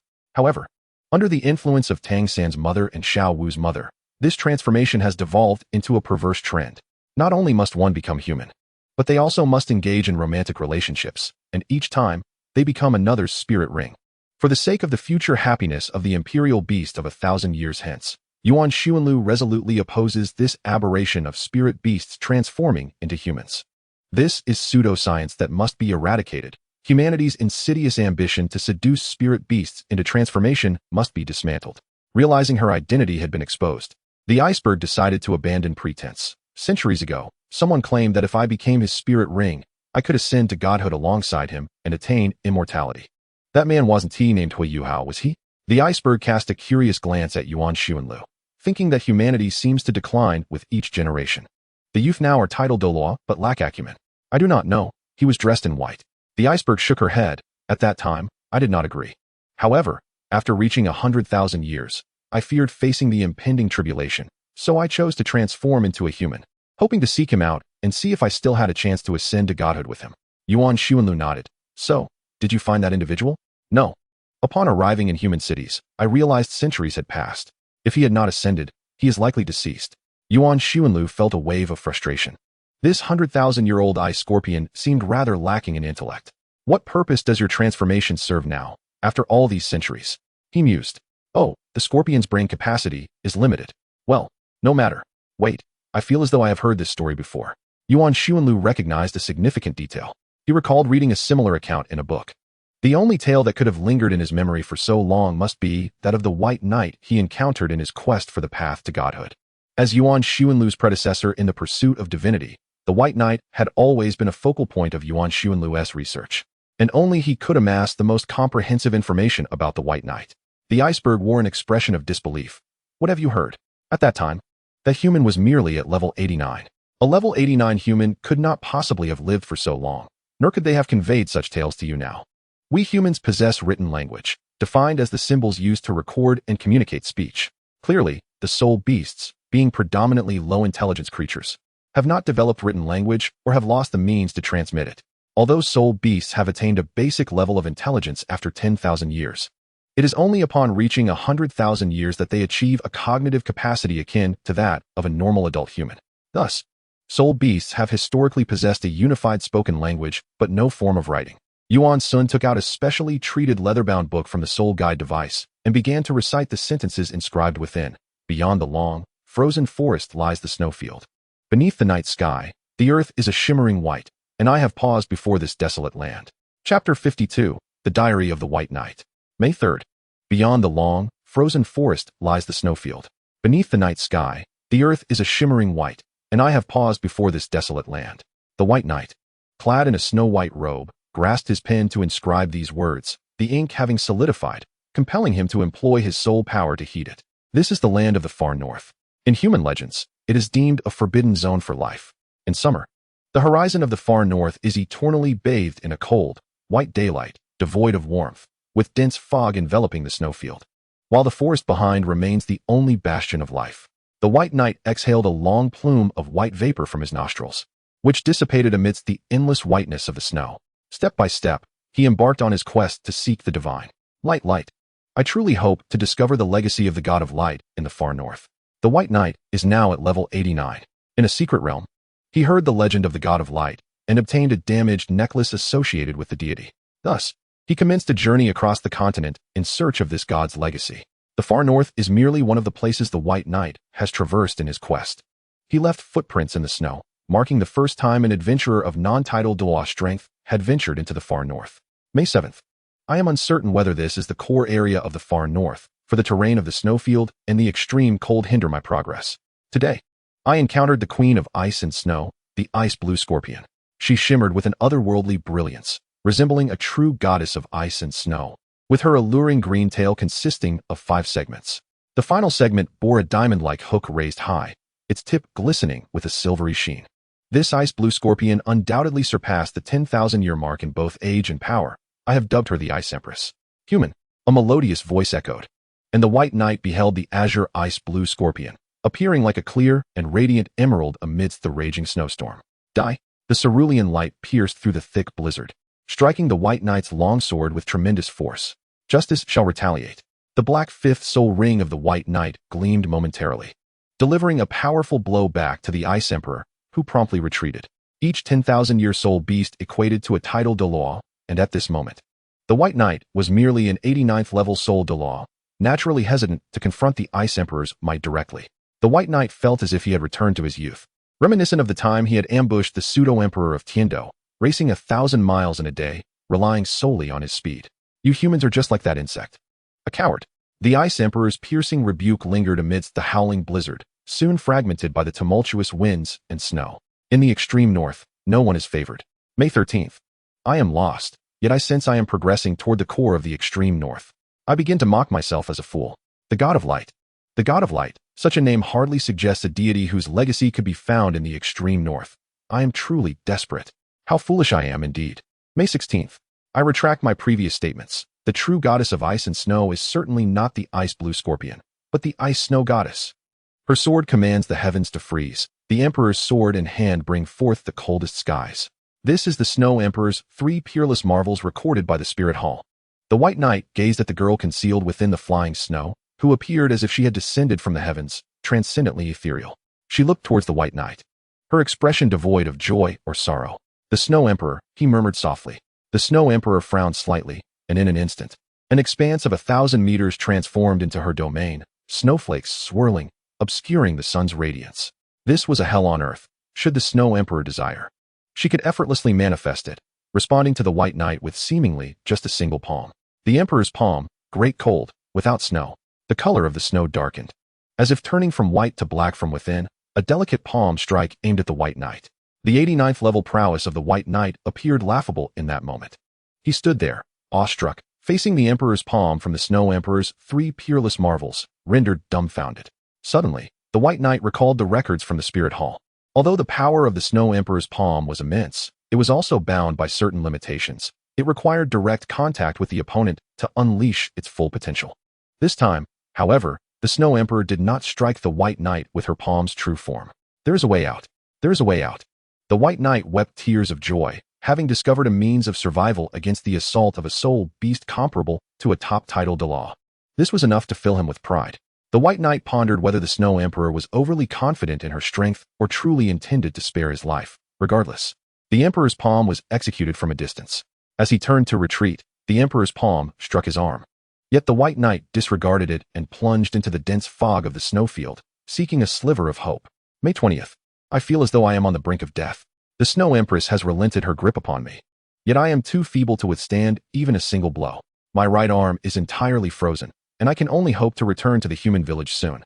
Furthermore, I sense that the Snow Empress has likely surpassed an attainment of 100,000 years, perhaps even beyond that. There may exist another realm for soul beasts beyond this. However, I am not one to delve into such studies. I can only hope that future soul masters will explore this matter. On that day, I encountered a colossal ice scorpion, undoubtedly a soul beast nearing 100,000 years of age. This ice scorpion appeared both large and foolish. I thought I was nearing death, and if I could absorb a 9th soul ring, I would be rejuvenated. Thus, I introduced to the beast the notion that I had discovered the inheritance of the light god, asserting that if it became my soul ring, I could grant it eternal life upon my ascension to divinity. Yet, it did not believe me. Who would? I thought. This is akin to my previous dealings with the former pope, pure deception. In truth, I have not genuinely acquired the light god's inheritance. Damn it. What are the actual prerequisites to inherit the light god's legacy? Is that foolish giant ice scorpion mentioned in the diary Yuan Linger inquired as he flipped to the last few pages of the journal. The ice mountain vehemently denied. It is not I. I am not foolish. Oh, I see. Yuan Linger then comprehended everything. Can the words inscribed in this diary truly be deemed heartfelt? Observing Yuan Linger's lingering skepticism, the ice mountain seized the opportunity to retort. ISNT your next line something like, who writes diaries if they are serious? Yuan Linger perused the White Knight's diary and sighed in resignation. Suit yourself. But you may not continue at the Tianshui Academy for long. Why? A title Douluo can discern the transformation of a 100,000-year soul beast and a soul Douluo. If they were to be diligent, could also unveil your true identity. Yuan Linger smiled at the ice mountain. The Academy's head, Shui Shinro, is merely a soul Douluo. Although she cannot yet perceive your true identity, the day will inevitably come when she will. Consider the fate that awaits you. In the original narrative, the boy with the ice scorpion martial soul did not appear in Tianshui Academy. Yuan Linger surmised that Shui Shinro had likely discovered his transformation into a soul beast and imprisoned him, awaiting the moment when Shui Linger ascended to title Douluo to claim his soul ring and bones. The combination of Shui Linger's Ice Phoenix martial soul with the Ice Scorpion soul ring seems rather promising, does it not? Additionally, it appears that Tianshui Academy is predominantly a girls' school. You will inevitably need to transfer. It would be better to accompany us now. Rest assured, I have no intention of claiming your soul ring. Yuan Linger's rationale was somewhat tenuous, although Tianshui Academy primarily admits female soul masters. Exceptions could certainly be made for someone like the Ice Mountain, a future title Douluo. I have never been one to impose upon others. Yuan Linger spoke kindly, gesturing towards the ethereal figure of his daughter, Yuan Linger, who was waiting for him. But do you see that? That is the deity of the future. Upon hearing the mention of a deity, Bing Shan could hardly contain his disbelief and inquired, what does that mean? Yuan Linger retrieved the diary of the White Knight, caressing its leather cover with a sense of melancholic nostalgia. as if two disheartened brothers fated to meet across the expanse of time. What else could it mean? She has captured the interest of the spirit, while I remain overlooked, despite being the one who sought her first. Chapter 53, 7 Stars Academy. Without any objections from Shui Xinro, Bing Shan chose to accompany Yuan Xuanlu. It was certainly not due to Yuan Xuanlu's intimidating prowess as a title Douluo. In any case, regardless of whether Yuan Linger established her own sect or confronted Tang San, the core members of her small group were nearly finalized: Ajie, Lu Wei, Oscar, Bing Shan. And of course, Yuan Linger herself would be more than sufficient to tackle the future challenges posed by Shrek Academy.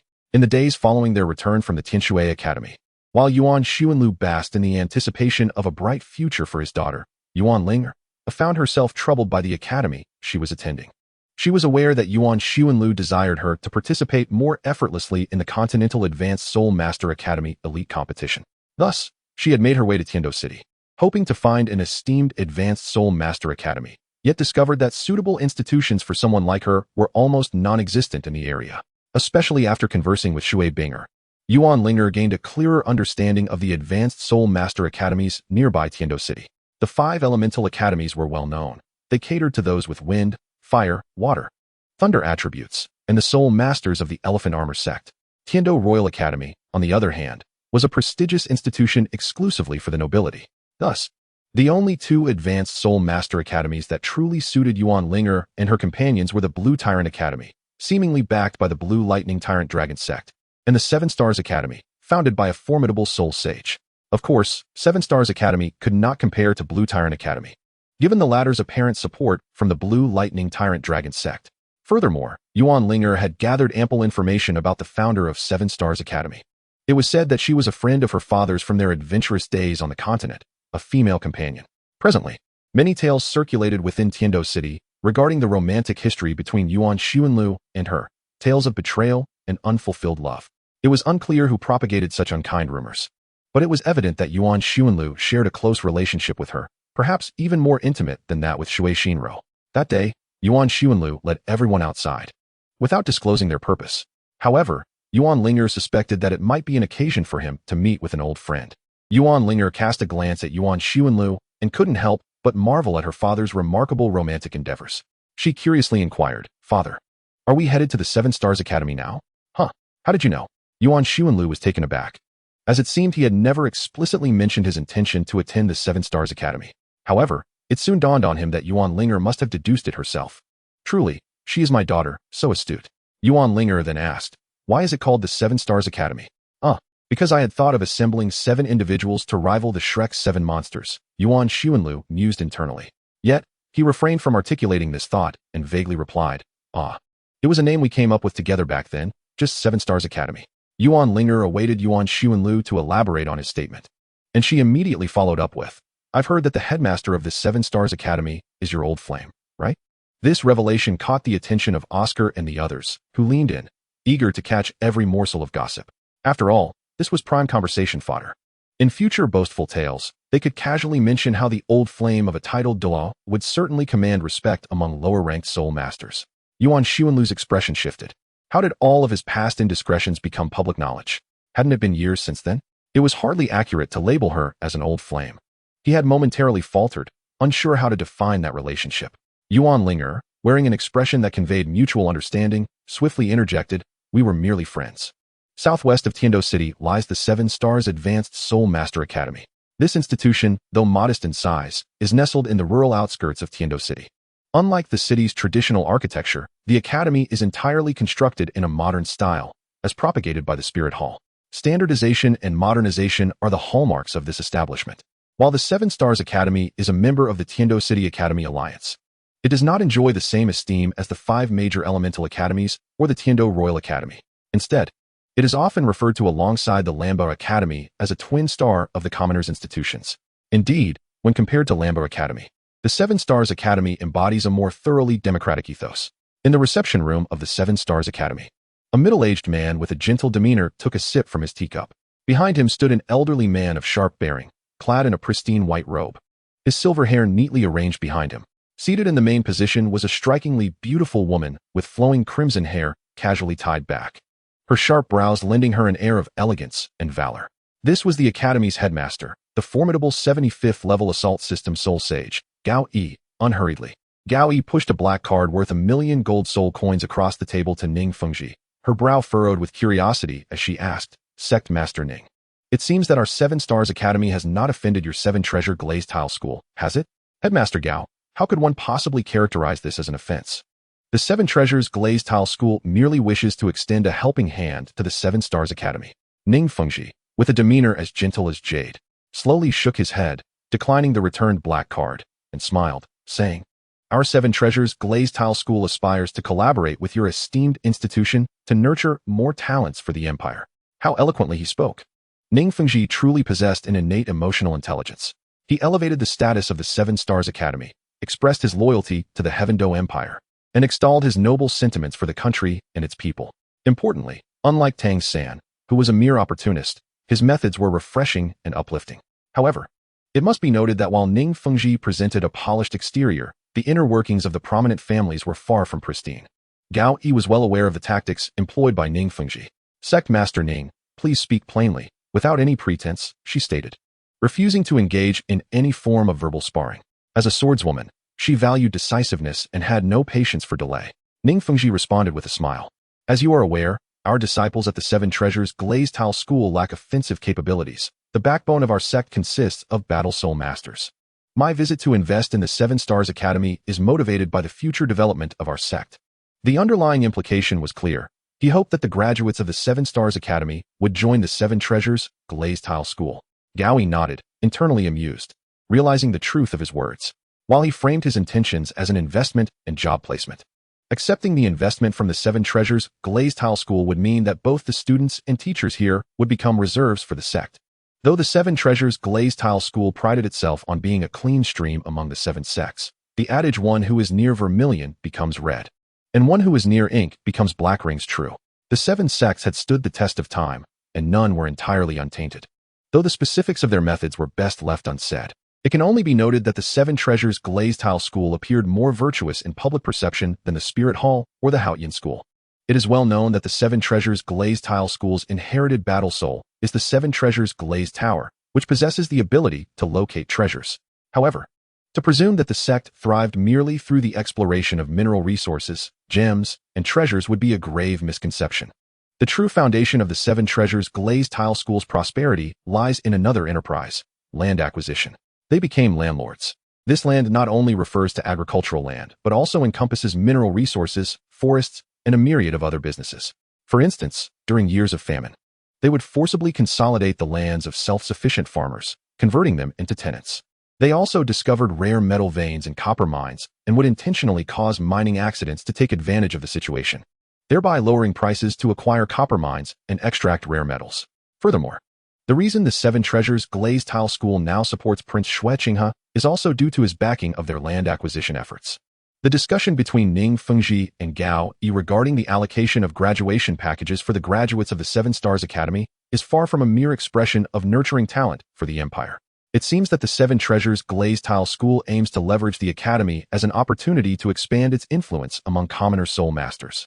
However, the original intention behind the establishment of the 7 Stars Academy was not to cultivate fresh blood for the prominent sects, but rather to encourage its graduates to venture into the impoverished corners of the Empire and contribute to the education of commoner soul masters as a whole. The 7 Stars Academy is meant to empower individuals to rise, not to subjugate them to servitude. While the 7 Treasures Glazed Tile School may indeed be an appealing destination, I am resolute in my refusal. Gao Yi remains equally stubborn. Serving as a lackey for a prominent sect is not merely a transient role. It is likely to condemn generations to perpetual servitude. The 7 Stars Academy is not a training ground for subservience. Such a notion is utterly unfathomable. Director Gao, this is not coercion, Ning Fengji gently advised. It is not coercion, yet there exist countless ways to make one feel compelled to acquiesce. This situation is akin to the high school experience in Yuan Xuanlu's previous life, where students voluntarily attended extra classes on weekends. Is this true voluntariness? Even with the reduction of burdens, students still willingly participate. What, then, is the distinction between such willingness and coercion? Noticing Gao Yi's silence, Ning Fengji continued. The benefits offered by the 7 Treasures Glazed Tile School are substantial. Your students will not be at a disadvantage. Are the benefits truly substantial? Gao Yi countered. If one lacks exceptional talent or formidable strength, and as merely an ordinary person, such benefits would suffice only for basic sustenance. Gritting one's teeth. One might endure for a decade or two, marry, and acquire a modest home.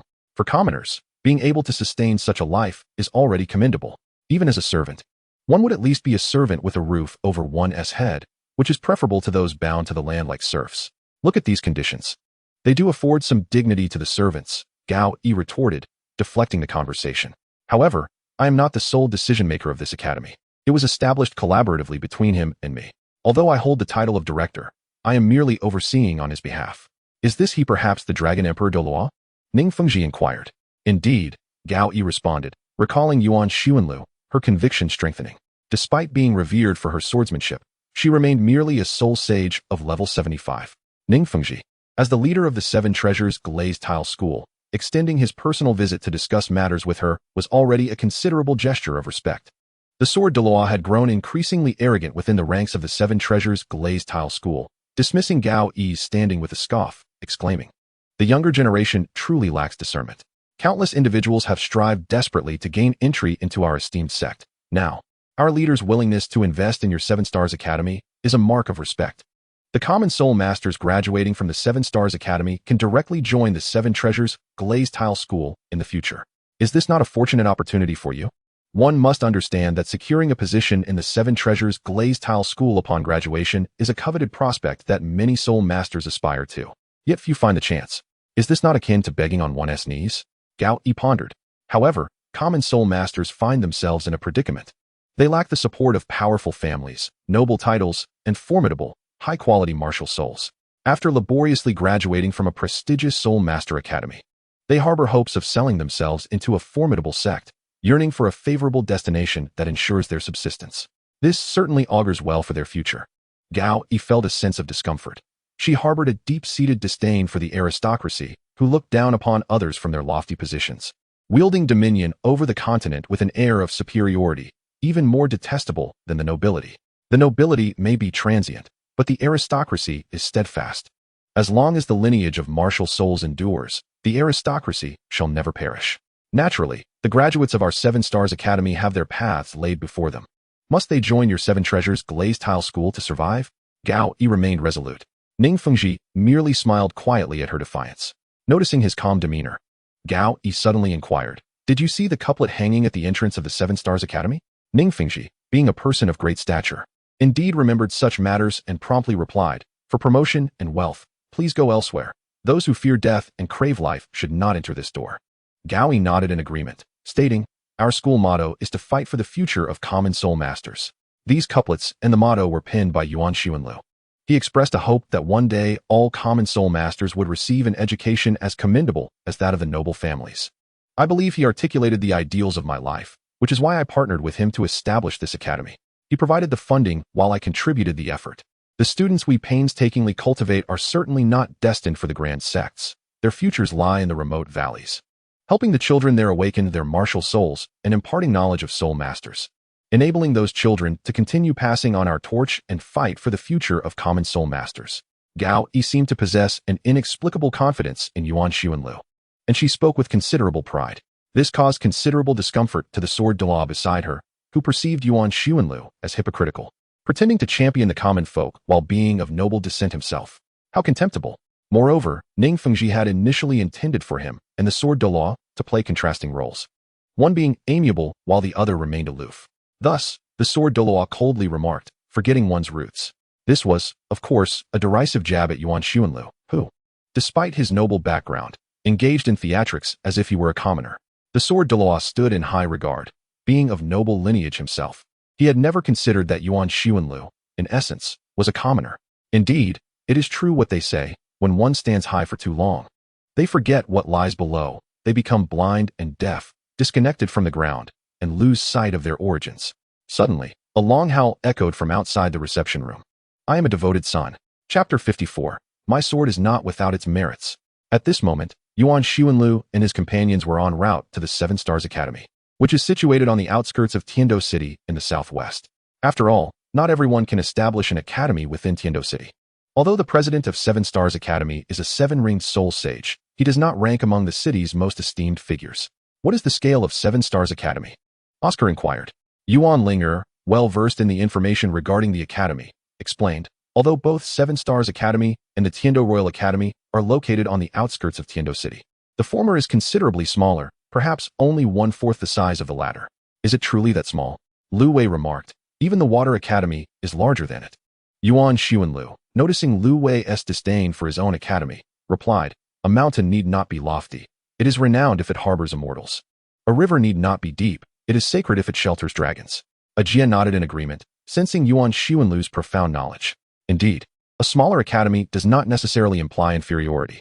I have heard that 7 Stars Academy maintains a rigorous curriculum and has produced many exceptional talents. In the last Continental Advanced Soul Master Academy tournament, during the Tindo Capital Circle preliminaries, they ranked just below the 5 major elemental academies, surpassing even the Blue Tyrant Academy by a slight margin. After a brief journey, Yuan Xuanlu, acting as their human navigator, led them to their destination, 7 Stars Academy. Despite being located on the outskirts, the architectural refinement and scale of the academy are not inferior to that of the Water Academy. Above the 10-meter-tall entrance, 8 gilded characters proclaim, 7 Stars Advanced Soul Master Academy.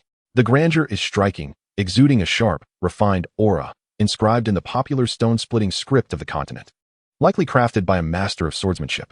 As Yuan Xuanlu and Yuan Linger's party arrived at the entrance of 7 Stars Academy, they were spotted by the gatekeeper. What brings you here? This is not the enrollment period for new students. The gatekeeper obstructed their path. Under ordinary circumstances, one might feel compelled to put on airs here. But Yuan Xuanlu had no intention of doing so. He nonchalantly presented a token to the gatekeeper. Take me to meet your president. Who are you?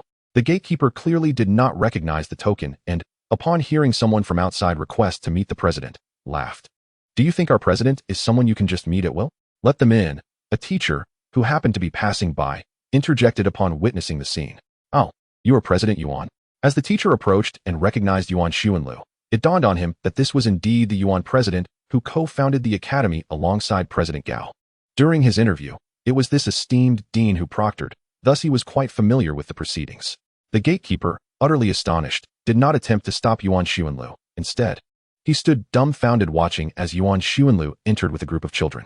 Yuan Xuanlu, however, paid little heed to the incident, merely patting the gatekeeper on the shoulder. After all, this institution is dedicated to education and the cultivation of students, and it is indeed inappropriate to allow outsiders to wander in. You have done well. With that, Yuan Xuanlu and his companions followed their teacher inside, leaving the gatekeeper still in a daze. Upon entering the 7 Stars Academy, although it may not boast the same array of beautiful maidens as the Tianshui Academy, the innovative architectural style of the academy left a profound impression on Yuan Ling'er and the others. The academy featured a 3-story administrative building flanked by 3 2-story teaching buildings and 3 dormitory blocks. In one corner of the campus stood a peculiar and secluded research institute, prominently marked with the words "No Entry for Idle Folk" in bold red letters. Additionally, the academy possessed a vast playground exceeding 200 meters in diameter, not to mention the simulated training ground located at the rear of the mountain. To claim the area was small would be misleading, as it did not account for the training ground. This exemplifies the advantage of being situated on the outskirts of Tindo City. Had the academy been located within the city, one can only imagine the exorbitant cost required to acquire such a substantial piece of land. Wow, the environment here feels splendid, comparable to Tianshui Academy, Oscar exclaimed, his enthusiasm palpable. Of course, I invested a considerable sum to purchase the land and construct the buildings, Yuan Xuanlu replied, somewhat exasperated. He then turned to the teacher and inquired, where's your dean? Ah, in the reception room, seemingly engaged in discussions with representatives from the 7 Treasure Glazed Tile School, was the response. Yuan Xuanlu nodded in acknowledgement and proceeded to the reception hall of the administrative building. Upon entering, he overheard an elderly man chastising himself for being ungrateful to his ancestors. Ungrateful to my ancestors? Yuan Xuanlu scoffed, thinking it absurd. The entire continent is aware that I, Yuan Xuanlu, am a devoted filial son. How could I possibly be ungrateful? Thus, Yuan Xuanlu retorted, I am indeed a devoted filial son. The voice of Ning Fengji, who had yet to see the man, reached his ears, leading him to silently furrow his brow at the excessive display. May I inquire who this esteemed individual is? Ning Fengji asked, cupping his hands respectfully. Since the sword Douluo had not alerted him, it indicated that he too had not recognized the individual, leading Ning Fengji to deduce that this person's strength must be that of a titled Douluo. Yuan Xuanlu entered the hall with a group of children, not treating Ning Fengji as the leader of the 7 Treasure Glazed Tile School, but rather speaking candidly. I am but an unremarkable titled Douluo. Upon seeing Yuan Xuanlu's youthful visage and golden hair, both Ning Fengji and the Sword Douluo instantly understood. So it is His Excellency the Dragon Emperor Douluo. Ning Fengji was undoubtedly aware that Yuan Xuanlu was the Dragon Emperor Douluo, a formidable figure from his own era. Achieving the title of a titled Douluo at merely 33 years of age marked him as the most illustrious genius of that time. However, it would be prudent to disregard Yuan Xuanlu's recent claim of being a devoted son. The common folk may be oblivious to the tumultuous history between him, his father, and his brother during his time at the Spirit Hall, but the Seven Treasures Glazed Tile School was certainly not ignorant. For instance, Yuan Xuanlu had often referred to the former pope as a fool, denigrated the weakest member of the angel family, and described the owner of the six-winged angel martial soul as a disgrace, nearly inciting the former pope to vomit blood, harboring an intense loathing for Yuan Xuanlu. Furthermore, Yuan Xuanlu had mobilized numerous Earth Attribute Soul Masters to construct a grand tomb in a desolate area on the outskirts of Spirit City, topped with a large statue of an angel. When the grand offering arrived to find construction already underway, his face turned an alarming shade of purple. Yuan Xuanlu shamelessly remarked, "This is to make early preparations for the grand offering, to prevent future exposure of the corpse in the wilderness." Initially, the grand offering, being of good temperament, may have accepted his son as filial intentions, yet the choice of location for the tomb was utterly unacceptable. Yuan Xuanlu had chosen a site by the riverbank on the outskirts of Spirit City, posing a risk of flooding that could inundate the grand offering's final resting place. Did he wish for the angel god to transition into a river deity? Enraged, the grand offering unleashed a beating upon Yuan Xuanlu. Reflecting on Yuan Xuanlu's past, Ning Fengji grew increasingly apprehensive about offending this so-called devoted son. Yuan Xuanlu, seated comfortably, inquired, "Is your Seven Treasures Glazed Tile School here to acquire this academy?" "No. We merely believe in the promising future of the Seven Stars Academy and are willing to assist in its development." Assist in development, indeed. Upon hearing Ning Fengji's words, Yuan Xuanlu discerned his ulterior motives. As a 1,000-year-old fox, what tricks was he trying to play? "Ning Sect Master, may I ask why you are meddling in the affairs of the Seven Stars Academy? Has your Seven Treasures Glazed Tile School resolved its own martial soul issues?" Ning Fengji, suppressing his anger, shook his head. "There is no need for the Dragon Emperor Douluo to concern himself with our martial soul matters. Regarding the Seven Stars Academy, there are two commoner soul master academies in Tindo City, the Blue Tyrant Academy and the Seven Stars Academy. The Blue Tyrant Academy is supported by the Blue Lightning Tyrant Dragon Sect, while the Seven Stars Academy was founded by Principal Gao. I merely wish to offer her some assistance." Yuan Xuanlu remained unyielding. "Our academy does not require your assistance, Ning Sect Master. The younger generation is so ungrateful." The Sword Douluo scoffed. Yuan Xuanlu chuckled, addressing the Sword Douluo with a respectful tone, "I acknowledge your status as an elder. Yet do not presume to belittle me by referring to me as a junior. Are you perhaps eager to engage in a spar with me?" The Sword Douluo's sharp aura surged towards Yuan Xuanlu, but he remained unfazed, shattering the sword energy with a dismissive scoff. "Do not be so arrogant as to believe your sword is unrivaled in the world. My own blade is not devoid of prowess." Indeed, Yuan Xuanlu was not a true sword cultivator, for if the concept existed in the Douluo continent, his martial spirit was not a genuine sword. The only connection to swords lay in his 7,000-year-old soul bone, the sword Armhoof. "I shall see how formidable your sword truly is." The sword path Xin was the preeminent sword master of the Douluo continent. As a member of the prestigious Seven Killsword clan, though their history paled in comparison to the Angel clan, they remained one of the foremost families. "Though I am but a humble junior, I beseech the Sword Douluo to enlighten me." Chapter 55, Dragon Emperor vs. Seven Kills. After speaking, Yuan Xuanlu gestured outward, declaring, "Let us battle in the skies. The loser shall forfeit 1,000,000 gold soul coins." Indeed, Yuan Xuanlu had spotted the 1,000,000 gold soul coins on the table. "Very well." The Sword Douluo glanced at Ning Fengji, who nodded in agreement. The two title Douluo-level powerhouses ascended to the Academy's playground, taking to the air. Gaoi had summoned many teachers and students to witness this extraordinary duel, for such a clash between two title Douluos was a rare spectacle. She harbored hopes that the students, as well as herself, could glean valuable insights from the encounter, with a subtle intention of secretly learning from the Sword Douluo. "Go, Daddy!" Yuan Linger cheered. "Go, Master!" Oscar shouted. "Go, Uncle Yuan!" Lu Wei, Ajie, and Bing Shan echoed the sentiment. The other students, bewildered, joined in the chorus, overwhelmingly supporting Yuan Xuanlu. In the sky, a fierce intent soared upward as a sword materialized before the Sword Douluo. The blade shimmered in a crystalline azure, intricately crafted, adorned with 9 stars: yellow, yellow, purple, purple, black, black, black, black, black.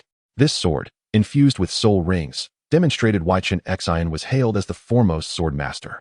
Exuding an aura of dread, the seven-kill sword transformed into a blue streak, firmly grasped in the sword Douluo's hand, the ominous sword energy emanating a howling, tearing sound.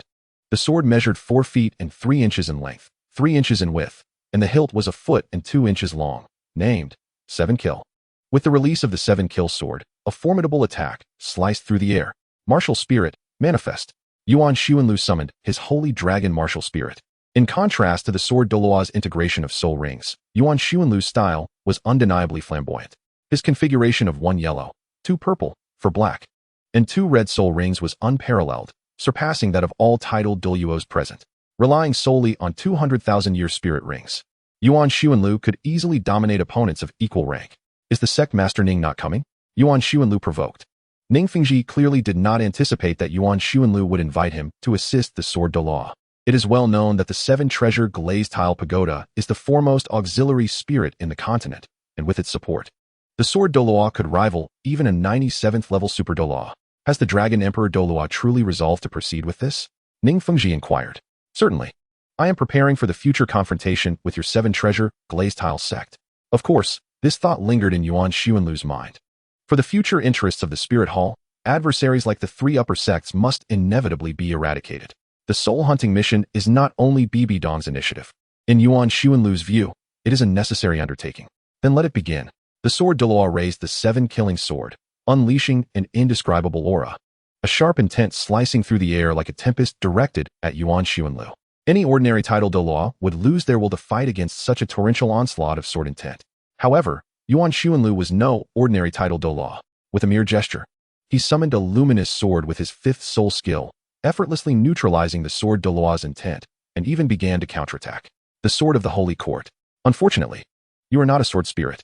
The sword Douluo shifted, deftly thrusting the tip of his sword. Countless strands of sword intent surged towards Yuan Linger anew. This time, he managed only to deflect it a couple of times before his defense was breached. Witnessing Yuan Linger falter, Gao Yi felt a surge of anxiety while simultaneously berating him as a fool.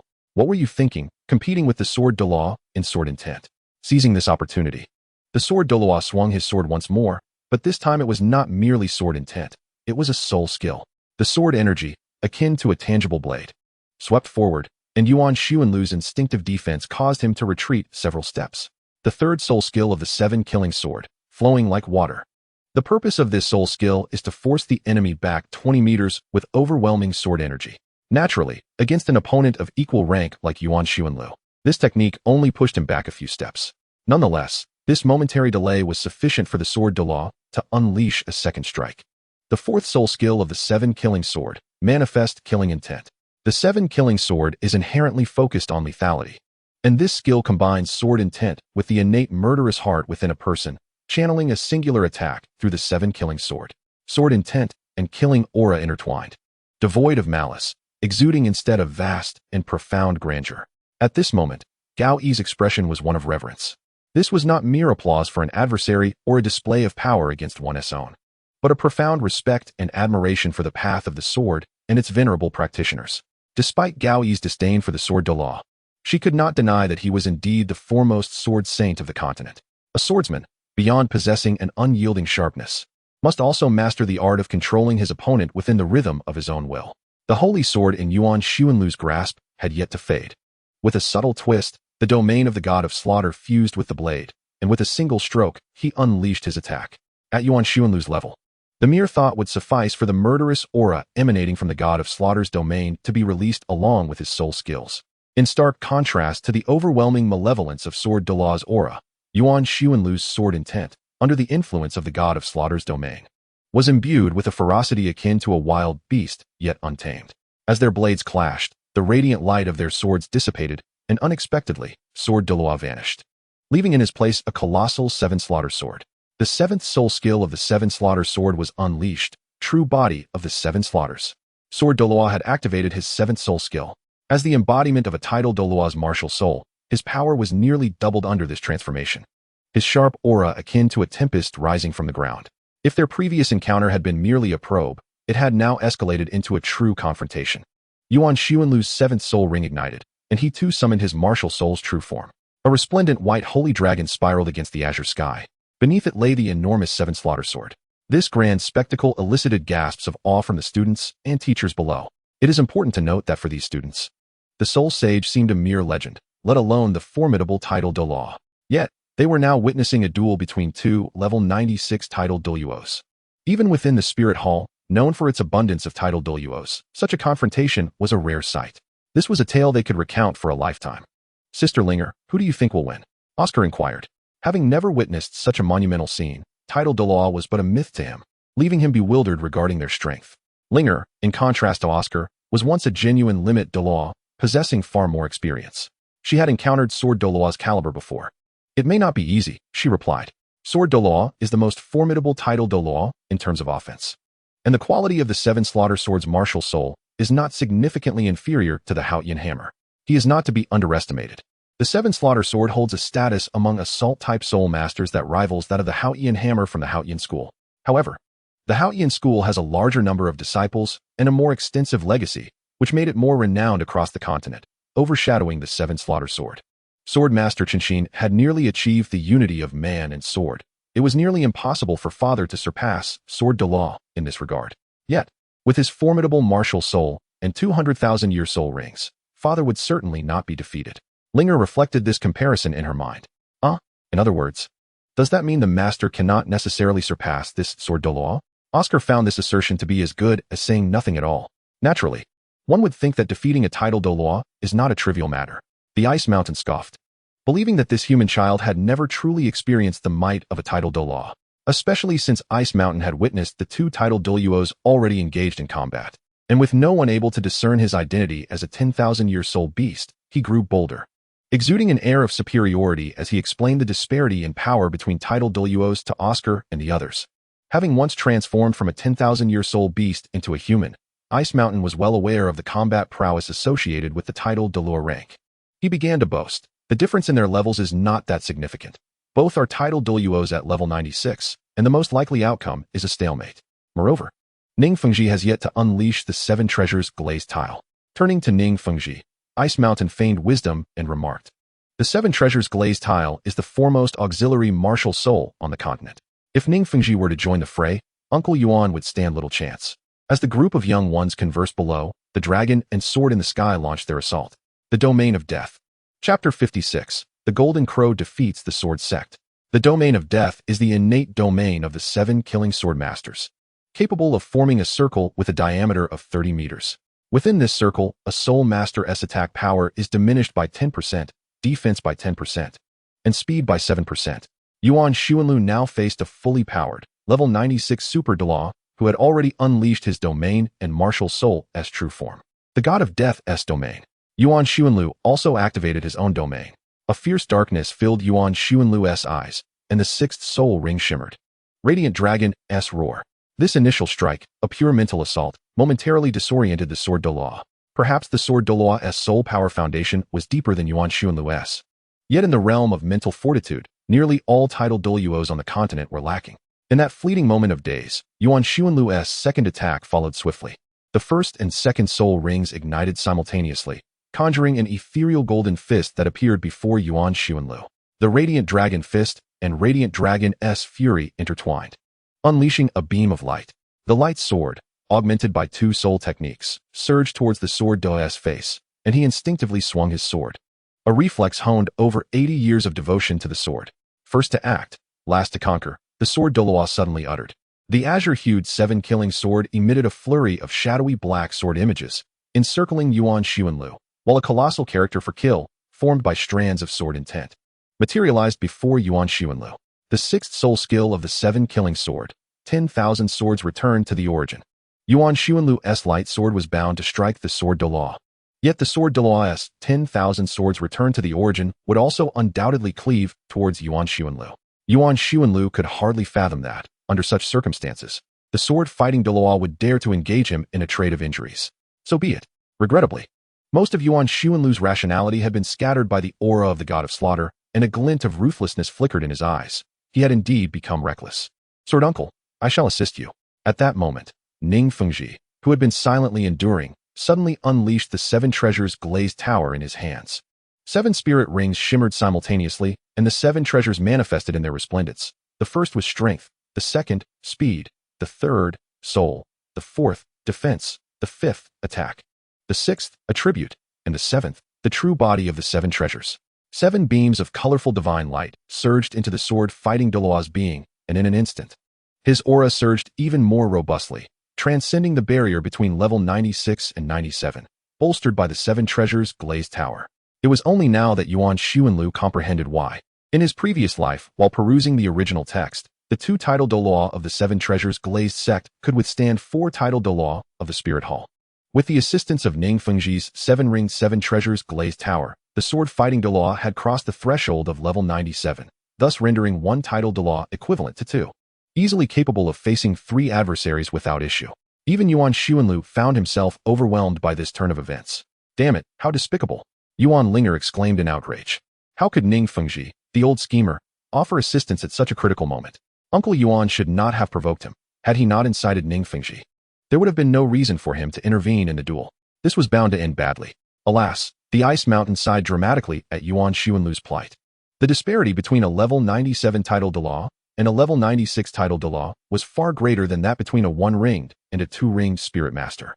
Currently, the formidable presence of the sword-fighting Douluo was overwhelmingly powerful, exuding an aura of slaughter as if, in the next moment, he could cleave through even title Douluo of the same rank. This was the pinnacle of human combat power, the title Douluo. Do not be misled into thinking that title Douluo level power will be commonplace in 30,000 years. In this era, the number of title Douluo existing on the continent does not exceed 50, each representing the epitome of excellence. Indeed, my swordsmanship may not match yours, but I am no sword cultivator. Why should I excel in a field that is not my specialty? A crimson light enveloped Yuan Xuanlu's left arm, and an image of a 3-legged crow appeared, gold and red intertwining and flowing across his arm. Golden crow bearing the sun. This was the soul bone of the 10,000 3-legged golden crow, produced by Yuan Xuanlu's 9th spirit ring. As an ancient divine beast, the golden crow possessed unparalleled power. And although the 3-legged golden crow was not a true divine beast lineage, it was still a remarkable enhancement for Yuan Xuanlu's 9th spirit ring. The left arm of Yuan Xuanlu erupted in a terrifying dark red hue, radiating heat akin to that of the sun. A miniature sun enveloped Yuan Xuanlu, while the sword Douluo, having received assistance from Ning Fengji, unleashed the myriad swords of his ultimate technique. Yet, despite rending the sun asunder with deep gashes, he could not inflict the slightest injury upon Yuan Xuanlu. The 9th soul ring of the sword Douluo shimmered with brilliance. The 9th soul skill of the 7-kill sword, Divine Demon Dual Slash. Merging with his sword, the 7-kill sword came alive with an ethereal spirit, transforming in a dance of black and white, straddling the realms of illusion and reality. With a decisive strike, the sword Douluo cleaved through, the sharp sword aura threatening to tear Yuan Xuanlu apart within the sun's embrace. I am not made of clay, Yuan Xuanlu declared, his bright sacred dragon martial spirit manifesting in all its glory, the dragon's eyes exuding boundless majesty. The skill of the 10,000 3-legged golden crow soul bone, golden crow west descent. A fiery dragon silhouette summoned a tempest from the heavens, searing flames consuming half the sky, eclipsing the azure expanse with an apocalyptic hue of reddish-brown.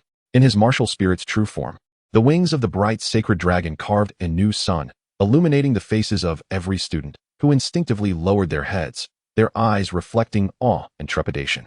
The temperature within the 7-star academy soared within moments. The parched grass ignited, and the reddish-brown clouds were engulfed by the flames of a second sun, subsequently bursting into a conflagration. In an instant, the sky transformed into a sea of flames. This soul bone skill, which Yuan Xuanlu had only employed once since its acquisition, had not even been utilized during his previous confrontation with Qian Douluo, as that encounter had merely been between father and son. However, this time, it was a battle against an adversary. Regardless of Ning Fengji's eloquence, he harbored ulterior motives in his influence over the 7-star academy. Although lives could not be taken, defeat was not an option.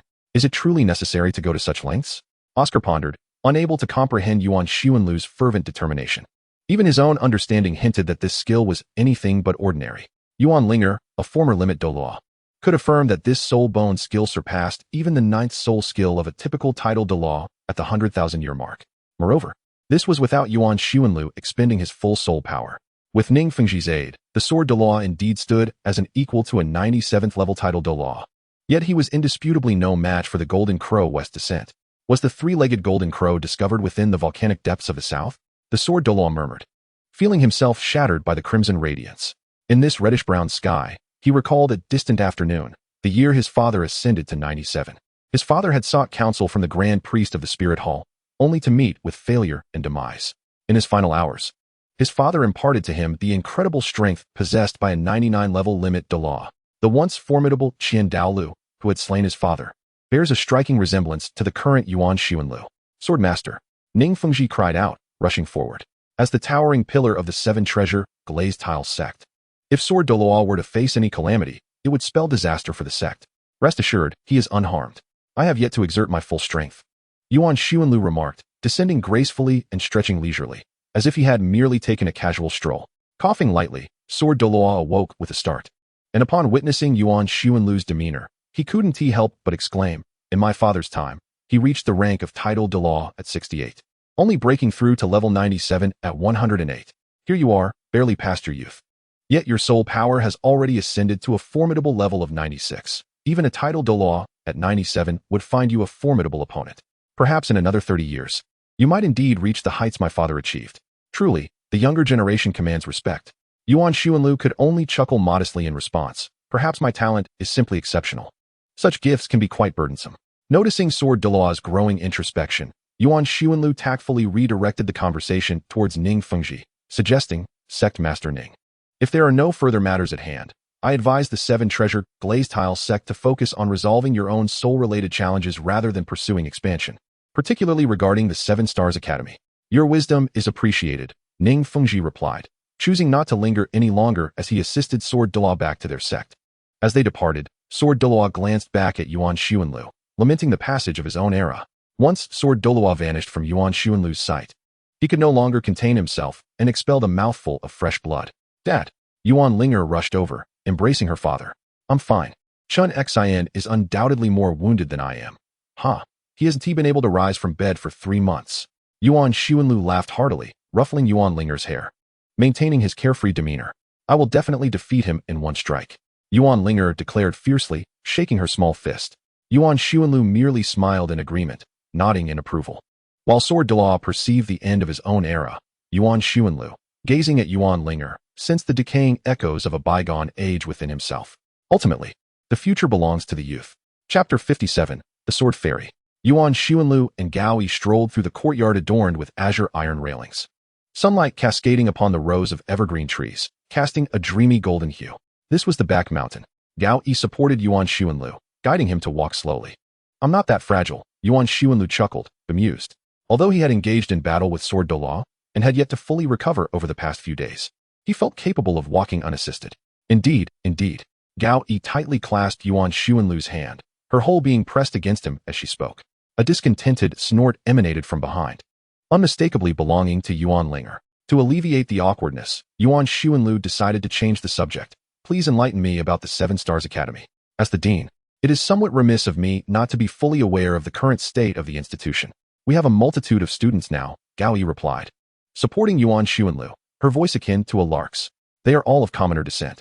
I recall that Blue Ba Academy is similarly regarded as a twin star of the commoners' institutions in Tindo, correct? Yuan Linger's thoughts drifted to the prestigious Soul Master Academy established in Tindo City by the renowned Lu Erlong, once part of the illustrious Golden Iron Triangle. Indeed, he affirmed. However, not all students at Blue Ba Academy come from common backgrounds. For instance, members of the Li clan also attend that institution. Gao Yi pondered for a moment before asserting, although we are an advanced Soul Master Academy, we encompass students from the entire spectrum, ranging from beginner to advanced levels. Many children from common families have been studying here since a young age, as we implement a 10-year education system from ages 6 to 16. Currently, our academy comprises primary, intermediate, and advanced divisions, corresponding to the external beginner, intermediate, and advanced Soul Master Academies. Oh, I also heard that you established a research institute for soul guiding devices. But there has been little in the way of results. As for the existing techniques for soul guiding devices on the continent, they are merely passed down orally, lacking a cohesive system. Yuan Linger sighed, acknowledging the likelihood of a technological gap in the field of soul guiding devices. It is as you say, he lamented, shrugging helplessly. I am aware of this unfortunate state. Yuan Linger understood that Douluo continent, as a fantastical realm, must prioritize the development of soul guiding devices. This was undoubtedly the path to the future, as the technology of soul-guiding devices represented the primary productive force. Regrettably, in his previous life, he was merely a liberal arts student. Despite having undergone 9 years of compulsory education, he had long forgotten the principles of physics and chemistry after his high school examinations. Therefore, his aspirations to advance soul-guiding technology relied heavily on the intellect and efforts of others. If only I had pursued the sciences, Yuan Linger lamented.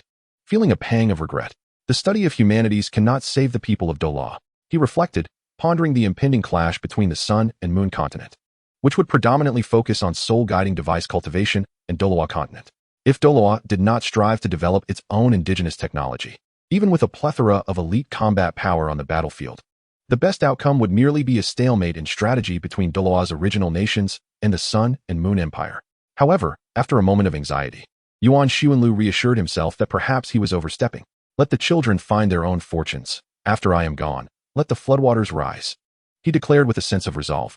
Are those children all your disciples? Gao Yi cast a glance at Yuan Linger and the others trailing behind Yuan Linger.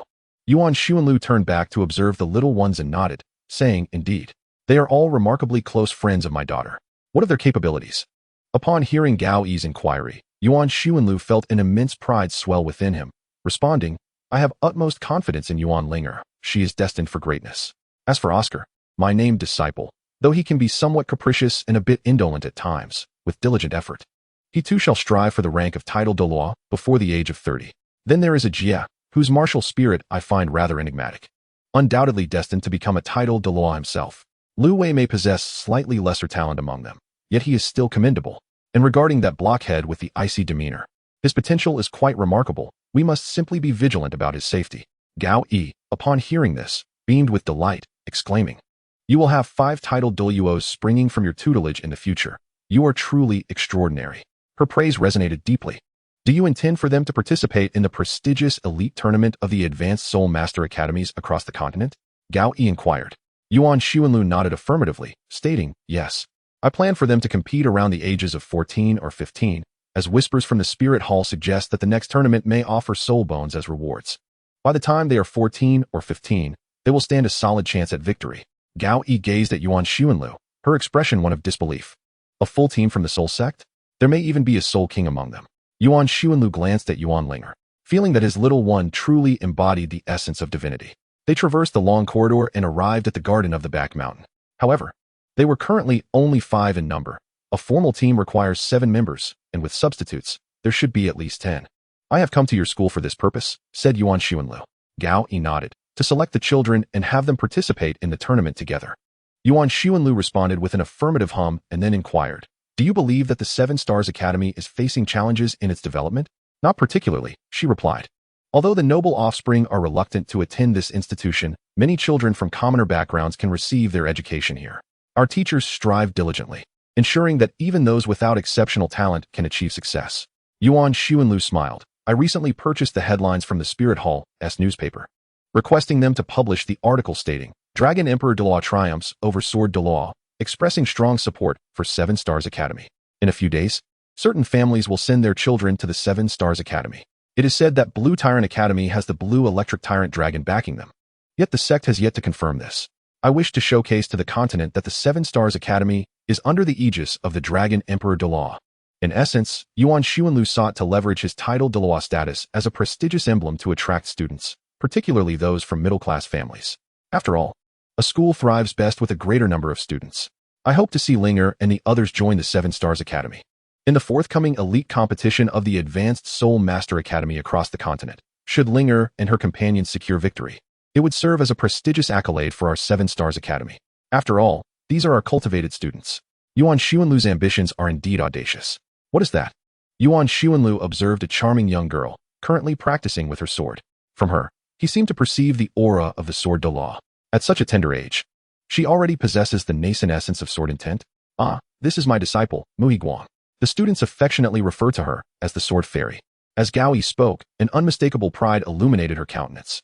Yuan Linger expressed his astonishment, exclaiming, You have a disciple? Gao Yi replied with a cheerful demeanor. My journey in the path of the sword is nearing its conclusion. I may never transcend to the Soul Douluo level in my lifetime. I wish to leave behind a legacy. Yuan Linger was left speechless. He recognized that Gao Yi's martial soul was rather unremarkable. merely an ordinary long sword with innate soul power at level 3. Generally, with such a martial soul and innate soul power, reaching the Soul King rank would be considered a remarkable achievement. Yet, Gao Yi, fueled by an indomitable will, practiced for 18 hours daily and meditated for 6. Astonishingly attaining the Soul Zone rank by the age of 24. It was then that she encountered Yuan Linger, who assisted her in acquiring a soul bone to enhance her aptitude, thus barely managing to become a soul saint. However, she would remain a soul saint for the entirety of her life. This very realization prompted Gao Yi to establish an academy, aiming to aid children from humble backgrounds. At the very least, within the academy, one could find a teacher to aid in acquiring a superior soul ring. As for the quality of martial souls and innate talents, there is little that can be done if one lacks such endowments. The quality of a martial soul often delineates societal classes.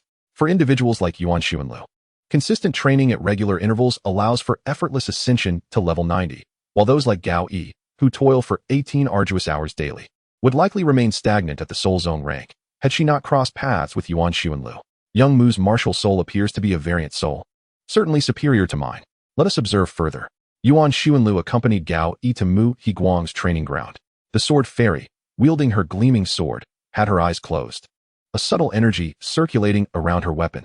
Suddenly, her gaze sharpened as she fixed her stare upon the wooden post.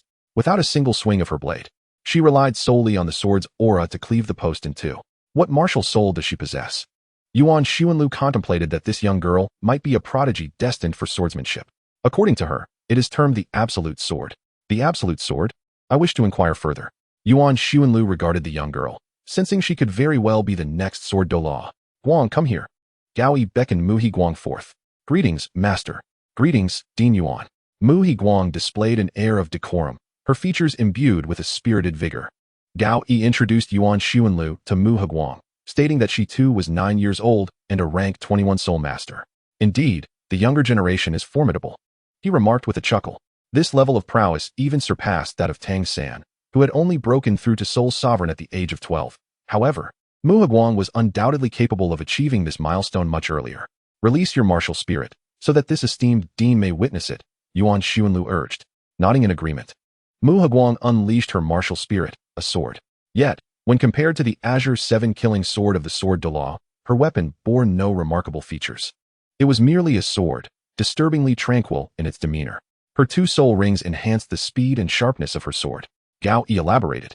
The first soul ring is from a 400-year-old sword-toothed tiger, and the second is from a 700-year-old wind-winged bird. However, the soul skills were identical, merely augmenting the sharpness and speed of the blade, a designation that Mu Higuang attributed to her techniques. Both soul skills embody the extreme stream? Yuan Linger inquired. Indeed.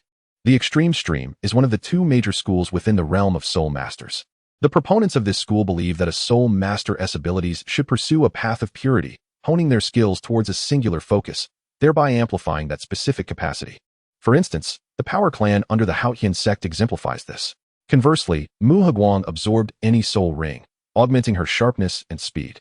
This aspect bore similarity to the 9-heart begonia, whose martial spirit conferred healing abilities irrespective of the absorbed soul rings. During your last duel with the Sword Douluo, I observed this, she continued, her luminous eyes meeting Yuan Linger's. I admire the Sword Douluo. He truly is the preeminent figure of swordsmanship on the continent. Encountering you, I am awestruck by your status as a miracle among titled Douluo. However, I firmly believe that my future will usher me into even greater realms. Upon hearing the sword fairy declare herself a miracle among titled Douluo, Yuan Linger beamed with delight, commending Mu Higuang for her eloquence. Gao Yi affectionately ruffled Mu Higuang's hair, exclaiming, such ambition. While acknowledging the Sword Douluo as the foremost master of swordsmanship and Yuan Linger as a miracle among titled Douluo. The crux of Mu Higuang's assertion was her own determination to reach heights that rivaled these established titled Douluo, an ambition befitting a true swordsman. Yuan Linger then gazed at Yuan Ling'er, Ajia, Lu Wei, Oscar, and Bing Shan behind him, exclaiming, indeed, talented individuals emerge with each generation, each leading the charge for centuries. Chapter 58. A year later, returning to the Eye of Ice and Fire. A year later, under the resplendent glow of the evening sunset, Yuan Ling'er, Ajia, and Bing Shan led the way, with Lu Wei and Mu Higuang in the middle, and Oscar bringing up the rear, forming a battle formation of 3-2-1. Upon releasing their martial spirits, the little ones revealed themselves as a unified force of second-ring soul masters. In the span of a year, all 6 of them had attained the second ring. Opposite them stood Yuan Linger, whose soul power had been suppressed to the level of 30. Let us begin. Upon hearing the command, Yuan Linger charged directly towards Yuan Linger, with the Jia following closely behind. Lu Wei, positioned in the middle, bound each person's waist with reeds for swift maneuverability, while Oscar quietly recited a soul incantation from the rear. Meanwhile, Mu and Guang raised their swords, preparing to strike Yuan Linger from the side. As Yuan Linger refrained from employing any soul skills, Yuan Linger easily intercepted her assault, subsequently parrying a Jie's attack as well. Not using soul skills is a limitation imposed upon me, not you. What are you all doing? Suddenly, Mu and Guang lunged from Yuan Linger's flank, viciously aiming their blade at his neck. How ruthless. Although Yuan Linger intentionally suppressed his strength to merely level 30, a title Douluo's 30 is not to be underestimated. Yuan Linger possessed far greater tactics than Yuan Linger and her companions. A slight tremor of soul power was enough to divert the trajectory of the blade. Be careful. Mu and Guang quickly reacted. Yuan Linger sidestepped and delivered a powerful kick, sending the ambushing Mu and Guang flying. In the same motion, he struck Yuan Linger away, then deftly neutralized a Jie's strength, rendering him under control. Upon hearing Mu and Guang shout, Lu Wei promptly tugged on the martial spirit reeds, pulling everyone back to the opposite side of the arena, except for the restrained Jia. Let go of me. The cry belonged not to a Jia, but to Yuan Linger, who shouted from midair. Lu Wei dared not disregard her command, and immediately released the reeds binding Yuan Linger. She spun in the air, unleashing her second soul ring, Divine Light Manifest. A brilliant aura enveloped her. This soul skill transformed Yuan Linger into an embodiment of light, harmonizing with all elemental attributes except for darkness, and doubling the potency of any other soul skills while possessing significant countermeasures against dark attributes. Wing Blade. A beam of golden light slashed towards Yuan Linger's neck. Although a formidable assault-type soul master, it is essential to coordinate with teammates during a group battle. Yuan Linger hurled a Jia towards Yuan Linger, who, fearful of harming a Jia, was compelled to alter the direction of her soul skill, leading to a chaotic collision between the two. Both were momentarily rendered ineffective. Seizing this opportunity, Yuan Linger transformed into an afterimage and swiftly appeared behind the unsuspecting Oscar. Lu Wei, intent on pulling Oscar back to his side, found himself entangled by Yuan Linger's reeds, resulting in a stalemate. A food-type soul master must learn to safeguard oneself. With a precise hand strike, Yuan Linger rendered Oscar unconscious. Lu Wei merely revived the unconscious Oscar. Just as Yuan Linger was about to confront Lu Wei, an unexpected chill enveloped him, as if a block of ice had been placed upon his neck. The blade. In an instant, Mu and Guang swung their sword towards Yuan Linger. The swordplay was intended for direct confrontation, yet such a sneak attack felt somewhat beneath the dignity of a true duel. Yuan Linger pivoted, deftly deflecting Mu and Guang's sword with a wave of his hand, then delivered a sharp slap that sent Mu and Guang flying. Shortly thereafter, he found himself ensnared by Lu Wei's reeds. Now was the moment. The previously dazed Jia suddenly sprang to his feet, roaring as he charged towards Yuan Linger. Ding Lang. Lu Wei was providing a Jia with this very opportunity. Perhaps it was a Jia's martial spirit. That mischievous laughing pig typically donned clothing, which, despite its whimsical nature, instinctively led one to overlook the elegant, ethereal appearance of the clothed pig, a creature of considerable strength as a beast martial spirit. In truth, a Jia was a formidable assault-type soul master. At that moment, when a Jia unleashed his Ding Lang, Yuan Linger felt as though he might regurgitate his last meal. So, you were lying in wait here. It had initially appeared that Lu Wei was rescuing Oscar and grappling with Yuan Linger, but in reality, the moment Yuan Linger grasped the reeds, Lu Wei had activated his second soul skill, Floating Fluff, causing the reeds to actively ensnare Yuan Linger, allowing the floating fluff to attach to him, and, in that crucial moment, launch a surprise attack that immobilized Yuan Linger for several seconds, granting a Jia the chance to strike. As for a Jia's self-created soul skill, Ding Lang, it was truly peculiar. It disregarded all defenses, promising a swift victory. Yuan Linger bore the brunt of a Jia's devastating blow, taking a step back. Indeed, a 39th level soul master would undoubtedly struggle under such an assault. Even if Yuan Linger suppressed his cultivation to the realm of a soul master, he was far more formidable than the average soul master. Thanks to the attributes and physical enhancements conferred by his soul bones, the match concluded. You have succeeded. The crowd erupted in cheers, though they were too exhausted to do anything but sit on the playground and rest for a moment. Gao Yi brought over several cups of water to quench their thirst. When Oscar finally stirred awake, Yuan Linger began to explain.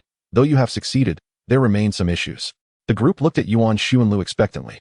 Yuan Linger, do you know how to coordinate? Although you have reached level 26, I have reiterated countless times that as the captain of this team, it is not enough to merely ensure your own output. You must also look after the entire team. Why do you charge ahead on your own? In actual combat, do you intend to take on 7 opponents single-handedly? While it is possible, it requires overwhelming strength. Yuan Linger muttered softly, for she had never participated in a team battle before. Oscar, how many times must I reiterate? Support-type Soul Masters and Food-type Soul Masters are the primary targets in the Soul arena, necessitating both physical prowess and effective escape strategies. Have you been running regularly? I have been. Oscar nodded silently. He must match the team's soul power while enhancing his physical capabilities, a formidable challenge indeed. Mu and Guang, your swordsmanship requires significant improvement. However, do not emulate those who wield their swords as concealed weapons. A sword is a gentleman's instrument. Ambushes and underhanded tactics belong to the unscrupulous and are unbefitting of noble sections. Indeed, Ajay, your dedication is evident, and your teamwork, particularly with Lu Wei, is commendable. Maintain that synergy. Lu Wei, as a control-type soul master, your focus should be on restraining opponents and inflicting substantial damage, rather than waiting for Ajay to rectify the situation. Lu Wei and Ajay nodded in acknowledgement. One critical point remains. Ice Mountain, what are you doing? You have been idling throughout. In a 6-person battle, Ice Mountain did not engage at all, failing to unleash a single soul skill. Why bother if you cannot win? Ice Mountain retorted sarcastically. Yuan Xuanlu understood that, although he had persuaded this 10,000-year soul beast to join, Ice Mountain's heart was not in the fight. A sense of treachery lingered in Yuan Xuanlu's mind. He shook his head. Return and rest for a while. Tomorrow afternoon, I shall take you to the legendary Ice and Fire Duality Eye. The Ice and Fire Duality Eye? Oscar was taken aback. Yuan Linger also expressed her excitement, affirming that it was a place that could lead one to become a title Douluo.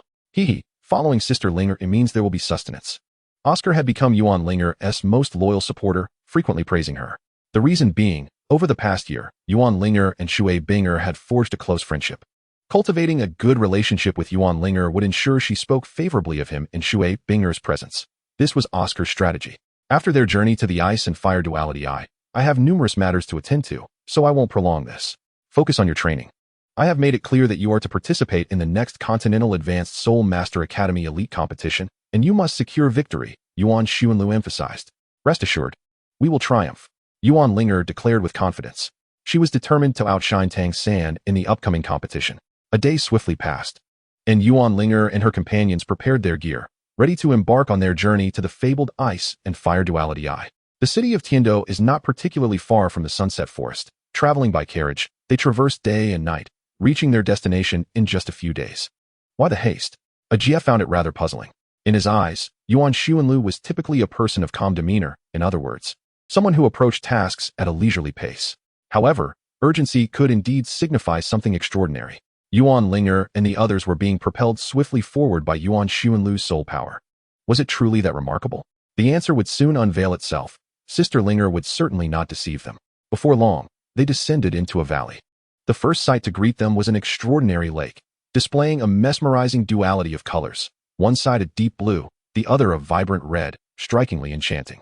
Chapter 59. The anticipated distribution of celestial herbs. Ju Douluo was in a meditative state, but upon turning his head, he noticed Yuan Xuanlu approaching with a group of children. What is this? Ju Douluo was momentarily puzzled. Elder Dugu, these are the future pillars of our sect, Yuan Linger interjected, stepping forward to clarify. So you have come to partake in the celestial herbs? Ju Douluo soon grasped the situation. Indeed, the timing is perfect. The younger one consumes the herbs, the more beneficial the effects. At our age, acquiring such herbs would yield little advantage. The 4 offerings had also emerged from their meditative states. Oh, it's time for the much-anticipated distribution of celestial herbs, Yuan Xuanlu remarked with a smile. In his previous readings of Douluo fanfiction, Yuan Xuanlu had always relished the segment of distributing celestial herbs. The thrill of witnessing his team gain an advantage was undeniably delightful. Father, please take the lead in the distribution, Yuan Linger said, her face adorned with a smile. The absorption of the celestial herbs would undoubtedly bolster their small team significantly. Yuan Xuanlu, however, felt somewhat helpless. He was neither an expert in herbalism, nor did he possess comprehensive knowledge on the matter of distribution. Thus, he resorted to consulting his materials, comparing each celestial herb one by one to determine who would benefit from which. First was Lu Wei. He stood forth, his demeanor serious as he regarded Yuan Xuanlu, a mix of expectation, trepidation, and eagerness evident in his expression. Your reed martial spirit, Yuan Xuanlu began, is, to be frank, the most commonplace among your peers. This was not meant to belittle Lu Wei, but merely a statement of fact. Yuan Linger possessed a rare divine butterfly martial spirit. A twin martial spirit. A Jia's unique smiley pig spirit was enigmatic, even beyond Yuan Xuanlu's comprehension. Oscar, of course, was a food system soul master with innate full soul power, destined to become a food deity, and Mu and Guang bore exceptionally unique martial spirits. Extreme types akin to the 9-heart sea buttercup, enhancing sharpness and speed attributes regardless of the soul rings absorbed. The iceberg, possessing the ice scorpion martial spirit, embodies the quintessence of ice. However, due to its transformation from a soul beast into a human, its cultivation progresses considerably faster than that of an ordinary soul master. In comparison, Lu Wei's reed martial spirit indeed pales in significance beside his peers. Nevertheless, one should not feel disheartened, although the quality of a martial spirit determines its potential. Your innate 9th-level soul power suggests that your reed martial spirit is far from inferior. Yuan Xuanlu reassured him, stating a truth. Have you ever encountered a low-tier martial spirit with innate soul power at level 9? Lu Wei's martial spirit is merely less impressive relative to Yuan Linger and others. Hence, I have selected for you the octagonal Xianbing grass and the fiery apricot blossom. Yuan Xuanlu gestured towards 2 celestial herbs near the ice and fire yin-yang spring. The so-called ice and fire alchemical body. After consuming these 2 herbs, your reed martial spirit will gain immunity to both water and fire. Do not question how Yuan Xuanlu knows this. Tang San has already enlightened everyone with his blue-silver grass. Just as Lu Wei intended to approach, Yuan Xuanlu halted him. Wait a moment. These 2 celestial herbs are exceedingly dangerous, and I must ensure your safety during consumption. After securing Lu Wei's safety, Yuan Xuanlu turned his attention to Ajia. I must say, your smiling pig martial spirit is rather impressive. As for its attire, I remain perplexed. Yuan Xuanlu explained, having researched in the martial spirit city, yet regrettably found no records elucidating the nature or heritage of Ajia's clothed smiling pig martial spirit. However, I am certain that your smiling pig martial spirit undoubtedly follows a path of formidable offense. Thus, I present to you a celestial herb perfectly suited for you, the marvelous celestial chrysanthemum. Yuan Xuanlu plucked a magnificent purple chrysanthemum, its central stamen rising a full half-foot above the petals, glimmering with a faint golden hue. Ah, is this Elder Ju's martial spirit? Yuan Linger, having encountered the chrysanthemum pass, was well aware of its peculiar martial spirit. Indeed, although Ju often vexes me, his marvelous celestial chrysanthemum martial spirit is remarkably advanced. Consuming this herb enhances vitality throughout the limbs and invigorates the blood vessels, cultivating an indestructible body. Thus, one can imagine the immense strength it possesses as a martial spirit. Upon hearing such grandiloquent descriptions, Ajia's eyes widened with desire, eager to devour the marvelous celestial chrysanthemum immediately. Yuan Xuanlu offered Ajia the marvelous celestial chrysanthemum, instructing, first consume the stamen, then eat the petals one by one, but do not consume the root. Afterward, commence meditative practice on the spot to assimilate the herb's potency and break through your barriers. Thank you, Uncle Yuan. Ajai, filled with joy, eagerly accepted the rare Qirong Tongtian chrysanthemum and hurried off to cultivate. He understood that, having already allied himself with Yuan Linger in this lifetime, there was no need for pretense. Xiao Ao, come here, Yuan Xuanlu beckoned to Oscar. Hee, master, what treasures do I possess? Oscar, having witnessed Ajai indulging in the celestial herb, was filled with envy. Upon hearing Yuan Xuanlu's call, he approached with a cheeky grin. Yuan Xuanlu presented the 8-petal celestial orchid. I have chosen this 8-petal celestial orchid for you. The rich fragrance of the orchid was invigorating and refreshing. Wow, it is indeed an extraordinary treasure. Oscar gazed at the snow-white, lustrous petals, which exuded an ethereal grace. The 8-petal celestial orchid is renowned for its gentle medicinal properties and profound essence. It can fortify one's foundation and expel impurities from the body. With it, your slow cultivation as a food-type soul master will finally find resolution. Yuan Xuanlu handed the 8-petal celestial orchid to Oscar, who eagerly accepted it while rubbing his hands together. Grinning broadly, as a food-type soul master, his cultivation had always lagged behind, especially after missing 2 years of training. Now, with the celestial herb, he could finally catch up. Hee, master, how should I consume this? There is no special method. Simply chew and swallow, Yuan Xuanlu replied before shifting his gaze to Mu Heguang. Your sword intent is quite remarkable. I dare say, in the future realm of swordsmanship, the position of sword Douluo will be yours to claim. Thank you for the compliment. Uncle Yuan, Mu Heguang responded politely, earning Yuan Xuanlu's admiration for her demeanor. Your martial spirit is peculiar, embracing an extreme style. Thus, I have selected the MOU Divine Bamboo for you. Jade may shatter but cannot alter its whiteness. Bamboo may burn but cannot destroy its joints. The MOU divine bamboo embodies a blend of softness and strength. Pointing to the dark-hued bamboo nearby, Yuan Xuanlu continued. The MOU divine bamboo harmonizes perfectly with sword-type martial spirits, characterized by sharpness and speed. Absorbing it will significantly enhance the strength of your martial spirit. Delighted by the gift, Muhaguang, however, posed a curious question. How do I consume this bamboo? Panda Muhaguang. It is simple, Yuan Xuanlu replied. Though the bamboo is tough, it possesses a softness within its strength. Just cut it into small pieces and consume them. Avoid the leaves. Muhaguang bowed in gratitude, still unsure if she could manage to chew the bamboo. Now, it is your turn, Ice Mountain, Yuan Xuanlu called out. This Ice Mountain, despite having been brought under his wing, remained wild and untamed after a year of adjustment. I harbor no significant thoughts. The Ice Mountain gazes longingly at the blue, frigid spring within the ice and fire duality eyes, uttering words of bravado. I simply wish to take a bath. Upon hearing this, not only Yuan Linger and the others, but even Du Bo and the four offerings were nearly rendered speechless. That icy spring reaches an extreme low temperature. Even a tidal Douluo would suffer severe consequences by entering it, and yet you dare to bathe there? Truly? Yuan Xuanlu understood that Ice Mountain's true form was that of a 100,000-year ice blue scorpion. Yet he was now in human form. How could a human possibly immerse themselves in the frigid spring of the ice and fire duality eyes? Of course. This is merely a jest. Ice Mountain scratched his head, observing that there were no celestial herbs here that piqued his interest.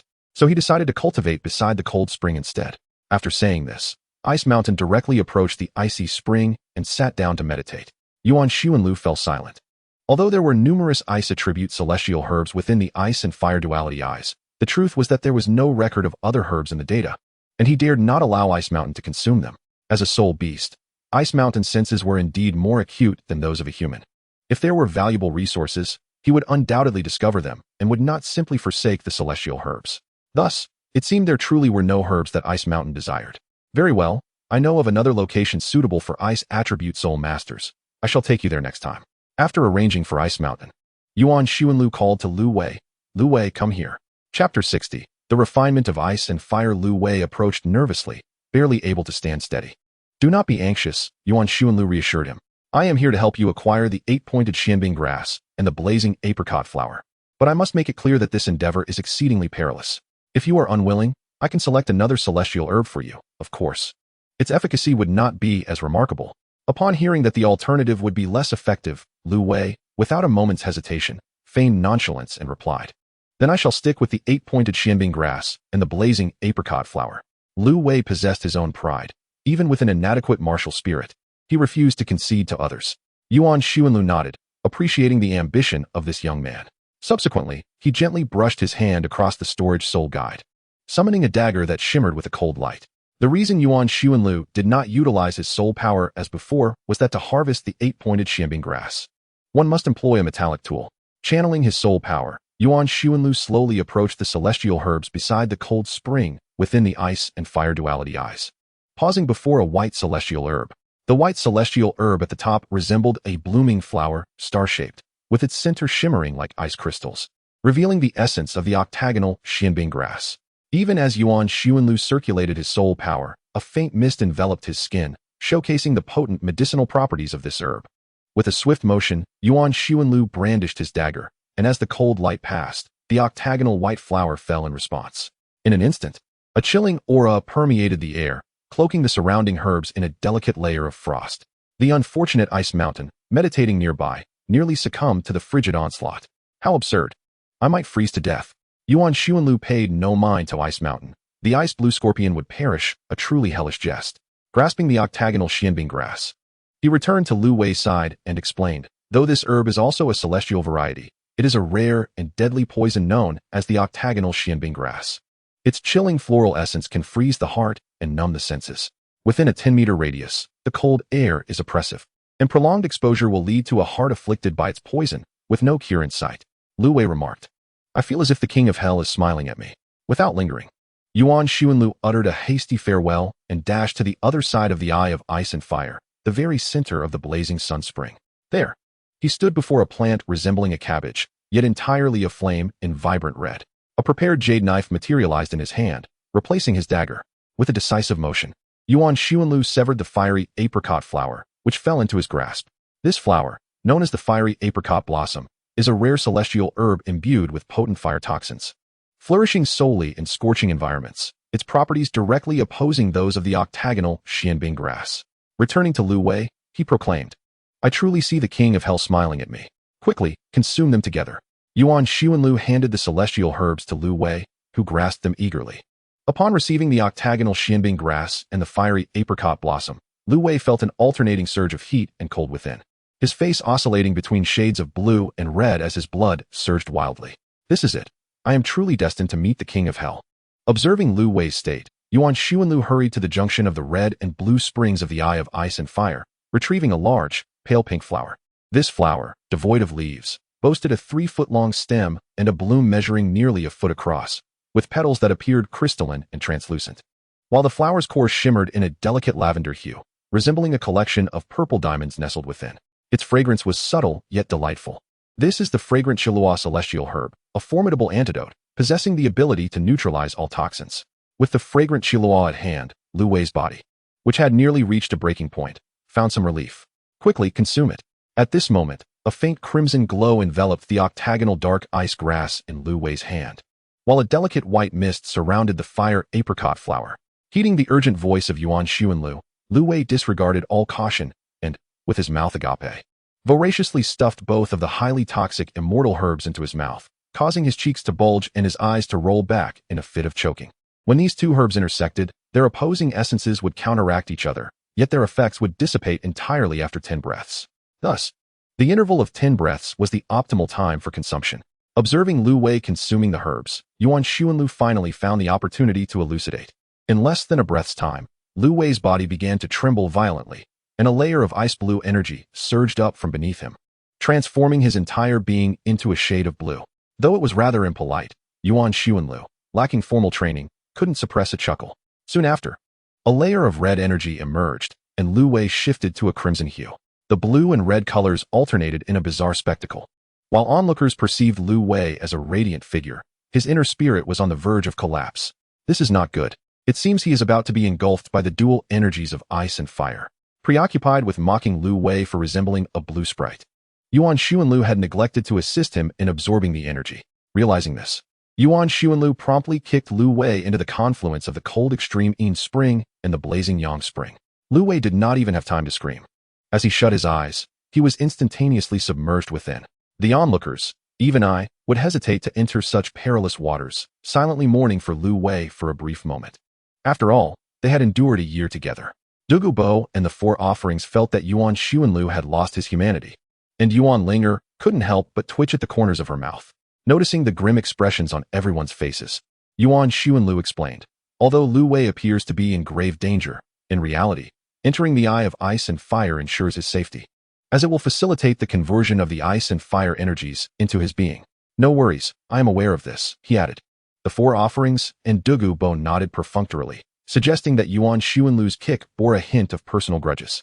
Unfazed by their imaginative speculations, Yuan Xuanlu turned his attention to his petite companion and declared, "Linger, I have chosen the exquisite Chiluo tulip for you." He produced a peculiar immortal herb, its roots and leaves resembling wisteria drapery, intricately woven, yet at its pinnacle bloomed a resplendent golden tulip, exuding a rich fragrance that imparted an air of opulence. This exquisite flower is known as the Chiluo tulip, resplendent and regal. Consuming it allows one to absorb the essence of heaven and earth, as well as the radiance of the sun and moon. Yuan Linger, captivated by this enchanting celestial herb, took it in her hands to admire its beauty. Yuan Xuanlu recalled how Ning Rongrong's consumption of the Chiluo tulip had led to the evolution of the 7 treasures glazed tower into the 9 treasures glazed tower, and thus remarked, "With your spirit, I martial soul, it is only fitting that the goddess of light butterfly absorbs herbs imbued with light attributes." Unfortunately, upon inspection, I found that the light attribute herbs are largely unripe, not at their optimal maturity. Aside from this Chiluo tulip, it seems to be the only suitable match for you. Perhaps consuming this Chiluo tulip will bring a subtle transformation to your goddess of light butterfly martial soul. He elaborated that the flower should not be swallowed whole, but rather gently inhaled, allowing its essence to be gradually absorbed into the body, followed by the cultivation of soul power to permeate every limb and sinew. Yuan Linger, holding the Chiluo tulip, refrained from consuming it and inquired, "So, father, Which herb do you intend to consume? Yuan Linger was momentarily taken aback, reflecting on how he had previously avoided collecting herbs due to the fear of Du Douluo's poison. Now, having reached the age of maturity, he felt it would be a waste to indulge in such herbs at this stage of life. I shall abstain. You aim to establish a sect, do you not? It is best left for future generations. Indeed, he had not planned to select any herbs for himself during this visit. Father, even if I establish a sect, how many descendants could possibly share the same bond as you and I? Yuan Linger asserted softly yet resolutely. If you do not partake, how could I? Yuan Linger, feeling helpless, gently ruffled her hair. Haha, even if I were to consume one, none would be suitable for me. My martial soul is also of the light attribute. What about this? Yuan Linger suggested, flipping through the herb compendium and pointing to a golden fruit. The earth dragon golden melon. Yuan Linger recognized this herb well. It was indeed what the little dragon had consumed back in the day. Yuan Linger beamed with delight, believing she had chosen wisely for her father. Let it be the earth dragon golden melon then. The information states that it possesses the ability to summon the earth dragon, potentially elevating your lineage of the holy light dragon. After some contemplation, Yuan Linger shook his head, declaring, I do not believe it is suitable for me. Chapter 61. The herb chosen by Yuan Linger. I feel it is not right. This indeed does not suit me. He rejected Yuan Linger's suggestion, explaining that while the earth dragon golden melon could enhance the bloodline of dragon-type martial souls, it was of the earth attribute, which was not appropriate for him. In the journey of Yuan Linger, it is noted that the little dragon man absorbed the earth dragon gold gourd due to possessing an earth attribute dragon bone. However, Yuan Linger lacks such a bone and therefore cannot absorb it. Furthermore, there exists the concept of attributes. Elemental attributes rely on finesse rather than quantity. Unless one can master each elemental attribute perfectly, akin to the Silver Dragon King, Yuan Linger embodies the light attribute, and, to maintain his strength, must avoid mingling with other attributes. Father, which type of celestial herb do you desire? Yuan Linger pondered, uncertain of which herb would be most suitable. After a moment of careful consideration, Yuan Linger recalled 3 original texts he had perused prior to his transmigration. At this juncture, I have ascended to level 96. Although there remains room for advancement, progress will be gradual, akin to the Sword Douluo, who might only reach the level of your grandfather, the heavenly crocodile, in his twilight years. Nevertheless, I remember a particular celestial herb that is ideally suited for my current state. Oh, what celestial herb is that? Yuan Linger asked with curiosity. The Hunyuan celestial herb, Yuan Linger declared, as he picked up a herb as pure as jade, admiring its beauty. The Hunyuan celestial herb can enhance a soul master's soul power and assist in compressing soul power and even condensing the soul core. Noticing the bewilderment in Yuan Linger's eyes, he recalled that in this era, the concept of a soul core had yet to emerge. This implies that the Hunyuan celestial herb is relatively mild, devoid of any other extraordinary attributes.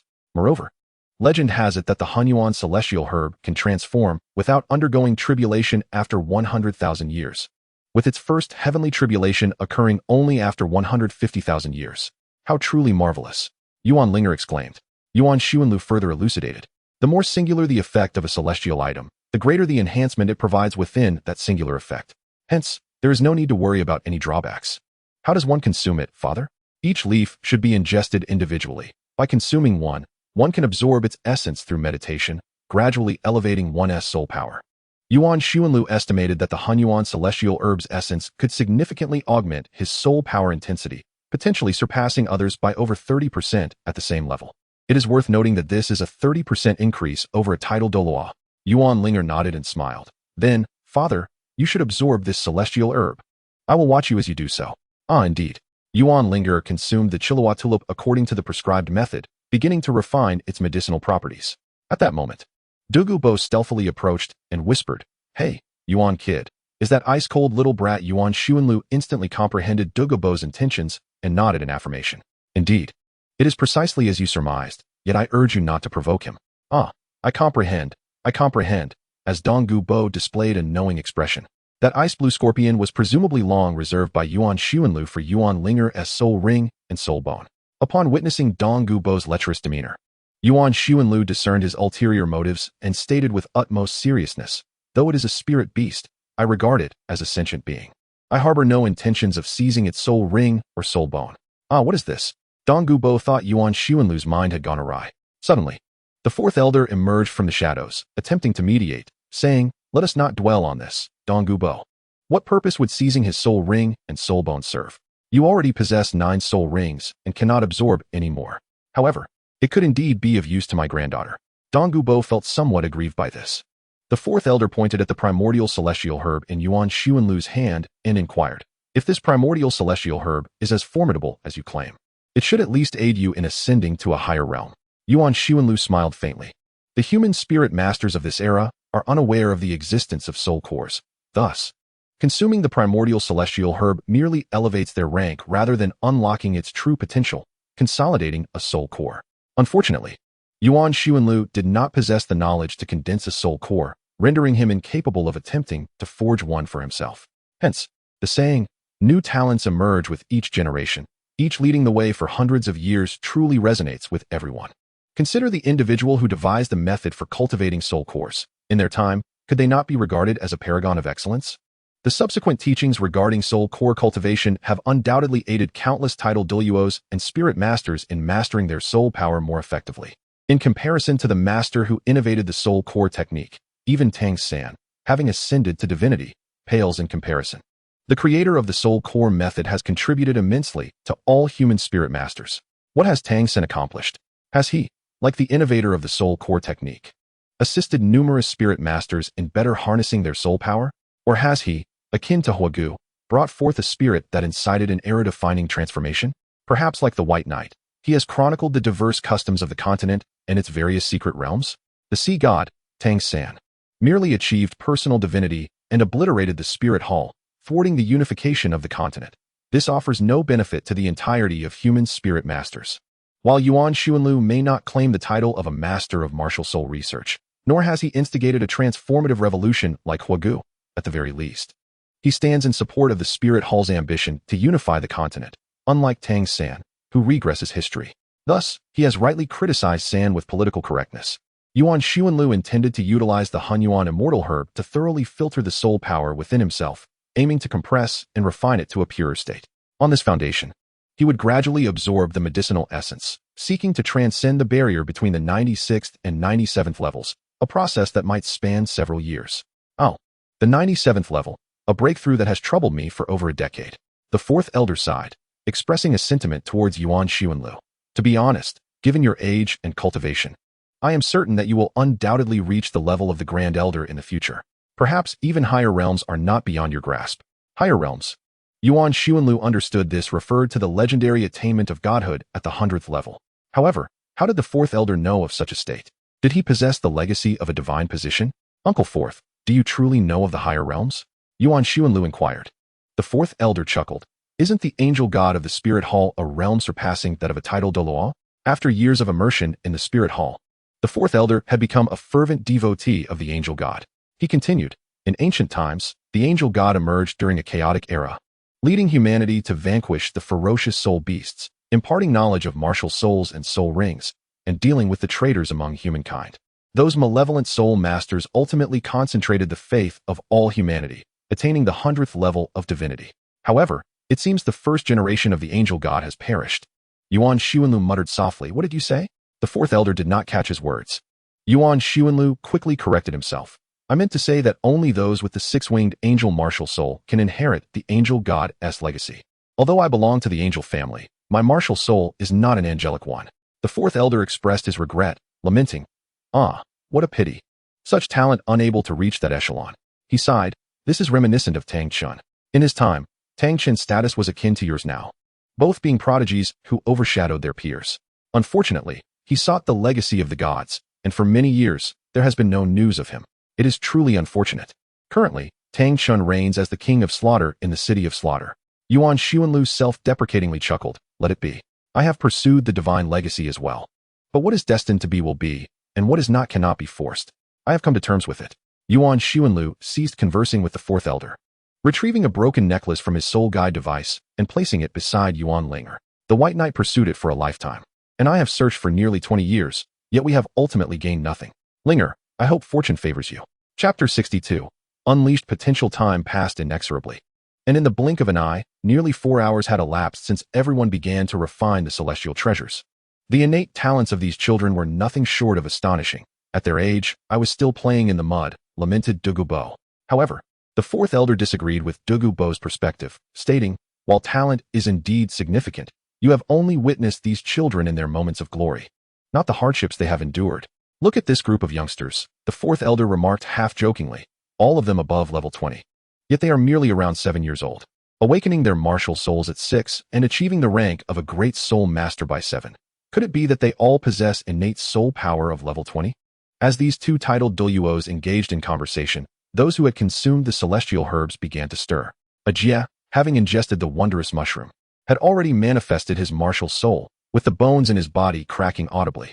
The formerly mischievous expression on his pig-like face now radiated an air of authority, especially adorned in an ancient robe that lent him an ethereal presence, resembling a deity. Mu Heguang, after consuming the ink Jade Divine Bamboo, felt only a slight discomfort in her gums. Otherwise, she was well. She had transformed into a more composed figure. Previously, Mu Heguang exuded an unyielding sharpness that was almost blinding, but now, that audacity had become more controlled. When she was serene, she remained as immovable as Mount Tai. When she unleashed her vigor, it was like tempered steel. An aura of sword intent subtly surrounded her, capable of slicing through iron without a sound. Oscar appeared the most tranquil, sitting quietly while emanating the unique fragrance of 8-petaled celestial orchids. The ice mountain, although not having consumed the celestial herbs, was silently absorbing the frigid essence from the extreme cold spring. As for Lu Wei, our dear Wei was still soaking in the water. Beyond these trivial matters, Yuan Linger exhibited the most remarkable transformation. Her already resplendent radiant goddess butterfly had become even more dazzling, as a layer of golden light emanated from her being, enveloped in a rich fragrance reminiscent of blooming jasmine. Such pure light attributes. Yuan Xuanlu sensed the aura of Yuan Linger's martial soul and felt as though it had undergone an evolution, even more noble than his own radiant holy dragon. Having just refined a leaf of the primordial celestial herb, his soul power had not surged dramatically, but had instead become more refined, deepening his understanding of the radiant holy dragon martial soul. In this context, even Yuan Xuanlu felt that Yuan Linger's martial soul possessed a purer luminosity than his own. One could only imagine the extent to which Yuan Linger's martial soul had evolved. The phrase ultimate light abruptly surfaced in Yuan Xuanlu's mind. Ow! Oscar was the first to awaken, letting out a ghostly cry as he stretched languidly. I am now at the 27th level. I've ascended a full 6 levels. 6 levels. Ah! Oh my goodness, I am about to become a soul master under the age of 10. Oscar exclaimed with exuberance, eager to share his joy, only to find everyone else still engrossed in their cultivation. He felt a pang of embarrassment for his lack of decorum. Suddenly, Oscar noticed the icy figure staring at him with a perplexed expression. Iceberg, we are now at the same level. I too am at the 27th level. Have you reached the 30th level after consuming the celestial herb? The iceberg shook its head. I have not consumed the celestial herb. There are none suitable for me here. Upon hearing this, Oscar was initially taken aback, then burst into laughter. You haven't eaten the celestial herb. Does that mean I am now equal to you at the 27th level? Ha ha ha. I have caught up to you. Oscar was filled with pride, only to be met with the iceberg's enigmatic smile. Just now, while I was cultivating here, I inadvertently broke through a level. I am now at the 28th level. Oscar's expression faltered, a hint of discomfort crossing his face. At that moment, Ajia exhaled a deep breath and slowly awakened. The surging soul power within him became more contained, while the ethereal attire of his martial soul grew even more extraordinary. Brother Jia, what level are you at now? Oscar inquired again. As a food-type soul master, Oscar typically cultivated at a slower pace than others. Lu Wei often neglected his training, which meant Ajia had previously been the highest among the Barak trio, standing at 24 levels. After closing his eyes to carefully sense his progress, Ajia replied, It seems I am at the 28th level now, though much of the medicinal power has not directly enhanced my soul power. A significant portion has been utilized to improve my physical constitution. Moreover, my martial soul seems to have transformed as well. Although Ajia had only increased his soul power by 4 levels, he understood that a considerable amount of the herb's effect was still within his body, requiring time to fully refine it. Suddenly, a fierce sword aura surged out, wreaking havoc around them before settling into tranquility. Mu and Guang rose, their eyes now imbued with a deeper profundity. Sister Mu, how many levels have you ascended? Oscar asked once more. Mu and Guang appeared to be in excellent spirits. With great vigor, she proclaimed, I have now reached level 30. Oscar was astonished, wondering how everyone else had made less progress than he had. Sister Mu, are you certain it's not because you Haven T obtained a soul ring, thus preventing your true soul power from manifesting? Although Mu and Guang was the first soul Douluo among them, her soul power had originally been at level 27. Logically, her advancement should not have been so minimal. However, Mu and Guang did not feel disheartened. Instead, she radiated a refreshing clarity. Indeed, I have just crossed the threshold into level 30. Though my soul power has only increased by 3 levels, I sense that my comprehension of sword intent has ascended to a higher plane. As a swordsman, she recognized that within her rank, sword practitioners typically excelled. Therefore, rather than fixating on the level of her soul power, Mu and Guang prioritized her journey along the path of the sword. Upon realizing her deeper understanding of sword intent, she found herself more elated than if she had merely leveled up. It seems I have also awakened something. This should be a domain, she remarked uncertainly. Then release your domain and let us see, Yuan Xuanlu urged, surprised by Mu and Guang's awakening of a domain. All right. Mu and Guang harmonized her spirit and essence, standing still as tranquil as a statue. Suddenly, her aura vanished entirely. Concurrently, the surroundings of Yuan Xuanlu became profoundly silent, reminiscent of the calm before a tempest, with a storm poised to unleash at any moment. Stop, Yuan Xuanlu commanded. After sensing Mu and Guang's domain, he expressed his admiration, stating, such a domain is typically unattainable by ordinary titled Douluos. As a fellow swordsman, I awakened my own killing domain only upon becoming a level 90 titled Douluo. Mu and Guang, at such a young age, you have already awakened a gifted domain. It is truly remarkable, Yuan Xuanlu exclaimed, reflecting that while her talent may not surpass Yuan Linger, it likely exceeded his own. Yuan Xuanlu's killing domain was acquired in the City of Slaughter, while his Holy Dragon domain manifested only upon his advancement to a titled Douluo. So impressive, Oscar felt somewhat overshadowed. Suddenly, a figure leaped from the ice and fire Yin-Yang well with a loud cry, splashing onto the shore and sputtering water everywhere. After a fit of violent coughing, Lu Wei finally regained his breath and stood up, exclaiming, I almost choked to death. The others looked on. However, it was not long before our insatiable curiosity led us to inquire, Ah Wei, what about you? How many levels have you ascended? Chapter 63, A Breakthrough. Lu Wei exhaled and replied, it seems my soul power has not increased significantly. I remain at the original level 23. Oh, surely not. That means you are the weakest among us, Oscar exclaimed, grinning foolishly as he observed that none had elevated their soul power significantly. Nevertheless, my martial spirit has transformed. Lu Wei summoned his reed martial spirit. Compared to before, it had undergone a remarkable metamorphosis, shifting from its original white-green hue to a striking dark red, adorned with swirling white patterns that rendered it extraordinarily captivating. The potency of these two celestial herbs was overwhelming. I likely cannot absorb it all in the short term. Yet the benefits are undeniable. I truly feel impervious to water and fire. Moreover, with the aid of these celestial herbs of extreme yin and extreme yang, I sense an invulnerability to any toxin. Would you care to test your mettle against my Baihan snake venom? Du Gubo remarked, somewhat irked at Lu Wei's audacious disregard for all poisons. Hee, I wouldn't dare, Lu Wei replied sheepishly. Sigh. Why is it that none of you have made any significant gains in soul power? I have ascended a full 6 levels, Oscar began to boast. Yuan Xuanlu interjected. It is quite normal not to see an increase in soul power. If the essence of the celestial herb were entirely devoted to enhancing your soul power, it would imply that the herb has made no improvement to your innate talent. Ah, does that mean I am doomed? Oscar lamented, counting on his fingers the levels of his soul power, feeling an overwhelming sense of despair for the future. Not at all. The potency of your 8-petal celestial orchid is sufficient to support your cultivation up to level 70. Seeing Oscar's sorrowful expression, Yuan Xuanlu, being kind-hearted, refrained from further tormenting him. What about Sister Ling'er? Has she not finished absorbing yet? Oscar remained undeterred. At that moment, Yuan Ling'er opened her eyes, concealing her aura, and stated, I completed the absorption long ago. I simply have no desire to engage with you. Sister Ling'er, how many levels did you ascend? Yuan Ling'er stood and released her martial spirit, revealing the continent's most stunning entity, the goddess of light butterfly. So beautiful. The goddess of light. Oscar exclaimed, lamenting, alas. I already have someone I adore. You might consider developing feelings for Ling'er, Yuan Xuanlu teased, narrowing his eyes in half-jest. Sensing Yuan Xuanlu's mischievous intent, Oscar instinctively recoiled. It was all in jest. Who would dare harbor inappropriate thoughts toward Yuan Ling'er?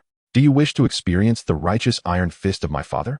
Yuan Linger mused, savoring the moment before addressing Yuan Xuanlu with a smile. Not bad. After absorbing the Chiloa tulip, my strength has reached level 30. Yuan Xuanlu inquired. I sense that your martial soul's quality now surpasses mine. Is it an ultimate martial soul? Indeed, it is the ultimate light, Yuan Linger replied.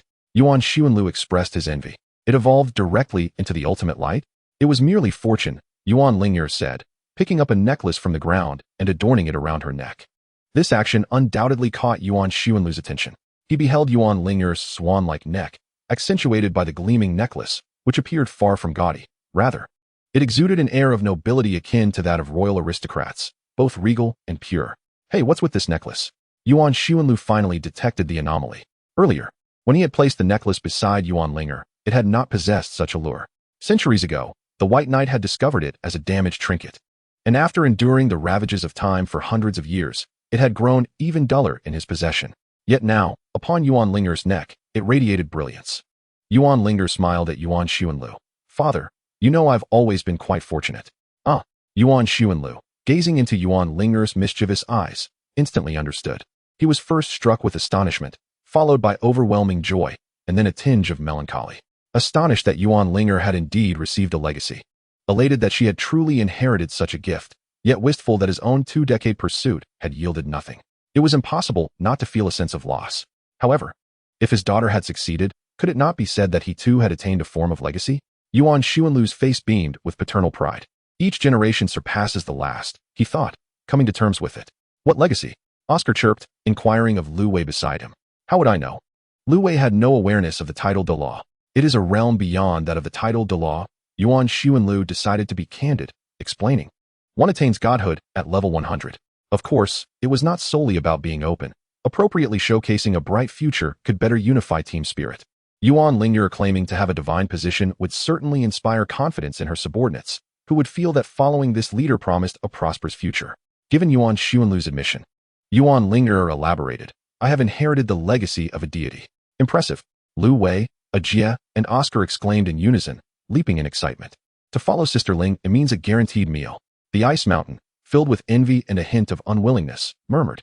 Our land of the extreme north was once under the protection of the ice god. However, he is no longer as obstinate as he once was, and his gaze towards Yuan Linger has transformed.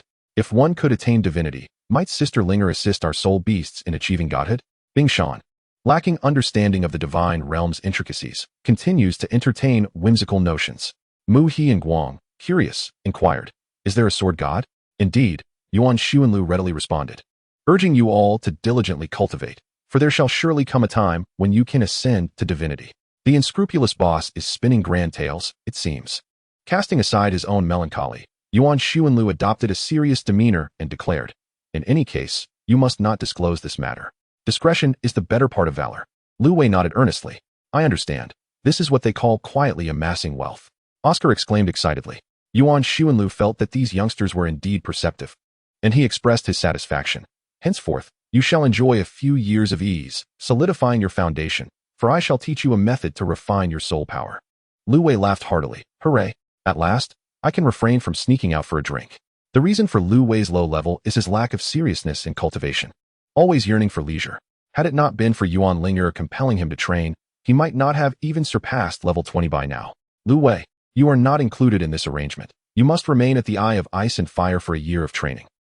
Surprisingly, it was not Lu Wei who reacted most strongly, but rather Ajia. Ajia, do you have any concerns? Yuan Xuanlu inquired. Ajia shyly scratched his head. Not really. I just feel reluctant to part with a Wei.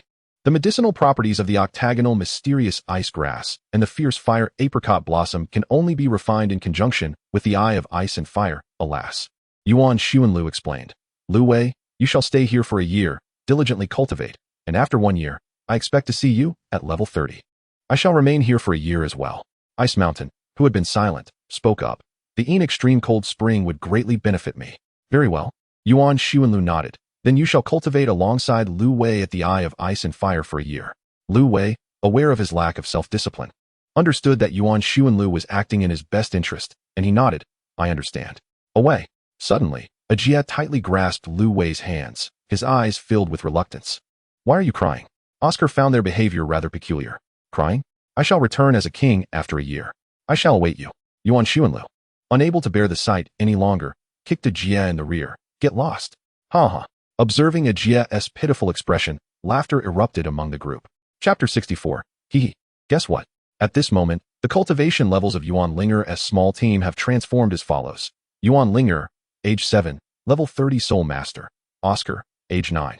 Level 27 Great Soul Master. Ajia, age 7, level 28 Great Soul Master. Lu Wei, age 7, level 23 Great Soul Master.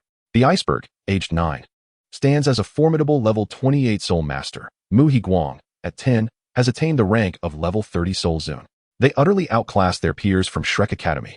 Upon witnessing these children consume the celestial herbs, Ju Douluo felt a pang of envy.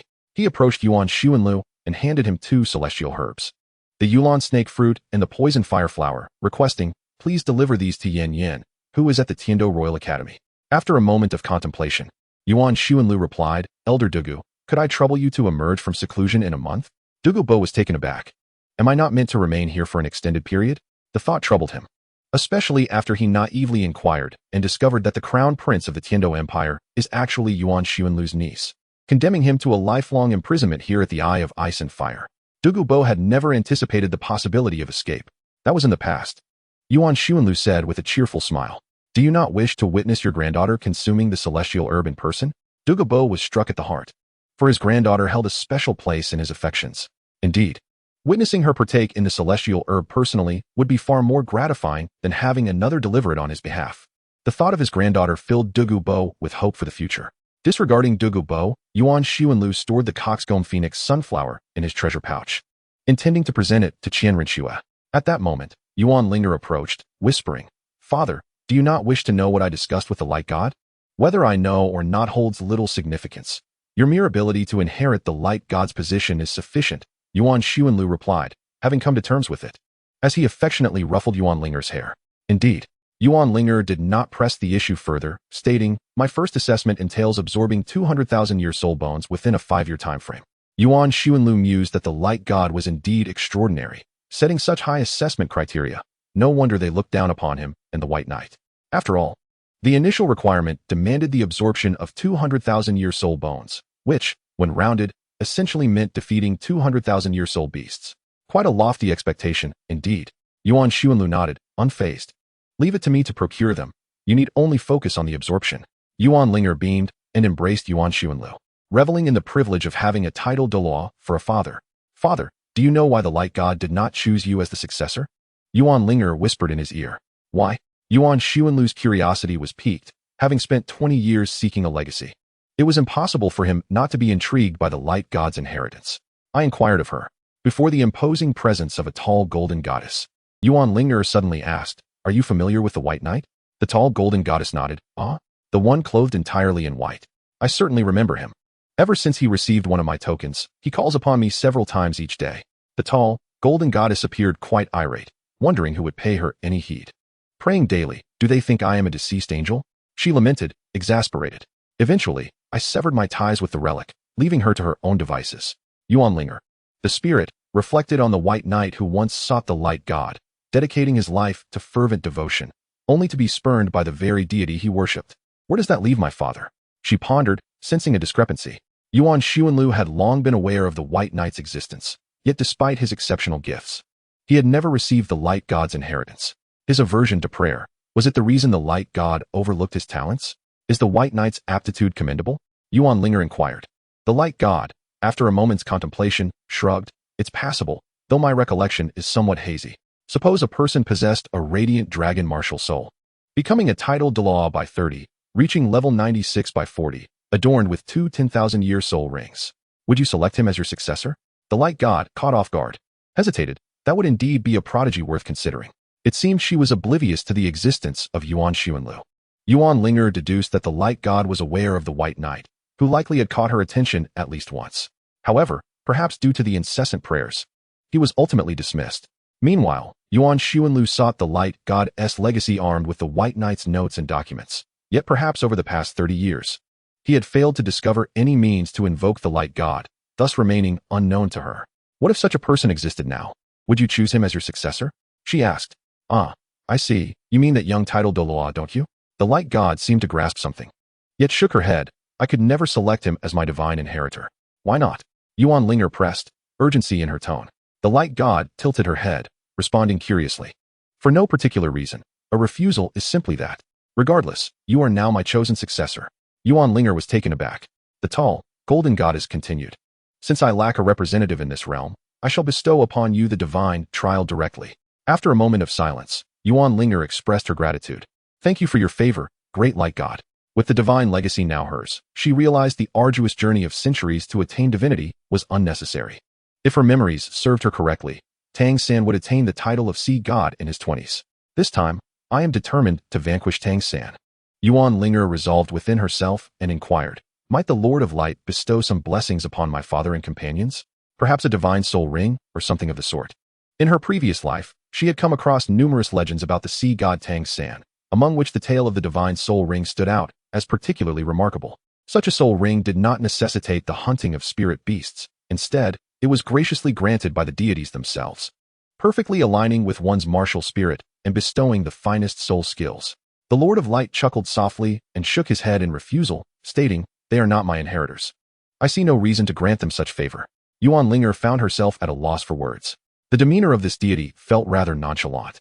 The first trial of the Lord of Light was set forth. Within 5 years, obtain 200,000-year soul bones. The reward was an elevation of 5 levels in soul power, while the penalty was a reduction of 1 level. Yuan Linger's lips twitched slightly. This assessment might appear daunting to others, but for her, relying on her father was an effortless task. The tall, golden goddess smiled with satisfaction. You are my most favored heir, so I have opened a backdoor for you. The penalty is quite lenient, isn't it? Others face death, while I merely require your downgrade. What say you? Hurry and express your gratitude. Yuan Linger could only bow in thanks.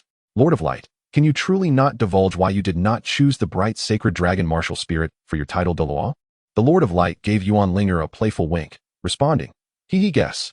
Yuan Linger returned a playful wink to Yuan Xuanlu, relaying, this is precisely what she told me. Chapter 65. Invitation to the Banquet of the Alliance of Advanced Soul Masters in the capital of Tindo. 2 months later, Ajia and Oscar were leisurely strolling through Tindo City, specifically in the renowned Yong'an Alley, chosen for its affordable prices. What a delightful day to simply relax and enjoy, Oscar exclaimed. After absorbing the celestial herbs, they finally welcomed the long-awaited reprieve. In the ensuing 5 to 6 years, they would gradually refine their soul power under Yuan Xuanlu's guidance, learning to enhance the purity of their spirit energy. Although Yuan Xuanlu had not created a soul core nor crafted a soul spirit like Huogua, she had indeed devised a method for purifying soul power. Utilizing this approach, while the level of enhancement might not be conspicuous, the purity of their soul energy surpassed that of others by several tiers. As for who was stronger, that was a matter of perspective and interpretation. Delicious. Oscar devoured the beef heartily, his face alight with joy. For a food-type soul master like him, the ambience of a restaurant was exceedingly comfortable. On the table lay only a few generously sliced pieces of meat, yet there was no wine. As Lu Wei was still engrossed in his cultivation at the ice and fire Yin Yang Ai, leaving no one to order a drink. This left Ajai in a state of melancholy. Just last night, upon awakening from drunkenness, he recalled the riverside of reeds from years past, shedding tears under the luminous moon. What poem is that from? Oscar pondered, sensing Ajai's strange demeanor, yet he offered words of consolation. Oh, let it be. Lu Wei is engrossed in his cultivation at the ice and fire Yin Yang Ai, and he has the ice mountain to accompany him. Oscar's words, although intended to comfort, only deepened Ajai's sorrow at the thought of not being by Lu Wei's side.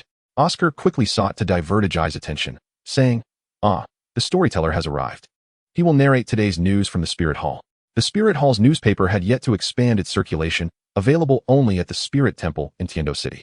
However, the proprietor of this tavern purchased a single copy daily, hiring a storyteller to regale the patrons with its contents. It was not so much an act of generosity, but rather a necessity for survival in the competitive landscape of Tindo City's taverns and tea houses. If one did not follow suit, they would find themselves out of business. Ahem, today's headline in the Spirit Hall Daily, Prince Weeking. Compassionate and caring for the people. The lanky storyteller quavered, his voice echoing with a monotonous lilt. The ensuing narrative was as tedious and lengthy as the bindings of an elderly woman's bound feet. Oscar, unable to endure such insipid discourse, scoffed. I expected to hear something entertaining today, yet the headline delivers this drivel. When the Spirit Hall Daily first commenced publication, its content lacked quality. Influenced by the notable figures from the Spirit Hall, who proclaimed the need to captivate the populace of the continent with sensational stories, the strategy proved effective, as lower-tier soul masters were drawn to such tales. However, Yuan Xuanlu later recognized that this approach would undermine the credibility of the Spirit Hall Daily. He subsequently prohibited the publication of such content, allowing only reports on grand matters from the court. Yet, Yuan Xuanlu understood that repression is less effective than encouragement. Thus, he established a new publication titled the Spirit Hall Curiosities Bulletin. The Spirit Hall Curiosities Bulletin not only introduced soul masters to the diverse customs and peculiarities of the continent, but also reported on matters that delighted the common folk, such as the Avalanche Prince kicks down a widow's door, Tang Dachui and the forbidden love with the soul beast, and the blue electric wastrel and his misfortunate cousin. The very titles were enticing. It became evident that as these stories were serialized, the people across the continent felt their cultural and spiritual lives enriched. Some individuals have discerned something amiss, suspecting that the Spirit Hall is deliberately orchestrating a smear campaign with sinister intentions. Their suspicions are not unfounded. Yuan Linger is indeed complicit in this scheme. Having seized control of public opinion, they endeavor to propagate the notion that the Spirit Hall is noble and just. While portraying the Haotian sect as the dregs of humanity, they intentionally overlook the Haotian sect's historical expulsion of soul beasts, which significantly contributed to human advancement, and instead magnify its darker aspects, inflating minor grievances into monumental issues. Why, you may ask? Yuan Linger aligns himself with the Spirit Hall. Given his position, would he extol the virtues of the Haotian sect? Regarding the past achievements of the Haotian sect, one must concede that history is a fickle mistress, easily manipulated. Returning to the central topic, most individuals, including Oscar, perceive these sordid tales as fit only for taverns and tea houses. Is it not true that the Spirit Hall and the Tindo Empire are at odds? Why then this praise for the Crown Prince? Is he truly so exceptional? A mere performance. A Jia cuts to the quick, stating, "This article lacks both time and place. It is replete with flattery. And I suspect it is merely a headline bought by Shueqinghe. Can one really purchase a spot on the front page? One must spend a considerable sum." A Jia produces a crumpled newspaper from his pocket, presenting it to Oscar. This is the type that is published after spending a fortune. Oscar takes the newspaper. Glancing at the headline, "The Dragon Emperor Douluo and the Must-Read Tales of Lady Balak, 1,001 Nights." Such a title evokes a flurry of imagination. Likely produced by the Spirit Hall Fund News. Wait, isn't the Dragon Emperor Douluo our master? Oscar suddenly recalls, his excitement evident as he smiles broadly upon seeing his master's name in a scandalous context. I heard that this newspaper's serialized author is an elder from the Spirit Hall. A Jia, like a thief, cautiously shares his secret with Oscar. After all, if Yuan Linger were to discover this newspaper, he would likely unleash a fierce beating. Oscar first examines the author's signature, which reads Moon Ghost. The descriptions are quite detailed. This moon ghost possesses a solid literary foundation. Oscar finds 1,001 Nights captivating, perusing it with remarkable speed. However, he wonders how his master feels about having his private affairs laid bare and publicized across the continent. What mindset? My mindset is explosive. Yuan Linger, scowling, sets down the Spirit Hall Fund News and exclaims with venom, "And who is this moon ghost? Why does he not boldly display his title?" Gao Gu, savoring the newspaper in hand, remarks, "I advise you to maintain a calm demeanor. In truth, his writing is rather engaging." What is there to find engaging in such drivel? Yuan Linger retorts irritably, No. I meant to say that the book The Dragon Emperor Has Fallen in Love with Me, published by Tongtian Chrysanthemum Publishing House, is quite captivating." What? Yuan Linger was taken aback. It is indeed the Tongtian Chrysanthemum Publishing House, founded by the esteemed Yuegui. Yuan Linger nearly spewed blood in disbelief. He had established the publishing house specifically to enhance the political influence of the Spirit Hall, showcasing its inclusiveness towards cultural workers across the land. Not to indulge in romantic novels. Chrysanthemum Pass, I hold no goodwill towards you.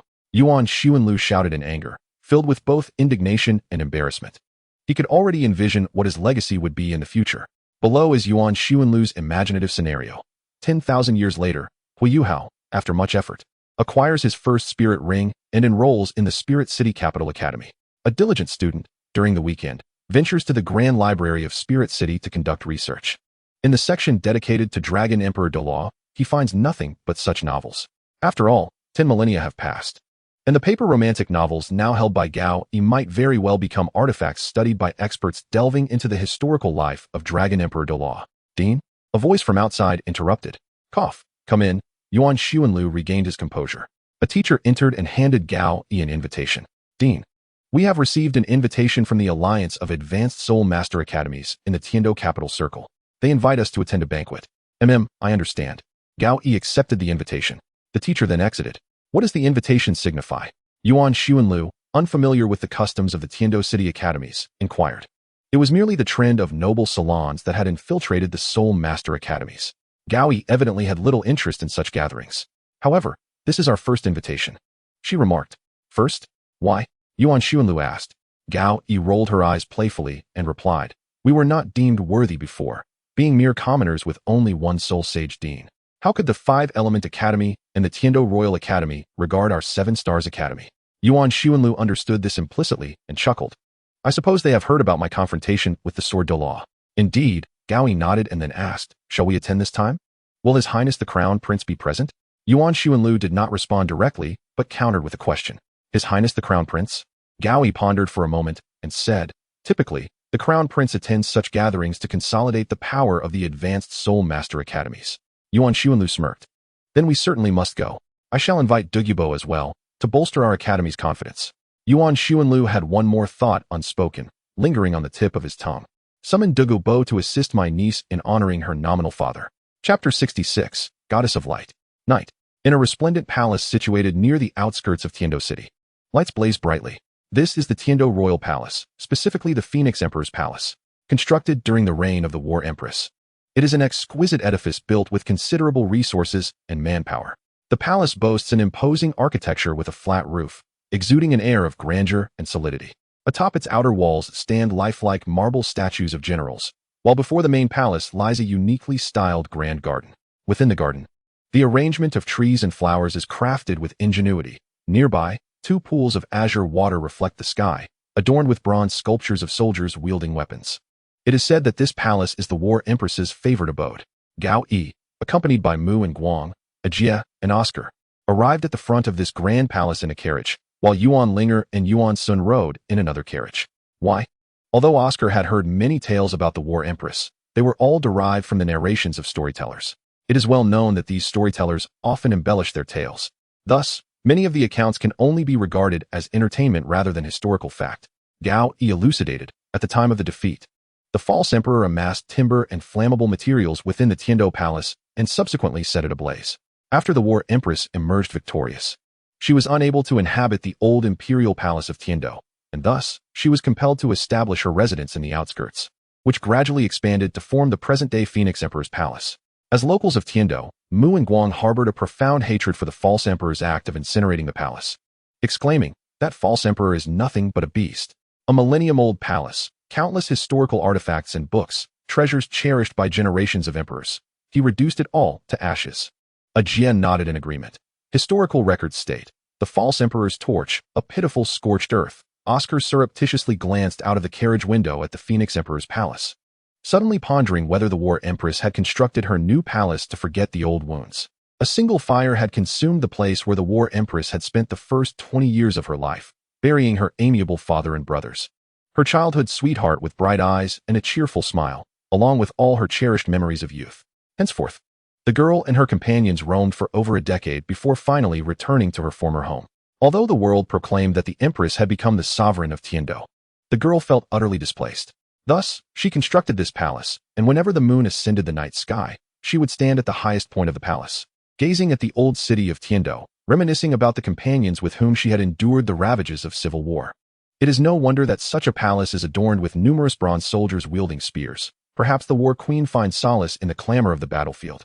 It is not that she revels in warfare, but in those tumultuous times, she is surrounded by comrades to whom she can entrust her back, allowing her to sleep soundly.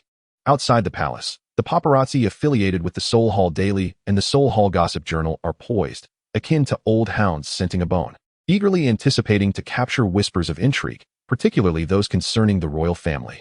The journalists of the Seoul Hall Gossip Journal reminisce about their previous sensational piece on the Avalanche Prince's scandalous encounter with a widow, which had garnered significant attention. As guests begin to arrive, the first to make their entrance are the various nobles, whose presence is scarcely felt. In the realm of commoners, nobility reigns supreme. But in the world of soul masters, those without formidable power are rendered inconsequential. Following them are the members of the Seven-Star Academy, who arrived quite early. Oscar, overwhelmed by the opulence, finds himself in a daze, while Ajie is equally affected. The young noblemen, clad in elegant attire, escort the elegantly dressed noble women into the Phoenix Palace, their laughter echoing in the air. For these two children of humble origins, witnessing the extravagant world of the aristocracy does not evoke a sense of pride in their newfound status. Rather, it instills in them an unparalleled sense of chaos, as if two quails had stumbled into a gathering of peacocks. Instinctively, Oscar and Ajie lower their gazes, reminiscent of their ancestors, old farmers who toiled on the yellow earth. afraid to meet the gaze of the heavens above. They are convinced that the attendants will prevent their entry. For the unwelcome and the dogs are forbidden beyond this threshold. I'm so nervous, Oscar whispers, his body trembling, as if any additional words might disturb the ambience. Calm down. Remember what Master told us? Ajia, outwardly composed, stands unusually straight, as if a rolling pin had been wedged into his spine. Oscar, quaking, declares, "We are the most dapper lads on the continent." Yet, he cannot help but inquire, but why haven't Sister Ling'er and the teacher arrived? Holding on to one child with each hand, Gaoyi alleviates their anxious demeanor, smiling as she explains, Yuan Xuanlu said that Ling'er needs to prepare and adorn herself splendidly. Following their arrival, the carriages of the 5 elemental academies begin to roll in. The first to halt is that of the Elephant Armor Academy, from which emerge several burly men, their formal attire straining against their muscular frames. They appear less like attendees of a noble gathering and more akin to individuals prepared for battle. The next to alight from the carriage was the Academy of Blazing Fire. True to its name, a strikingly tall and beautiful young lady hurriedly descended, her dark red hair cascading casually over her shoulders, as if ablaze, igniting the hearts of the male guests present. Following her was a boy of ordinary appearance, yet exuding an air of formidable presence, presumably her brother. Huo Wu, slow down, he called out, exasperated. You should hurry up, Huo Wu retorted to her brother, Huo Wu Shuang. The third to emerge was from the Academy of Thunder. A rather haughty-looking boy stepped out, clad in a meticulously tailored suit, with hair so glossy it seemed to reflect the moonlight. His handsome features and elegant demeanor suggested he hailed from a prestigious family. It is Yu Tianxin of the Blue Electric Tyrannosaurus sect. Oscar overheard a discerning noble whisper. Simultaneously disembarking alongside Yu Tianxin was a boy from the Academy of Divine Wind, dressed in a cerulean suit, possessing a somewhat handsome visage. Unlike the stern and rigid Huo Wu Shuang, this boy moved with a breezy grace, almost as if he were dancing with each step. Then, the luxurious carriage of the Academy of Heavenly Water came to a halt at the entrance, from which alighted the Academy's headmistress, Shui Shinro, followed by several senior students. Oscar's keen eyes immediately spotted Shui Binger. At that moment, she donned a flowing blue gown, exuding a dignified aura, striking a contrast to Huo Wu's spirited demeanor, instead radiating a mature elegance. Following the 5 elemental academies were the carriages of Prince Xue Qinghe and Ning Fengji of the 7 Treasure Glazed Tile School, trailed by the carriage of the Royal Academy of Tindo. Ning Fengji required no introduction, as the most charming middle-aged gentleman on the continent. His wealth was matched only by his exceptional grace and appearance, complemented by a warmth that endeared him to others. Beside him was the Bon Douluo, one of the 2 titled Douluo from the 7 Treasure Glazed Tile School, his attire seemingly constructed from a skeletal framework, with deeply sunken eye sockets, resembling an enormous skeleton. Lastly, Prince Xue Qinghe appeared with a gentle smile. Teacher, will the Dragon Emperor Douluo from the 7 Stars Academy be attending today? Inquired Xue Qinghe. Ning Fengji responded with a refined smile. Haha, knowing his nature, he likely will, and quite ostentatiously at that. Humph. It would be wise for His Highness the Prince to maintain distance from those affiliated with the Spirit Hall, a sardonic voice chimed in, as a lavishly dressed elder emerged from the opulent carriage of the Royal Academy of Tindo, dressed in a grand yellow robe adorned with intricate floral patterns. He had an imposing presence, though his small eyes lent him a somewhat shifty appearance. Accompanying this ostentatious elder was a boy who, at first glance, embodied the essence of a flamboyant and reckless young noble. He was none other than Prince Xue Xing and Prince Xue Bong, representatives of the Royal Academy of Tindo. It is indeed a most peculiar occurrence. One would assume that the Crown Prince's presence alone would suffice to represent the Royal Academy. Why then, has an additional prince and a royal son appeared? No one can fathom the arrangements made by the Grand Emperor of the Snowy Night. So there is no need for my royal uncle to be troubled. Qinghe knows his own measure. Snow Qinghe continues to smile serenely at those around him. Suddenly, a voice cries out in astonishment before the Phoenix Emperor Palace. Which noble from the royal family is making an appearance? Following this exclamation, all eyes turn toward the entrance, where an opulent golden carriage has come to a halt. Lo and behold, it is the illustrious Shimi carriage from the Spirit Hall. Those with discerning eyes immediately recognize its origin, for this was once the exclusive carriage of the Shimi Pontiff of the Spirit Hall. The Empress favored it dearly during her inspections of the Spirit City, and wherever the carriage traveled, the populace would bow and pay their respects to her. The Shimi carriage measures 6 meters in length, weighs 3 tons, and is drawn by 6 magnificent horses. Its exterior is lavishly gilded, and atop it sits a small golden angel statue, meticulously crafted by skilled artisans. The carriage is adorned with 100 rubies and 100 diamonds, symbolizing the angelic attributes of sanctity and fire. The wood used for the carriage is sourced from a millennia-old Wang Wali soul beast, while the 4 lanterns outside are fashioned from flawless natural crystal, with the oil within being derived from the merfolk of the Northern Sea. Inside, the walls are lavishly decorated with exquisite silk, and the cushions are crafted from precious golden threads. It was once hailed as the most luxurious carriage on the continent. Centuries later, its value has multiplied several times over due to the passage of history, rendering it akin to a priceless artifact. With a sudden click, the carriage door swings open. A man clad in a simple, clean white shirt descends first, adjusting his somewhat casual attire before turning to gently take the delicate white hand that emerges from the carriage. A girl steps forth, her shoulders adorned in a white gown that glows with a rosy hue in the candlelight. As her slender legs gracefully touch the ground, her stunning visage radiates not an air of haughty nobility, but rather a transcendent sanctity, accompanied by an effortless nonchalance. All the nobles and spirit masters instinctively lower their once proud heads, offering the most respectful of courtesies to the girl, who resembles a goddess of light. Chapter 67. A great burden, father. I have never felt this way before, Yuan Linger admits, nervously clasping her hands within the carriage. Do not be anxious. A girl must indeed take care to present herself well, Yin Xuanlu reassures her, feeling quite pleased with Linger's appearance. The garments she wears were specially commissioned from a tailor renowned for serving the royal family, and the carriage was procured from a private collection of the Angel clan of the Spirit Hall. For this, Yin Xuanlu has been quite exhausted in recent days. Then why do you not dress more finely yourself? Linger inquires. Today, Yuan Xuanlu donned nothing more than a simple white shirt, exuding an air of cleanliness and freshness that starkly contrasted with the elegance of the aristocracy. Even if I were to appear as a beggar, they would lavishly sing my praises in the most exquisite and ornate verses. Yuan Xuanlu affectionately patted Yuan Linger's small head. After all, I am a titled Douluo. Yuan Linger grasped that Yuan Xuanlu's reputation was not upheld by lavish garments, but rather by his formidable strength. Conversely, those nobles, seated in gilded carriages adorned with jewels, clad in silk and satin, found themselves humbled in his presence. Yuan Xuanlu remarked, "Do not envy me. Perhaps one day, all the people of this continent will bow before you." It was time to disembark. His golden hair cascaded like gentle waves over his shoulders as he and Yuan Linger walked through the gates of the Phoenix Palace. The nobles mingled leisurely, each resembling a gem sparkling under the limelight. The facade of gold and jade concealed a core of decay, Yuan Xuanlu scoffed. With that, he released Yuan Linger to explore on her own. Although she had never attended such gatherings, she remained undaunted, simply seeking a quiet place to rest. Unfortunately, tonight, Yuan Linger was the center of attention. Wherever she went, the spotlight followed. "Dear lady, it is a pleasure to make your acquaintance," greeted a nobleman of striking demeanor and charm, evidently drawn by Yuan Linger's breathtaking beauty. His intentions, however, were likely not solely driven by desire, but perhaps to gauge the strength of Yuan Xuanlu behind her. "Oh," Yuan Linger nodded politely, then dismissed him from her thoughts. The young nobleman, greatly disheartened, found the occasion unsuitable for confrontation and retreated. Soon after, another nobleman approached, exuding an equally high-born aura, Feng Shaotian, suave and somewhat handsome. "I shall not resort to the mundane comparisons of mountains, rivers, moons, or stars to describe your beauty, for I believe such terms fall short of honoring your visage," he said with courtesy. "More than outward beauty, I value the kindness within you." How utterly sentimental, Yuan Ling mused, wondering whether Feng Shaotian was accustomed to charming women or if he had evolved from a mere flatterer into a more formidable figure. Nonetheless, she found his audacity rather amusing and replied indifferently, "Do you truly believe I am kind?" "Indeed."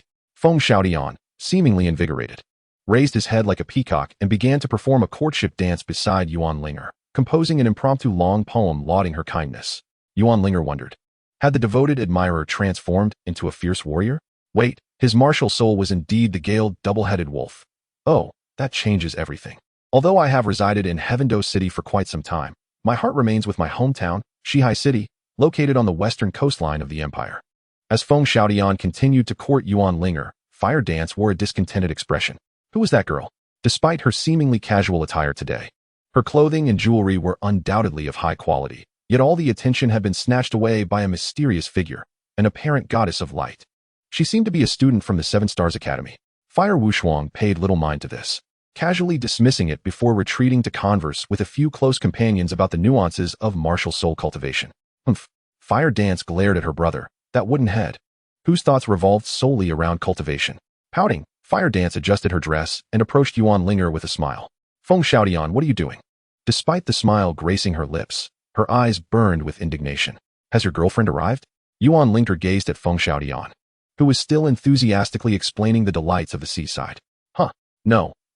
Before Feng Xiaodian could finish, Fire Dance pulled him away for a proper chat. After rejecting the advances of several noble soul masters, Yuan Linger felt a twinge of boredom. Most of the individuals here were unfamiliar, and she experienced a slight social anxiety. What she truly desired was to find someone she knew to engage in conversation, thus creating her own comfort zone. Unfortunately, conversing with Oscar, Ajia, and the others seemed impractical. After all, as a young lady, she couldn't very well join them as they indulged in roasted pig's knuckles while debating which girl was more attractive.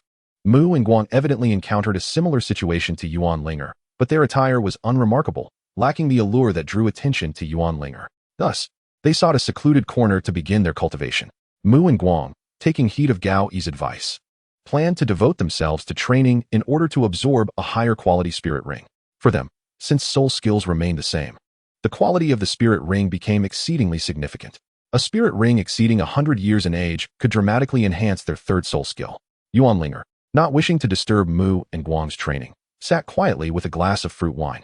Miss Yuan, yet another dandy approached, leaving Yuan Linger speechless. It is not my intention to incite a rift between men and women for the sake of garnering attention. Yet the unmistakable sentiment expressed by Yuan Linger is her desire to avoid conversation and reject interaction. One cannot simply overstep boundaries, can they? Such beauty at such a tender age surely promises a future as a charming young lady. The demeanor of the dandy is frivolous. Nonsense, Yuan Linger retorted sharply. However, she felt a twinge of perplexity. While the nobility often conceals their vices, they at least maintain a facade of elegance. This flippant, teasing tone is hardly befitting of a noble's public conduct. Have you abandoned all pretense? Ha ha ha. The dandy, unfazed by Yuan Linger's rebuke, appeared to possess a certain level of tolerance for beauty. He extended his hand toward Yuan Linger, saying, I am Shui Peng, the fourth prince of the empire. Let us be acquainted. Is your next request for me to accompany you for drinks? Yuan Linger was left speechless. This is truly a prince? He possesses not even a modicum of noble upbringing, resembling more a scoundrel who would flirt with beautiful women at a night market. Previously, Yuan Xuanlu had taken Yuan Linger to enjoy the barbecues along Balak Spicy Street. On those late nights, one would often encounter individuals adorned with gold chains, protruding bellies, and mouths full of yellowed teeth reeking of smoke, leering at passers-by and attempting to engage attractive girls in conversation, inviting them for drinks. Each time Yuan Xuanlu witnessed such behavior, he would exert a subtle pressure characteristic of a soul master, compelling those ruffians to retreat. Although Yuan Linger suspected that Yuan Xuanlu relished the coy glances exchanged with the ladies afterwards, he indeed performed a commendable act. Depart. Yuan Linger was disinclined to entertain this man any longer. Subsequently, Shui Peng leaned in closer to Yuan Linger, and unable to contain herself any longer, she resolved to use her soul power to push him away. To her astonishment, Shui Peng let out a cry and was hurled backwards. All present, nobles and soul masters alike, turned their attention to the scene, and Yuan Linger instantaneously became the center of attention. Yuan Linger, delicate and easily toppled. Are you truly a lowly? This was the moment when the elder, known as Prince Xuesheng, clad in splendid attire, approached slowly. Upon seeing Shui Peng sprawled on the ground, his expression darkened, and Yuan Linger sensed that she had inadvertently stirred a considerable amount of trouble. Just as she prepared to invoke Yuan Xuanlu's name to bolster her standing, Prince Xuesheng unexpectedly turned around and delivered a resounding slap to the newly risen Shui Peng. The crowd gasped. Chapter 68, The Soul Bone and the Throne. Which holds greater weight? Yuan Linger was left in a state of disbelief. She had anticipated Prince Xuesheng to deliver a villainous monologue and subsequently have her apprehended. She had once imagined that Yuan Xuanlu would make a grand entrance, showcasing his flair to make Prince Xuesheng retreat in defeat. However, she never anticipated that Prince Xuesheng would bestow upon Xuebing such a humiliating blow. A humiliating blow. One can only fathom the psychological ramifications for a young prince barely in his teens. Miss Yuan, please forgive my nephew. He is accustomed to a life of frivolity and indulgence. Yuan Linger glanced back at Xuebing, who was rising to his feet. His left cheek was already swollen. Prince Xuesheng was adopting an unusually humble demeanor, exceedingly low, to the point of being unsettling. Your Highness is jesting, Yuan Linger replied with a smile. The matter between the Prince of Xuebing and me is merely a misunderstanding. Flattery without cause is often a prelude to ulterior motives. Prince Xuesheng's reputation in Tindo City is indeed one of arrogance and bravado. Yuan Linger doubted that she could bring him to such submission. As the saying goes, one must engage in conflict to truly know another. This is Xuebing's apology, and I hope Miss Yuan will be magnanimous. To everyone's astonishment, Prince Xuexing retrieved a soul bone directly from his ostentatious ruby rings storage soul guide, a millennium-old soul bone from a bright lion, perfectly complementing Miss Yuan's martial spirit. Not only did Yuan Linger freeze in astonishment, but the nobles and soul masters around them were equally astounded. To casually offer a millennium-old soul bone is an extraordinary gesture. Feng Xiaotian silently marveled. Huo Wushuang said nothing, yet a greedy desire stirred within him upon seeing the soul bone. Yu Tianxin's expression fluctuated unpredictably, leaving others uncertain of his thoughts. Huo Wu was particularly irked. Sycophant. The comment, though not overly loud, was still overheard by several. Shui Binger remarked coolly. If Yuan Linger were a man, do you believe your family could send you to her bed? What did you say? Why don't you warm her bed then? Huo Wu and Shui Binger had always been at odds, possibly due to their martial spirits or their contrasting personalities. In any case, they were well-known rivals in Tindo City. Shui Binger scoffed in silence. Fool, I am already warming it. My mother has an ambiguous relationship with the Dragon Emperor Douluo, and my rapport with Yuan Linger is amicable, especially since Oscar, a disciple of the Dragon Emperor Douluo, is pursuing me. One could say the Dragon Emperor Douluo and our Tianshui Academy are akin to family. Though Shui Binger appeared kind-hearted and beautiful, her tumultuous childhood forced her to mature rapidly, proving she was no naive damsel. Her father's betrayal of her mother, resulting in the birth of her half-sister, Shui Yuer, led to their eventual divorce. Though this chapter closed with their separation, it left an indelible mark on Shui Binger. Marriage is inherently unreliable. One cannot simply rely on a naive disposition to seek companionship. It is imperative to gradually test one's partner. Contemplating this, Shui Binger turned her gaze towards Oscar, only to find him grinning foolishly at her. Oscar, do you feel assured? Although he can be a bit frivolous with his words, interacting with him reveals that he is, in fact, a boy of considerable responsibility. Shui Binger responded to Oscar with a sweet smile, prompting him to beam even more foolishly. I recall that the only venerable Contra from the Blazing Fire Academy has passed away, has he not? Yu Tianxin remarked. Currently, the Academy relies on 2 soul saints. If we could enlist the aid of a titled Douluo, even if you were to become a mere plaything of the Yuan family, it would be bearable. Indeed. Sister Huo Wu, do not envy others too much. As I just mentioned, I couldn't even manage to be a loyal companion. Feng Xiaotian, with an air of nonchalance, gazed at Yuan Linger's exquisite profile and sighed. Oh, how I wish to be Miss Linger's devoted pet. The crowd reacted. Upon hearing this, Huo Wu's eyes reddened. Until now, Feng Xiaotian had tirelessly endeavored to be her devoted admirer, yet unexpectedly, he had shifted his affections. Scoundrel, she shouted, fleeing in distress, with Huo Wushuang hastily pursuing her. Alas, this is the consequence of failing to recognize one's own worth. Among the 5 elemental academies, aside from the Elephant Armor sect, the relationships among the other 4 institutions are akin to those of old friends. When something transpires among peers, it is generally known. And the affair between Huo Wu and Feng Xiaotian is no secret. Shui Binger has always believed that Feng Xiaotian is far too self-deprecating, asserting that a young man should not be a mere sycophant, but should possess some ambition. While she finds his obsequiousness distasteful, she is even less fond of Huo Wu's behavior of dangling Feng Xiaotian along. Testing a boy is one thing, as girls must take responsibility for their futures. However, one should not continuously tease another's affections, utilizing a boy's resources to indulge in luxury, treating it as a matter of course. He seeks a girlfriend, not a parental figure. In contrast, whenever Shui Binger and Oscar venture out, they share expenses equally, and she does not merely let Oscar shower her with gifts. She reciprocates with gifts of equal value. Their interactions consist of engaging conversations, rather than shopping sprees, where Oscar bears all the costs. Shui Binger places greater importance on discerning the character of the boy through their dialogue. Meanwhile, Yuan Linger shook her head, firmly declining Prince Xuexing's advances, stating, I shall not accept unearned rewards. It is evident to even the simplest mind that there must be a trap, and Yuan Linger is no fool. Why would she willingly walk into a snare? Since it is a token of apology from the royal uncle, Miss Yuan should graciously accept it. Xuexinghe approached at a measured pace, softly suggesting, Miss Yuan, why not grant me a favor and accept this? Yuan Linger remained silent. Previously, she had believed that Qian Rinxue possessed nothing beyond remarkable talent. However, today, she truly recognized her as a person of considerable cunning.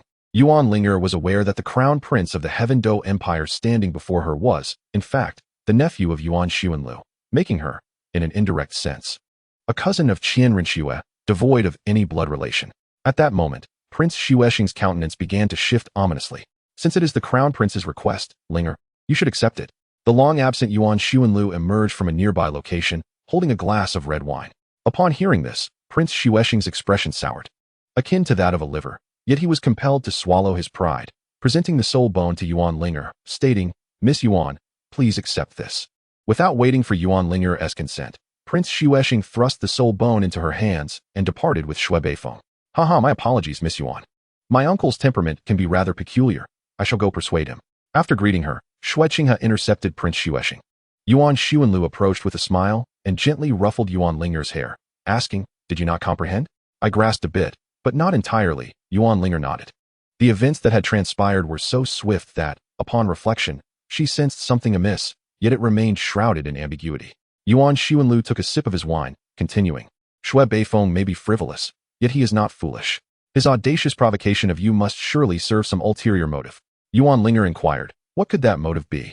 After Shui Beifeng's fall, Prince Xuexing struck him as a pretext, and in return, gifted you a soul bone. That is his intent. Who bestows a soul bone without a cost? Yuan Linger chuckled, bewildered by Prince Xuexing's peculiar maneuvering. The corners of Yuan Xuanlu's eyes crinkled with amusement. Resembling a demon enticing individuals to barter their souls, as he remarked, which holds greater value, a soul bone or a throne? In Chapter 69, The Crown Prince. It is understood that a soul bone, a priceless treasure, is seldom declined by ordinary soul masters, particularly when it possesses a matching attribute. Such an opportunity is akin to finding a windfall. Even when aware of the potential trap, they are often unable to resist the allure of the soul bone. Yuan Xuanlu elucidated, drawing a parallel to his past life. If someone handed you the keys and property deeds to numerous luxurious villas in the capital, and you discovered that all the deeds bore your name, complete with legal documentation, would you be able to resist the temptation, even recognizing the inherent trap? Alas, all gifts that appear free have already been covertly assigned their price. He was utterly convinced that you would accept the soul bone, once you acquiesced. In the eyes of the noble class and soul masters gathered today, you had already aligned yourself with Prince Xuexing's faction. This would undoubtedly provoke thoughts among some within the Tindo court who had yet to choose sides, or were currently straddling the fence. What thoughts, you wonder? Although the Prince Xuexing's faction is currently formidable, Prince Xuexing has allied himself with the Dragon Emperor Douluo. Yuan Linger, perplexed, inquired, "Can they truly place their trust in an elder of the Spirit Hall?" Yuan Xuanlu chuckled heartily. The Haotian Douluo, who once vanquished the former pope, still possesses a papal decree. Moreover, the patriarch of the Blue Lightning Tyrant Dragon clan, known for its long-standing animosity towards the Spirit Hall, is also an elder of the Spirit Hall. Therefore, the title of Elder of the Spirit Hall merely symbolizes status, devoid of true power. One cannot assert that entirely. Within the entrenched mindset of the Tindo royal family, an elder from the Spirit Hall could never usurp the throne and crown themselves Emperor of Tindo. Thus, even if they were to betray a fragment of the empire's interests to the Spirit Hall, as long as they could ascend to the throne, they would consider it a resounding success. Yuan Linger was profoundly shaken by this revelation. Could it be that some would betray their nation for personal glory? After all, they are of the Tindo royal lineage. Yuan Xuanlu refrained from elaborating further, instead offering a seemingly irrelevant remark. Who becomes the county magistrate matters not. I only aspire to be the magistrate's wife. In that moment, Yuan Linger grasped the implication. The magistrate symbolizes imperial interests, while the wife represents the emperor's position. Observing Yuan Linger deep in thought, Yuan Xuanlu patiently waited before continuing. Prince Xuexing's gift of the soul bone to you was, in essence, an attempt to draw me to their side. Yet, unexpectedly, not only did you refuse, but even the crown prince sought to intervene. Yuan Linger recalled Xuexing's earlier comments and chuckled. No wonder I sensed something amiss in his words. Earlier, she had discerned that although Xuexing appeared to be persuading her to forgive Shui Bong and accept the soul bone, his tone suggested that it was not Prince Xuexing offering the soul bone to her, but rather the crown prince himself, urging her to pardon her brother. Xuexing truly embodied the image of a devoted and benevolent elder brother. Now, Yuan Linger had accepted the soul bone, but it was only due to Xuexing's persuasion that she had chosen to forgive Shui Bong. She would express her gratitude solely towards Xuexing, acknowledging his kindness. Compounding the absurdity, Shui Bong would also have to thank his brother. Having lost the soul bone without reaping any benefits, he would ultimately be left to swallow his pride. How utterly vexing. No wonder Prince Xuexing could barely contain his frustration, his countenance reflecting his displeasure so starkly. Yuan Xuanlu remarked with a smile, what I just said was, in truth, a declaration of allegiance, aligning myself with the crown prince's faction. Thus, it was inevitable that Prince Xuexing could no longer restrain himself. So did he leave? Yuan Linger inquired. Impossible, was Yuan Xuanlu's definitive response. As expected, Prince Xuexing returned shortly thereafter, accompanied by Xueqinghe. Qinghe paid his respects to the Dragon Emperor Douluo. Before long, Ning Fengji brought Xueqinghe over to introduce him to Yuan Xuanlu, followed by Bon Douluo. A gentle smile always adorned Xueqinghe's face, evoking fondness from all who beheld it. Your Highness need not be overly formal, Yuan Xuanlu remarked, finding Xueqinghe quite agreeable, patting him on the shoulder as one would a nephew. The Dragon Emperor Douluo is known for his genuine nature, eschewing the trappings of formality. Qinghe, you must be cautious in the future, Ning Fengji commented, as if he and Yuan Xuanlu were well acquainted. Of course, Yuan Xuanlu detected a hint of sarcasm in his tone. Disliking elaborate etiquette and valuing authenticity could also be interpreted as a lack of upbringing and manners. Yuan Xuanlu scrutinized Xueqinghe closely, then suddenly smiled. The newspapers proclaim that Prince Xueqinghe is benevolent and loves his people. Seeing you today, it is indeed true. Qinghe is undeserving of such praise. The prosperity of the empire today relies entirely on my father's wisdom and might, Xueqinghe replied, raising his hand in a gesture towards the heavenly Dou Empire's palace. Dragon Emperor Douluo, shall we move to converse further? Ning Fengji gestured invitingly, and everyone followed him to a nearby side hall. Subsequently, Ning Fengji, Yuan Xuanlu, and Xueqinghe engaged in the tedious exchange of formalities. Ning Fengji aimed to introduce Yuan Xuanlu to Xueqinghe, hoping for his support from the Dragon Emperor Douluo. Yuan Xuanlu was aware of Ning Fengji's intentions, but understood that Xueqinghe was his niece, so he feigned ignorance. Xueqinghe, knowing Yuan Xuanlu was his uncle, also pretended to be oblivious. At the table sat 3 performers, unable to utter a single truth. Naturally, the conversation shifted from casual banter to the matters of the current heavenly Dou court. Ning Fengji lamented, "This empire truly experiences an unprecedented era of prosperity not seen in 300 years. Xueqinghe concurred. All of this is thanks to His Majesty's adept governance. As subjects, we are immensely grateful. Little Xue could win an Oscar. Yuan Xuanlu chuckled in agreement. Indeed, soul masters are living quite well. However, the well-being of soul masters does not necessarily reflect the condition of the common folk. Yet, it seemed that the prosperity Ning Fengji spoke of did not extend to the common people. This echoed Yuan Xuanlu's past life, where the elite contended for gain, disregarding the plight of the commoners. Nevertheless, I perceive that the empire harbors certain latent dangers. Your Highness, do you not see this? Yuan Xuanlu suddenly inquired. As Ning Fengji remained silent, Xueqinghe spoke up, requesting guidance from the Dragon Emperor Douluo. Calling me Dragon Emperor Douluo feels rather distant. You may as well refer to me as uncle, he remarked. Yuan Xuanlu chuckled. Doesn't that create a sense of intimacy? Uncle, in the past, during our time in Wuhuan City, I indeed addressed you in such a manner. However, this is Tinshui City. A thrill surged through Qianrenshua's heart. Uncle, Yuan Xuanlu turned to Ning Fengji earnestly. To be candid, the first time I laid eyes on His Highness the Crown Prince, I felt an extraordinary affinity. Wouldn't you agree, little Xue? Qianrenshua's heart raced. She momentarily froze before seizing the opportunity to respond playfully. Uncle. Ning Fengji was primarily concerned with whether the Crown Prince could win Yuan Xuanlu over. Upon hearing Yuan Xuanlu's words, he realized that the matter between Yuan Xuanlu and the Crown Prince had indeed progressed, prompting a shared knowing smile among the 3 old foxes. Uncle, may I inquire about the threats to the Empire's safety that you mentioned? Xueqinghe's address became increasingly familiar, even more so than when he referred to the Snow Knight Emperor as father. Naturally, it pertains to those 2 individuals posing a threat to His Highness the Crown Prince. Yuan Xuanlu straightforwardly addressed the issue. At tonight's banquet, His Highness the Crown Prince will represent the Tindo Royal Academy. Yet the Snow Knight Emperor unnecessarily dispatched Prince Xuexing and Prince Xuebing to attend. Have you pondered why? Indeed, it was Prince Xuexing who first petitioned, with the Emperor later acquiescing. Xueqinghe was no fool. Upon hearing Yuan Xuanlu's mention of the matter, he sensed something amiss. Uncle, are you implying that my father? His father harbored doubts about him, a notion Xueqinghe wished to articulate, yet as the Crown Prince, he could not voice it openly. Yuan Xuanlu hastily cautioned Xueqinghe. Be wary of eavesdroppers. With the Dragon Emperor Douluo present, who could possibly overhear our conversation? Bon Douluo interjected. I was merely making an observation. Yuan Xuanlu's demeanor remained unchanged as he transitioned from a statesman discussing national affairs to an ordinary citizen boasting in a tea house.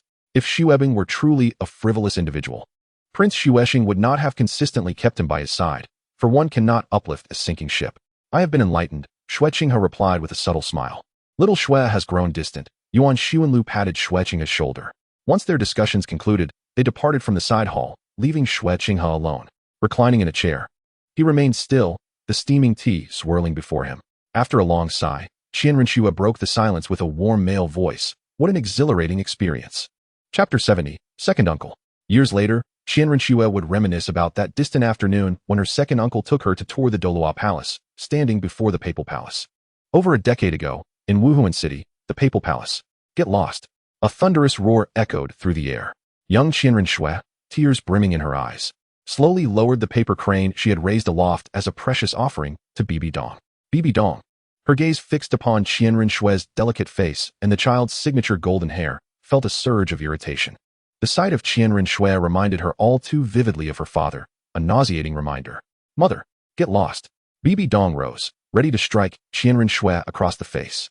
Terrified, Qian Rinxue shut her eyes tightly, curling into a ball, the paper crane slipping from her grasp and falling to the ground. Yet, the anticipated pain never came. After all, the child was innocent. If you harbor animosity towards Qian Xuanji, take it out on him, but do not play the villain before a child. How will your own offspring view you in the future? Yuan Xuanlu seized Bibi Dong's wrist, shielding Qian Rinxue behind him. The anticipated slap did not land. You and your entire family are utterly revolting. Bibi Dong yelled with fury, directing her wrath at Yuan Xuanlu.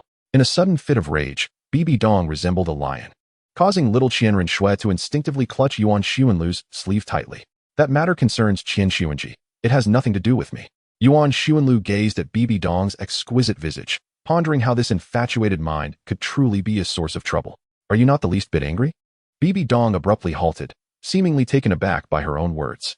My fiancé. Yuan Xuanlu completed Bibi Dong's thought. Indeed, the people of the Spirit Hall are intent on uniting us. You are the Holy Maiden of the Spirit Hall, a dual spirit wielder with significant potential. They need our union to firmly bind you to the chariot of the Spirit Hall. Exactly. Bibi Dong retorted fiercely. Exactly. So you immediately sought out Yu Xiaojing? Bibi Dong's face flushed with anger. Nonsense. We are not suited for each other. Nonsense. Yuan Xuanlu laughed in exasperation. I made it crystal clear from the beginning. After receiving so much from the Spirit Hall, you are now one of them. If you desire the freedom to love, fine. Just return what you owe us. Don't partake in our sustenance while simultaneously criticizing us. You have taken our food and resources, our soul bones and rings. And then you expect to slap us in the face, aiding the blue lightning tyrant dragon sect in their attacks against the Spirit Hall. I have also warned you. Qian Xuanji will go to great lengths to keep you within the Spirit Hall. You could simply soften your stance and temporarily sever ties with Yu Xiaojing. You need not even engage in a sham marriage with me. Once Qian Xuanji is gone, we can each live our lives separately, unaffected by one another. Qian Douluo will focus solely on the angel god's inheritance. He won't concern himself with your choices. You could pursue your Yu Xiaojing once more, while I find a beautiful and gentle lady. That way, we won't have to look at each other with disdain. Upon hearing Yuan Xuanlu's words, Bibi Dong questioned, then why did you seek out Qian Xuanji for a fight?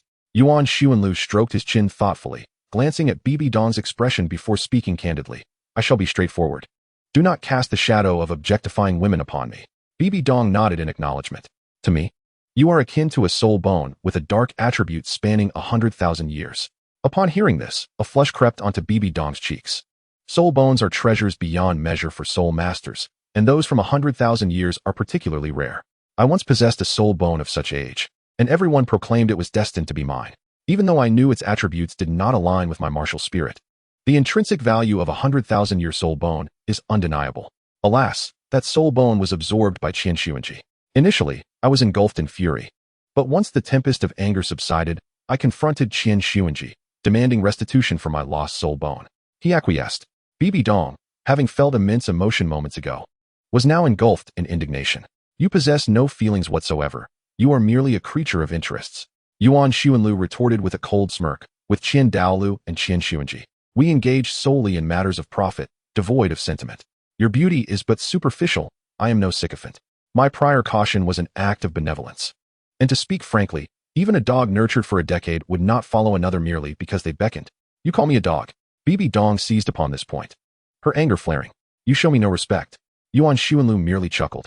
He cast a glance at Qian Rinxue, taking her hand as they departed the palace, leaving behind Bibi Dong's furious cries. Uncle, do you think my mother dislikes me? Qian Rinxue inquired, a hint of disappointment in her voice. Yuan Xuanlu lifted the small Qian Rinxue into his arms. I cannot answer that. My mother passed away when I was very young. Let me take you to the Hall of Douluo, he proposed, carrying her directly to the revered hall. The Hall of Douluo, both sacred and solemn, was guarded diligently. It served as the resting place for the continent's various titled Douluos, many of whom lay in tombs of honor. Gently setting Qian Rinxue down, he took her hand, guiding her past each gravestone. The slate stones bore inscriptions detailing the lives of these illustrious titled Douluos. Even the mightiest among them, once departed, became mere dust. Yuan Xuanlu patted Qian Rinxue's head and remarked, "Family, wealth, fame, status, and cultivation are ultimately inconsequential. The essence of life lies in the unrestrained embrace of nature." "Is uncle also unrestrained?" Qian Rinxue suddenly asked. "Of course not," he replied. In the vast hall, only two distinct sounds of footsteps echoed. One belonged to Yuan Xuanlu, and the other to Qian Rinxue, reminiscent of a bronze bell tolling. No one can truly be unrestrained, yet one can certainly find joy amidst adversity. Yuan Xuanlu had countless words he wished to convey to the petite Qian Rinxue, but all that he longed to express remained lodged at the tip of his tongue. In this life, one's own happiness is paramount. The opinions of others are merely background noise. Ultimately, you shall understand this as you mature. In a state of half-sleep, Qian Rinxue opened her eyes to find the study in the prince's residence still aglow with light. To her surprise, she had dozed off. Rubbing her temples, she recalled how, after delivering a speech at the banquet, she had been engrossed in fostering relationships with individuals from the 5 major elemental academies. It was only after the guests had departed that she hurried back to the princess' residence. Perhaps fatigue had overwhelmed her, for she had intended to review a few documents upon arriving in the study, only to succumb to slumber. "Young master, Elder Yuan has arrived." A figure outside the window gently knocked before announcing, "Quietly let my second uncle in, and ensure no one sees him," Qian Rinxue instructed, her face still betraying the weariness of awakening, her mind hazy yet resolute to converse with her second uncle. After the banquet, Qian Rinxue had entrusted the prince's token to Yuan Xuanlu, encouraging him to visit whenever he could, to which he readily agreed. This action undoubtedly signaled a significant political message. The Dragon Emperor Douluo supports the Crown Prince. Would the 7 Stars Academy and the Heavenly Water Academy, known for their close ties with the Dragon Emperor Douluo, also extend their support to the Crown Prince? The nobles began to ponder. Considering how exhausted the Crown Prince is, perhaps he should return to the Hall of Spirits as the Pope, Yuan Xuanlu remarked, concealing his presence as he entered the prince's study. Observing the fatigue etched on Qian Rinxue's face, which prompted a chuckle from him. "Huh, dear uncle, you jest. How could that person relinquish her position to me?" Qian Rinxue replied, feeling rather relaxed as she reclined slightly in the leather chair. Yuan Xuanlu chuckled in turn. "If you were to return now, all the offerings and 2/3 of the elders would stand by your side. This is not the right time. I, Qian Rinxue, must reclaim what is rightfully mine and earn their respect." Having been the crown prince for many years, Qian Rinxue indeed possessed a certain regal demeanor. That position shall eventually be mine. Such ambition. Yuan Xuanlu felt satisfied with Qian Rinxue's response, believing her vision and composure surpassed his own. "Let us not dwell on other matters. Here is a celestial herb for you." Yuan Xuanlu produced a coxcomb phoenix sunflower. The herb quivered vibrantly, resembling jelly yet composed of grass leaves, with the tips resembling a coxcomb and the leaf veins shimmering in a golden hue, causing the surrounding air to shimmer with heat. This item, known as the coxcomb phoenix sunflower, is not to be chewed or swallowed. It is sufficient to gather soul power and guide its flow. Oh, regardless of the agony, one must endure. Otherwise, should one falter midway, the efficacy shall diminish significantly. Qian Rinxue merely kept it safe without consuming it. The attributes of the angel martial soul are sanctity and fire. The rooster-crowned phoenix sunflower can assist in evolving flames. "What level are you at now?" After a moment of contemplation, Qian Rinxue replied, "Level 54. With innate soul power at level 20. To remain at level 54 signifies a considerable waste of talent." Yuan Xuanlu felt a genuine pang of sorrow. "This is my own choice. Were I to remain in the spirit hall and encounter that woman, it would only stir profound revulsion within me." Qian Rinxue, however, viewed matters with clarity. One must sacrifice to gain. If I can reclaim the entire Tindo Empire, then the squandered talent would be of little consequence. That rogue, Shuya, likely begins to harbor doubts about you. Though Ning Fengji is your mentor, the 7 Treasures Glazed Tile School holds prestige but lacks authority. The military is the foundation of palace coups. If you truly seek assistance, I know a few individuals I could recommend to you. Yuan Xuanlu continued to fret over Qian Rinxue's covert plans, but regrettably, despite his understanding of the intricacies of court politics and the principle that power stems from the barrel of a gun, he could not rival Qian Rinxue, who had navigated the court for over a decade. "Uncle," Qian Rinxue suddenly expressed sorrowfully, "let us speak of this another time. I just fell asleep and suddenly dreamed of my childhood. However, I was too young then, and many details escape my memory. May I inquire about my father and the Pope?"